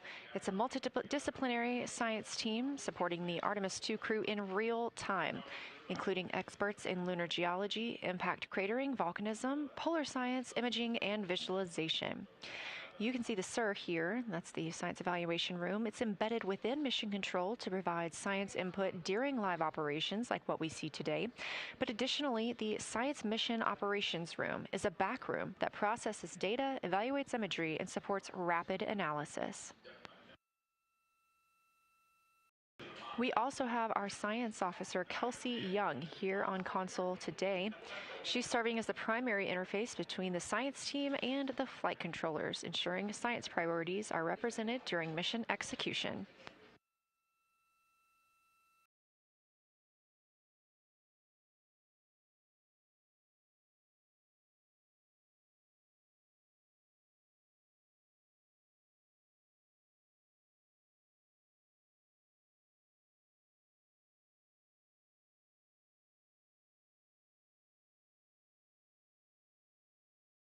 Coming up on 1 minute and 36 seconds until we contact Orion.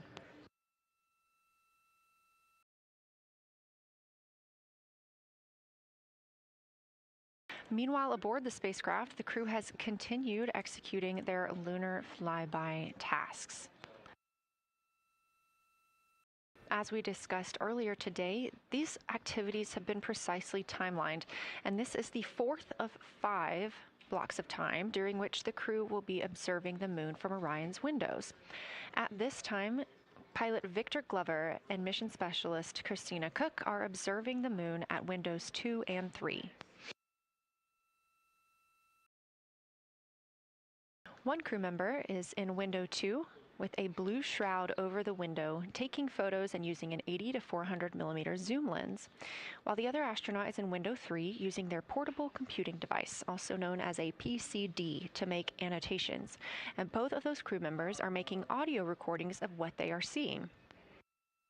They are wearing headsets connected to their PCDs, and those audio recordings are being sent to the science team tonight. We are not hearing those live. However, we have been hearing quite a lot of great descriptions from the crew who have been serving as the support. Right now, the support team members are Reid Wiseman and Jeremy Hansen.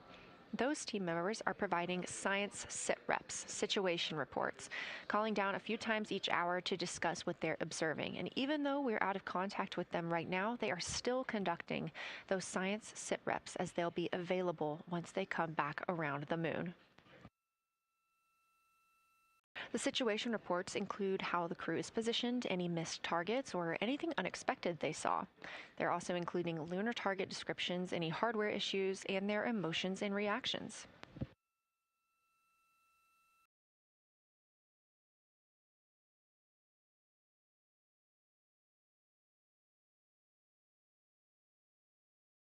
Again, we are standing by to acquire signal from the Orion spacecraft.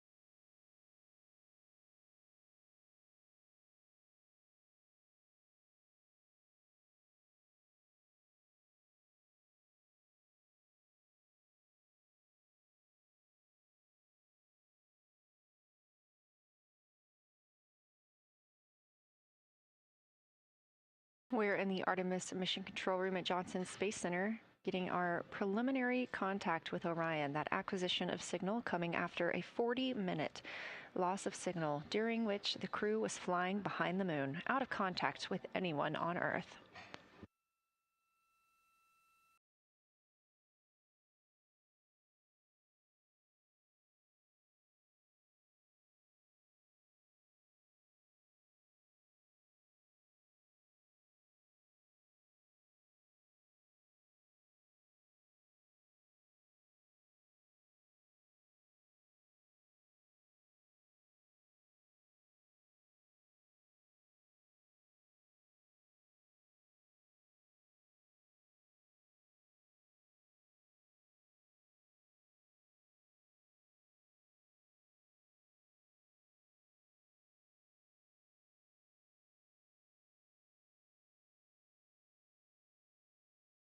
We are getting our first views from Orion after the loss of signal.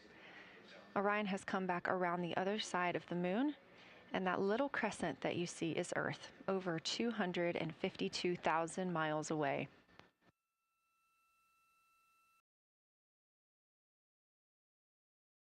With this transit complete, lunar flyby continues, but Orion has also technically begun its journey home.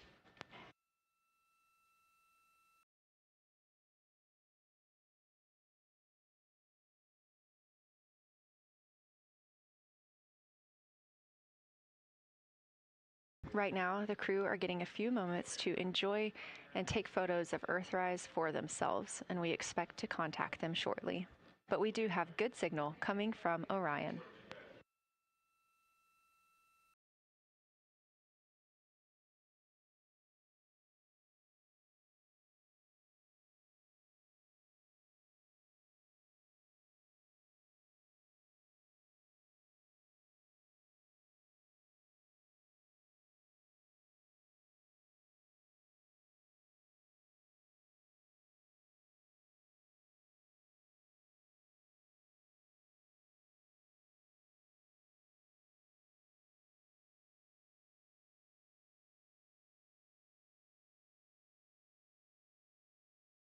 This view from inside the Orion spacecraft, all 4 astronauts now back on the other side of the moon and in contact with us on Earth.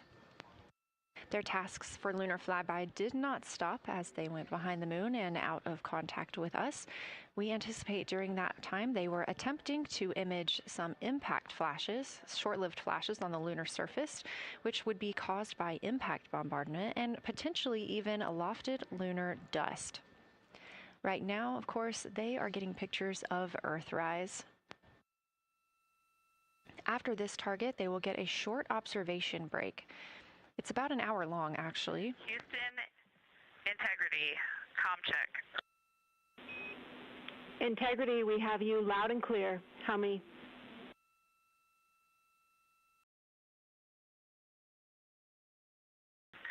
Houston, we have you the same, and it is so great to hear from Earth again.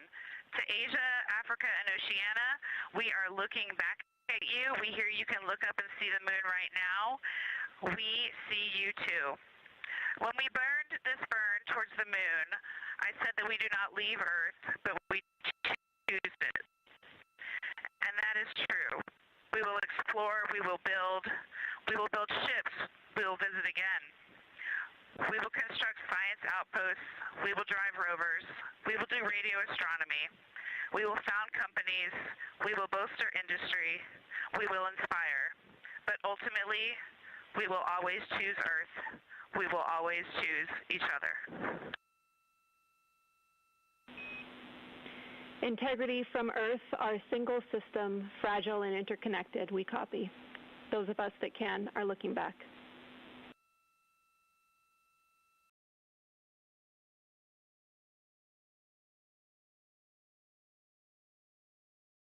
We are happy to say we copy.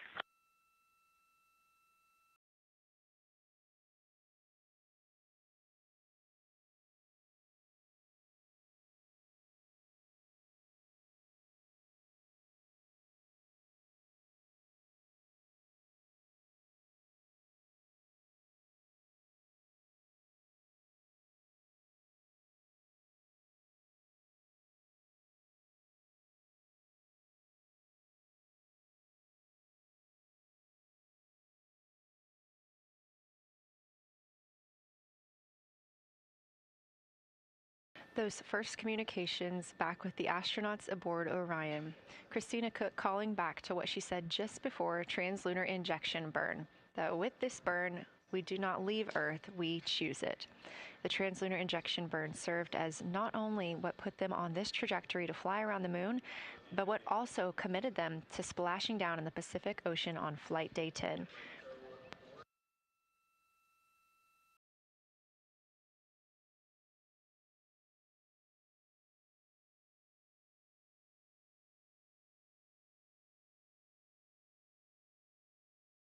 At this time, the crew is entering an observation break. We expect this to last about an hour, and it's probably a welcomed break following their very, very busy day taking pictures, making annotations, making audio recordings, and communicating all of the wonderful things that they are seeing on the moon. This observation break is also partially due to the fact that we will be entering an eclipse later. This will be the first solar eclipse that humans have seen from the moon. The astronauts will need to wear eclipse glasses for the first 2 minutes until the sun is completely covered by the moon, and then they have additional targets that the science team is hoping that they will photograph. We will have communications with them during that eclipse time frame. Because of that eclipse, Orion's attitude must be changed right now so that its solar arrays are in the sun. This will help it charge the batteries needed to power it through that eclipse time frame. This view on your screen is a visualization. The spacecraft now 4,224 miles away from the moon, and that number will now continue to grow, while the number of distance from Earth, 252,699 miles, will continue to shrink all the way until our crew is back home.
Again, we are MET, mission elapsed time, 5 days and 58 minutes since the launch of Artemis II.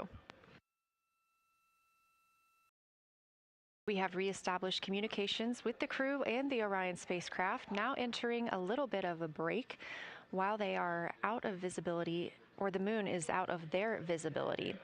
The spacecraft will be reoriented to view the moon ahead of an upcoming eclipse. This current attitude maneuver helps charge the solar arrays and batteries aboard Orion that will power them through the eclipse.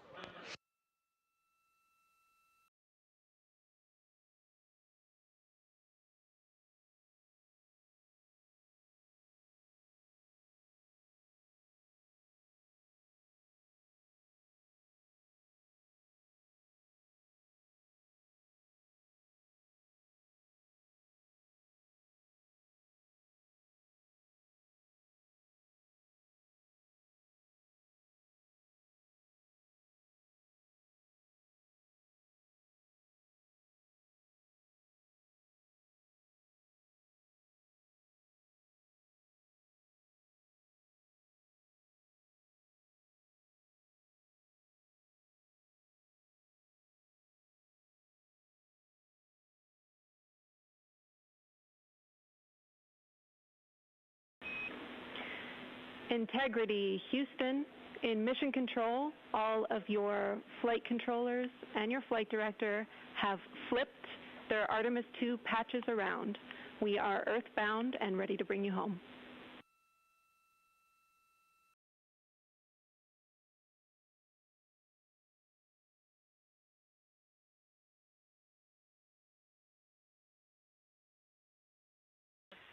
That's great.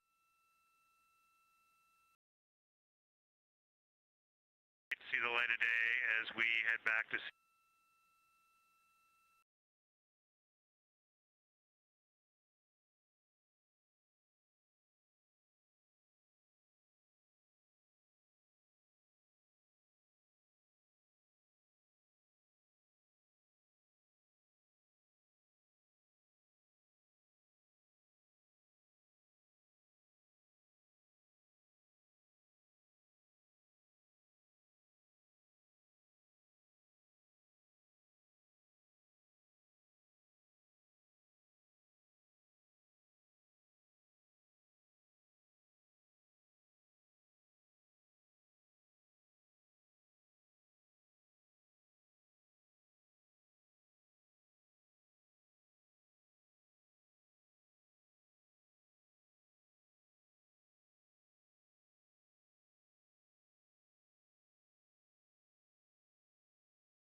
A very special moment just now in mission control. Ahead of the crew's flight to Kennedy Space Center and during one of their last sims or simulations here, they visited the mission control team in Artemis Mission Control in Houston and brought us each a patch.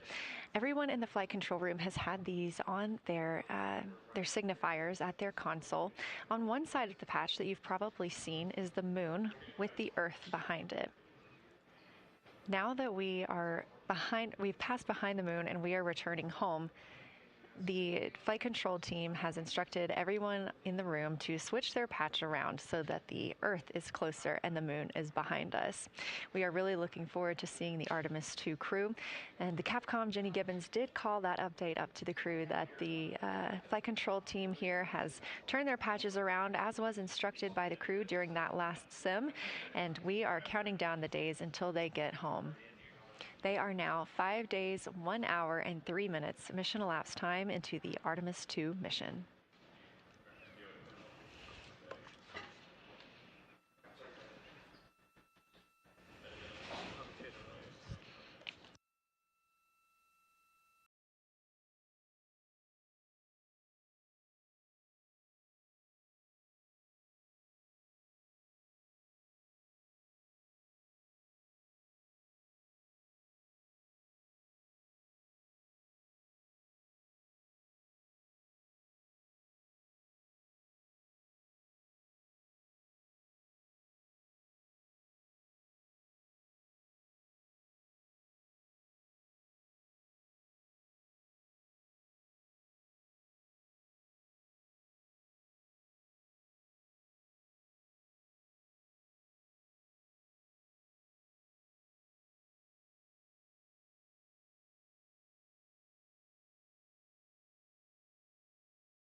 Joining me here in the room, Artemis Mission Control, I have Angela Garcia, Artemis II Science Officer. Thanks for being here, Angela. It is an honor to be here. What a day. Everyone's been buzzing. I can't contain myself. So it's been a really awesome day. So you're sitting on console at the science console now. Have you been in the SIR earlier today? There's a lot going on. So I went here first, then I'm going to go there after. Clear, Houston.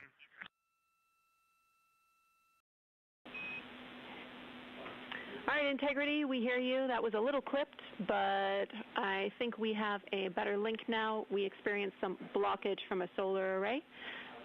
We moved it, and we are in bias tail to sun.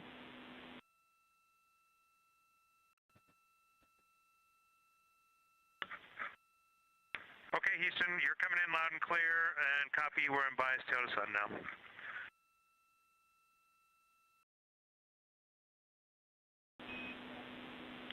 Affirm and Integrity, just so you know, we did not hear your response once we flipped our patches. Jeremy, we heard you call down, but you were clipped, and then we briefly lost comm. Glad we're back.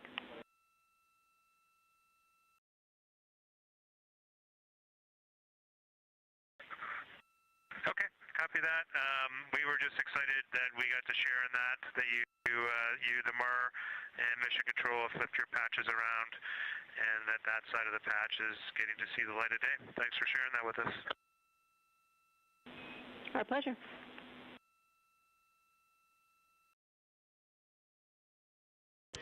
Okay, Angela, so can you tell me a little bit about your role supporting Artemis II and the science preparation for the mission? Yes, so I'm one of the 3 science officers. So Kelsey's been on console all day. I'll take over kind of closer to the end of the day. And then Trevor Graff is on the planning shift. And so it's the 3 of us in this 24-hour cycle supporting the mission. And so the science officer console is a brand new console to Mission Control. And it's not every day that you get a new discipline incorporated into mission control. So it's been such a significant milestone for us. And it's just a testament to like the commitment that the Flight Operations Directorate and NASA have, that they're going to be integrating science and maximizing science throughout Artemis. So it's really exciting. And then the science preparation. So I'm on the operations team, but I'm also on the training team. So all the incredible training and shout-outs that you've gotten today, it warms my heart. It warms everybody's heart in the science evaluation worm. I promise you that. But so all the classroom training, the field training, the mission simulations, right? We were part of all of it, and that is what we did to get the crew to be. They are a part of the science team, and they are the forefront, that nice edge, and they're just been doing such a great job today. I know. I imagine that you have to be pretty proud of them. Their reports have been fantastic. So I would like to know a little bit about how you have developed procedures for this crew. What kind of science activities are they carrying out inside the spacecraft? Yeah, so the procedure development has been a unique challenge. I would say the exploration science that we're doing is inherently pretty flexible, and operations is, I'd say, inherently has more structure and rigidity. And so to marry the two and to operationalize the science that we want to get done has been a challenge. But I think we've been able to go through these processes and create good products at the end and have a good plan.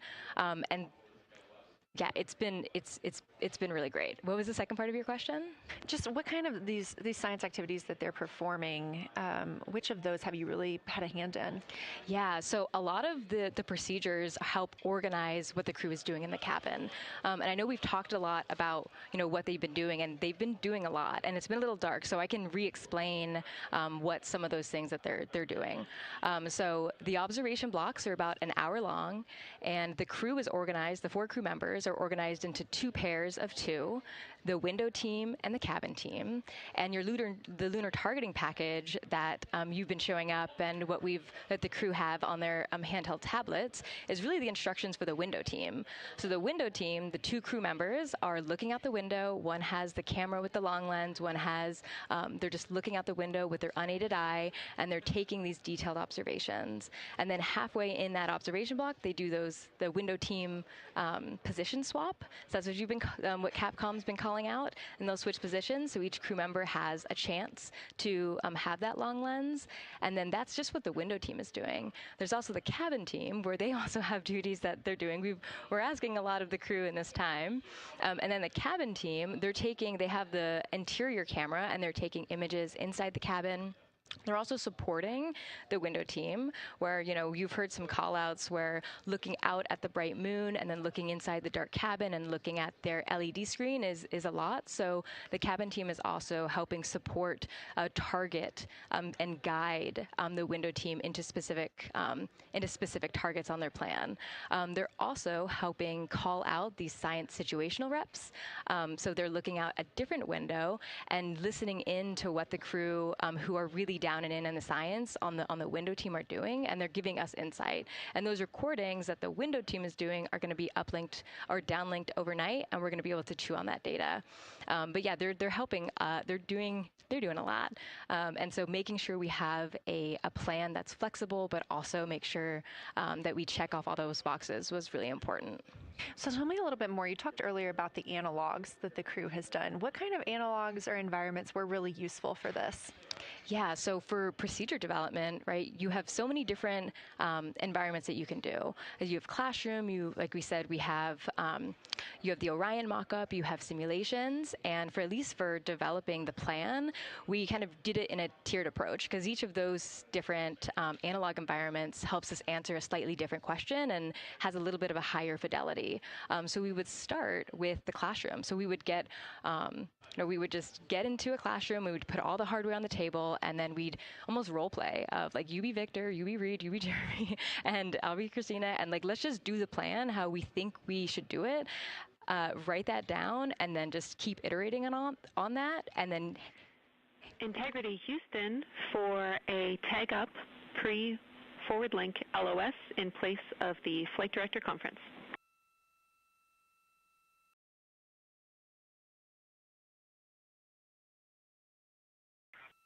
Okay, Jenny, we're ready. All right, crew, I'm going to roll through a couple of topics here. The first two are for timeline. First of all, Reid, for your toilet maintenance. It is a shortened toilet maintenance where you do not have to do the oxone changeout. That portion of the procedure is canceled. Victor, you have an HHP stop activity on your timeline. We need you to perform that as scheduled for bandwidth reasons. For your next portion of the flyby, in particular the eclipse, we want to remind you that you can take off the eclipse glasses when the sun sets and you are simply looking at the corona. And then finally, for the D5 with the long or zoom lens, which is set for solar corona, we want to remind you that when you are capturing Earth shine, you will likely have to adjust the exposure. That's all I have for you. Let me know if you have anything for us.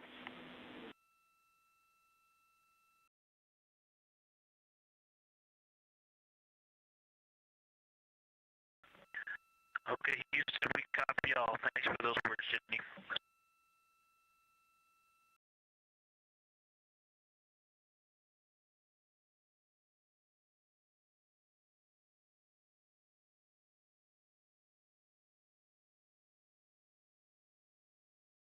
All right, just a quick call up to the crew ahead of a forward link LOS, meaning that we won't be communicating with them, but we will be receiving their communications and data during that time frame.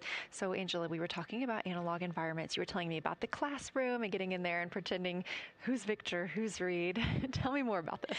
Yeah, it works pretty well. So you're going to do the plan how you expect it to be, and then once we finalize that plan, we'll give it to a completely new group of people and have them practice it. And then they'll be like, these steps don't make sense. And we'll reiterate on it over and over. Then we'll take it to a higher fidelity environment like the Orion mock-up, and we'll do the same thing because that volume is smaller, the window placement, their seating, what things have we forgotten with this addition of this environment. And then once we reiterate on that, we'll take it then, we'll give it to the crew and have them execute off of it during mission simulations. That's the highest fidelity that we can do before we send it to space. So this is the first time we've had to do this because we're a brand new console, and it just sparks so many neurons of like, how are we going to do this for surface missions and integrate this in so many different ways. So excited to have kicked off this process, but there's so much more to come. Fascinating. And I think it was really well thought out too, because each crew member gets an opportunity to do each task. And so you're getting different perspectives and different insights from each crew member, maybe even about the same target, but something that one person sees could be completely different than something another person notices. So we also know that Artemis II has traveled. They're now on their way home, but they traveled farther from the moon than the Apollo missions did. So what makes that vantage point scientifically interesting? Yeah, observations are so fundamental in the scientific toolkit, particularly observations from different perspectives, different scales, and with different techniques. And so for this, so we really tried to make the plan to optimize those. There's pros and cons for all those things for this mission. So we really just focused the plan to have all those pros. So in terms of scale, this zoomed out scale, you can learn different things. This different perspectives. So their perspective, as Kelsey talked about, photometry around when they orbit the moon. And then also just their different the different things they're able to observe. So yeah, let me talk a little bit about scale, because I think observations at different scales, you can gain a lot of different information. So like, for example, if you were an astronaut on the surface looking at a rock, and you describe at this micro scale. So in training, we kind of talk about observations from micro to macro, or from outcrop to orbit. So looking at a rock at this scale, you can describe its components, you can describe what it's made of and its colors and its minerals, and you're like, okay, and this rock came from this boulder, and it's this part of this boulder, and these are the different things that I'm observing around. That gives me context to this sample. And then you zoom out a little bit more, and you're like, okay, well, I can see that this boulder came from, it rolled from this mountain ridge, or this high ridge feature. And then because I can see the trail that it came from, okay, now let me describe this ridge and, different parts in it and maybe other boulders that I'm seeing. And then you zoom out further of the orbit scale and you're like, this ridge is a part of this larger crater.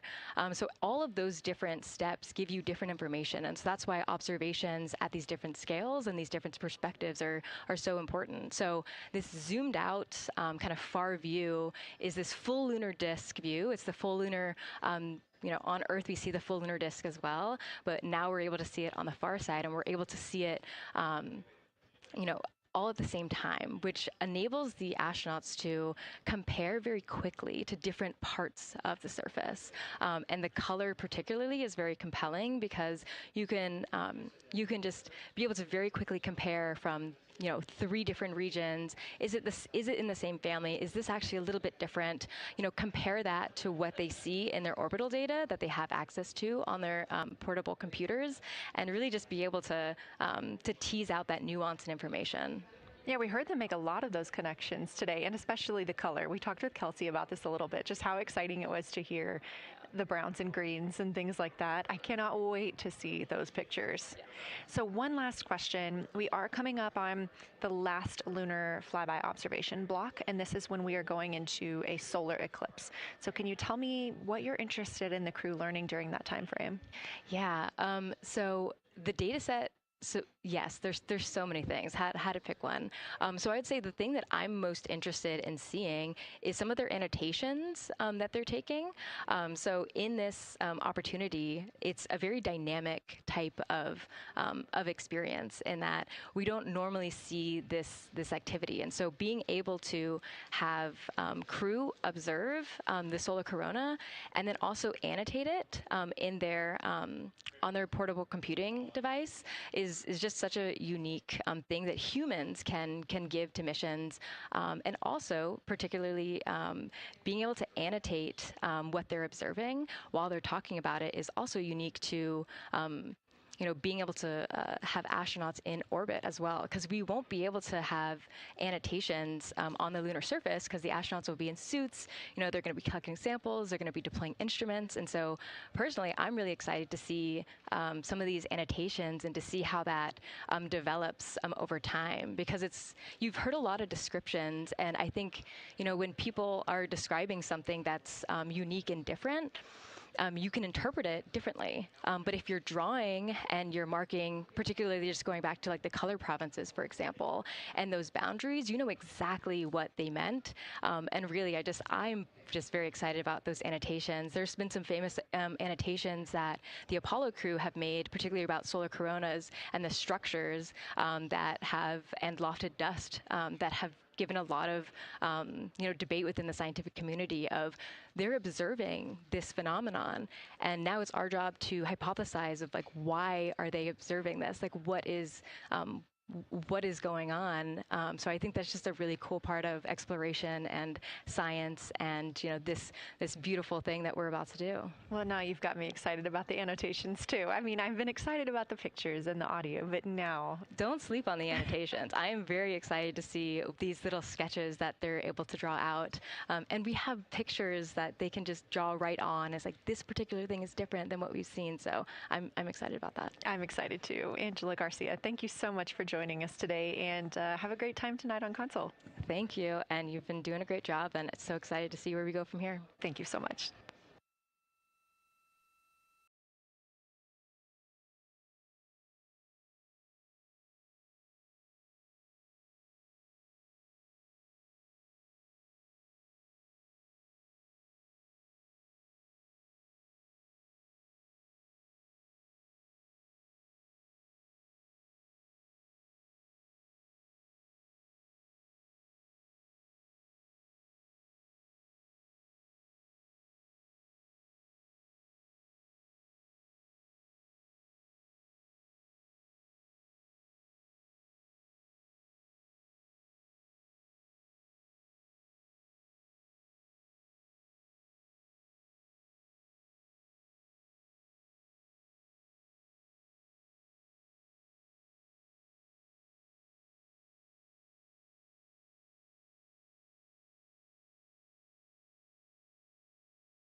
Integrity Houston, you have 3 minutes until we go into a forward link LOS. We will be back up with you in about an hour during the eclipse on Madrid.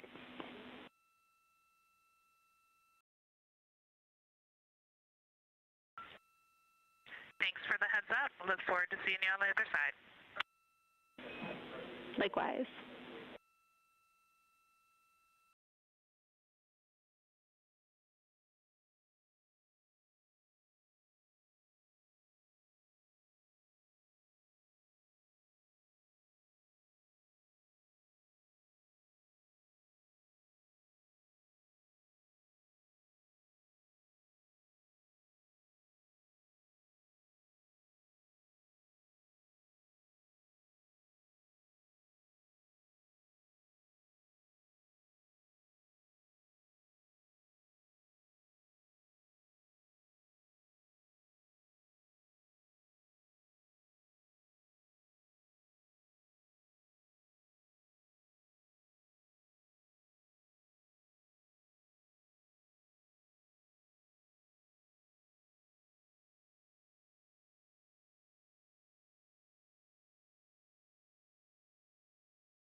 We're live in Artemis Mission Control at Johnson Space Center in Houston, Texas. This is a live view from the Orion spacecraft with our Artemis II crew inside.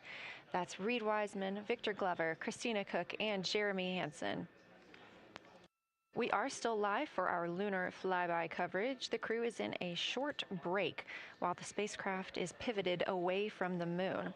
We are going to be going into a solar eclipse. This is the first time anyone has ever seen a solar eclipse from the moon. So it's going to be a unique vantage point for our crew. But ahead of heading into that solar eclipse, we need to charge the batteries on the Orion spacecraft. Therefore, we have positioned the solar arrays into the sunlight to allow time for those batteries to charge. We will get back pointed at the moon just in time for that solar eclipse. We are also in a forward link LOS. What that means is essentially we cannot send calls or commands to the crew right now from the ground. However, we clearly get all of their data and communications. The spacecraft is now 4,632 miles away from the moon, and that number will only continue to grow as the distance from Earth shrinks, now 252,523 miles away. Our closest approach to the moon today was approximately 4,067 statute miles in altitude. Our maximum distance from the Earth is suspected to be 252,756 statute miles. Both of those moments came while Orion was flying in their loss of signal time frame behind the moon. The crew also set that new record today, beating the Apollo 13 record of distance from Earth. This is an animation or a visualization that you can track anytime, day or night, by visiting nasa.gov/track-Artemis. This shows you how the spacecraft is positioned as well as their distance and velocity, now traveling 930 miles per hour.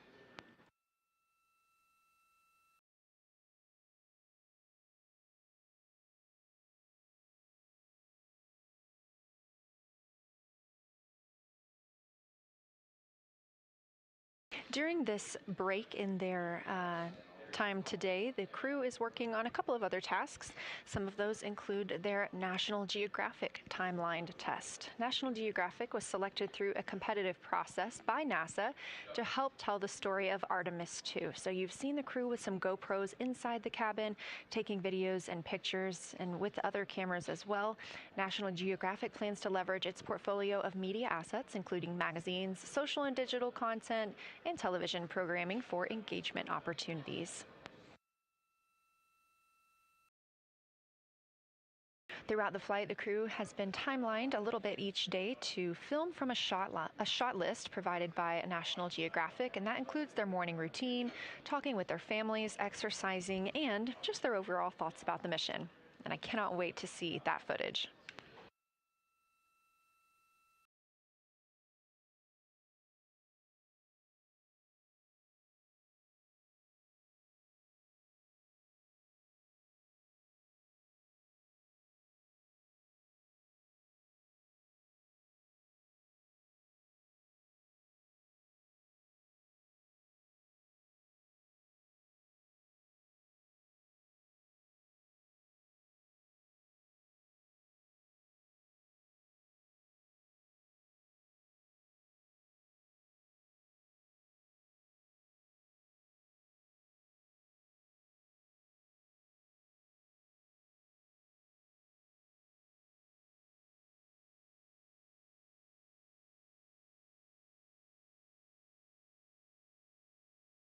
Teams on the ground reporting that the spacecraft is looking good and that the power aboard is good as well, all setting us up in a proper position before eclipse.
The crew is in a little break during our flyby coverage for today. They will resume their flyby momentarily in about 30 minutes once they get into their observations during that solar eclipse.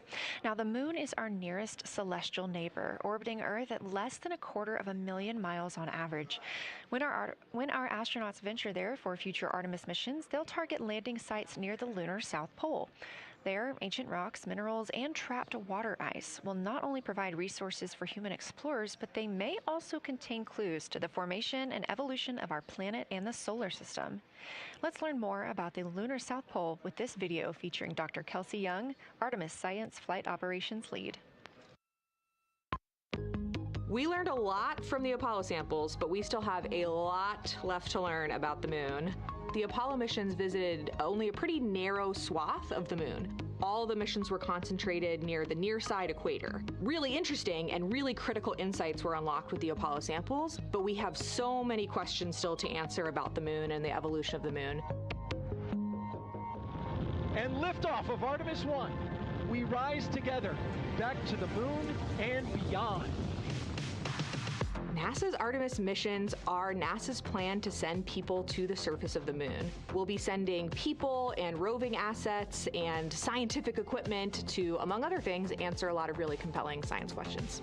Scientists have a lot to learn about the moon. It's our nearest celestial neighbor here to Earth, so what the moon has experienced, we've experienced. Except here on Earth, we have things like plate tectonics, oceans, forests, people that erase the rock record. Whereas on the moon, that whole record of our planet's history, of the moon's history, is just kind of waiting there at the surface for us to explore.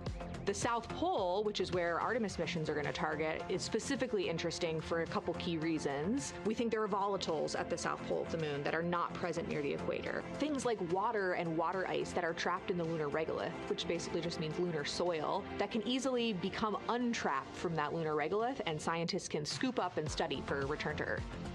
The lunar South Pole is a really exciting scientific target, and it also comes with some challenges for operating. For example, the lighting environment will change drastically within the course of one mission, and even over sometimes the course of one spacewalk. So preparing the crew members, preparing the hardware that we're sending to the moon, and preparing the mission control teams is really, really important.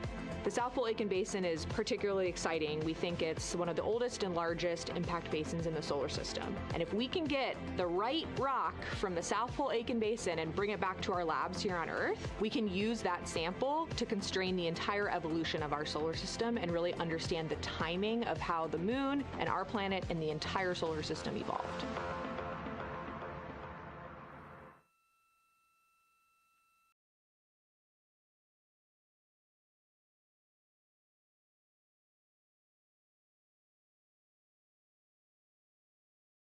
You're looking at a live view aboard the Orion spacecraft of the Artemis II crew, working in the middle of one of their breaks, or really their only break today during this lunar flyby period. Coming up next will be that solar eclipse.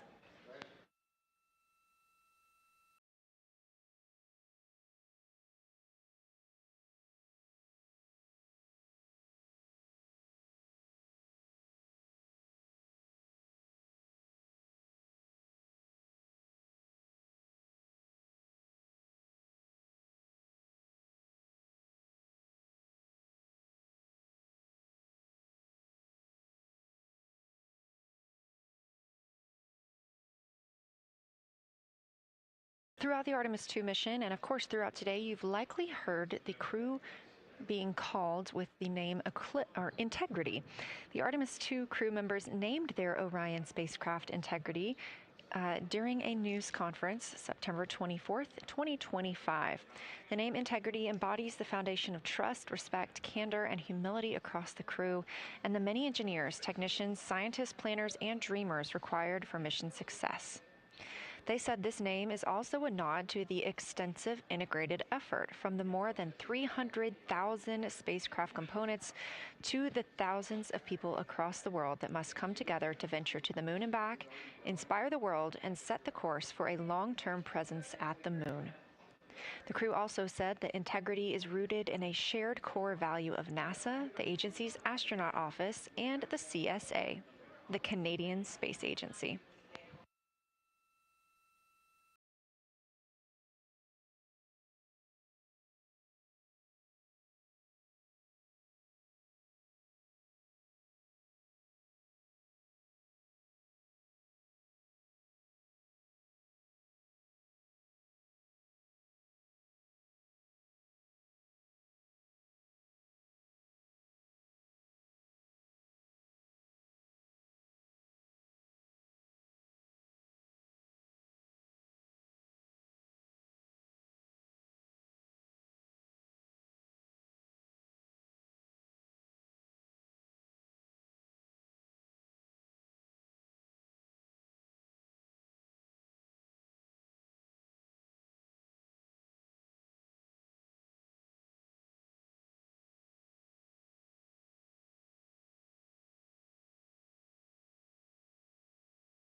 We are 5 days, 1 hour, and 38 minutes mission elapsed time into Artemis II.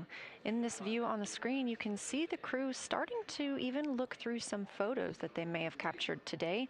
We really look forward to sharing these photos with you as soon as we possibly can. And the best way to keep up with those is to follow NASA on social media. You can do so at NASA, and for this mission specifically, at NASA Artemis.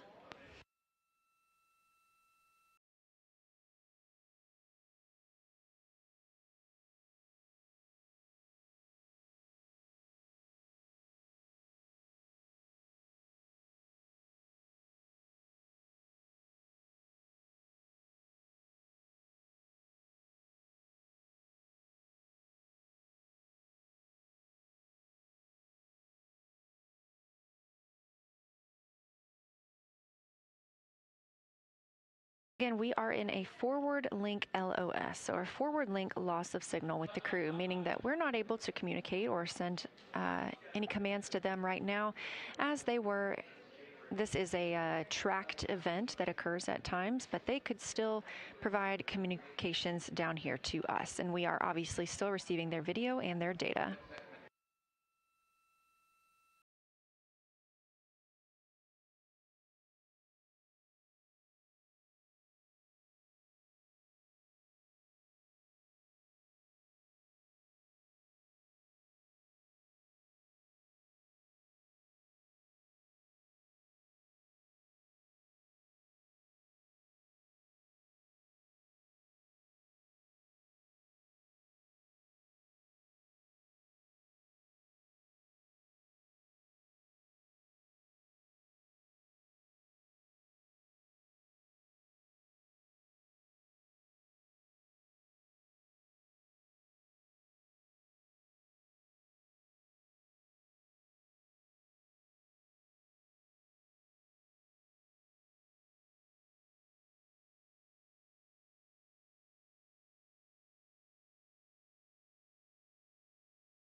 Houston Integrity in the blind. High priority PAO activities on Reid's timeline are on PCD1 in a folder imagery for downlink, and then high priority standby imagery for downlink, and then lunar flyby for PAO, and then high priority PAO. Thank you.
This is Artemis Mission Control. You heard Reid Wiseman, commander of the Artemis II mission aboard Orion, make a call in the blind. This means he knows we cannot call back and that he knows we may not receive his call. However, we have good communications with the spacecraft. They just cannot hear from us right now due to a forward link loss of signal.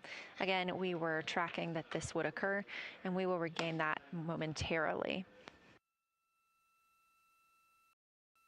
But that call that came down from Wiseman mentioned some imagery, so we are very much looking forward to getting pictures taken from the moon today.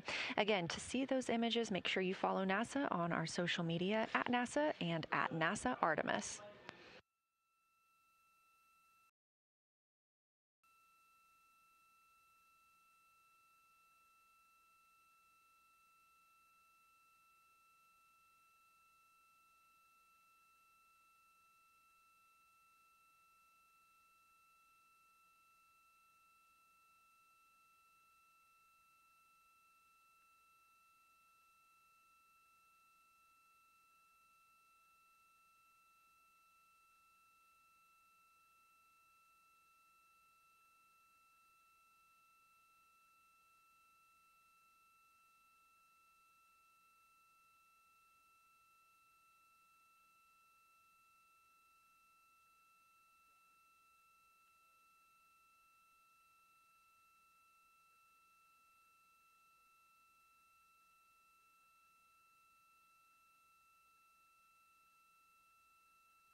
The view on your screen right now is an animation.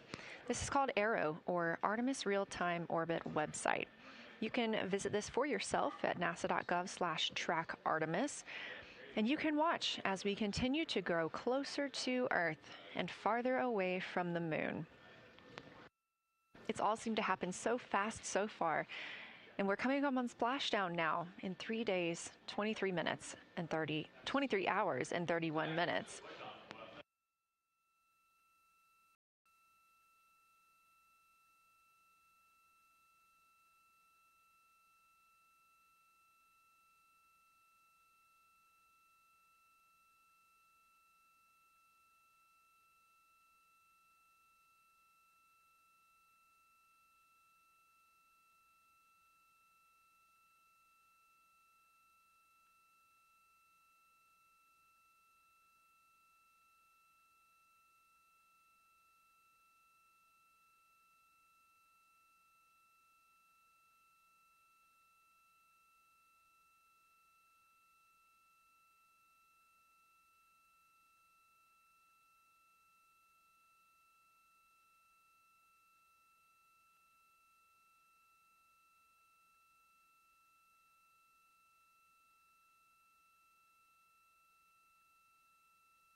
This is Artemis Mission Control. We are in a forward link LOS with the spacecraft. We're not able to send commands or communications to them right now. However, they could send them to us, and we do get spacecraft data.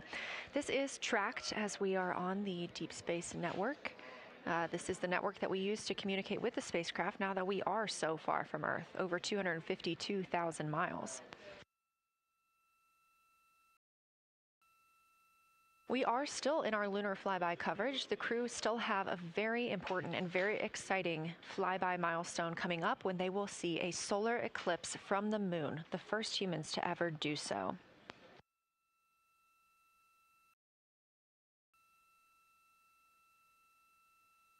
Something that we also have to consider when it comes to our missions and launches is space weather.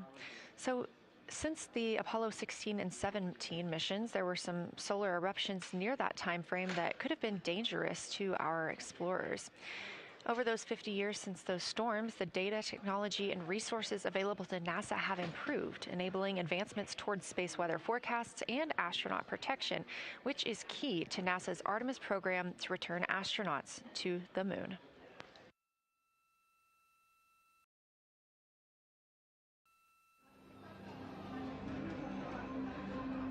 Across our planet, billions of people depend on the invisible networks that connect us to space.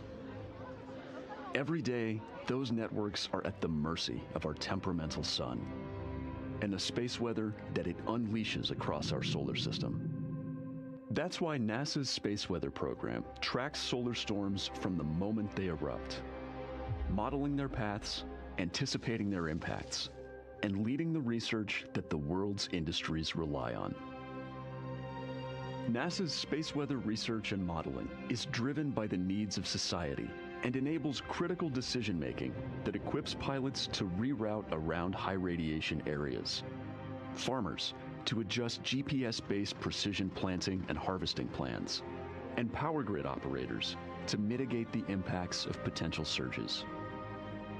For those exploring other worlds, NASA provides 24/7 space weather monitoring for Artemis crews at the moon and future Mars astronauts who may be exposed to dangerous levels of radiation during solar storms.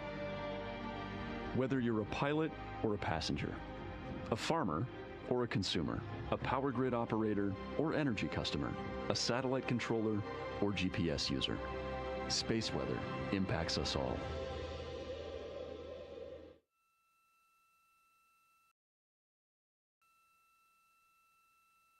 This is a live view from the Orion spacecraft on the Artemis II mission. It's now been 5 days, 1 hour, and 54 minutes since we launched.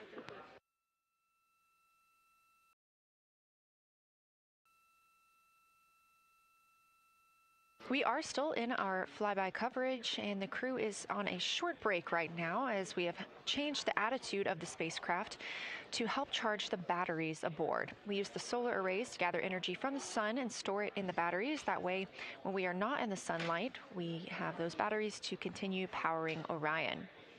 Now we're doing so because the Artemis astronauts are about to experience a solar eclipse from their capsule. And this is a solar eclipse that no one else on Earth will experience. This eclipse is about 54 minutes, and to the astronauts it'll look a lot like a total solar eclipse on Earth, except the moon is going to be huge compared to the sun, unlike when you watch one on Earth and the moon and the sun appear about the same size in the sky. We're interested to learn if they see the outer corona when the sun is fully obscured by the moon. And because of how big the moon will be from their perspective, the total phase of the eclipse will last nearly an hour. The astronauts will see a partial solar eclipse as the moon covers and uncovers the sun, which is before and after totality. So, much like us on Earth, they will have eclipse glasses so they can safely view that portion. The astronauts will also be using cameras to capture images of the corona during the eclipse.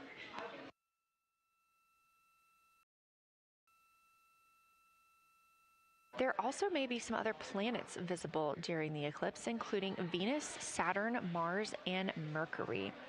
If they can identify what part of the sky they're looking at, this can help train future Artemis astronauts on what part of the sky they're seeing.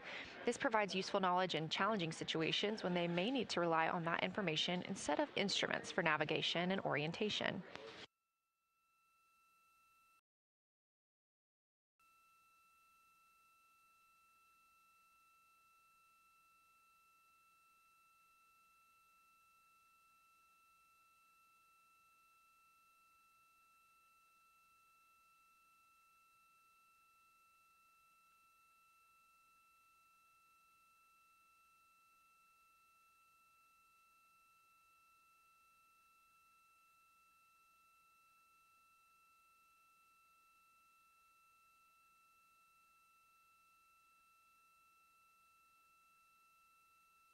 Confirmation from teams here in the ground that we have reached the eclipse attitude, meaning Orion is in the proper position to observe it.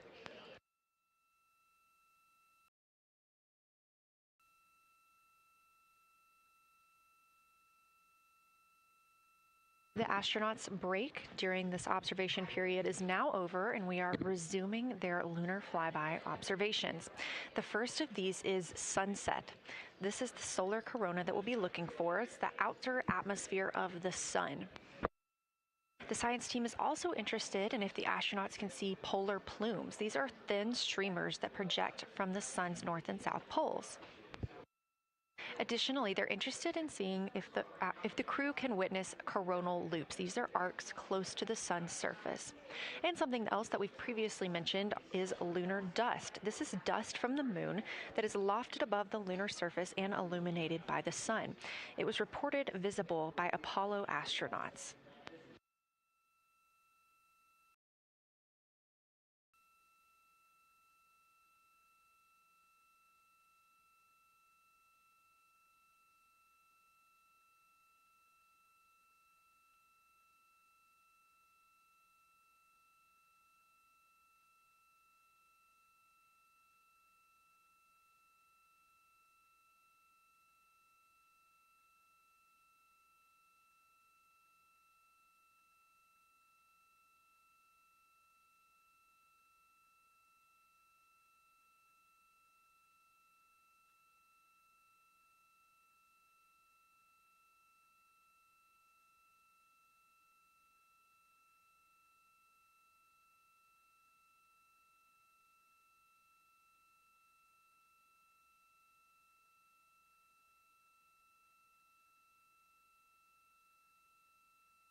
You're getting a live look from Orion as the crew observes a solar eclipse from the moon.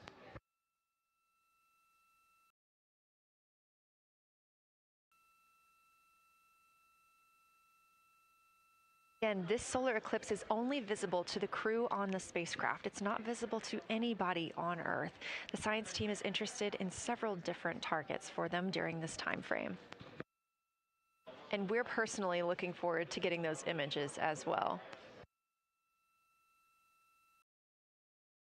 Again, during the beginning portion of this eclipse, the astronauts will need to use eclipse glasses, just like we do from Earth, to safely view it. Once the moon has completely covered the sun, they'll be able to take off those glasses for almost an hour. Totality on Earth during a solar eclipse lasts only a couple of minutes. So this opportunity gives them a chance to look out into deep space and to look into see if there are other planets nearby.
What you're seeing right now is the solar corona. That's the outer atmosphere of the sun.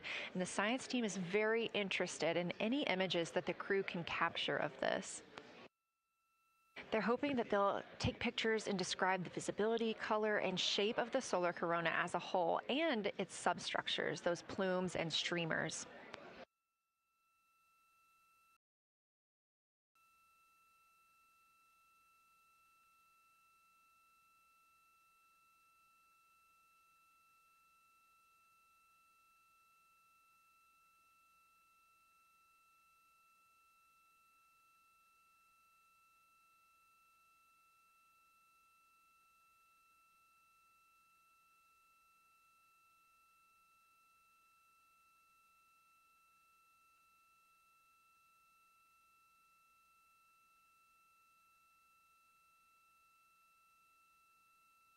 Science integrity in the blind. This is continues to be unreal. The sun has gone behind the moon, and the corona is still visible, and it's bright, and it creates a halo almost around the entire moon. But when you get to the Earth side, the Earth shine is already shown. I mean, almost seconds after the sun set behind the moon. You could see Earth shine. The Earth is so bright out there, and the moon is just hanging in front of us. This black orb out in front of us, in front of now, not the blackness, but the gray that blends and drifts into the blackness. We can see stars and the planets behind it. And Christina is in window 1, Reid is in window 2 with the long lens, and Jeremy is describing it in window 3, and it is quite an impressive sight. You can still see the horizon lit up brighter where the sun set on that side of the moon. It is bright, and Earth shine is very distinct, and it creates quite an impressive visual illusion. Wow, it's amazing.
Again, you're looking at a live view from the Orion spacecraft on the Artemis II mission.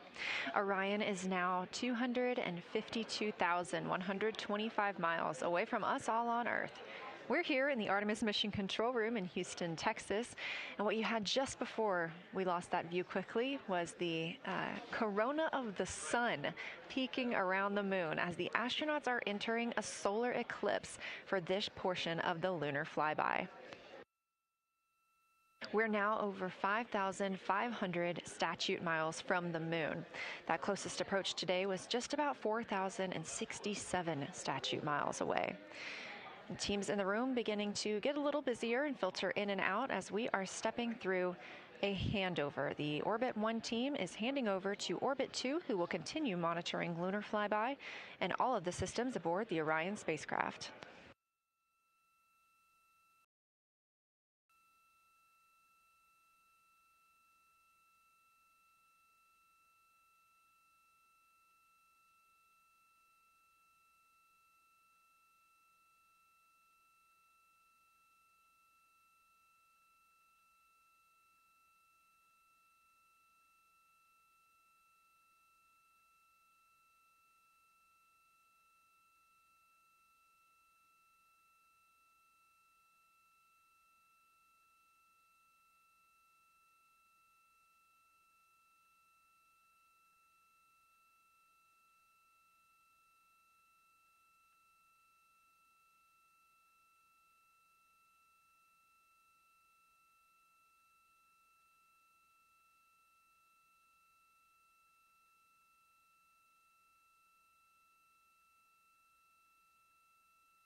You're getting your last few views of the solar corona as the moon begins to take center stage and completely cover the sun. If you see that bright dot up near the top left of your screen, we think right now that that may be a part of the spacecraft, but we'll be sure to correct that if we end up figuring out later that it is something else entirely.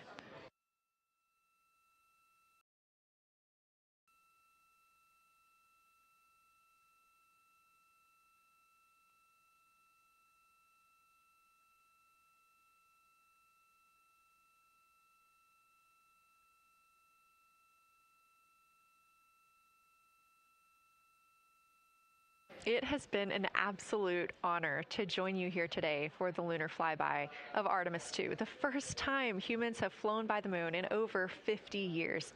I'm Leah Cheshire Mustachio, and I'm excited now to hand over the game is shifting around in the windows, and we are transferring settings on a camera to pick up Earthshine, and it is amazing. The brightness where the corona, where the sunset is still bright. There's I think there may still be corona visible, but that part of the horizon is still lit brighter, and you still have a distinct Earthshine.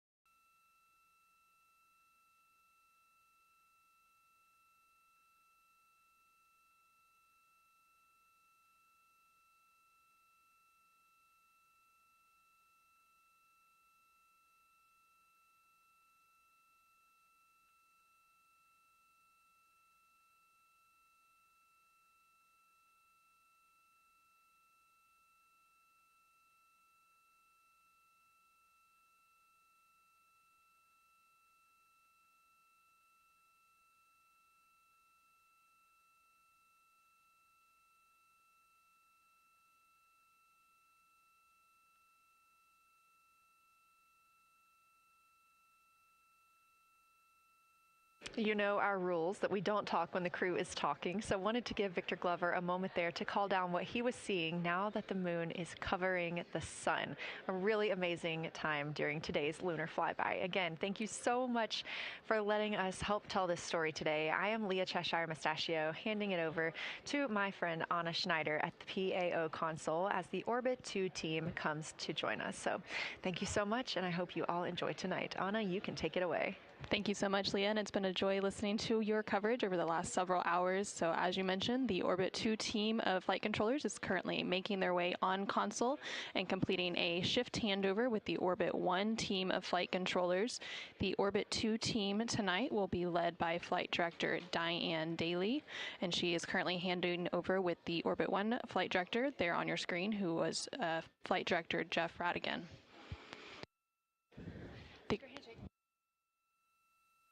The Artemis II crew currently on board the Orion spacecraft. It continues to observe the eclipse that they are witnessing. There's about 43 minutes remaining in that eclipse period.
This is Artemis Mission Control. You are currently seeing a live view of the solar array wing cameras on the Orion spacecraft. We spoke with our science team, and they did determine that that dot in the distance is Venus.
Integrity.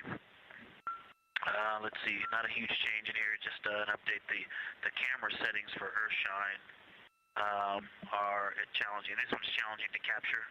What we're seeing, we're just not picking up on the cameras. And after all of the amazing sights that we saw earlier, we just went sci-fi. This has, it just looks unreal. You can see the surface of the moon between, I guess, the Earthshine. I guess Earthshine. You can actually see a majority of the moon. It is the strangest looking thing that you can see so much on the surface.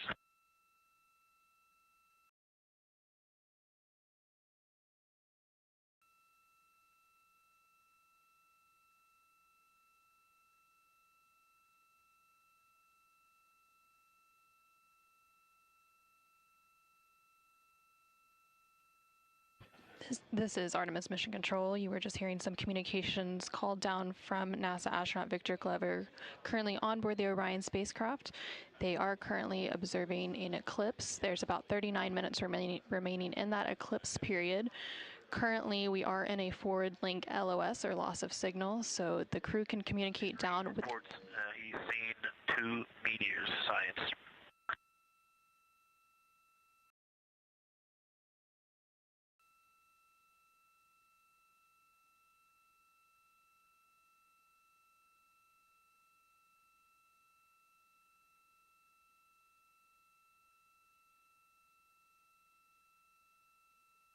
So we are in a forward link loss of signal. We do expect to regain signal in about 3 minutes, and at that point then the ground can communicate back up to the crew on board the Orion spacecraft. In the meantime, the crew can continue to communicate down to the ground. The ground is just unable to respond, so they are continuing to provide some science observations during this eclipse period. They've made some comments about Earthshine, which is the sunlight reflected from Earth when they come around towards the moon's near side late in this flyby window.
Science Integrity in the blind, the glow around the moon is beginning to become a little bit more even. It's not so much distinct just where the sun set on the moon's horizon as we're flying through this trajectory, and then the sun's going to come up out of the other side. I think it's we're starting to see the glow around the moon get balanced out. I still see Earth shine, and the Earth is very bright out there. Still quite an unreal sight. Integrity Houston, we have that sit rep loud and clear, and we are back with you. How do you hear me?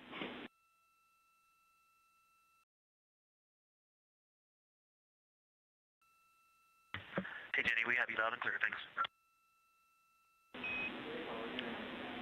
Copy. Victor, we're handing you over to Science for some critical questions. Thanks for your reports.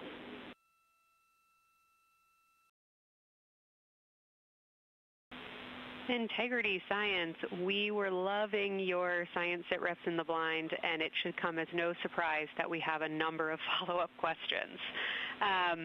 First, you mentioned Reid observing meteors. Can you speak to that? Were you referring to comets or impact flashes or something else?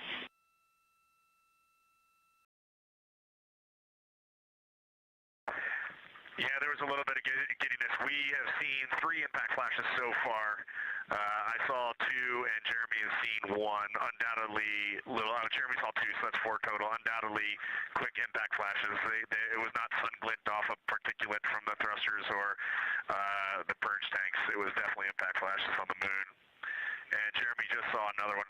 Go ahead with your next question. Amazing news. I literally just looked over at the SIR and they were jumping up and down literally. If you could describe where on the moon you saw them, please.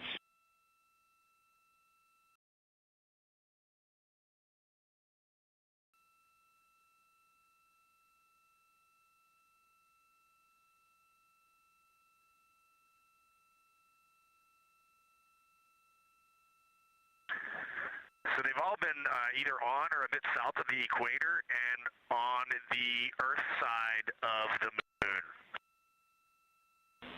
Stand by. All right, so Jeremy has seen them kind of on and south of the equator, kind of spread across the moon, and mine were both south of the equator and just a little bit left of center of the moon. Incredible news, Reid, and reminder, we have citizen scientists here on Earth looking for impact flashes, so hearing you saw them on the near side means that people saw them too.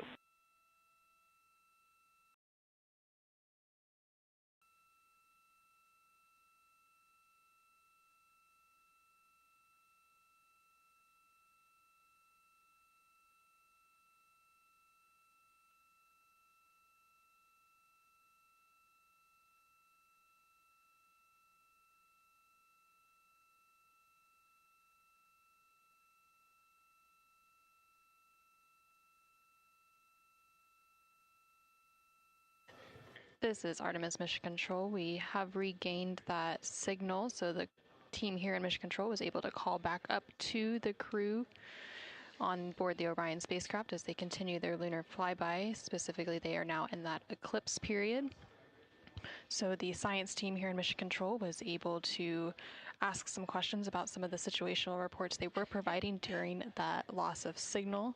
Specifically, they were interested in some of the meteors that they mentioned seeing and those impact flashes, and they did provide confirmation that they did see at least 4 impact flashes during that loss of signal. Are you still with us, Houston, or do we lose you? Integrity, I hear you loud and clear. How do you hear me?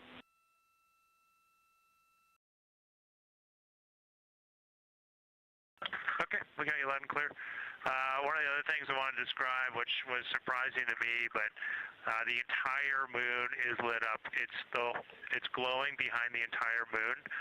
I thought it would look, dark against the black sky or deep space, but the sun is lighting up the entire limb of the moon. You can see, the entire perimeter of it, and even now with the sun far behind the moon, you can still make out little bits of topography around the entire limb, just bumps as you go around it. And there's about the glow around the moon, once your eyes adjust, is easily 10 widths or diameters of the sun around the entire moon.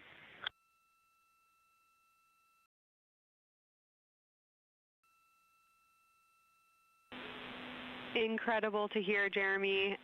Were you able to actually pick out any discrete features on the lunar surface? And if so, how do they look different than when you observe them in solar illumination?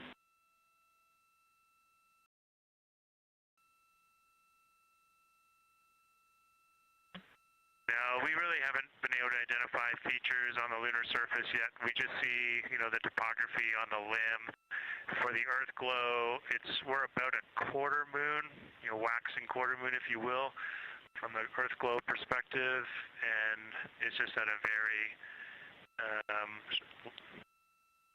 just the sight angle. I'm just not able to tell what I'm looking at yet in the Earth glow. Understood. Thanks, Jeremy. One other question for you on the solar corona. Were you actually able to see any structure or color in the corona before most of it disappeared behind the moon?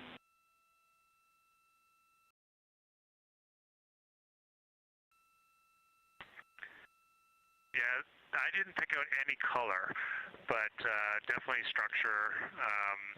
There were streamers, and they were not uniform at all. For me, the 5 o'clock position, there was just this constant streamer. It would change in intensity and diameter, but it was always there, and it was always at the 5 o'clock position.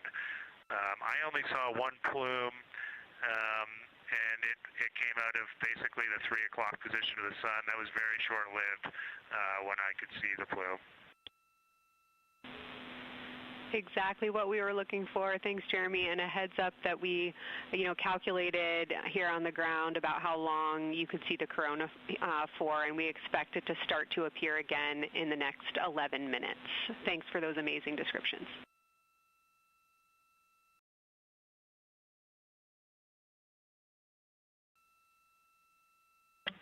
Okay, we're excited to see it all again. Integrity Houston, we're following along as well. That was outstanding. If you haven't already, just reminding you to swap positions at the windows. And that brief LOS we had previously was due to a data rate change expected.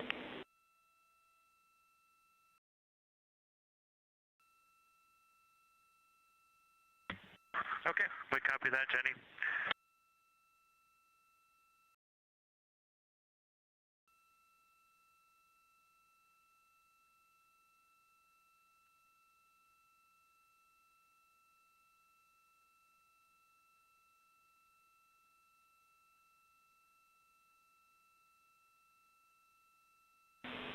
Integrity Science, one more request for you.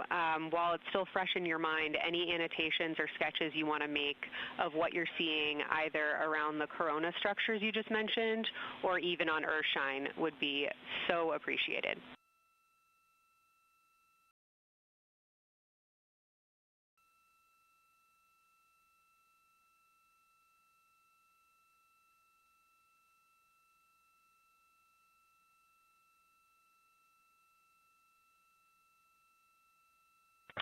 Okay, Kelsey, it's going to be pretty hard to go look at a PCD right now, but we'll definitely try and annotate what we saw. And if the annotations come in the next block where you're cleaning up your documentation, that sounds like a good plan to me.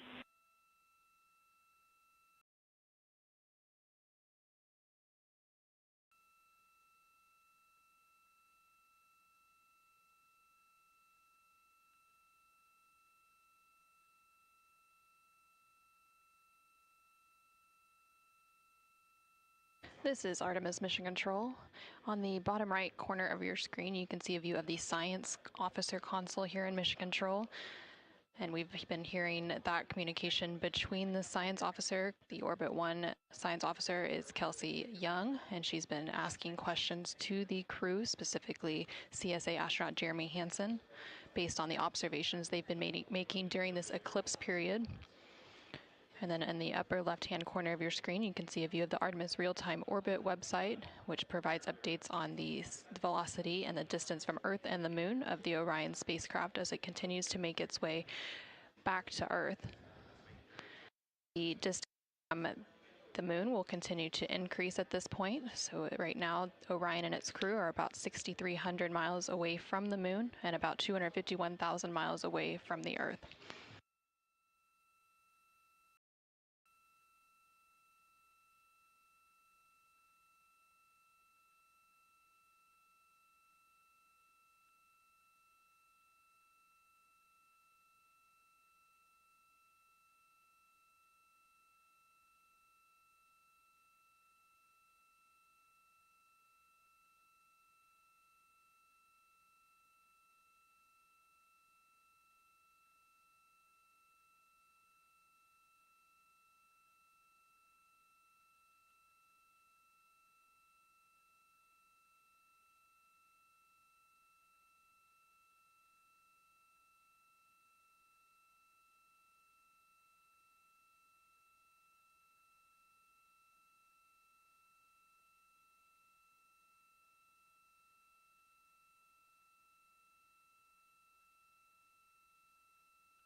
Okay, science, we're getting set up for sunrise. The window teams are, Christina is supporting, and also Xena in window 1. Jeremy's got the long lens in window 2, and the short lens in window 2. And Reid is in window 3, and he has started recordings and is set up to see Corona.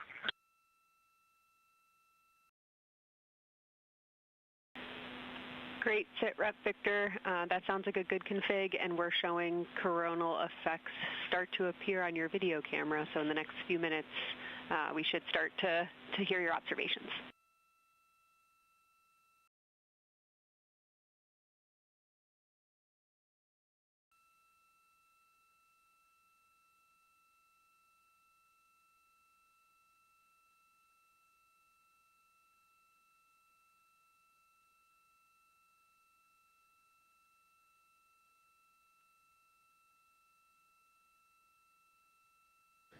This is Artemis Mission Control. We just heard the crew call down to the team here in Houston, reporting that they have swapped out who is in the windows for the final portion of the lunar flyby. So Christina Koch is in window 1, with Jeremy Hansen in window 2 and Reid in window 3. Reid is focusing on observing corona, which is the solar corona, which is the sun's outermost atmosphere. There is about 18 minutes remaining in the eclipse period. Science and Houston Integrity. I know this observation won't be of any scientific value, but I'm really glad we launched on April 1st because humans probably have not evolved to see what we're seeing. It is truly hard to describe. It is amazing.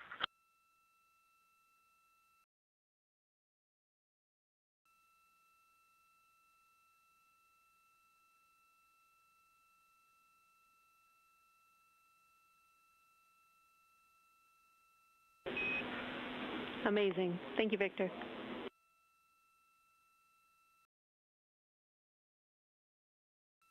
And just one more logistics note, we have gone as dark as we can in the cabin. We have turned the DUs all the way as dim as they can go, so you can't see anything on the screens. Every bit of light in the cabin affects the view. You're definitely seeing the brightness go closer. It's definitely brighter on the Earth-shine side, and so we're expecting to see some corona here soon. We copy all. Excited for what you see next.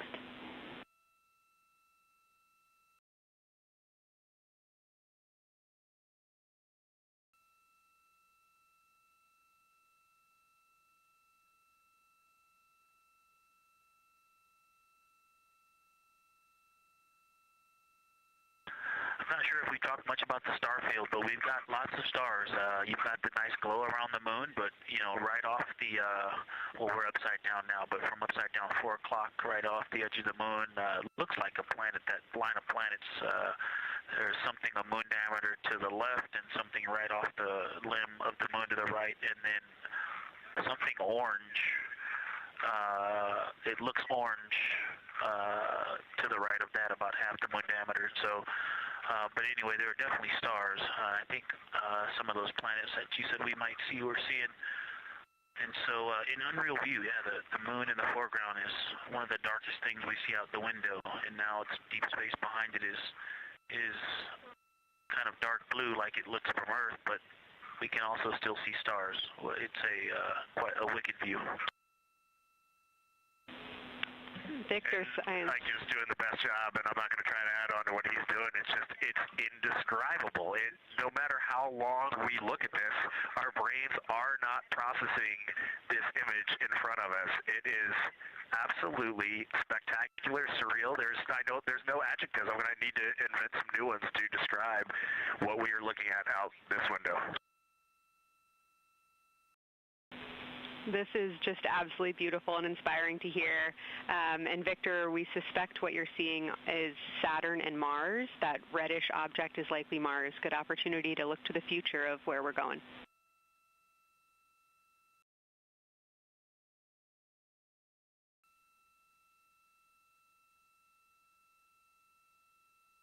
Yeah, we can absolutely see the color of Mars.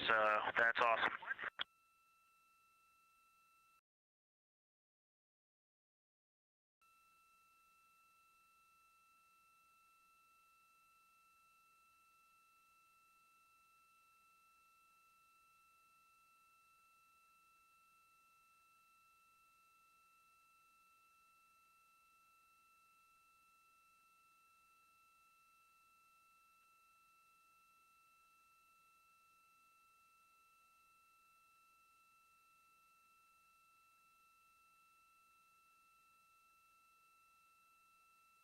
Okay, and from this vantage point, the 4 o'clock on the Earth-shine side is definitely getting brighter, still no coronal structure.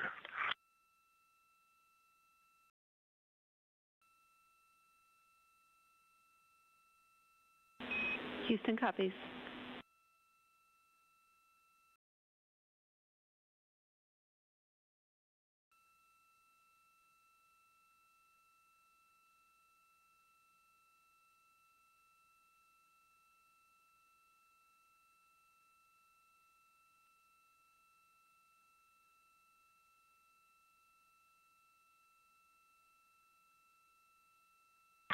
We aren't able to distinguish which Mare is, but we can clearly see Mare in the Earth shine.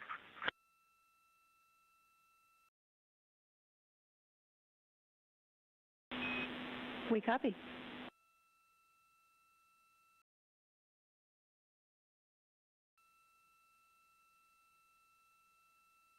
This is Artemis Mission Control in Houston, Texas. We have not seen an impact flash in the last 5 minutes. Sounds unlucky, but you had a pretty strong start, so we'll take it. And actually, right after I said that, right at the South Pole, near the South Pole on the Terminator, Reid just saw one. Amazing.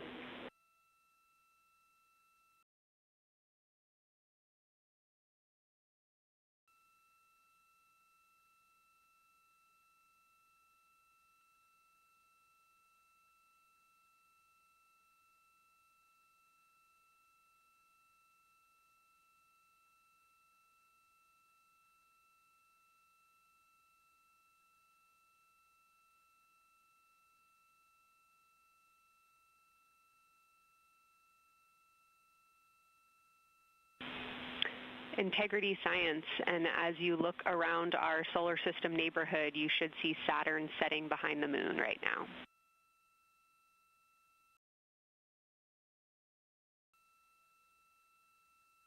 We do. We've been watching it track close to the horizon, and it's right tangential to the moon at this moment.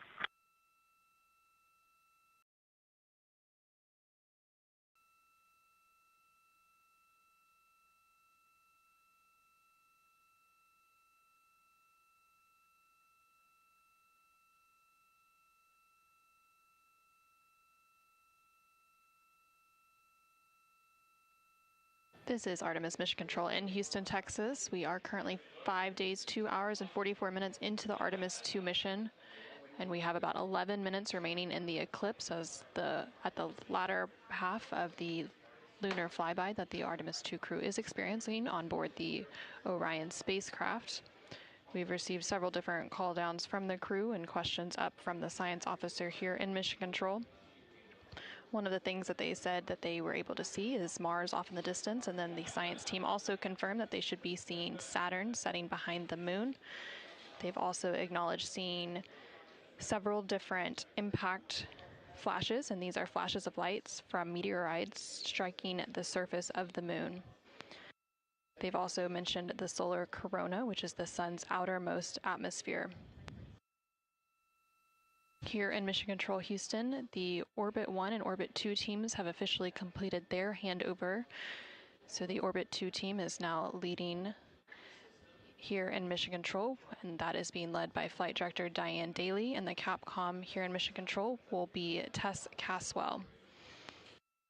And you can see there on your screen on the right-hand side is the Flight Director console, and Diane Daly is in the far right of that screen, and Tess Caswell, the Capcom or capsule communicator, is in the far left hand of that screen.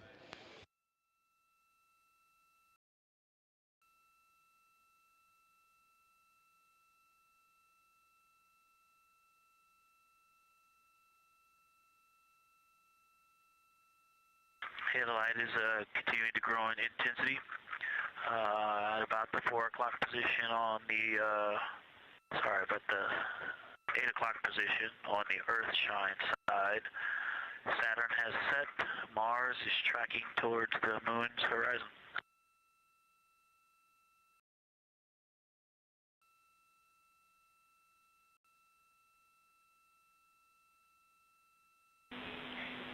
Integrity Science, we copy, and we're starting to see it on the vehicle stream. Looking forward to any coronal observations you can share with us.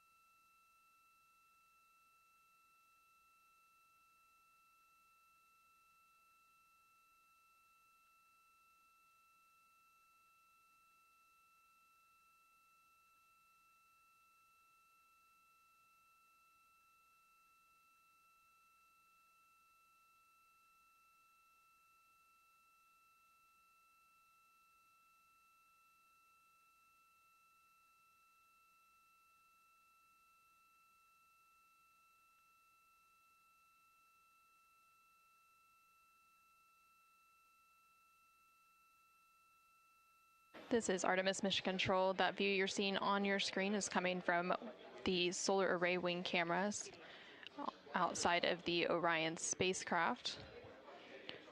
And you can see the light starting to come into view as the solar eclipse period is starting to end. Integrity, still no coronal structure at this time, just continue to grow in intensity.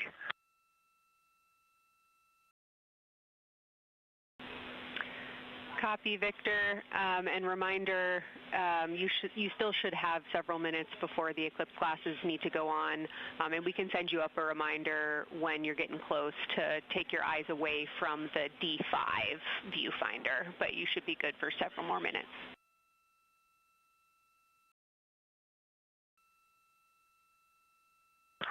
Copy, thank you, and yes, please send up the reminder. Thank you.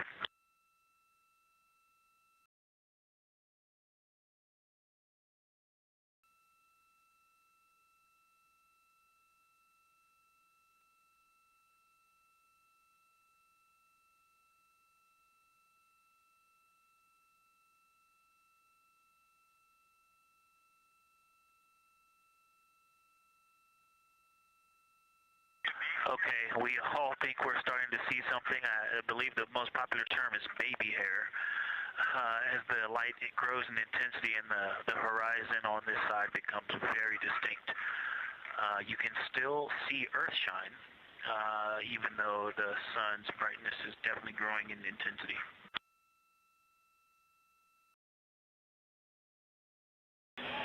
Love the description, Victor. I'm sure as the next couple minutes progress, more of those structures will continue to pop out.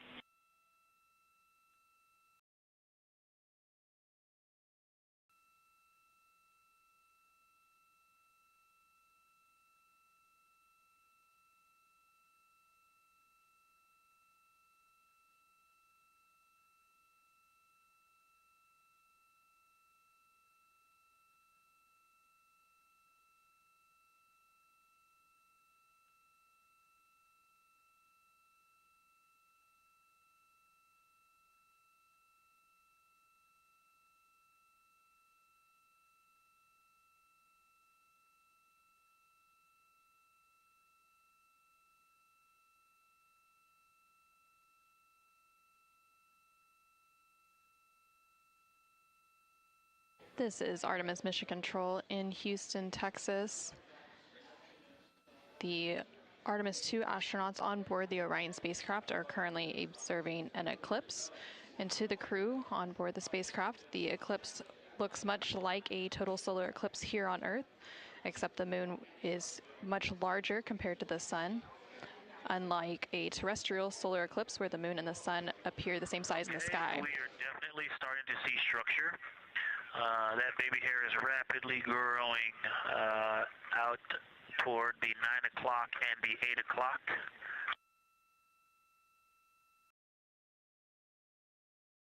It's almost as if it were reaching out for Venus or for the Earth.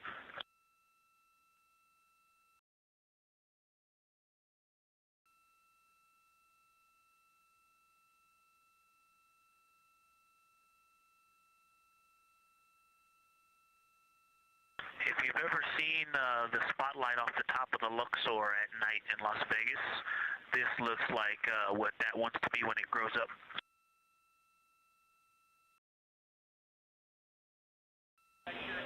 Integrity Science, glad to hear you're following your training of tell it like you see it.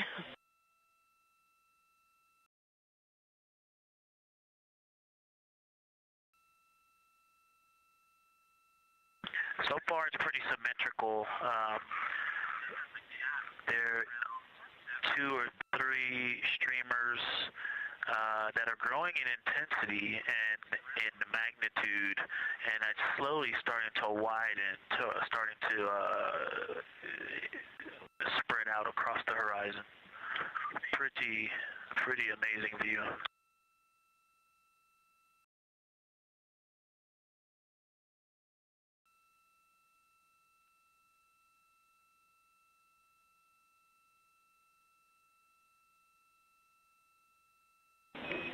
And Integrity Houston, great words. Reminder for you, we are approaching the brightness level at which you should no longer be using the viewfinder on the D5.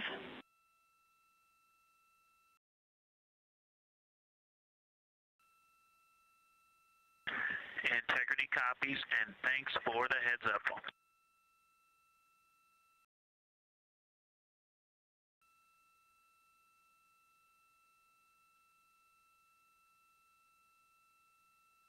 This is Artemis Mission Control. And I think we're seeing some directionality. Some of it is going in different directions because it appears to be moving and combining and recombining as it it's pointing in different directions, and some of it appears to be going like down toward the south pole of the moon, but it's and then coming back together and going out towards Venus and the Earth.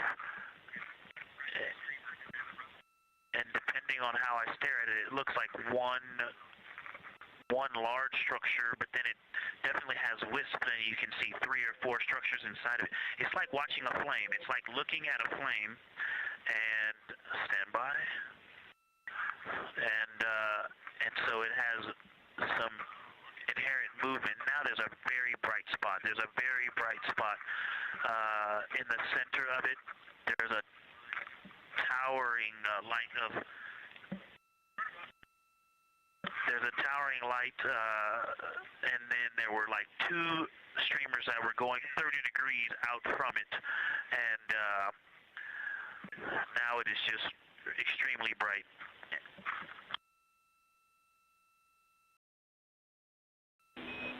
Houston, copies all. To get a little warm.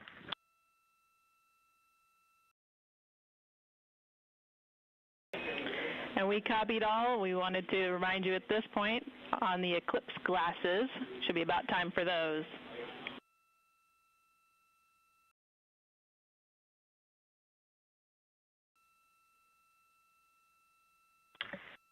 Houston, we copy all. We are in eclipse glasses. That was an absolutely spectacular, magnificent experience.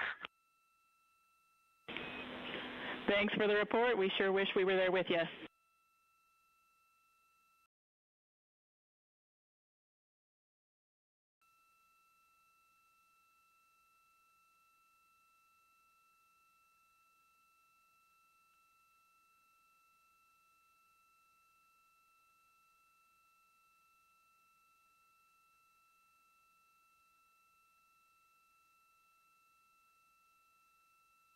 This is Artemis Mission Control. The eclipse period is coming to an end, and we did hear that call up that the crew now has to put on those eclipse glasses to be able to protect their eyes for this final portion of the eclipse.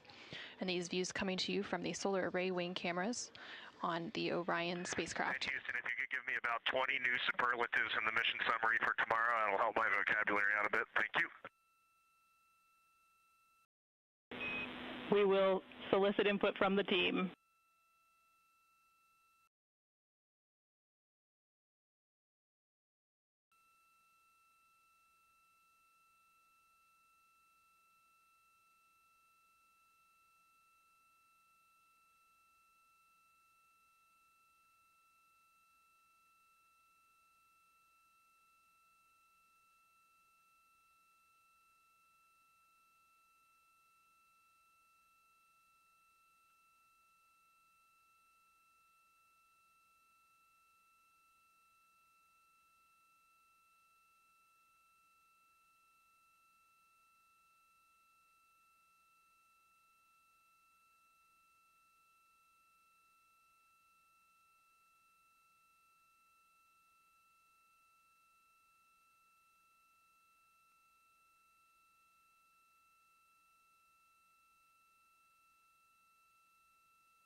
This is Artemis Mission Control. There on your screen you can see a live look inside of the SIR, or the Science Evaluation Room, here in Mission Control Houston, just down the hallway from the Artemis Flight Control Room. Integrity Houston, back with you after a data rate change. Regarding the SAW-3 camera T low caution, no action for you. It just got a little cool during the eclipse.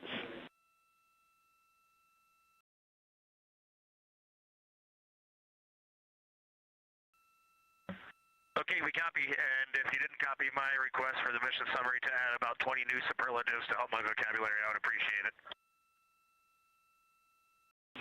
We copied it fantastically.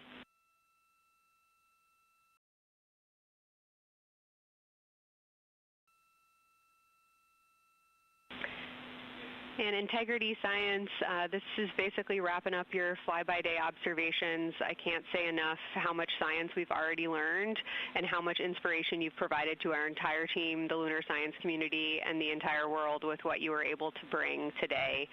You really brought the moon closer for us today, and we cannot say thank you enough. And Science signing off, and can't wait to talk to you tomorrow morning.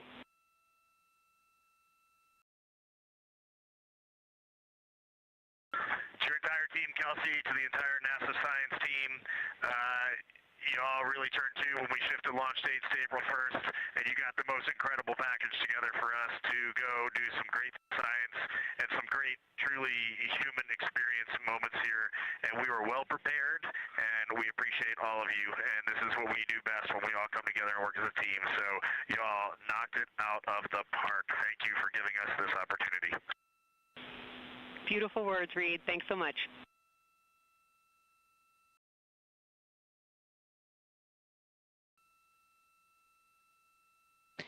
And this is Artemis Mission Control. The lunar flyby observation period is starting to come to a close following that eclipse. And there on your screen you can see a look into the Science Evaluation Room, or the SER, which is embedded within Mission Control to provide science input. And they provided that input throughout the live flyby operations today. They also have a back room called the Science Mission Operations Room that processes data, evaluates imagery, and supports rapid analysis. And then, of course, we have the science officer on console here in the Artemis Flight Control Room, which you can see a view there on the bottom right-hand corner of your screen. The science officer throughout the flyby operations today has been Kelsey Young, who is the Artemis Science Flight Operations Lead. And then to her left is Angela Garcia, who will be the science officer taking over for Orbit 2.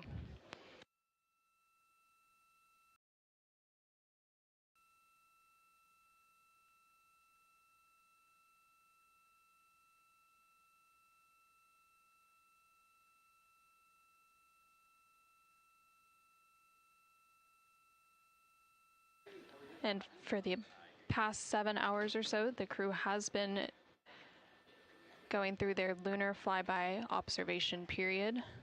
And now they will wrap up that period and complete some final tasks and begin downlinking some of the amazing imagery that they've captured throughout the day, as well as some of the observations that they've recorded.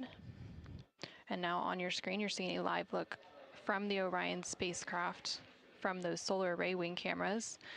The solar eclipse period ended just a few minutes ago, and during this eclipse, towards the end of the flyby window, it lasted about an hour, and it was when the sun was hidden from view behind the opposite side of the moon from the perspective of the Orion spacecraft and its crew. And during that time, the crew saw a mostly dark moon, and they used the opportunity to analyze the solar corona, which is the sun's outermost atmosphere, while it was visible. And then once the sun was completely out of view behind the moon, the crew looked for impact flashes, which they reported seeing multiple impact flashes, and those are flashes of light from meteoroids striking the surface of the moon. They also looked for dust lofting above the limb or the edge of the moon, along with some deep space targets, including planets, and they noticed Mars off to the distance, and we also saw Venus on one of the solar array wing cameras early on in the eclipse period. The crew also looked at parts of the moon illuminated by Earthshine, which is the sunlight reflected from the Earth when they come around toward the moon's near side at the very end of that flyby window.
Integrity Houston. Understand that you are still reflecting upon and consolidating your lunar observations. At your convenience, I have 2 items related to the upcoming VIP event.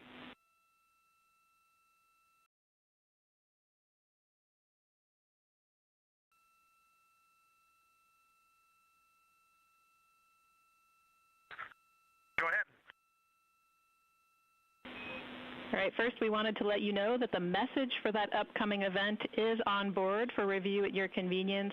That's message 3.06.04. The second item is that we've seen a couple of video blips in previous events.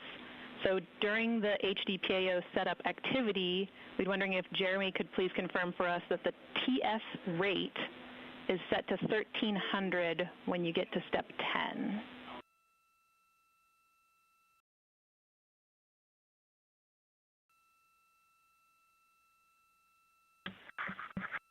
Okay, Jenny.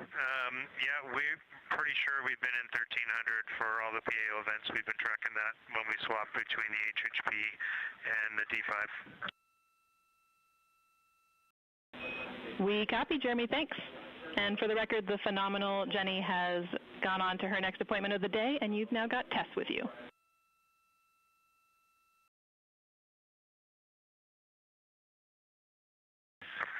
I'm sorry, Tess. Great to have you on board Integrity. No worries. Happy to be here.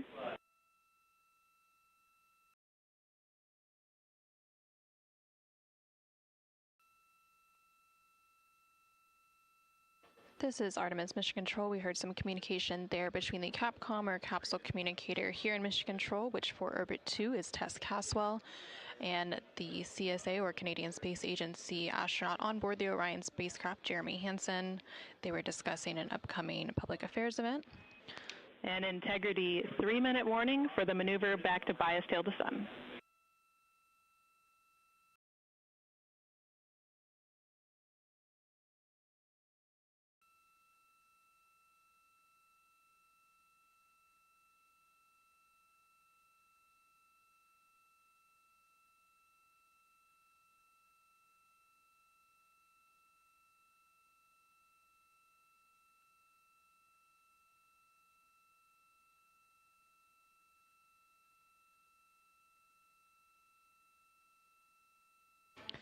The crew on board the Orion spacecraft recently completed their lunar observation period. It was an approximately 7-hour period of time in which they were focused on several different targets identified by the science team here on the ground that they studied and prepared for ahead of time. And then they also were referencing a lunar targeting package that was uplinked about a day ago with those final targets. Now they are completing some post-lunar flyby activities, so they're working to clean up their observations that they've made and also working to downlink some of the photos that they've taken throughout the day. The science team here on the ground will then work to get as much data as they can overnight, and then there will be a post-flyby conference tomorrow after the crew wakes up. And that's not a debrief, but a science data collection to capture their nuanced experience while they're still in the field and the experience is still fresh. And then, of course, there will also be a public affairs downlink event later in the day. Now that once the post-lunar flyby activities are complete. And then after that, the crew will go into some of their final activities for the day. They will have a private medical conference or PMC with the medical teams here on the ground. These are regular conferences that they have at the end of every day, and then there's also a flight director conference that they will have before they go into their pre-sleep period, during which they can complete hygiene activities and they will have the chance to eat their dinner and complete any other final personal activities for the day before they head into their sleep period.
Houston Integrity, we're curious if you're ready for us to start the stream a bit early and to test scene and voice.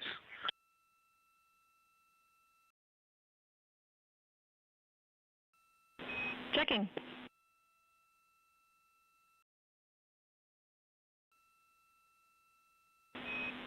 And Integrity, affirm. We are go to start the stream.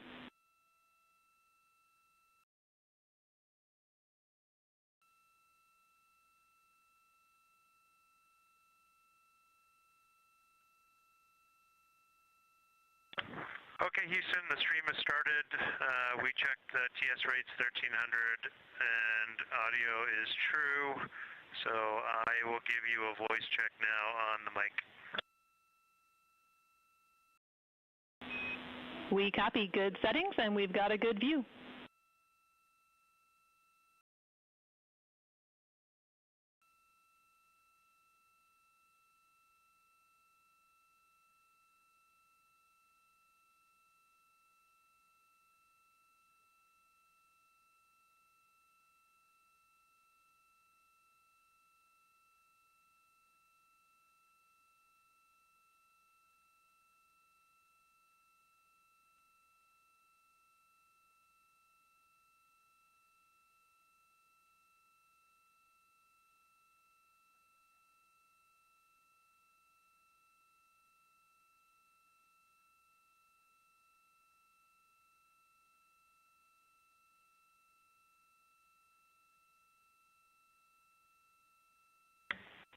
In test, I sent an audio check down on the handheld mic. Did you get it?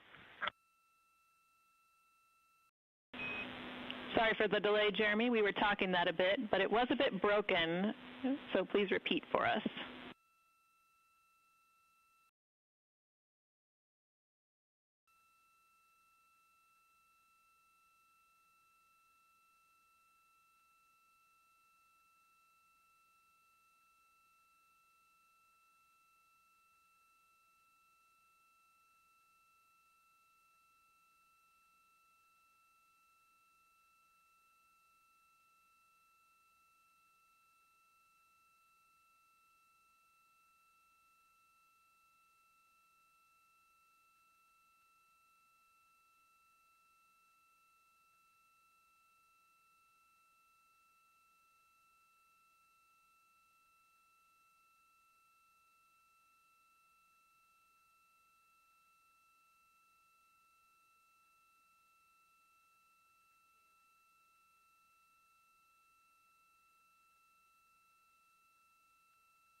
Integrity Houston, we like the scene. At your convenience, we'll take a 10 count with Jeremy in frame.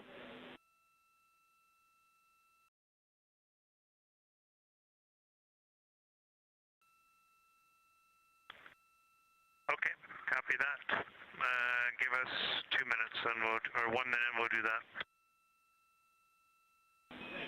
Copy.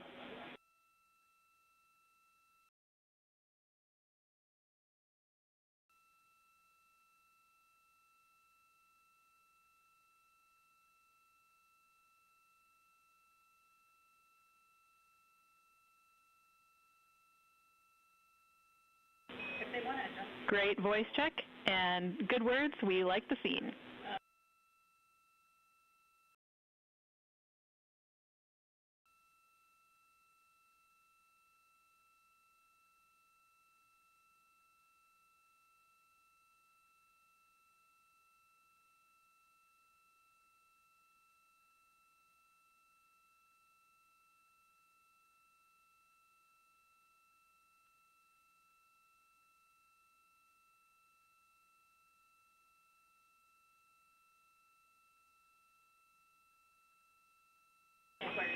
And Integrity Houston, we are seeing a black cable going right through the middle of the scene. At your convenience, if you would please move that, PAO would appreciate it.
This is Artemis Mission Control. We're currently 5 days, 3 hours, and 21 minutes into the Artemis II mission following a liftoff from NASA's Kennedy Space Center in Florida on Wednesday, April 1st.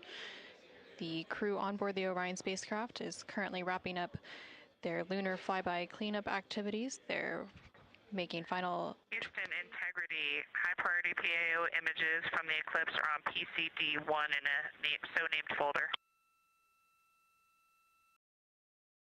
We copy, Christina. Thanks.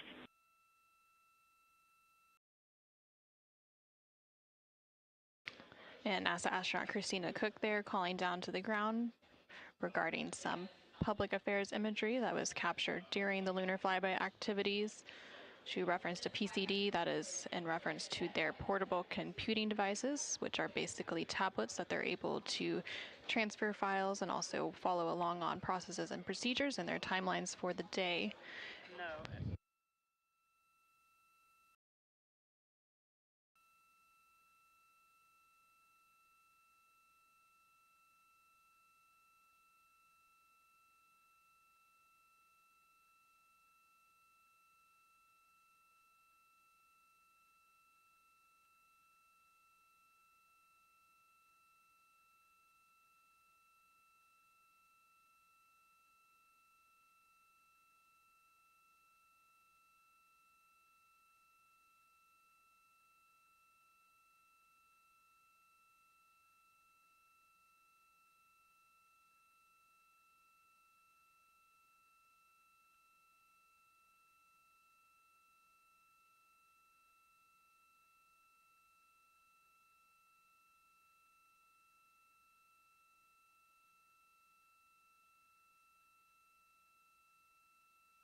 This is Artemis Mission Control in Houston, Texas. Currently on console here in Mission Control is the Orbit 2 team of flight controllers being led by Flight Director Diane Daly and the Capcom or capsule communicator who serves as the single voice link up to the crew is Tess Caswell.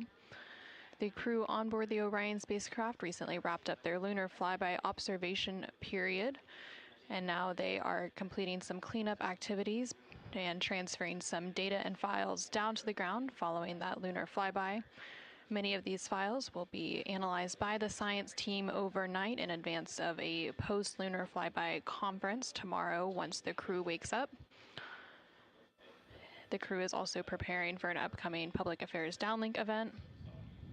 And then following that downlink, they will have a few final activities for the day, including a private medical conference with their team here on the ground. These are standard conferences that happen at the end of every day, and they'll also have a private conference with the flight director here in Mission Control to go over the vehicle status and any other questions or concerns they may have for the remainder of their flight. We are currently in flight day 6, and we have a splashdown expected on Friday, April 10th. That splashdown expected in about 3 days, 21 hours, and 49 minutes from now. During the lunar flyby, and as part of Artemis II, it marked the first time in more than 50 years that humans were able to observe the moon directly and provided a critical opportunity to practice how lunar science will be conducted during future Artemis missions. The moon preserves a near-continuous record of solar system history that has been erased on Earth, and with no atmosphere, weather, or plate tectonics, the lunar surface retains evidence of ancient impacts, volcanism, and solar activity that scientists can study today. Studying the moon helps scientists understand how planets formed and evolved, how the moon influenced Earth's history, and how the early sun shaped conditions across the inner solar system. The moon also serves as a unique platform for studying the broader universe. The science on Artemis is designed around questions best answered by humans working alongside robotic systems, combining decades of robotic lunar data with real-time human judgment, context, and adaptability. Currently on your screen, you're seeing a look at the Artemis Real-Time Orbit website. You can access this website at any time throughout the mission at nasa.gov/trackartemis. It provides updates on the velocity as well as the distance from Earth and the distance from the moon of the Orion spacecraft and its crew. The crew currently on board the Orion spacecraft includes NASA astronaut Reid Wiseman, who is the commander for the mission, NASA astronaut Victor Glover, who is the pilot, alongside the 2 mission specialists, who are Christina Koch and Jeremy Hansen of the Canadian Space Agency. Currently, the Orion spacecraft is about 250,000 miles away from the Earth, and that distance now will continue to close down ahead of that splashdown on April 10th. And they are now about 8,100 miles away from the moon, and that distance will continue to increase as they are now in the return leg of their journey.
ready for ARS.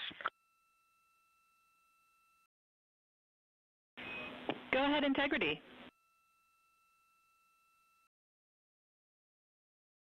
Hey, Tess, great to talk to you. Any chance we could drop the fan speed down for this PAO event?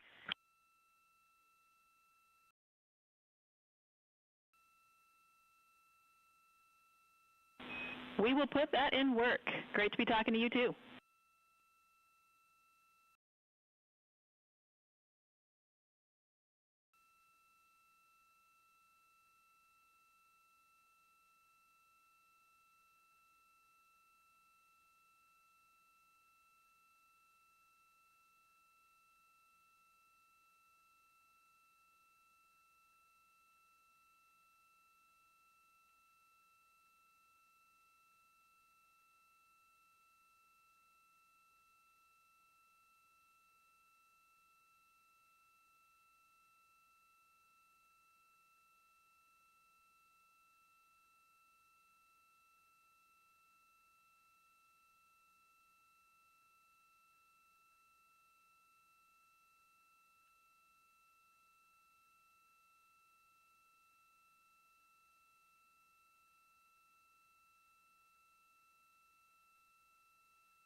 This is Artemis Mission Control in Houston, Texas. We're currently 5 days, 3 hours, and 37 minutes into the Artemis II mission. The crew on board the Orion spacecraft has recently concluded their lunar observation period during the lunar flyby. As part of that lunar flyby, the Orion spacecraft and its crew made the closest approach to the moon at a distance of 4,067 miles away from the surface at approximately 6 p.m. Central Time, 7 p.m. Eastern Time. Now, although the Artemis II mission is a new opportunity to study the moon, teams are also conducting other scientific experiments, including on the crew themselves. Here's a little bit more about the science of the mission. Artemis II is our return of humans to the moon, flying around the moon on board Orion. But along with that, we're doing a lot of great science. One of the exciting things about the Artemis missions to the moon is that science is actually a fundamental pillar of why we explore, why we're going, what we're doing in Artemis. I think it's incredibly exciting that not only are we testing the vehicle, but we're testing science on board. Science where the astronauts are conducting experiments, science riding along with the astronauts. We have astronauts looking outside the window and really observing the lunar surface. It will help us understand the deep space environment. It will help us understand how that environment affects our astronauts, our systems, and life in general. So deep space is a challenge for us because you have to leave Earth's protective magnetic field. Here in low Earth orbit, the crew members are protected from some of the harmful radiation. Going to the moon, they'll no longer be protected, so they'll have a higher radiation exposure. Much like Artemis I, we have so many radiation sensors and detectors that are inside the capsule so that we can fully understand and appreciate the radiation environment for protecting our astronauts. In my hand here, I'm holding a tissue chip model. This is the exact design that's going to be flying alongside the astronauts. We'll be collecting samples from each of the crew members, and we can make these organ chips out of the astronauts themselves. So every crew member will have their own avatar on board, and then upon return, we can evaluate that deep space radiation environment and what that compares to the astronaut themselves. Not only are they going to help change the course of medicine for the astronauts, but revolutionizing that on Earth as well. We're looking at sleep, we're looking at team dynamics, we're looking at how you interact with the environment. We're also looking at the immune system, so what are the biomarkers? We're using saliva as a method to study hormones and different things in your body that may change during a mission like this.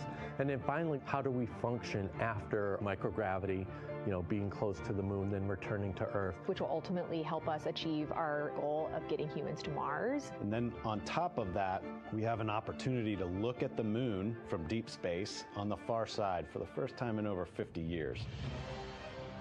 Having human eyeballs and brains back around the moon is going to unlock a new generation of lunar science discovery. The human eyeball is capable of taking in so much data in just a split second. They'll be able to tackle impact history, volcanic history. They'll be able to look at how the albedo, or kind of the shade and hue of the moon and the color of the moon, can tell us something about how that terrain evolved over time. We're integrating science in ways that have never been integrated into human exploration before. We have a front room mission control flight controller position called the Science Officer. We have a brand new science back room where it's basically our brain trust of lunar scientists and geologists supporting the crews of the future. And Artemis II will allow us to really test how this works so that future missions are really set up for success. We'll also be deploying some CubeSats. They're small shoebox-sized spacecraft of their own. They're each provided by another country, one of our partners. As they conduct their research, they'll complement what we are doing at the moon with Orion. It is so incredibly exciting to be a part of this mission. It has been, really one of the privileges of a lifetime. I can see the work I'm doing benefit crew members right now and benefit the crew members in the future. So it's incredibly exciting and it's very rewarding. As this rocket launches humanity off of the Earth, we'll be setting the stage through our science to prepare humanity to leave Earth and explore the solar system.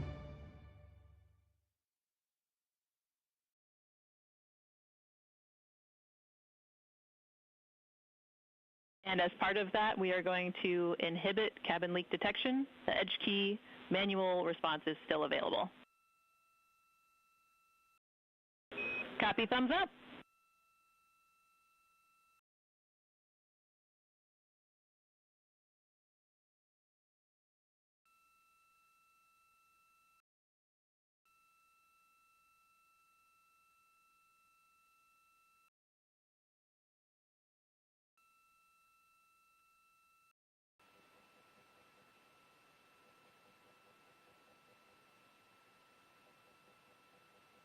This is Artemis Mission Control. Again, we're hearing some communication between the ground here and the Artemis Flight Control Room in Houston, Texas, specifically the Capcom or Capsule Communicator, who for Orbit 2 is Tess Caswell, and the crew on board the Orion spacecraft, that spacecraft named Integrity by its crew.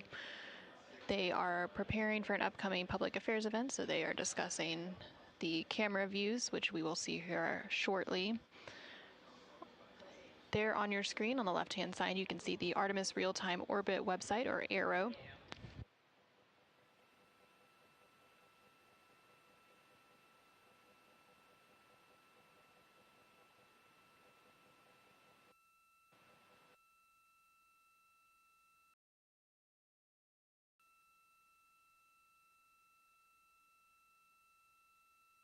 The Artemis Real-Time Orbit website there on the left-hand side of your screen provides updates on the velocity of the Orion spacecraft during its journey around the moon.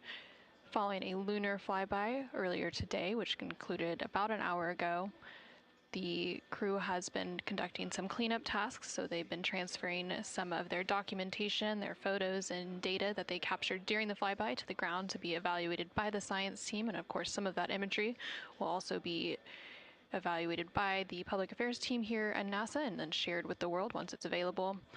The crew will also have a post-lunar flyby conference with the science team tomorrow following their sleep period to go over some of their observations while it's still fresh and at the top of their mind.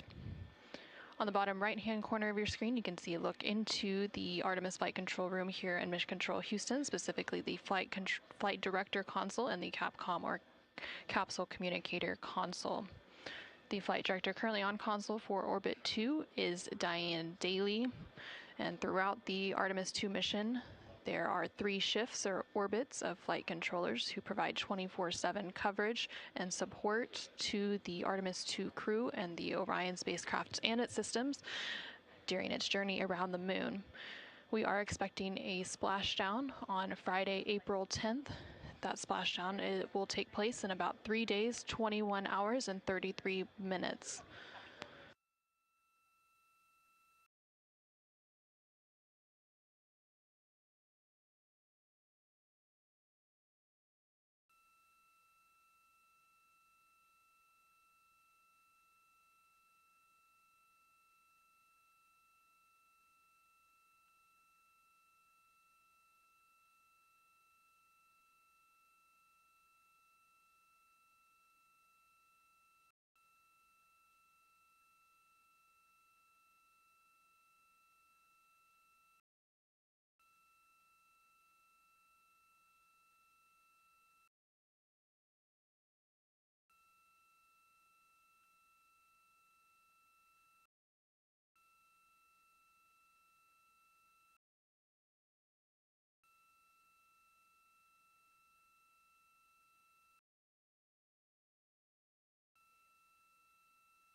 During the lunar flyby that took place earlier today, Orion, again that spacecraft named Integrity by its crew, passed approximately 4,000 to 6,000 miles from the moon and provided the crew with a full disk view of the lunar surface.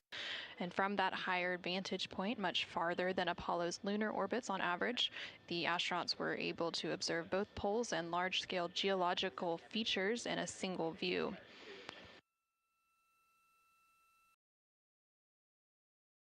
And there on your screen, you're currently seeing a live look inside the cabin of the Orion spacecraft.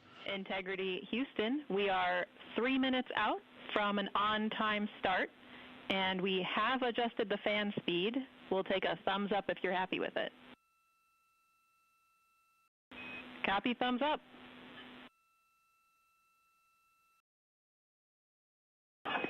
Superlative thumbs up.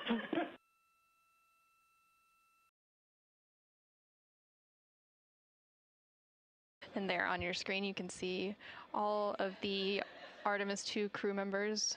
CSA astronaut Jeremy Hansen just floated out of view behind the camera, but you can still see NASA astronaut Reid Wiseman, NASA astronaut Christina Koch, and NASA astronaut Victor Glover as they prepare for an upcoming public affairs downlink event, which is scheduled to take place in just a couple minutes from now. And there, floating back onto the screen, is CSA or Canadian Space Agency astronaut Jeremy Hansen. He is making himself comfy on some of the OX or Orion Crew Survival System suits that have been stowed for the outbound and now return journey.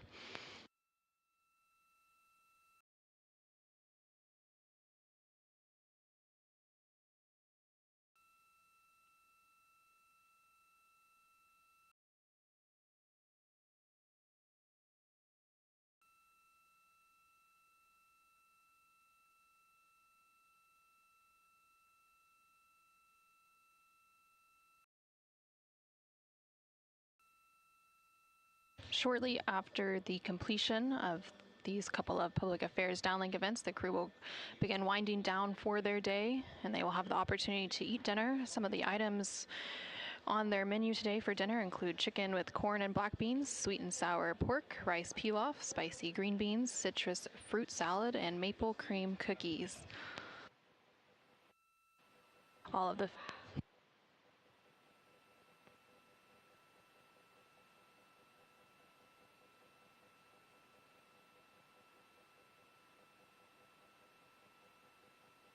And now we will go ahead and stand by for that public affairs event beginning in just about a minute.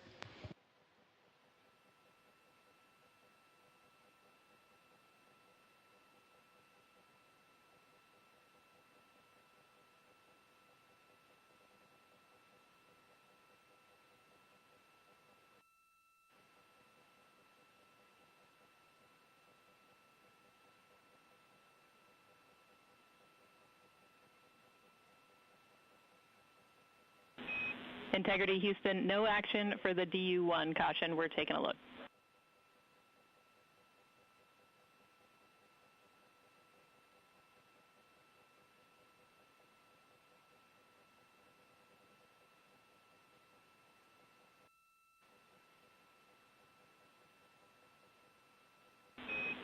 Integrity, this is Houston. Are you ready for the event?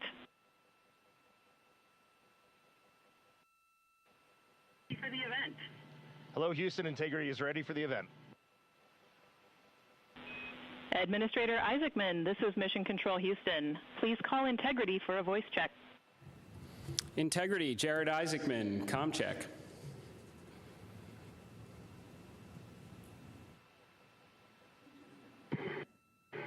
Administrator Isaacman, we've got you loud and clear, sir. How us? I've got you loud and clear. Artemis II crew, we have a very special guest who wanted to be the first person to greet you after your return from the far side of the moon. Reid, Victor, Christina, and Jeremy, it's my honor to introduce the President of the United States of America, President Donald J. Trump. Over to you, sir. Well, thank you very much, Jared, and you are doing a fantastic job. And hello, very special hello to Artemis II. Today you've made history and made all America really proud, incredibly proud. We have a lot of things to be proud of lately, but this is there's nothing like what you're doing, circling around the moon for the first time in more than a half a century. and breaking the all-time record for the farthest distance from planet Earth. Humans have really never seen anything quite like what you're doing in a manned spacecraft. It's really special. I want to personally salute and congratulate Commander Reid Wiseman, Pilot Victor Glover, Mission Specialist Christina Koch, and Jeremy Hansen. And I also want to thank the entire amazing team at NASA, headed by Jared, who's a very special guy, by the way, and you all made this day possible, and you've really inspired the entire world. Really, everybody's watching. They find it incredible. I just watched you go to the back of the moon, and people haven't been there in a long time, we can say, but it's going to be more and more prevalent because we're going to be doing a lot of traveling, and then you're going to ultimately do the whole big trip to Mars, and that's going to be very exciting. So you look at, we had no astronaut has been to the moon since the days of Apollo program. The Apollo program was also very special, but that was 50 years ago, and at long last, America is back, and America is back in many ways stronger than ever before. We're the hottest country anywhere in the world. The Artemis crew flew in the most powerful rocket NASA has ever made, ever launched, traveled over 250,000 miles, broke the distance record set by the legendary Apollo 13. And America is a frontier nation, and the 4 brave astronauts of Artemis II are a modern day, you really are modern day pioneers, all of you. And one of them happens to be a neighbor. You know who that is, right? You have a special person over there, a neighbor, and we like our neighbor. Your mission paves the way for America's return to the lunar surface very soon. We're going all out. We're doing everything we can, and it's headed up by Jared. We'll plant our flag once again, and this time we won't just leave footprints. We'll establish a permanent presence on the moon, and we'll push on to Mars. That'll be very exciting. I'm waiting for that so much. I'd love to be here, but maybe we won't quite make it in terms of timing, but we will be up in the moon, and that's going to happen soon. So America will be second to none in space and everything else that we're doing, and we will continue to lead the whole thing into the stars, this incredible journey into the stars. So I just wanted, it's an honor to speak to you, and I wanted to congratulate each and every one of you.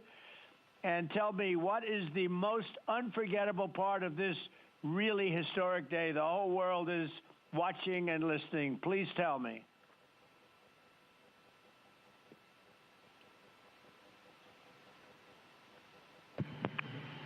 President, this call is certainly special to all of us, and we really have a lot of faith in our administrator, Reid Wiseman, who is with you. We appreciate his leadership in NASA and in the international community. We are doing great things, and we are proud to be a part of.